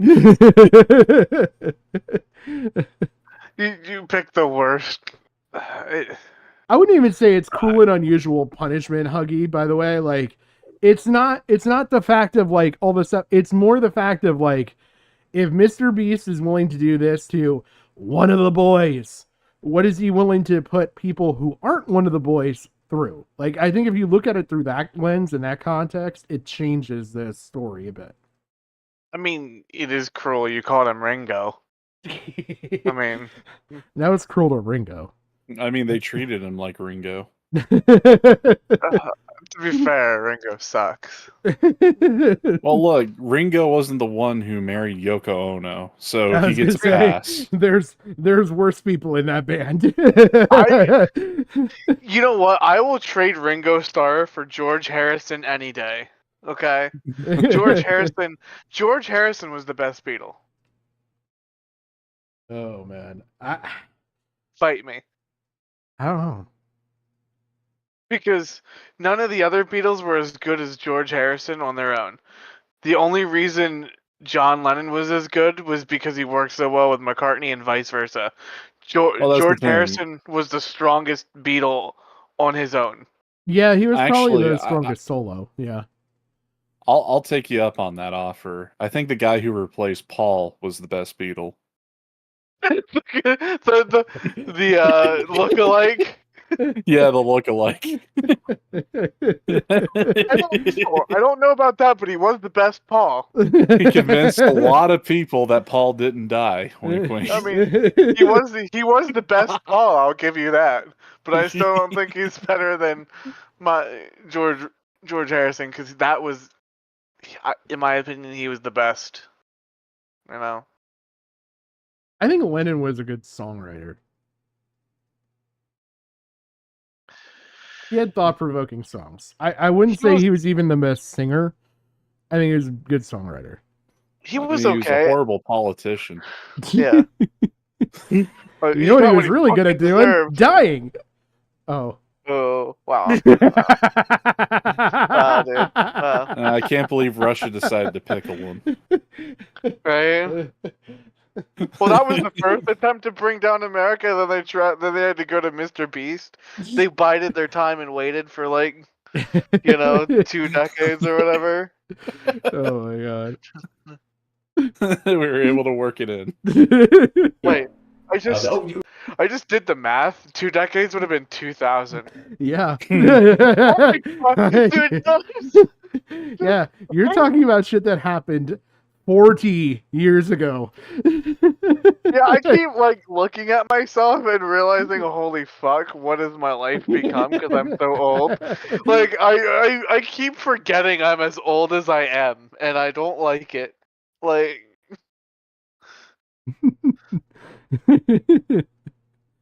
Amazing, great, cool, thank God. What's the video? And they tell me the pitch. And they try to make the pitch sound like it's going to be like a walk in the park. The pitch is 100 days in solitary confinement. But don't worry, you only have to last 30. We have a video. They're pitching it at first it's going to be like a luxury vacation. You're going to have a hot tub and an ice cream machine. And like part of the video is going to be you deciding like what items am I going to get rid of, today, and it's like the choice. They were like, it's only going to be bad for maybe the last like 5 days tops when you have like nothing left. You're the first. It's going to be like a breeze for most of it, and by the end of it. See, like this stuff, like I can touch on and say like, yeah, this was probably like, there's parts of this that are psychologically torturous, but like it's not full on like solitary confinement. No, like you're this not is in a not 6x8 yeah. white cell with like a concrete bed and a pillow. Yeah. Like this is not even like fucking, this is not Gitmo. They weren't blasting music the entire time, but it's messed up. I mean, they did like, the sleep disruption, no clocks, no light or lights on all the time. Like that shit's gonna fuck with you because then you have no perception of time. So it's gonna really fuck with you mentally that way. I have a theory. Yeah. What if the sleep disruptions where they just let Chris Tyson like crawl in his bed and molest him? Oh, he was too old. Yeah, but no, could you just think of, because like Chris Tyson went for older people too. It wasn't just kids. He was an equal opportunity sex pest. I just like, I could understand like thinking about it, like the smell of a chlorine filled hot tub mixing with sour milk and like the loud cacophony of the fucking machine and stuff like that just going, or even when it's not going, like you still are going to have the probable buzzing of the lights because I'm guessing this is out in a warehouse, so it's going to be all incandescent, like fluorescent lighting and shit. Like there's probably a lot of shit like when you're sitting there in silence accosting you. Just think of it like this. It was like their miniature version of Waco without like the fire. I mean, we don't know. There might have been fire. We don't know. We weren't there. There could have been fire too.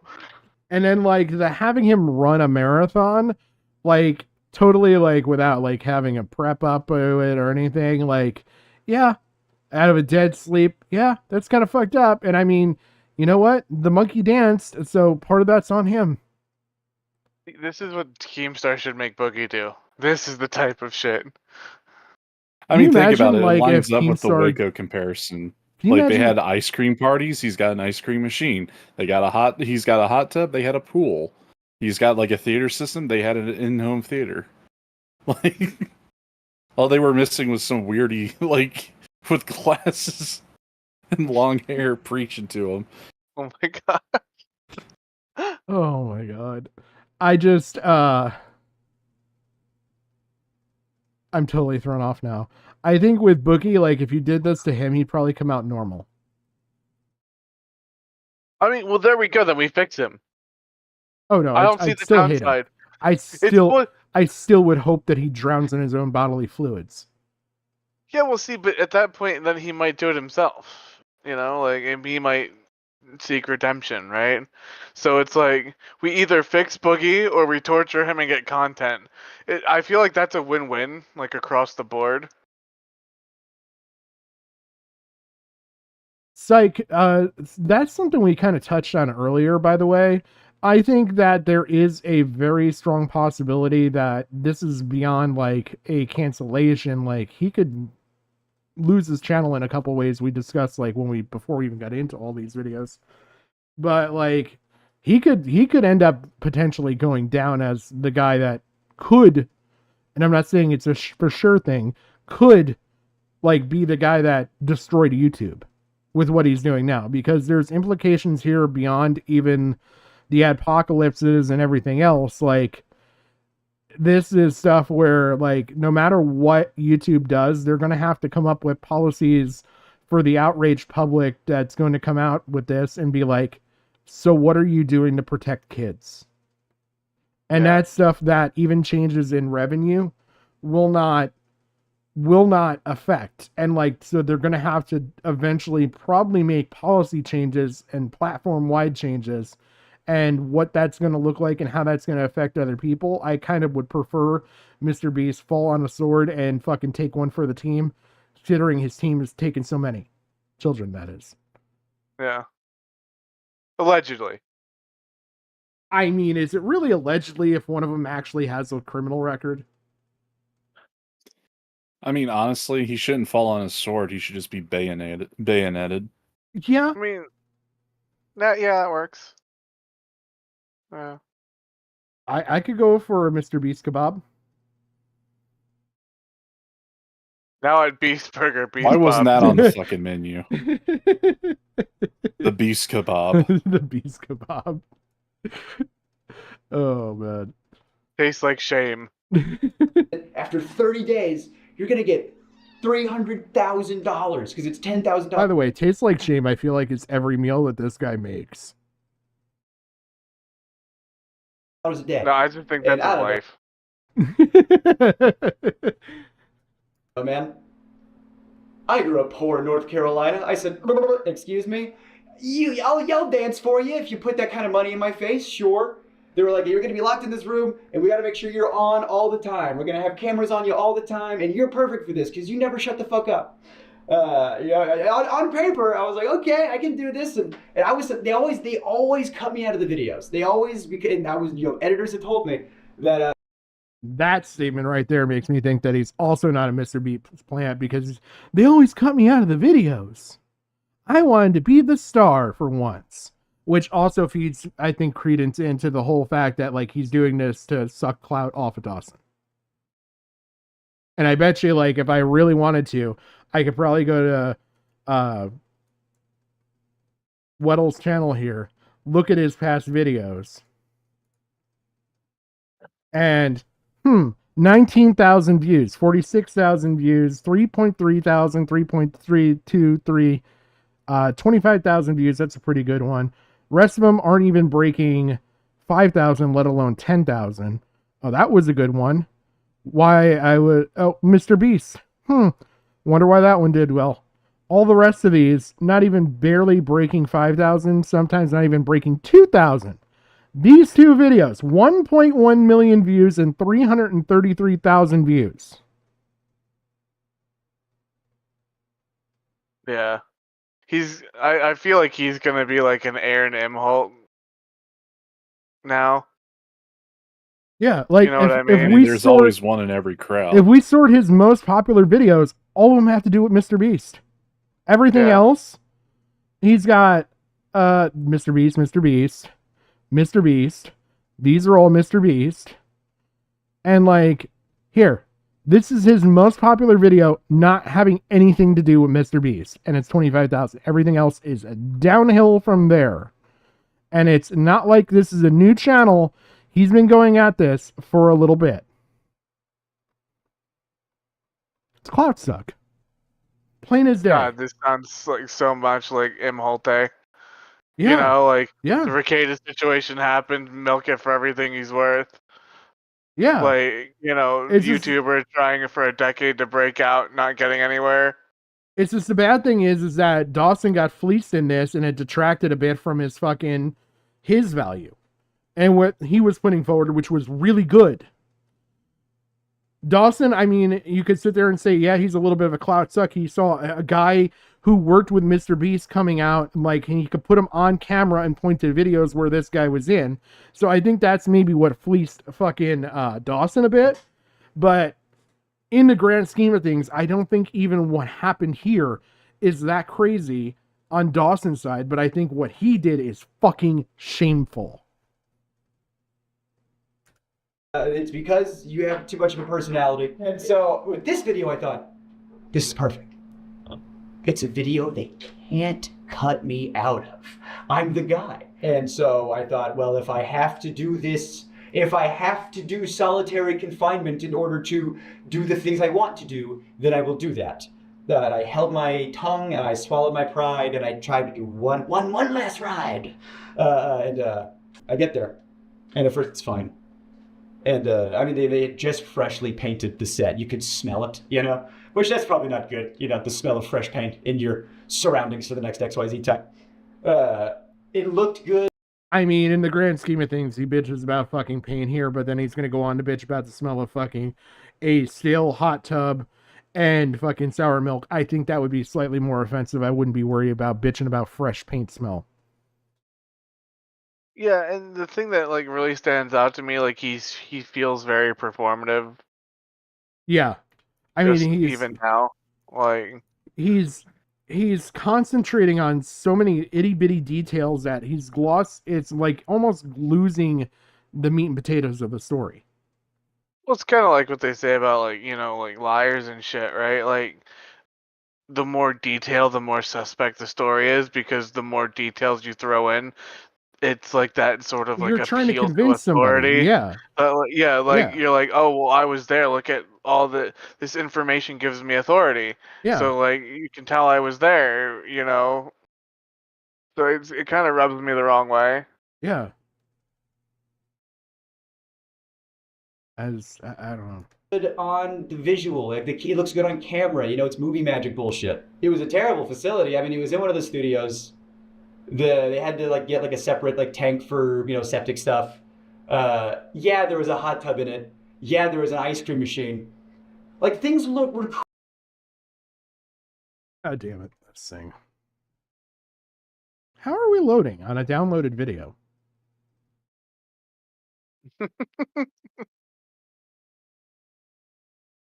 It's the Russian. Do so I got to choose which sense was assaulted at a time. I couldn't have all of them good. So the little things started to build up. There was like the bug thing wasn't like terrible, but it was a factor. And like at first it was fine, and you're playing it up like because it's a video, and it got to a point where like they weren't turning the lights off. I asked them, I said, can we like have like nighttime hours? By the way, I think that cut that Dawson left in there was just the fact that he felt like he was just showing Jake so much. It's like, is this guy even still in the room? And so I think he put that in there just to like, yeah, no, I was still there. Right. To sort of give credence that it's more of an interview rather than just letting him ramble. Yeah. But I mean, and for all intents and purposes, it's exactly what he's doing. He only has one mic. I mean, you walked into this situation, one mic, when this guy couldn't have possibly brought another one. Yeah. It'd be a shame if he brought the one he was just using. Yeah, for his video, yeah. Surely would be a shame. He's a traveling comedian and he just can't be bothered to find a mic that would work. Like in his own house. Outside that of Dawson went to. Yeah. I don't even know if this is at his house. I'm assuming this might be like a location somewhere outside of the home because like it looks like it, or maybe I don't know. Well, would that be like maybe a room that he would record in, like an office? Could be. It's just I don't know. Like I just feel like he's just getting fleeced left and right on this. No, because it would fuck up the. It sounds unfurnished. There's a lot of echo in this room, so it's like almost like a bathroom echo. Like there's not much in here. You're getting a lot of sound reverberation and everything else. So like, I don't know. I don't think this is anything. I don't think this is anything that they had control environmentally over, which would put it out of Jake's hands and out of Dawson's hands. Yeah. He's a comedian. Maybe they borrowed like a local comedy club. Yeah, I mean, it could be something like that. Shots. The time lapse of what? Me sleeping? Or me not sleeping? Yeah, I saw in other videos they did like, oh, you're gonna get XYZ hours of sunlight. Oh, great! Want to know how they figured that one out? I didn't have it. One of the things was you got to take away your clock, so you didn't know what time it was. Okay, I got no access to sun. I got no access to clock. I don't know, like, the lights are on me all the time. I wasn't sleeping. I could not sleep, and I have insomnia problems now. But they might have started there. I had good people looking out for me. I had a lot of good people looking out for me saying, this we gotta stop. So I just wanted to turn the lights off. And I'm vocalizing to people, I wish the lights would turn off. And I go up to my friend, my good friend. And I go, they're not turning the lights off. He goes, what? That's a war crime. We're not allowed to do that to terrorists. Yeah, see, we're talking about the Geneva Convention here. And unfortunately, Mr. Beast doesn't fit the definition of country, nor is he sign the Geneva Convention, become a member of the United Nations, or is at war with anybody. Well, the issue is he probably signed a contract that allowed Mr. Beast to do that, like a waiver. Like he probably signed that waiver not thinking what it entailed because he finally got his chance on camera. Yeah, so like it's probably like the fucking Titan submersible kind of contract too. At that. Yeah. I guarantee you, with his lawyers, it's probably airtight.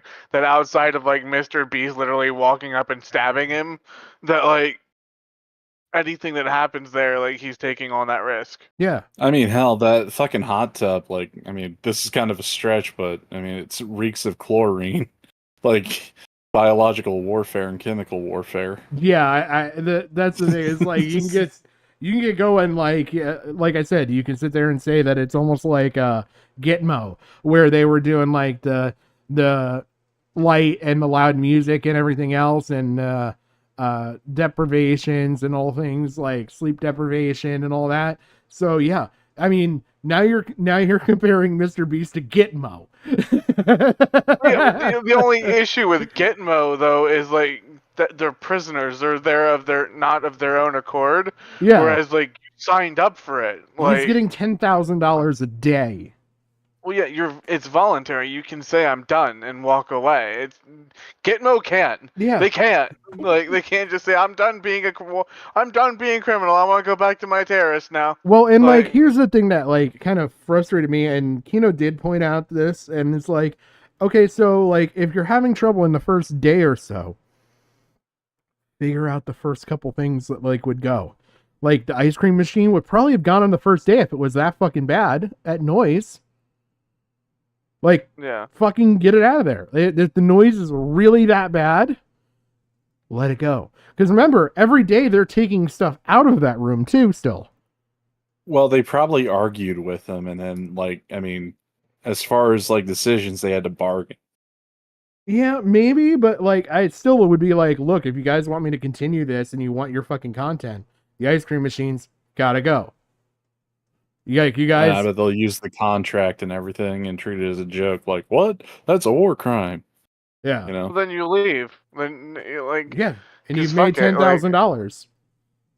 He's still got to pay you, too, by the contract. You know what I mean? Like, I don't know. I just... There's parts of this that, like... Okay, a lot of people moralized when it came to the Jake the Viking thing of, like, how would you...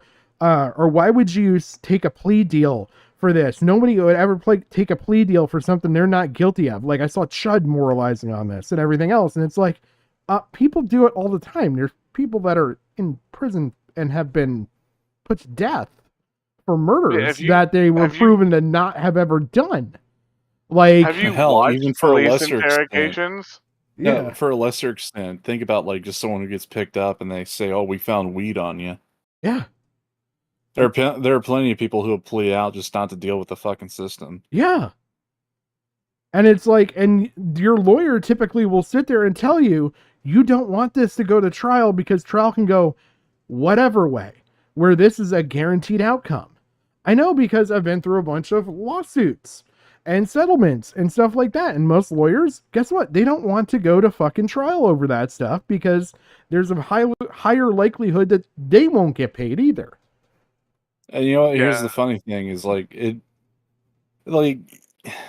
given how Jake described the situation and his reasoning for why his brother-in-law isn't a pedophile, it's really ridiculous. But then you'd have to factor in like, okay, so there was a woman, a sister of Jake's, who was willing to marry this guy who's on the sex offender registry. Yeah. Have kids with this guy when he's on the sex offender registry. Like, yeah. I mean, that adds to like the plausibility that maybe he isn't a pedophile and he was falsely accused, but at the same time, he was also a kid when this stuff happened too, and I'm not gonna like let that just slide. Like, he was a dumb teenager. It's bad enough that, like, as I pointed out to you guys, I think there's enough to it that it's kind of crazy that 5 years later they charged him. So that sticks out to me as a strike against Jake the Viking's brother-in-law, Delaware, whatever the fuck you want to call him. But like, I don't know. And he But was then still again, charged it in the wasn't 4th just degree. like it wasn't just like Delaware. It was like a group of people that this one person accused of doing it. Yeah, and who's to know if like any of them were flipped and Well, like that's willing kinda to what testify? Like, so that's a I fucking was damning I mean, thing this right is there. we're going all of this off of Jake's word. Like, we don't have any case documents, any notes, or anything that could corroborate what he's saying. You could I look mean, it he up literally if buried his brother-in-law to a certain extent. you could look some of it up, but I don't know how much you're gonna find because it's a matter of did they try him as an adult or a kid? Because if it's Yeah. juvenile court, you can be tried in juvenile court as an adult. I don't In think some they would try states. him as a juvenile when he's an adult. The crime was committed as a juvenile. You can be an adult, and they will put you through juvenile court. Guys, I had to look that up. So I was like, I don't know if they would do that or not. And yeah, some states they will. If you committed the act as a juvenile, they will try you through the juvenile courts, even if you're an adult, when you're put through. You will serve whatever sentence in like an adult jail and all that. You won't get the privilege of going to like a juvenile jail, but you will be sentenced according to juvenile law. Yeah, and for all we know, it could have been one of those like they were like, look, we know you were there. We know you all did it. Yeah. If you testify for us, you have to register on an offender, but you can avoid jail time. Yeah. Yeah, You know, you because, can- I mean, just think about it. Like, the DNA evidence is out of the fucking question. Statute of God, yeah. limitations were, like, constant because you looked it up, Jim, that there is no statute for these kinds of crimes in Yeah. Delaware.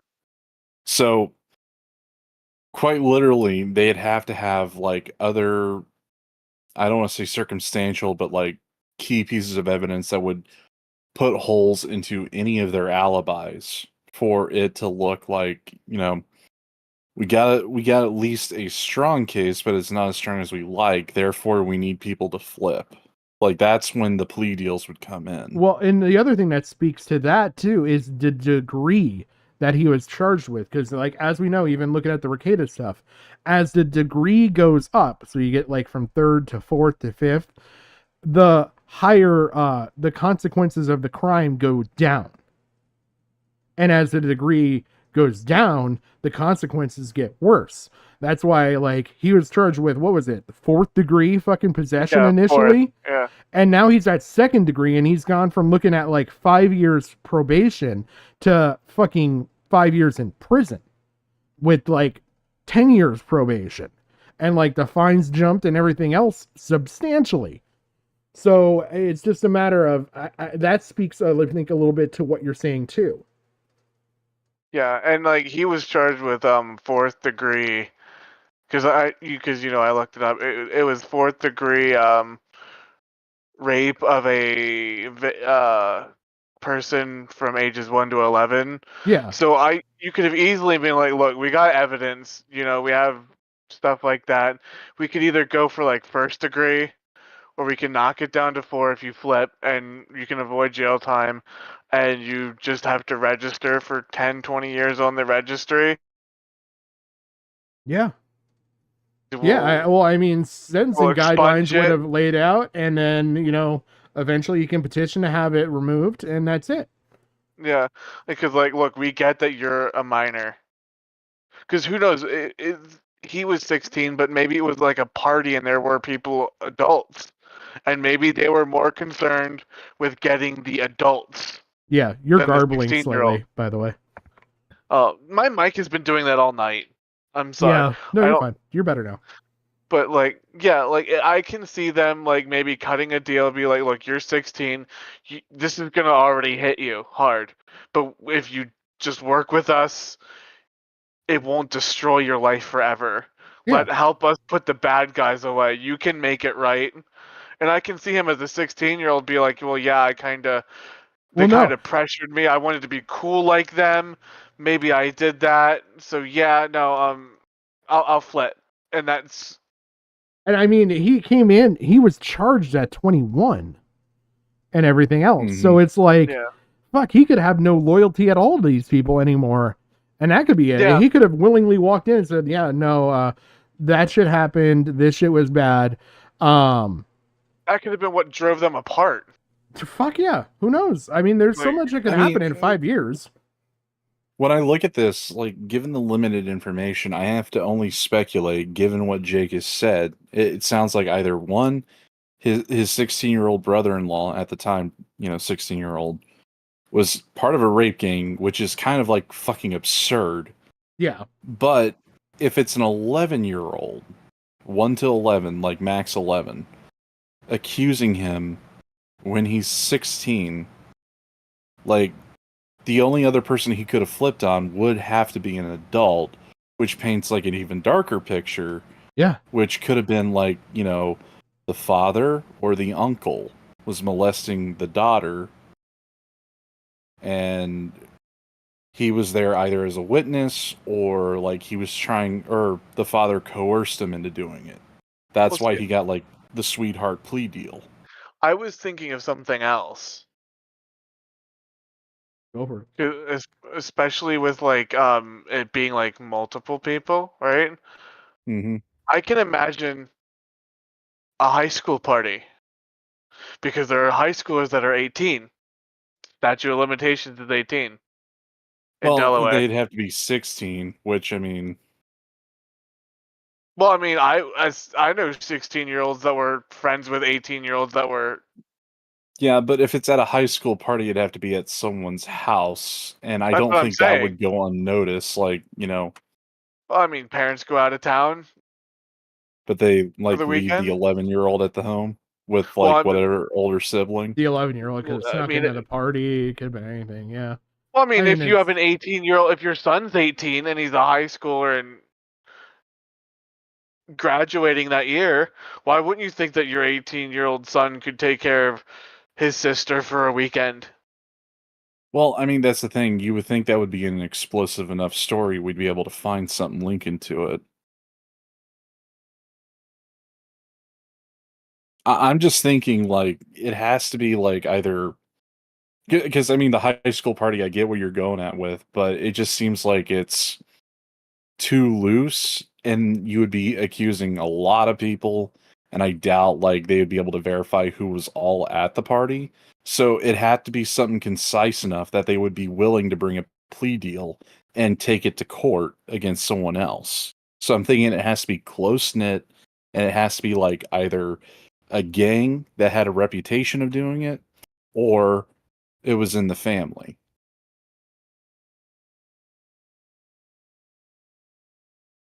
I don't know. There's so many scenarios that I could think of. Like, the 11-year-old could have lied about their age, and they've been friends forever and hanging out and did all this stuff together consensually, and then turns around and the parents find out about it, and they're like, no, that's rape, and now they're making the kid go talk about it to the police 5 years later. Like, yeah, I mean, there's that's a another lot one, of but different... that kind of, like, I don't want to say, like, it gives, like, the brother-in-law an out as far as, like, a sympathy, like, oh, the parents turned her against me, we were just young and in love and shit like that. I mean, it's still fucking wrong. Oh, yeah. But there are going to be sympathetic jackasses like Dax and Vito who will hang on that as if it was, like, the last straw to grasp at. Yeah. Well, how old was this? Because he's It happened... 2010. It happened when he was 16, so yeah, 2010. The event happened in 2010. She was 11, he was 16, but then wasn't reported until like 2014, 2015. Yeah, when he was 21. Yeah. And then after that, in 2018 or 2019 is when he started working with Mr. Beast. Mm-hmm. So irregardless, like, the thing to not detract away from all this, like, you can have your speculations and think all this stuff is bad and think whatever you want about this situation. All of this shit happened before Mr. Beast hired him. He would have been on the fucking sexual offender registry for like 5 years at that point. 4 years. Yeah, and it kind of rules out like Jake being the guy to make introductions because Jake only appeared after the brother-in-law was hired. So fucking Mr. Beast had to have found him through another contact. Yeah. Another point of contact, which raises more problems. Like, who else in the Mr. Beast crew knew about this guy and hired him? Or was he just like a walk-on applicant? I mean, he could be, but there's also the fact that, like, reverting back to the beginning of this video, there's another pedophile we're going to find out about. Mm-hmm. This one may not have been registered, but it's not going to be that big of a stretch of the imagination in my head for them to maybe know each other. I mean, it could be too, but like, it's not unearthly in my opinion. I mean, it could be a matter of like, fuck, the brother-in-law could have just been friends with somebody and got it in that way. Like, because we've seen that happen time and time again.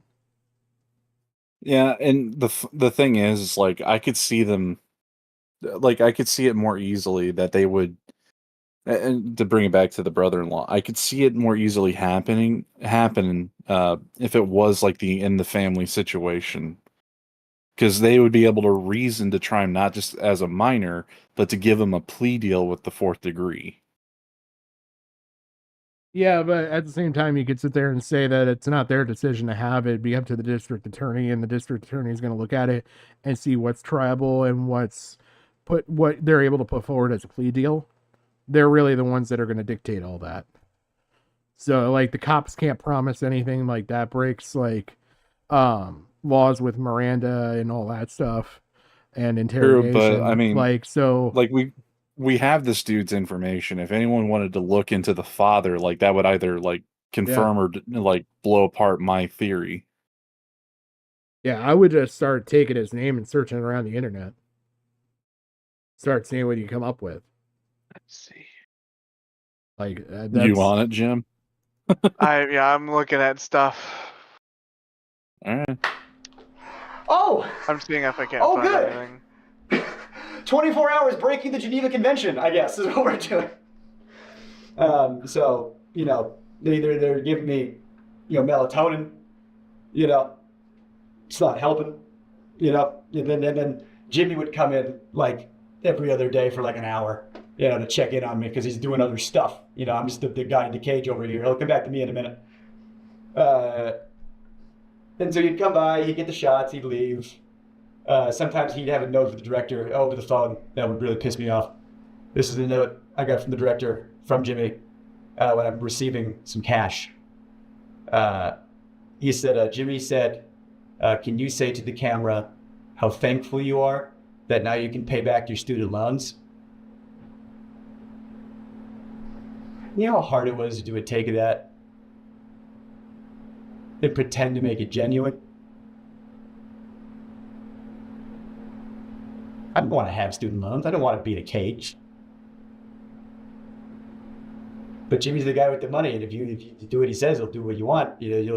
And see, like, this I think is such fucking bullshit because, like, he starts off with yeah, I'll be the monkey and dance for you.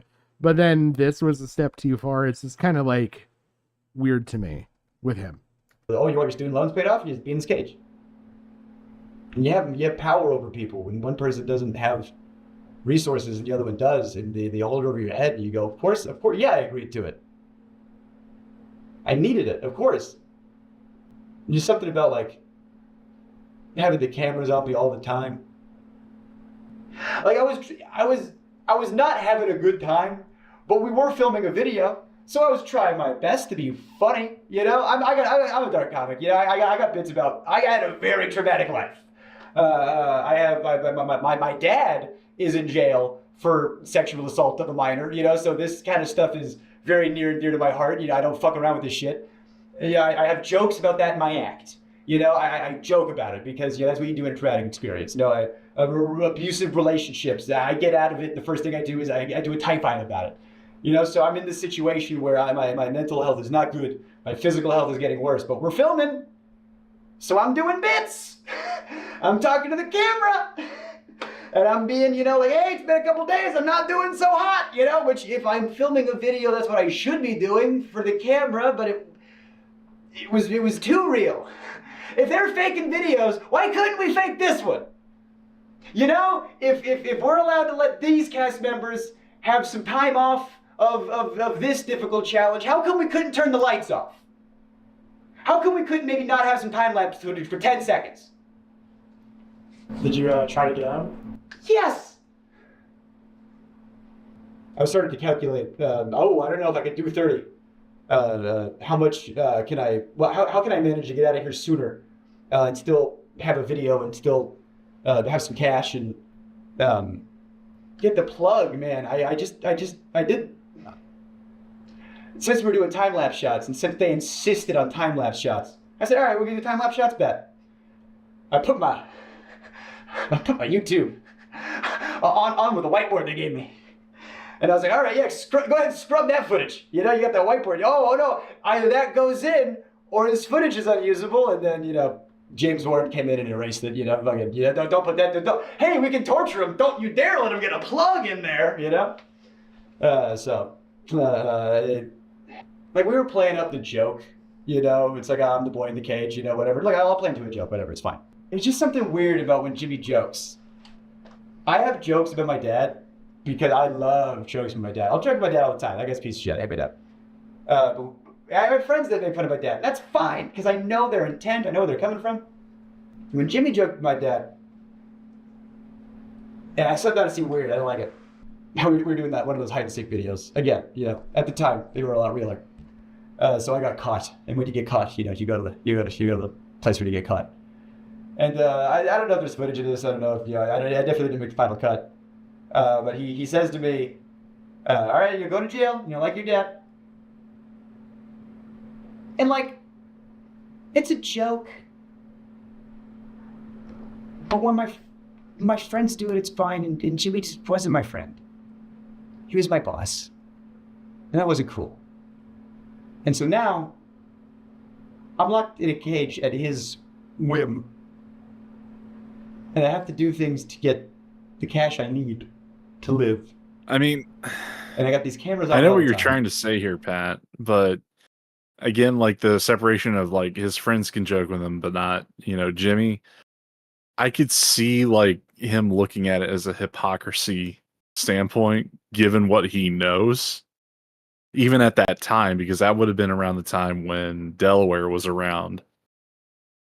He could have like interpreted that, or at the very least internalized it as like Jimmy calling him a pedophile when he's like hired one. I mean, he could have, but like, I just think he's playing this up. Honestly, like he's hamming the shit out of this. Yeah, I know when he's retelling, but if that is like an actual thing, like without all the hamming up, I suspect that's why.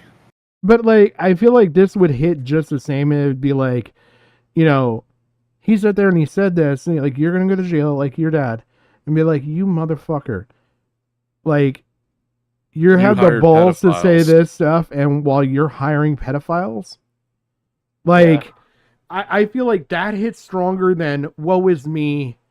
Jimmy wasn't my friend. You know what I mean? Like, that's where I feel like the snake oil is a salesman here, and like he's trying to fluff this up to like rack up as many tally marks against Jimmy as he can, because like the more he can rack up, the more he can point to and say, well, Jimmy didn't answer for this, he didn't answer for this, he didn't answer for this, at the end of it. Which what Jimmy did was bad enough. Like, you don't need to fluff it up. Yeah.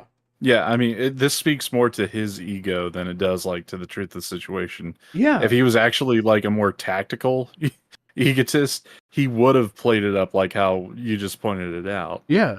Or like what I theorize as well. Yeah. I mean, either of those two would have worked. Because that's like a natural reaction. Like, you're naturally, like, if you know about this stuff, you're going to be like, you motherfucker, you got the balls to sit there and say this shit while you're fucking hosting a goddamn pedo party at mom's place? Like... like, here's the thing. That was like in a video, so it's kind of like, like if anyone knew his name, they'd probably see it. Like if he didn't like come out with it. Yeah. So it could also have that like effect to it, where it's like, oh, I'm outing a dark secret, ha ha ha ha ha, in your face. Yeah, true. Well, I got I mean, some bad I news. could see that. What? The Delaware court system is utterly retarded. Which one isn't? Well, okay, so the way Delaware works is apparently like you have to go to the courthouse where it was tried, Mm-hmm. or you can email the court clerk with a reason, and I don't know how to word hi. I'm an internet man. You tried a pedophile about 14 years ago. Can you please give me access to that? Because I mean, really want to know how bad the pedophile was. I mean, Like- you could pull a slug and just say, "Hello, my name is Jim. I'm an internet journalist." You don't even have to do that. Just be like, hey, my name's Jim. I'm researching publicly accessible information on this person. I understand that they had a case tried in your court, and I was just seeing, again, what was publicly available, what you're able to supply me. Thanks, bye. Yeah, but I don't have that. I would literally just be like, look, you tried a pedophile about 14 years ago. I need to know if pedophiles still pedoing. You should have can you just that. hook me up? You Can you just hook me up, please? Like, thanks. You should have the information. I thought I sent that to you. Well, I'm thinking he's talking about like the court case specifically. Yeah, like, I think you know, that's who on were there. the other defendants? I think that's on there, is what I'm saying. The other defendants and their names? Not the other defendants and their names, but the court case will be. Yeah, no, there's no lookup. Like, you have to. Yeah, but There's what like I'm no- saying is that we sent you the image from the registry. That should have the court case on it. You could refer to. Yeah, but I still have to ask them to email me a PDF of it. Ironically, a PDF. A PDF on a PDF. Yeah, because like they don't actually have like an online database that's connected to the internet. Like, I didn't realize Delaware was so backwards, and then I realized that like it really It's is. almost like Minnesota. Yeah. Every fucking state's fucked up one way or another legally. Especially when you get into like original 13 shit up. colonies. Like, you can look our shit up, like, just, Yeah, but you had Franklin and stuff, so like you had someone with brains at one point. Yeah, well, that was so long ago. Ironically, also a pedophile. Technically. God, there's a lot of them. Yeah, no, there really is. Like, when you look at it, like when I say I need to know if pedophile is still pedoing, like, yeah, I know. There's public concern all around throughout time. Yep. And I was unwell. I had editors coming up to me, saying, "You good, bud?" And I was like, "Yeah, why? You're clearly unwell." And he goes, "Well, because the footage you're sending in is haunting. Because I'm trying to be funny, but I am mentally decaying, so I'm doing bits." Someone said there is a horror cut of a video in this. He was the person who says that because he is the person who says that later on. He is the only person that uses those words.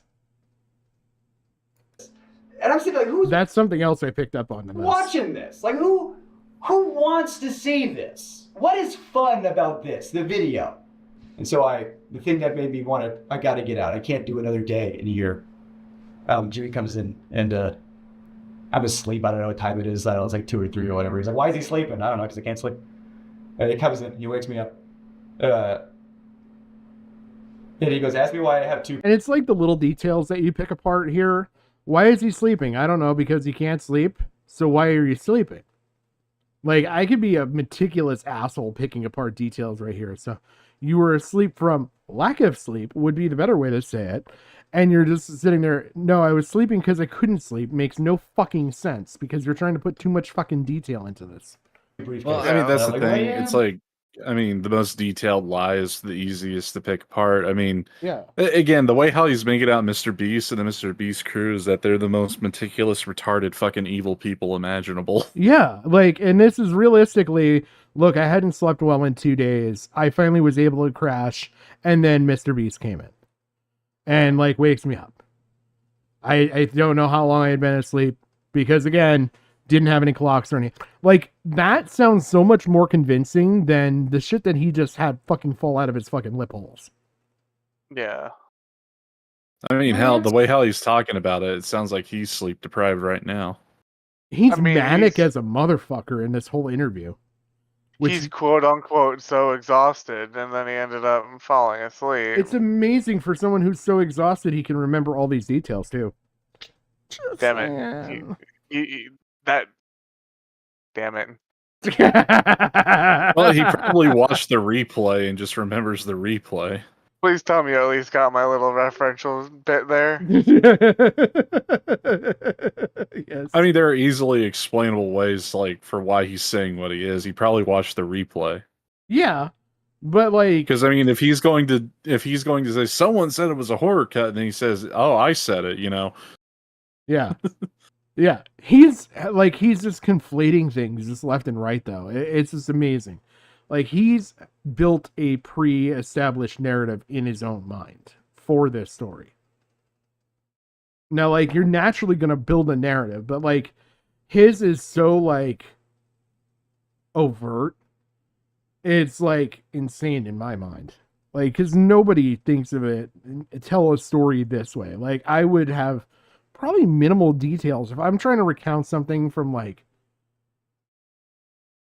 I'm even trying to think. An impactful event from 2021 would have been relatively boring, but about the only impactful fucking thing I can think of is I watched the Marvel movie universe in sequential order. Couldn't even tell you what I thought of the movies at the time. I think I thought that Civil War was better than I thought it was going to be. The airport scene probably looked... I can't even tell you decisively how I would have felt. And this guy's acting like he can remember intimate details. I don't know. I think... So, the weirdest thing is, like... I don't know. Like, when I've had traumatic things happen to me... Like, I remember the day my grandmother died, right? I remember the look on her face. I remember the hospital and being pulled into the room, and I can see it right now, right? Yeah. We stood against the wall, and to the left was like a fern, and to the right was like this little... It's not a banana tree, but it kind of looked like a banana tree. Yeah. And I remember how clean it smelled. Yeah. You know, like, it was just so clean. Yeah. And then I remember when they said that she was gone, I remember the cold sting of the tile on my hands because I had fallen to my knees, and I wept. You know, I was on my hands and knees crying, right? Yeah. That was it. I don't... Not intimate details like this. Like, yeah, I could probably tell you vaguely accurate details like that, but it's just like, with him, there's just something conflated. Yeah. With everything he's doing. Like, it's performative. Like, I can tell he has stage training, right? Because, like, I could sit here and, like, you know, putting aside my bit that I normally do for a second, like, I can, you know, say how it stung my hands, like, the coldness, and how it felt so cold on the floor, yet it was so clean. But I felt so, I guess, dirty hearing about my loved one dying, and feeling like that weird sort of paradoxical, like, something doesn't... It's not right. No, it's not true. Like, I just saw her. I saw her body, and it's not right. Like, that sort of shock. And he's just sort of, like, jovial, like, ha ha ha ha.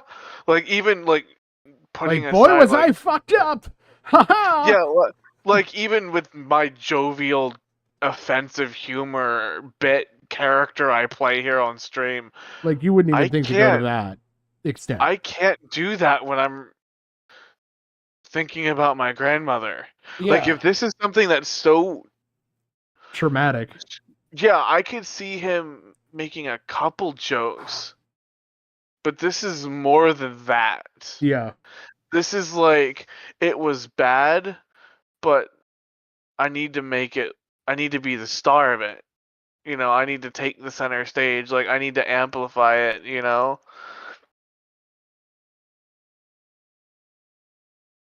Yeah. It's just, I don't know. It's your briefcase. And he goes, oh, because this one's for today, you know, and this one's for the challenge. And I go, what's the challenge today? He goes, you're gonna run a marathon. You're gonna do the 22.6K, whatever it is, and you're gonna do it on that treadmill over there. The first challenge I did was a Rubik's Cube, and I'm dyslexic, I'm dumb, I don't know how to do a Rubik's Cube. So your first challenge, Rubik's Cube. I was like, oh, I don't want to do it. I was like, on camera, I don't want to do it. He goes, just do it for the thing, my kid, you know?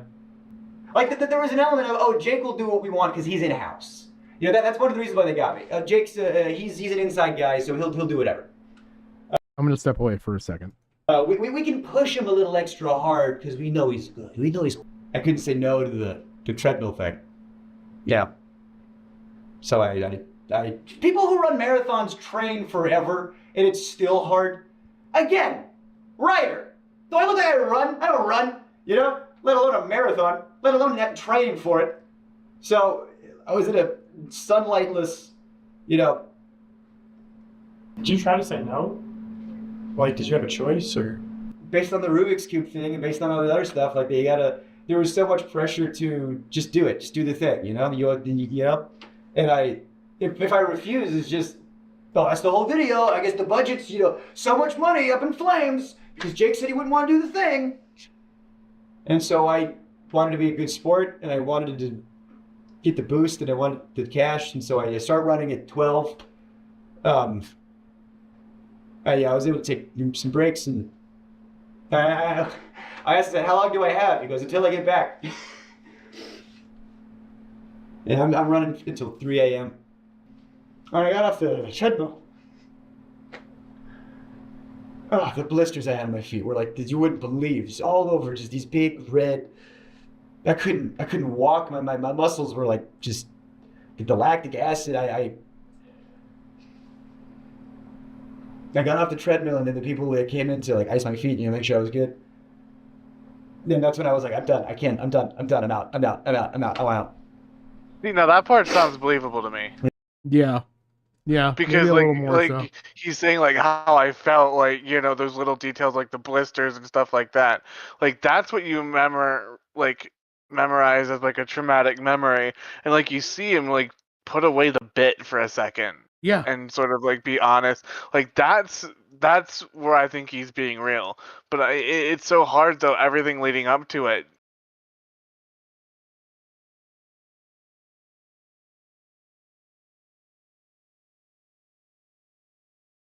Oh man, yeah, it's.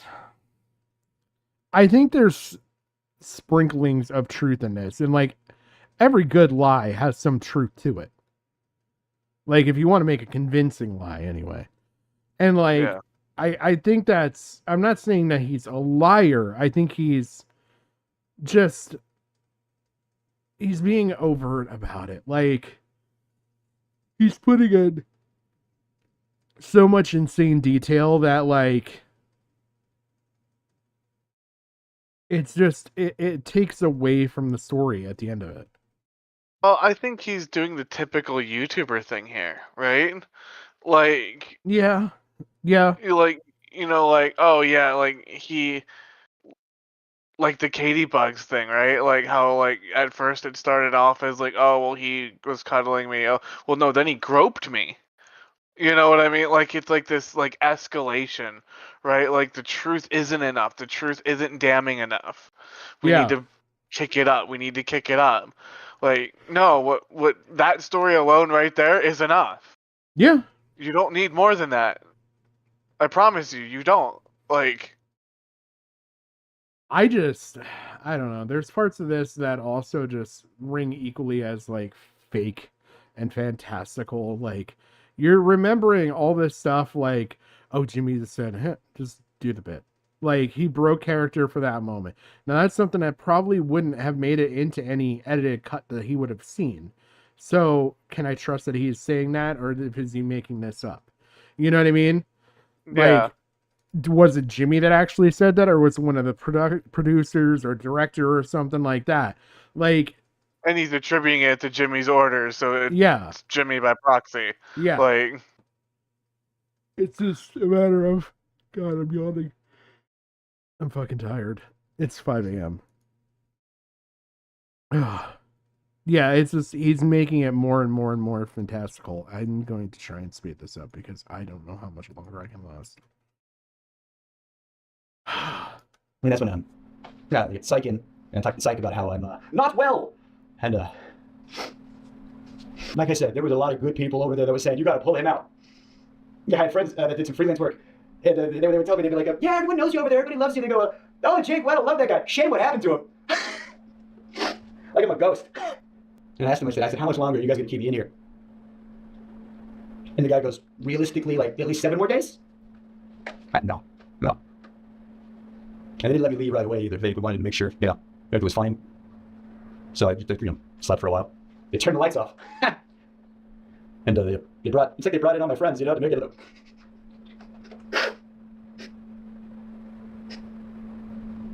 They brought in all the people I liked, and Jimmy. Then everybody was around me, making sure I was good, making sure I was okay. Yeah. But Jimmy had he was sitting in the chair, turned around like an evil villain. Swear to God, everyone was looking at me, and he was like Lex Luthor over there. All of this plays into what I was talking about, where like he's got to like one up that thing, like just take into account how many times he one ups stuff. It's like he brought in all my friends, but then he had to be there, and then he's sitting in the chair like an evil fucking villain, and then he says this, and then he does this. Yeah, and right before that, where he's cracking jokes, like I can believe that that's like sort of some obfuscation as like using humor to sort of be able to like. Yeah, I like guess they finally turned the lights off. Like that sounds truthful. Yeah, but then he goes right into those extraneous details of like him being the Lex Luthor. Yeah, this is the snake oil salesman right here. Like he's come right back. He stands up. He does the exact same thing when he's pretending to have a human connection. You know when you're watching a video and he's like, oh, stop, you're gonna make me cry, and he like touches his eye or whatever as if he's crying. He's just like you've done how many countless fucking times in this whole fucking video. I didn't have to pretend to do that shit. She says, as if rehearsed by his lawyers. Yeah, your mental health's the most important thing. Just want to make sure you're okay. And last thing we want you to do is. I can almost hear the word Sue come out of his mouth. The S. He just stopped right before I got out. I did not yet the 300K. What I got. He goes, think of it this way. At least you get to keep what you earned. This shit, like, I'm going to skip forward a bit here. Because there is something that's kind of funny in all of this. That I just want to point out. Because now we go on and circle around in the story. There's something on the screen here that I want you guys, I'm going to read it out, but let me know if it sticks out to you like it did to me. How you feeling after a few days? Better. I couldn't sleep. I still couldn't sleep even a few days out, but I almost have my sleep cycle back on track. My legs and joints are good, but the blisters on my feet still hurt to walk on. Medical advice I got was to not lance them and just let them go away with time. I'm mentally still in an uneasy place, but I've gotten back on better help. My therapist is a little concerned, but we are working on things. And this is 2021. That fucking BetterHelp stuck out to me. Because if this was paid for by fucking Jimmy, and he sent him to BetterHelp after it was known BetterHelp was a fucking scam. My God. Can you imagine, though, that because it's Jimmy, they probably cut him a good deal? Yeah. So that was like their company therapist or whatever? Like That's exactly what I'm thinking. Like, it's not that fucking far out there. No. Philip DeFranco and all them like fucking worked with it. Question. Yeah. Did Mr. Beast ever do a BetterHelp promotion? I'm kind of curious. I've never looked through to find I think out. he did. But if I remember correctly, when the BetterHelp scam was going on, that would have been before he blew up and became like YouTube's golden child. it would have been as he was actively blowing up. Because when Mhm. I looked up the Boogie video, the kill stream, and that was 2019. So it's just before COVID and everything. Yep. Mr. Boogie's 2988. Yep, that's Furry Boogie 1488. That's where it was.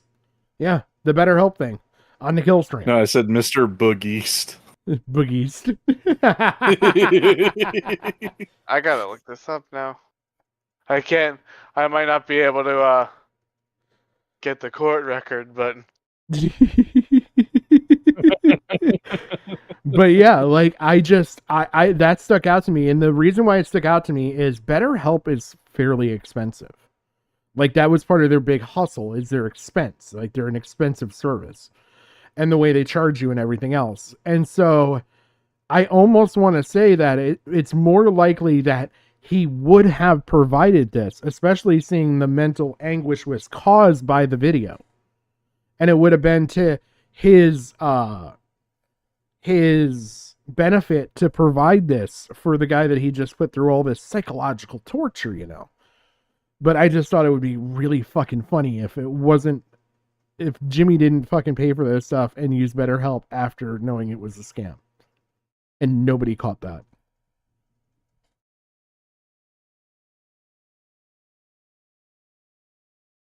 While you're looking for that, Jim, I'm just going to fast forward. That was the one thing I wanted to point out here. Oh yeah, I just thought of a better name for it. What? Instead of BetterHelp, instead of BetterHelp, it's Booger Help. It kills Boogie. What was this? I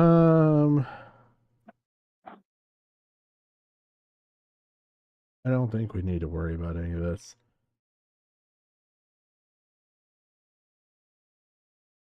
Oh, there was a tie-in here that I had with this.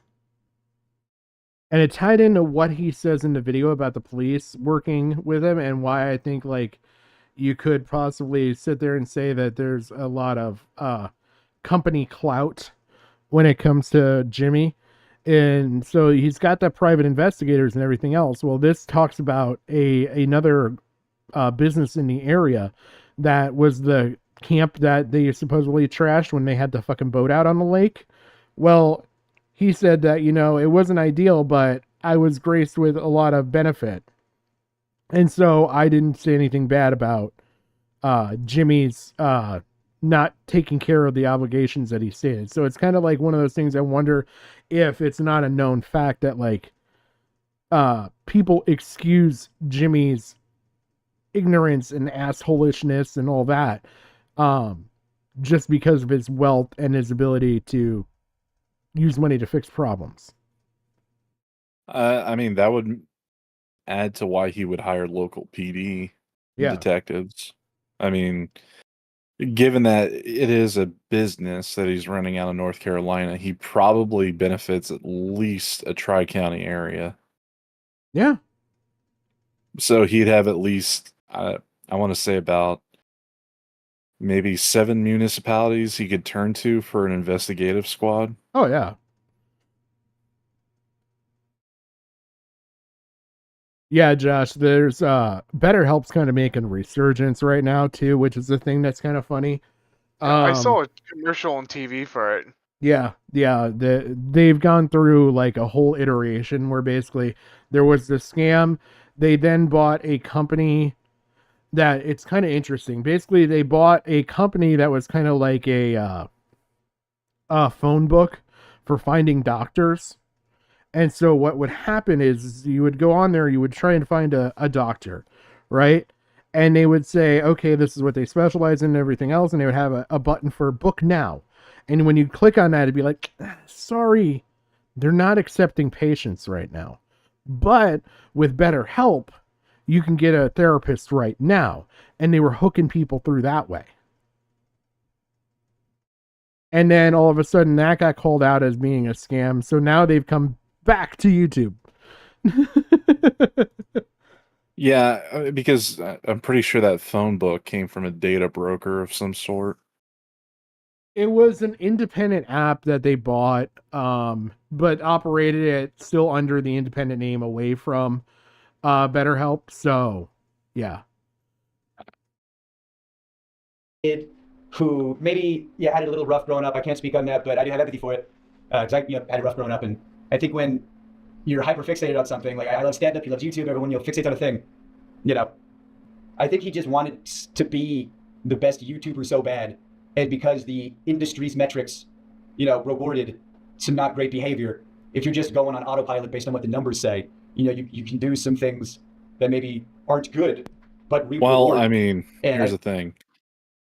He may have succeeded in being the best YouTuber ever, but he also succeeded in being the best employer for pedophiles. Oh, yeah.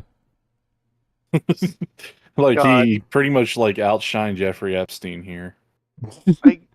I'm skimming through fucking Mr. Beast videos to try to find BetterHelp, and I feel myself slowly dying inside.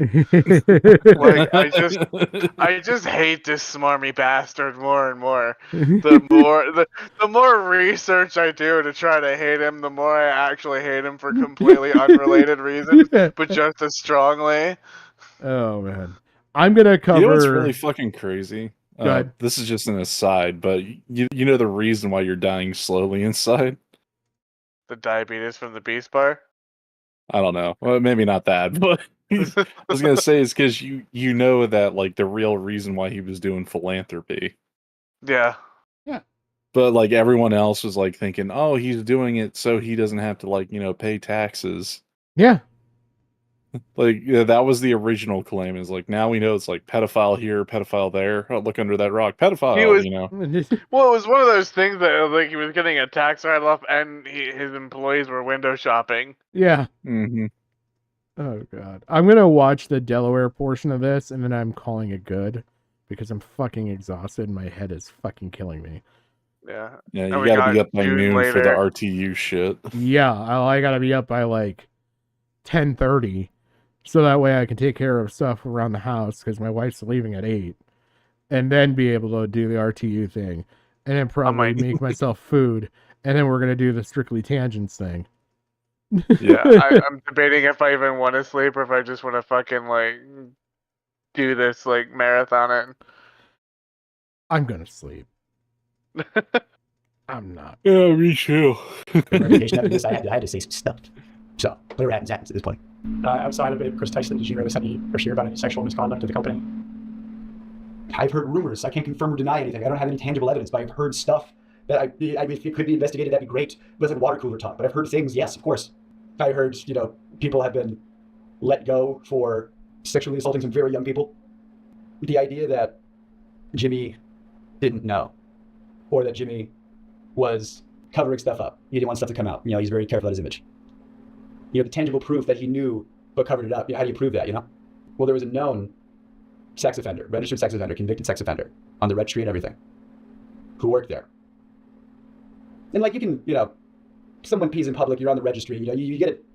You can still have a job after you're on the, that's one thing. You go to prison, you get rehabilitated, that's one thing. If you do your time, that's fine. I think there should be rehabilitation in this country. But that guy, from what I hear, I can't confirm or deny, from what I hear, he's on the registry for doing some not great stuff to some underage people. And they knew that. He's working at a channel that has underage people on and around and is targeted to underage people. And they covered up the fact that not only did he work there, but he was the manager when it all started. And that he knew him because he'll be in videos, he'll be in thumbnails, he'll be around. And whenever he is, he's wearing a mask. Why would you wear a mask? Why would you conceal your face? It's what are you concealing? That you are a registered sex offender? And that your face can be looked up on a thing? How much more can you literally cover up a sex offender? With a physical mask? Do I have to... Is it more on the nose? Or... I don't know why they let him go because there's rumors back and forth. So I don't know why they let him go, but he didn't leave at one point. Even if that guy didn't do anything, they still knew about it and he was still around. And what if he's one of the people in the Discord servers? What if he's not? I don't know. But when I was there, they called him Delaware. So why do you call him Delaware? I didn't know. Apparently they called him Delaware because he's not allowed to go back to Delaware. That's his nickname? colloquially, like, you know, it's Delaware. Don't ask him why, you know. The fuck? And Jimmy knew about it? The likelihood that he didn't know is astronomically low. Okay, so finally I have a recorded phone conversation. The person on the other end of this line. I am skipping this phone call.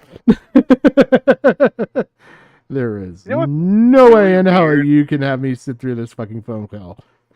What bothers me is when he said like underage people, What? like Yeah. plural, Yeah. and Delaware only has one conviction for one girl. Yeah. So that boils the question of like, is that Delaware that he's also referring to, or is there other people? Oh, there's that have other multiple people. victims? Well, Like- you know, like the like- paint huffer dude who was trying to like, you know, knock out the women in that 100 versus 100 challenge. Yeah. Yeah. I think there's multiple, like, it's a meme right now with all the fucking red dots for like the offender thing in the building, and that's Mr. Beast headquarters, but like it's starting to not be a meme. It's Right, one of starting those to things where be the like memes become reality. Yeah. Like, and it's getting too real. I think Reed's taken 2 W's this month. You know, don't promote gambling to children and don't have offenders on payroll. Also, yeah, just from where I'm sitting, it seems extremely unlikely that Jimmy wouldn't know. But you know, I know that I'm sure that's the defense he'll go with. So I'll just say preemptively, like, you know, if somehow Jimmy didn't know about Delaware, I think it's still such an extreme level of negligence. Like, what, you're not doing background checks. You're not. Everyone at your company knows, but somehow you don't know. I think that needs more of an explanation than just saying, I didn't know. Well, how didn't you know? How did this person get into the company and you know, a company that makes content for children and is around children? So yeah, Jimmy, I think we need. I mean, explanation from seriously, you had him on fucking payroll. Yeah, like I this is where I'm saying, like, in order for this to not come out and be awful for everybody, like, he has to like get rid of anybody with a questionable background. Like, do background checks first of all, if you haven't done them. Get rid of anybody with a questionable background. Sorry, here's a severance check. I need to save my business, and then literally like overhaul the whole fucking thing. Yeah. Because like there is no acceptable reason why in fucking the 21st century you're not fucking doing background checks. I don't know, maybe I know we keep joking about like how he took had his mom like go to dinner with this pedophile before he Yeah. interviewed him. Yeah. It's like, I mean, is that actually something that happened? So Jacob, tell me about this this court thing that Jimmy's been telling me about. No, seriously, did that actually happen? Like, did he have Yeah. the pedophile over? Yeah. Okay. Yeah. No, Yeah. they Okay. no. Jake admitted to Jimmy. it. Yeah. Yeah, Jimmy and his mom had him over to discuss his conviction. Oh I my swear to God. fucking God. Like, here's the funny thing. Like, I mean, number one, why would you involve your own mother? I mean, she is an adult. She would know the difference. I mean, comparative by age, Jimmy's a lot younger than Delaware. Well, How- maybe I was floating the idea maybe she works for the company in like HR. Well, I maybe think she could just be on the board of executives. board That of too. executives too. I mean, I was gonna go with the angle like maybe his mom is like a pedophile detector, but of like the Miss Cleo sort. Calling have me now, you- Jimmy's mom. I will tell you. The spirits say you haven't touched a little girl since. Look into the bones, and we see you had not. We're gonna throw the chicken bones out now. No, this looks like, you know what, Chica, your brother-in-law is good. Just can't fucking keep it up. I'm sorry. It's too The much. sad part is like that was such an offensive fucking display. And in the 90s we all fucking bought into it. Yeah. We all fucking fucking I bought mean, it into made it. its way into GTA Vice City. Yeah. I mean, the fact that I could I do mean, that, you I guys just- knew exactly who I was talking about. Yeah. I mean, like the funny thing is, like, I just can't see it. Like, even if she's on the board of executives, she has to have like, what kind of fucking sense do you have to even hire a pedophile in the first place? Like, yeah, I know that should there have been is a like deal breaker. considerations. Yeah, like this guy should have been working at a fucking gas station, if My not like in the thought, back rooms of a greasy spoon. my thought on this is somebody that is close enough with Jimmy said, "Hey, look, I have a friend who really needs a job, but there's this caveat. He's a registered sex offender. He's got a wife, he's got a kid. He really But needs to make him a provide. manager, Well, he He's really a needs to registered provide. sex offender. So if that didn't sell you already, let me sell you further, I'm being dead honest here, and I guarantee you, Jimmy, who is as successful as he is and as smart as he is as a businessman, he probably was like, I don't know what to do. I'm going to ask my mom to gauge the conversation here and talk with her, and just like literally private decision. And like he trusts his mom probably more than most people at that business. It's not like he has a significant other, like a wife. And so I think that's honestly like his deferred judgment will go to his significant other. It's going to be his mom in this case, his surrogates. But seriously, like that's an even worse look for his mom, because that just shows that she's a failure as a mother. Oh yeah, I'm not saying it's not a good look. Actually, like, hold up. I'm not supporting this shit for a second here. I'm Like, just giving let's roll this my, back. I'm giving my theory. I on know, how but this came like across the table. seriously, no, I'm just looking at it like, how bad is it for Jimmy? It's like, wait a minute, his mom had dinner with him. Like, why aren't people like pointing out your mom's a fucking failure? Yeah, like, yeah. Your mom's a failure. Yeah. You failed, sir. Good night. like seriously, the one person like you would suspect, like out of any group in society, that would try to keep pedophiles at bay would be the mother. Like, I mean, second best would be the father, but you know, he'd have a 12 gauge to keep him away. And the only thing I can think of is that the fucking Delaware dude sold him on a convincing enough story of I was a kid. I've never done anything like this since. I've had to be on a registry because of the charges and all that. Like, I literally have no proclivities for this. It's not. And that's like, another thing. It's like, I was a kid when it happened. Oh, you sweet child. You didn't know what you were doing. It's like, it's even worse. Yeah. Yeah. I don't I like any remember of when this. Jimmy was 16. He didn't fuck a child, but goddamn. It's like, it oh, was but his he was best friend, charming though. enough he could have. It's like, mother, please. Oh But to my make him God. a manager, like, right off the fucking bat, are you kidding me? Like, this woman, like, holy shit, not only did she give birth to, like, a scheming little jackass with a punchable face, she greenlit the hiring of a pedophile. Top tier mom. S tier. Maybe for Max Carson. S tier. Don't know if I killed the fly or not, but if anybody heard smacking, that was the death of a fly. We didn't. Damn, I wanted to hear him. I wanted to hear the smack as the life fled from his body. I kind of want to smack the mother now. Like, holy fuck. Well, I've got some rolled up paper if you can get her over here. Just, we'll tell her we got another I'm talking registered about, like, sex putting offender. rings on. No, I'm like talking about putting rings on all of my fingers and go backhand. Oh. Oh Can man. you just imagine? It's like, no, Mrs. Beast. We have a pedophile that we would like to seek employment. Oh sure, oh sure. You can play in the playground with the kids. Yes, thank you, Mr. Beast, Mrs. Beast.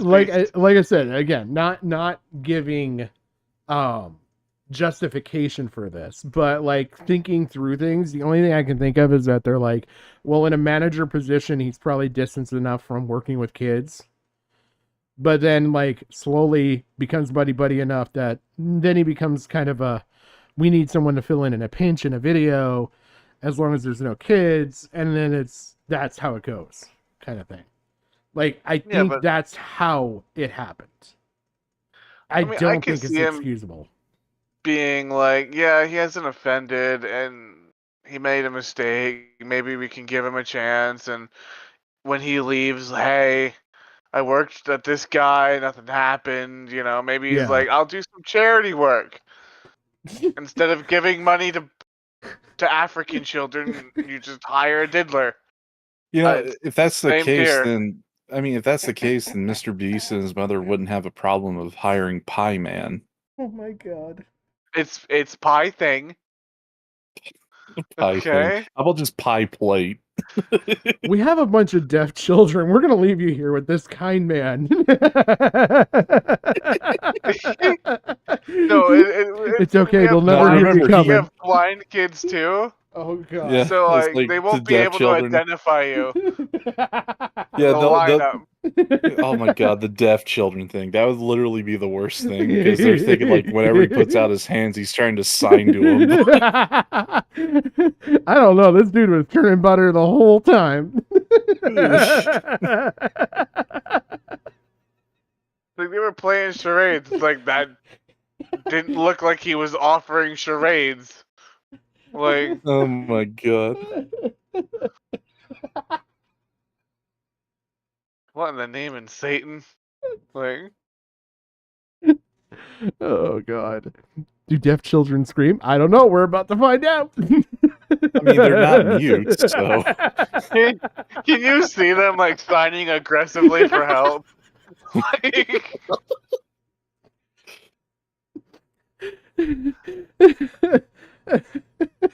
The only sign language he's like doing is just like put a circle in one hand and the fingers going through the hole.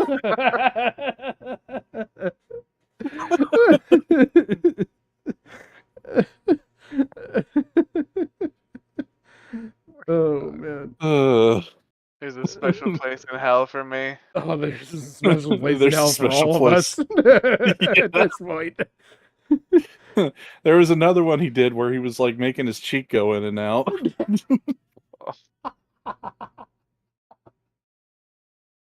You brought out this lollipop. I don't know why.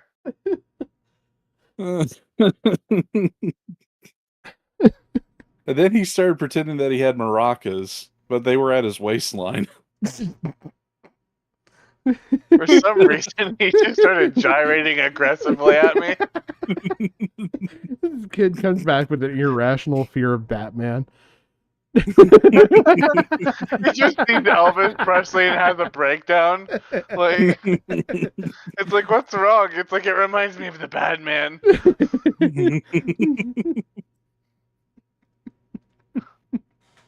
It's like, Elvis has been dead for years. The Batman hasn't been. Oh man. Well, I'm gonna fucking end it there. I don't have anything for you guys more. Oh wait, there's the poll. So Which one of us is going to hell first? 77% of you think the sad comedian has ruined Dogpack's W over Mr. Beast. And there are 23% of you that hopefully have changed your mind by now.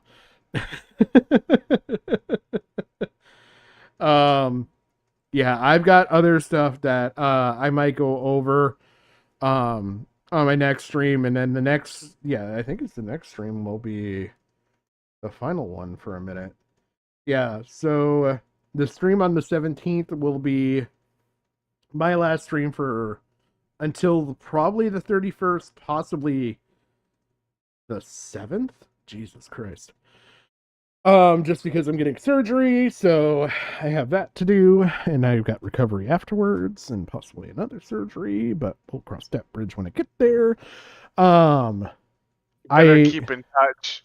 Yeah, Damn I will. We are doing a showing of a a couple videos, possibly in the Discord server tomorrow, because we're going to be recording Strictly Tangents. That won't be until later in the evening. If you're in the Discord, you're welcome to drop by and watch that stuff. But other than that, everybody, thank you for coming out. I appreciate it. If you enjoyed, like, comment, subscribe, all the YouTube shit. I do actually have a Gumroad now, but I'm lazy and I can't be bothered to look it up. So I'll probably plug that the next time. But I did set memberships to start at like $250.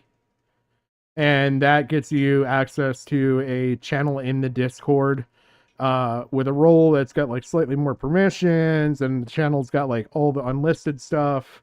So you get basically a lot of crap. But yeah, if you're interested in that, that's out there.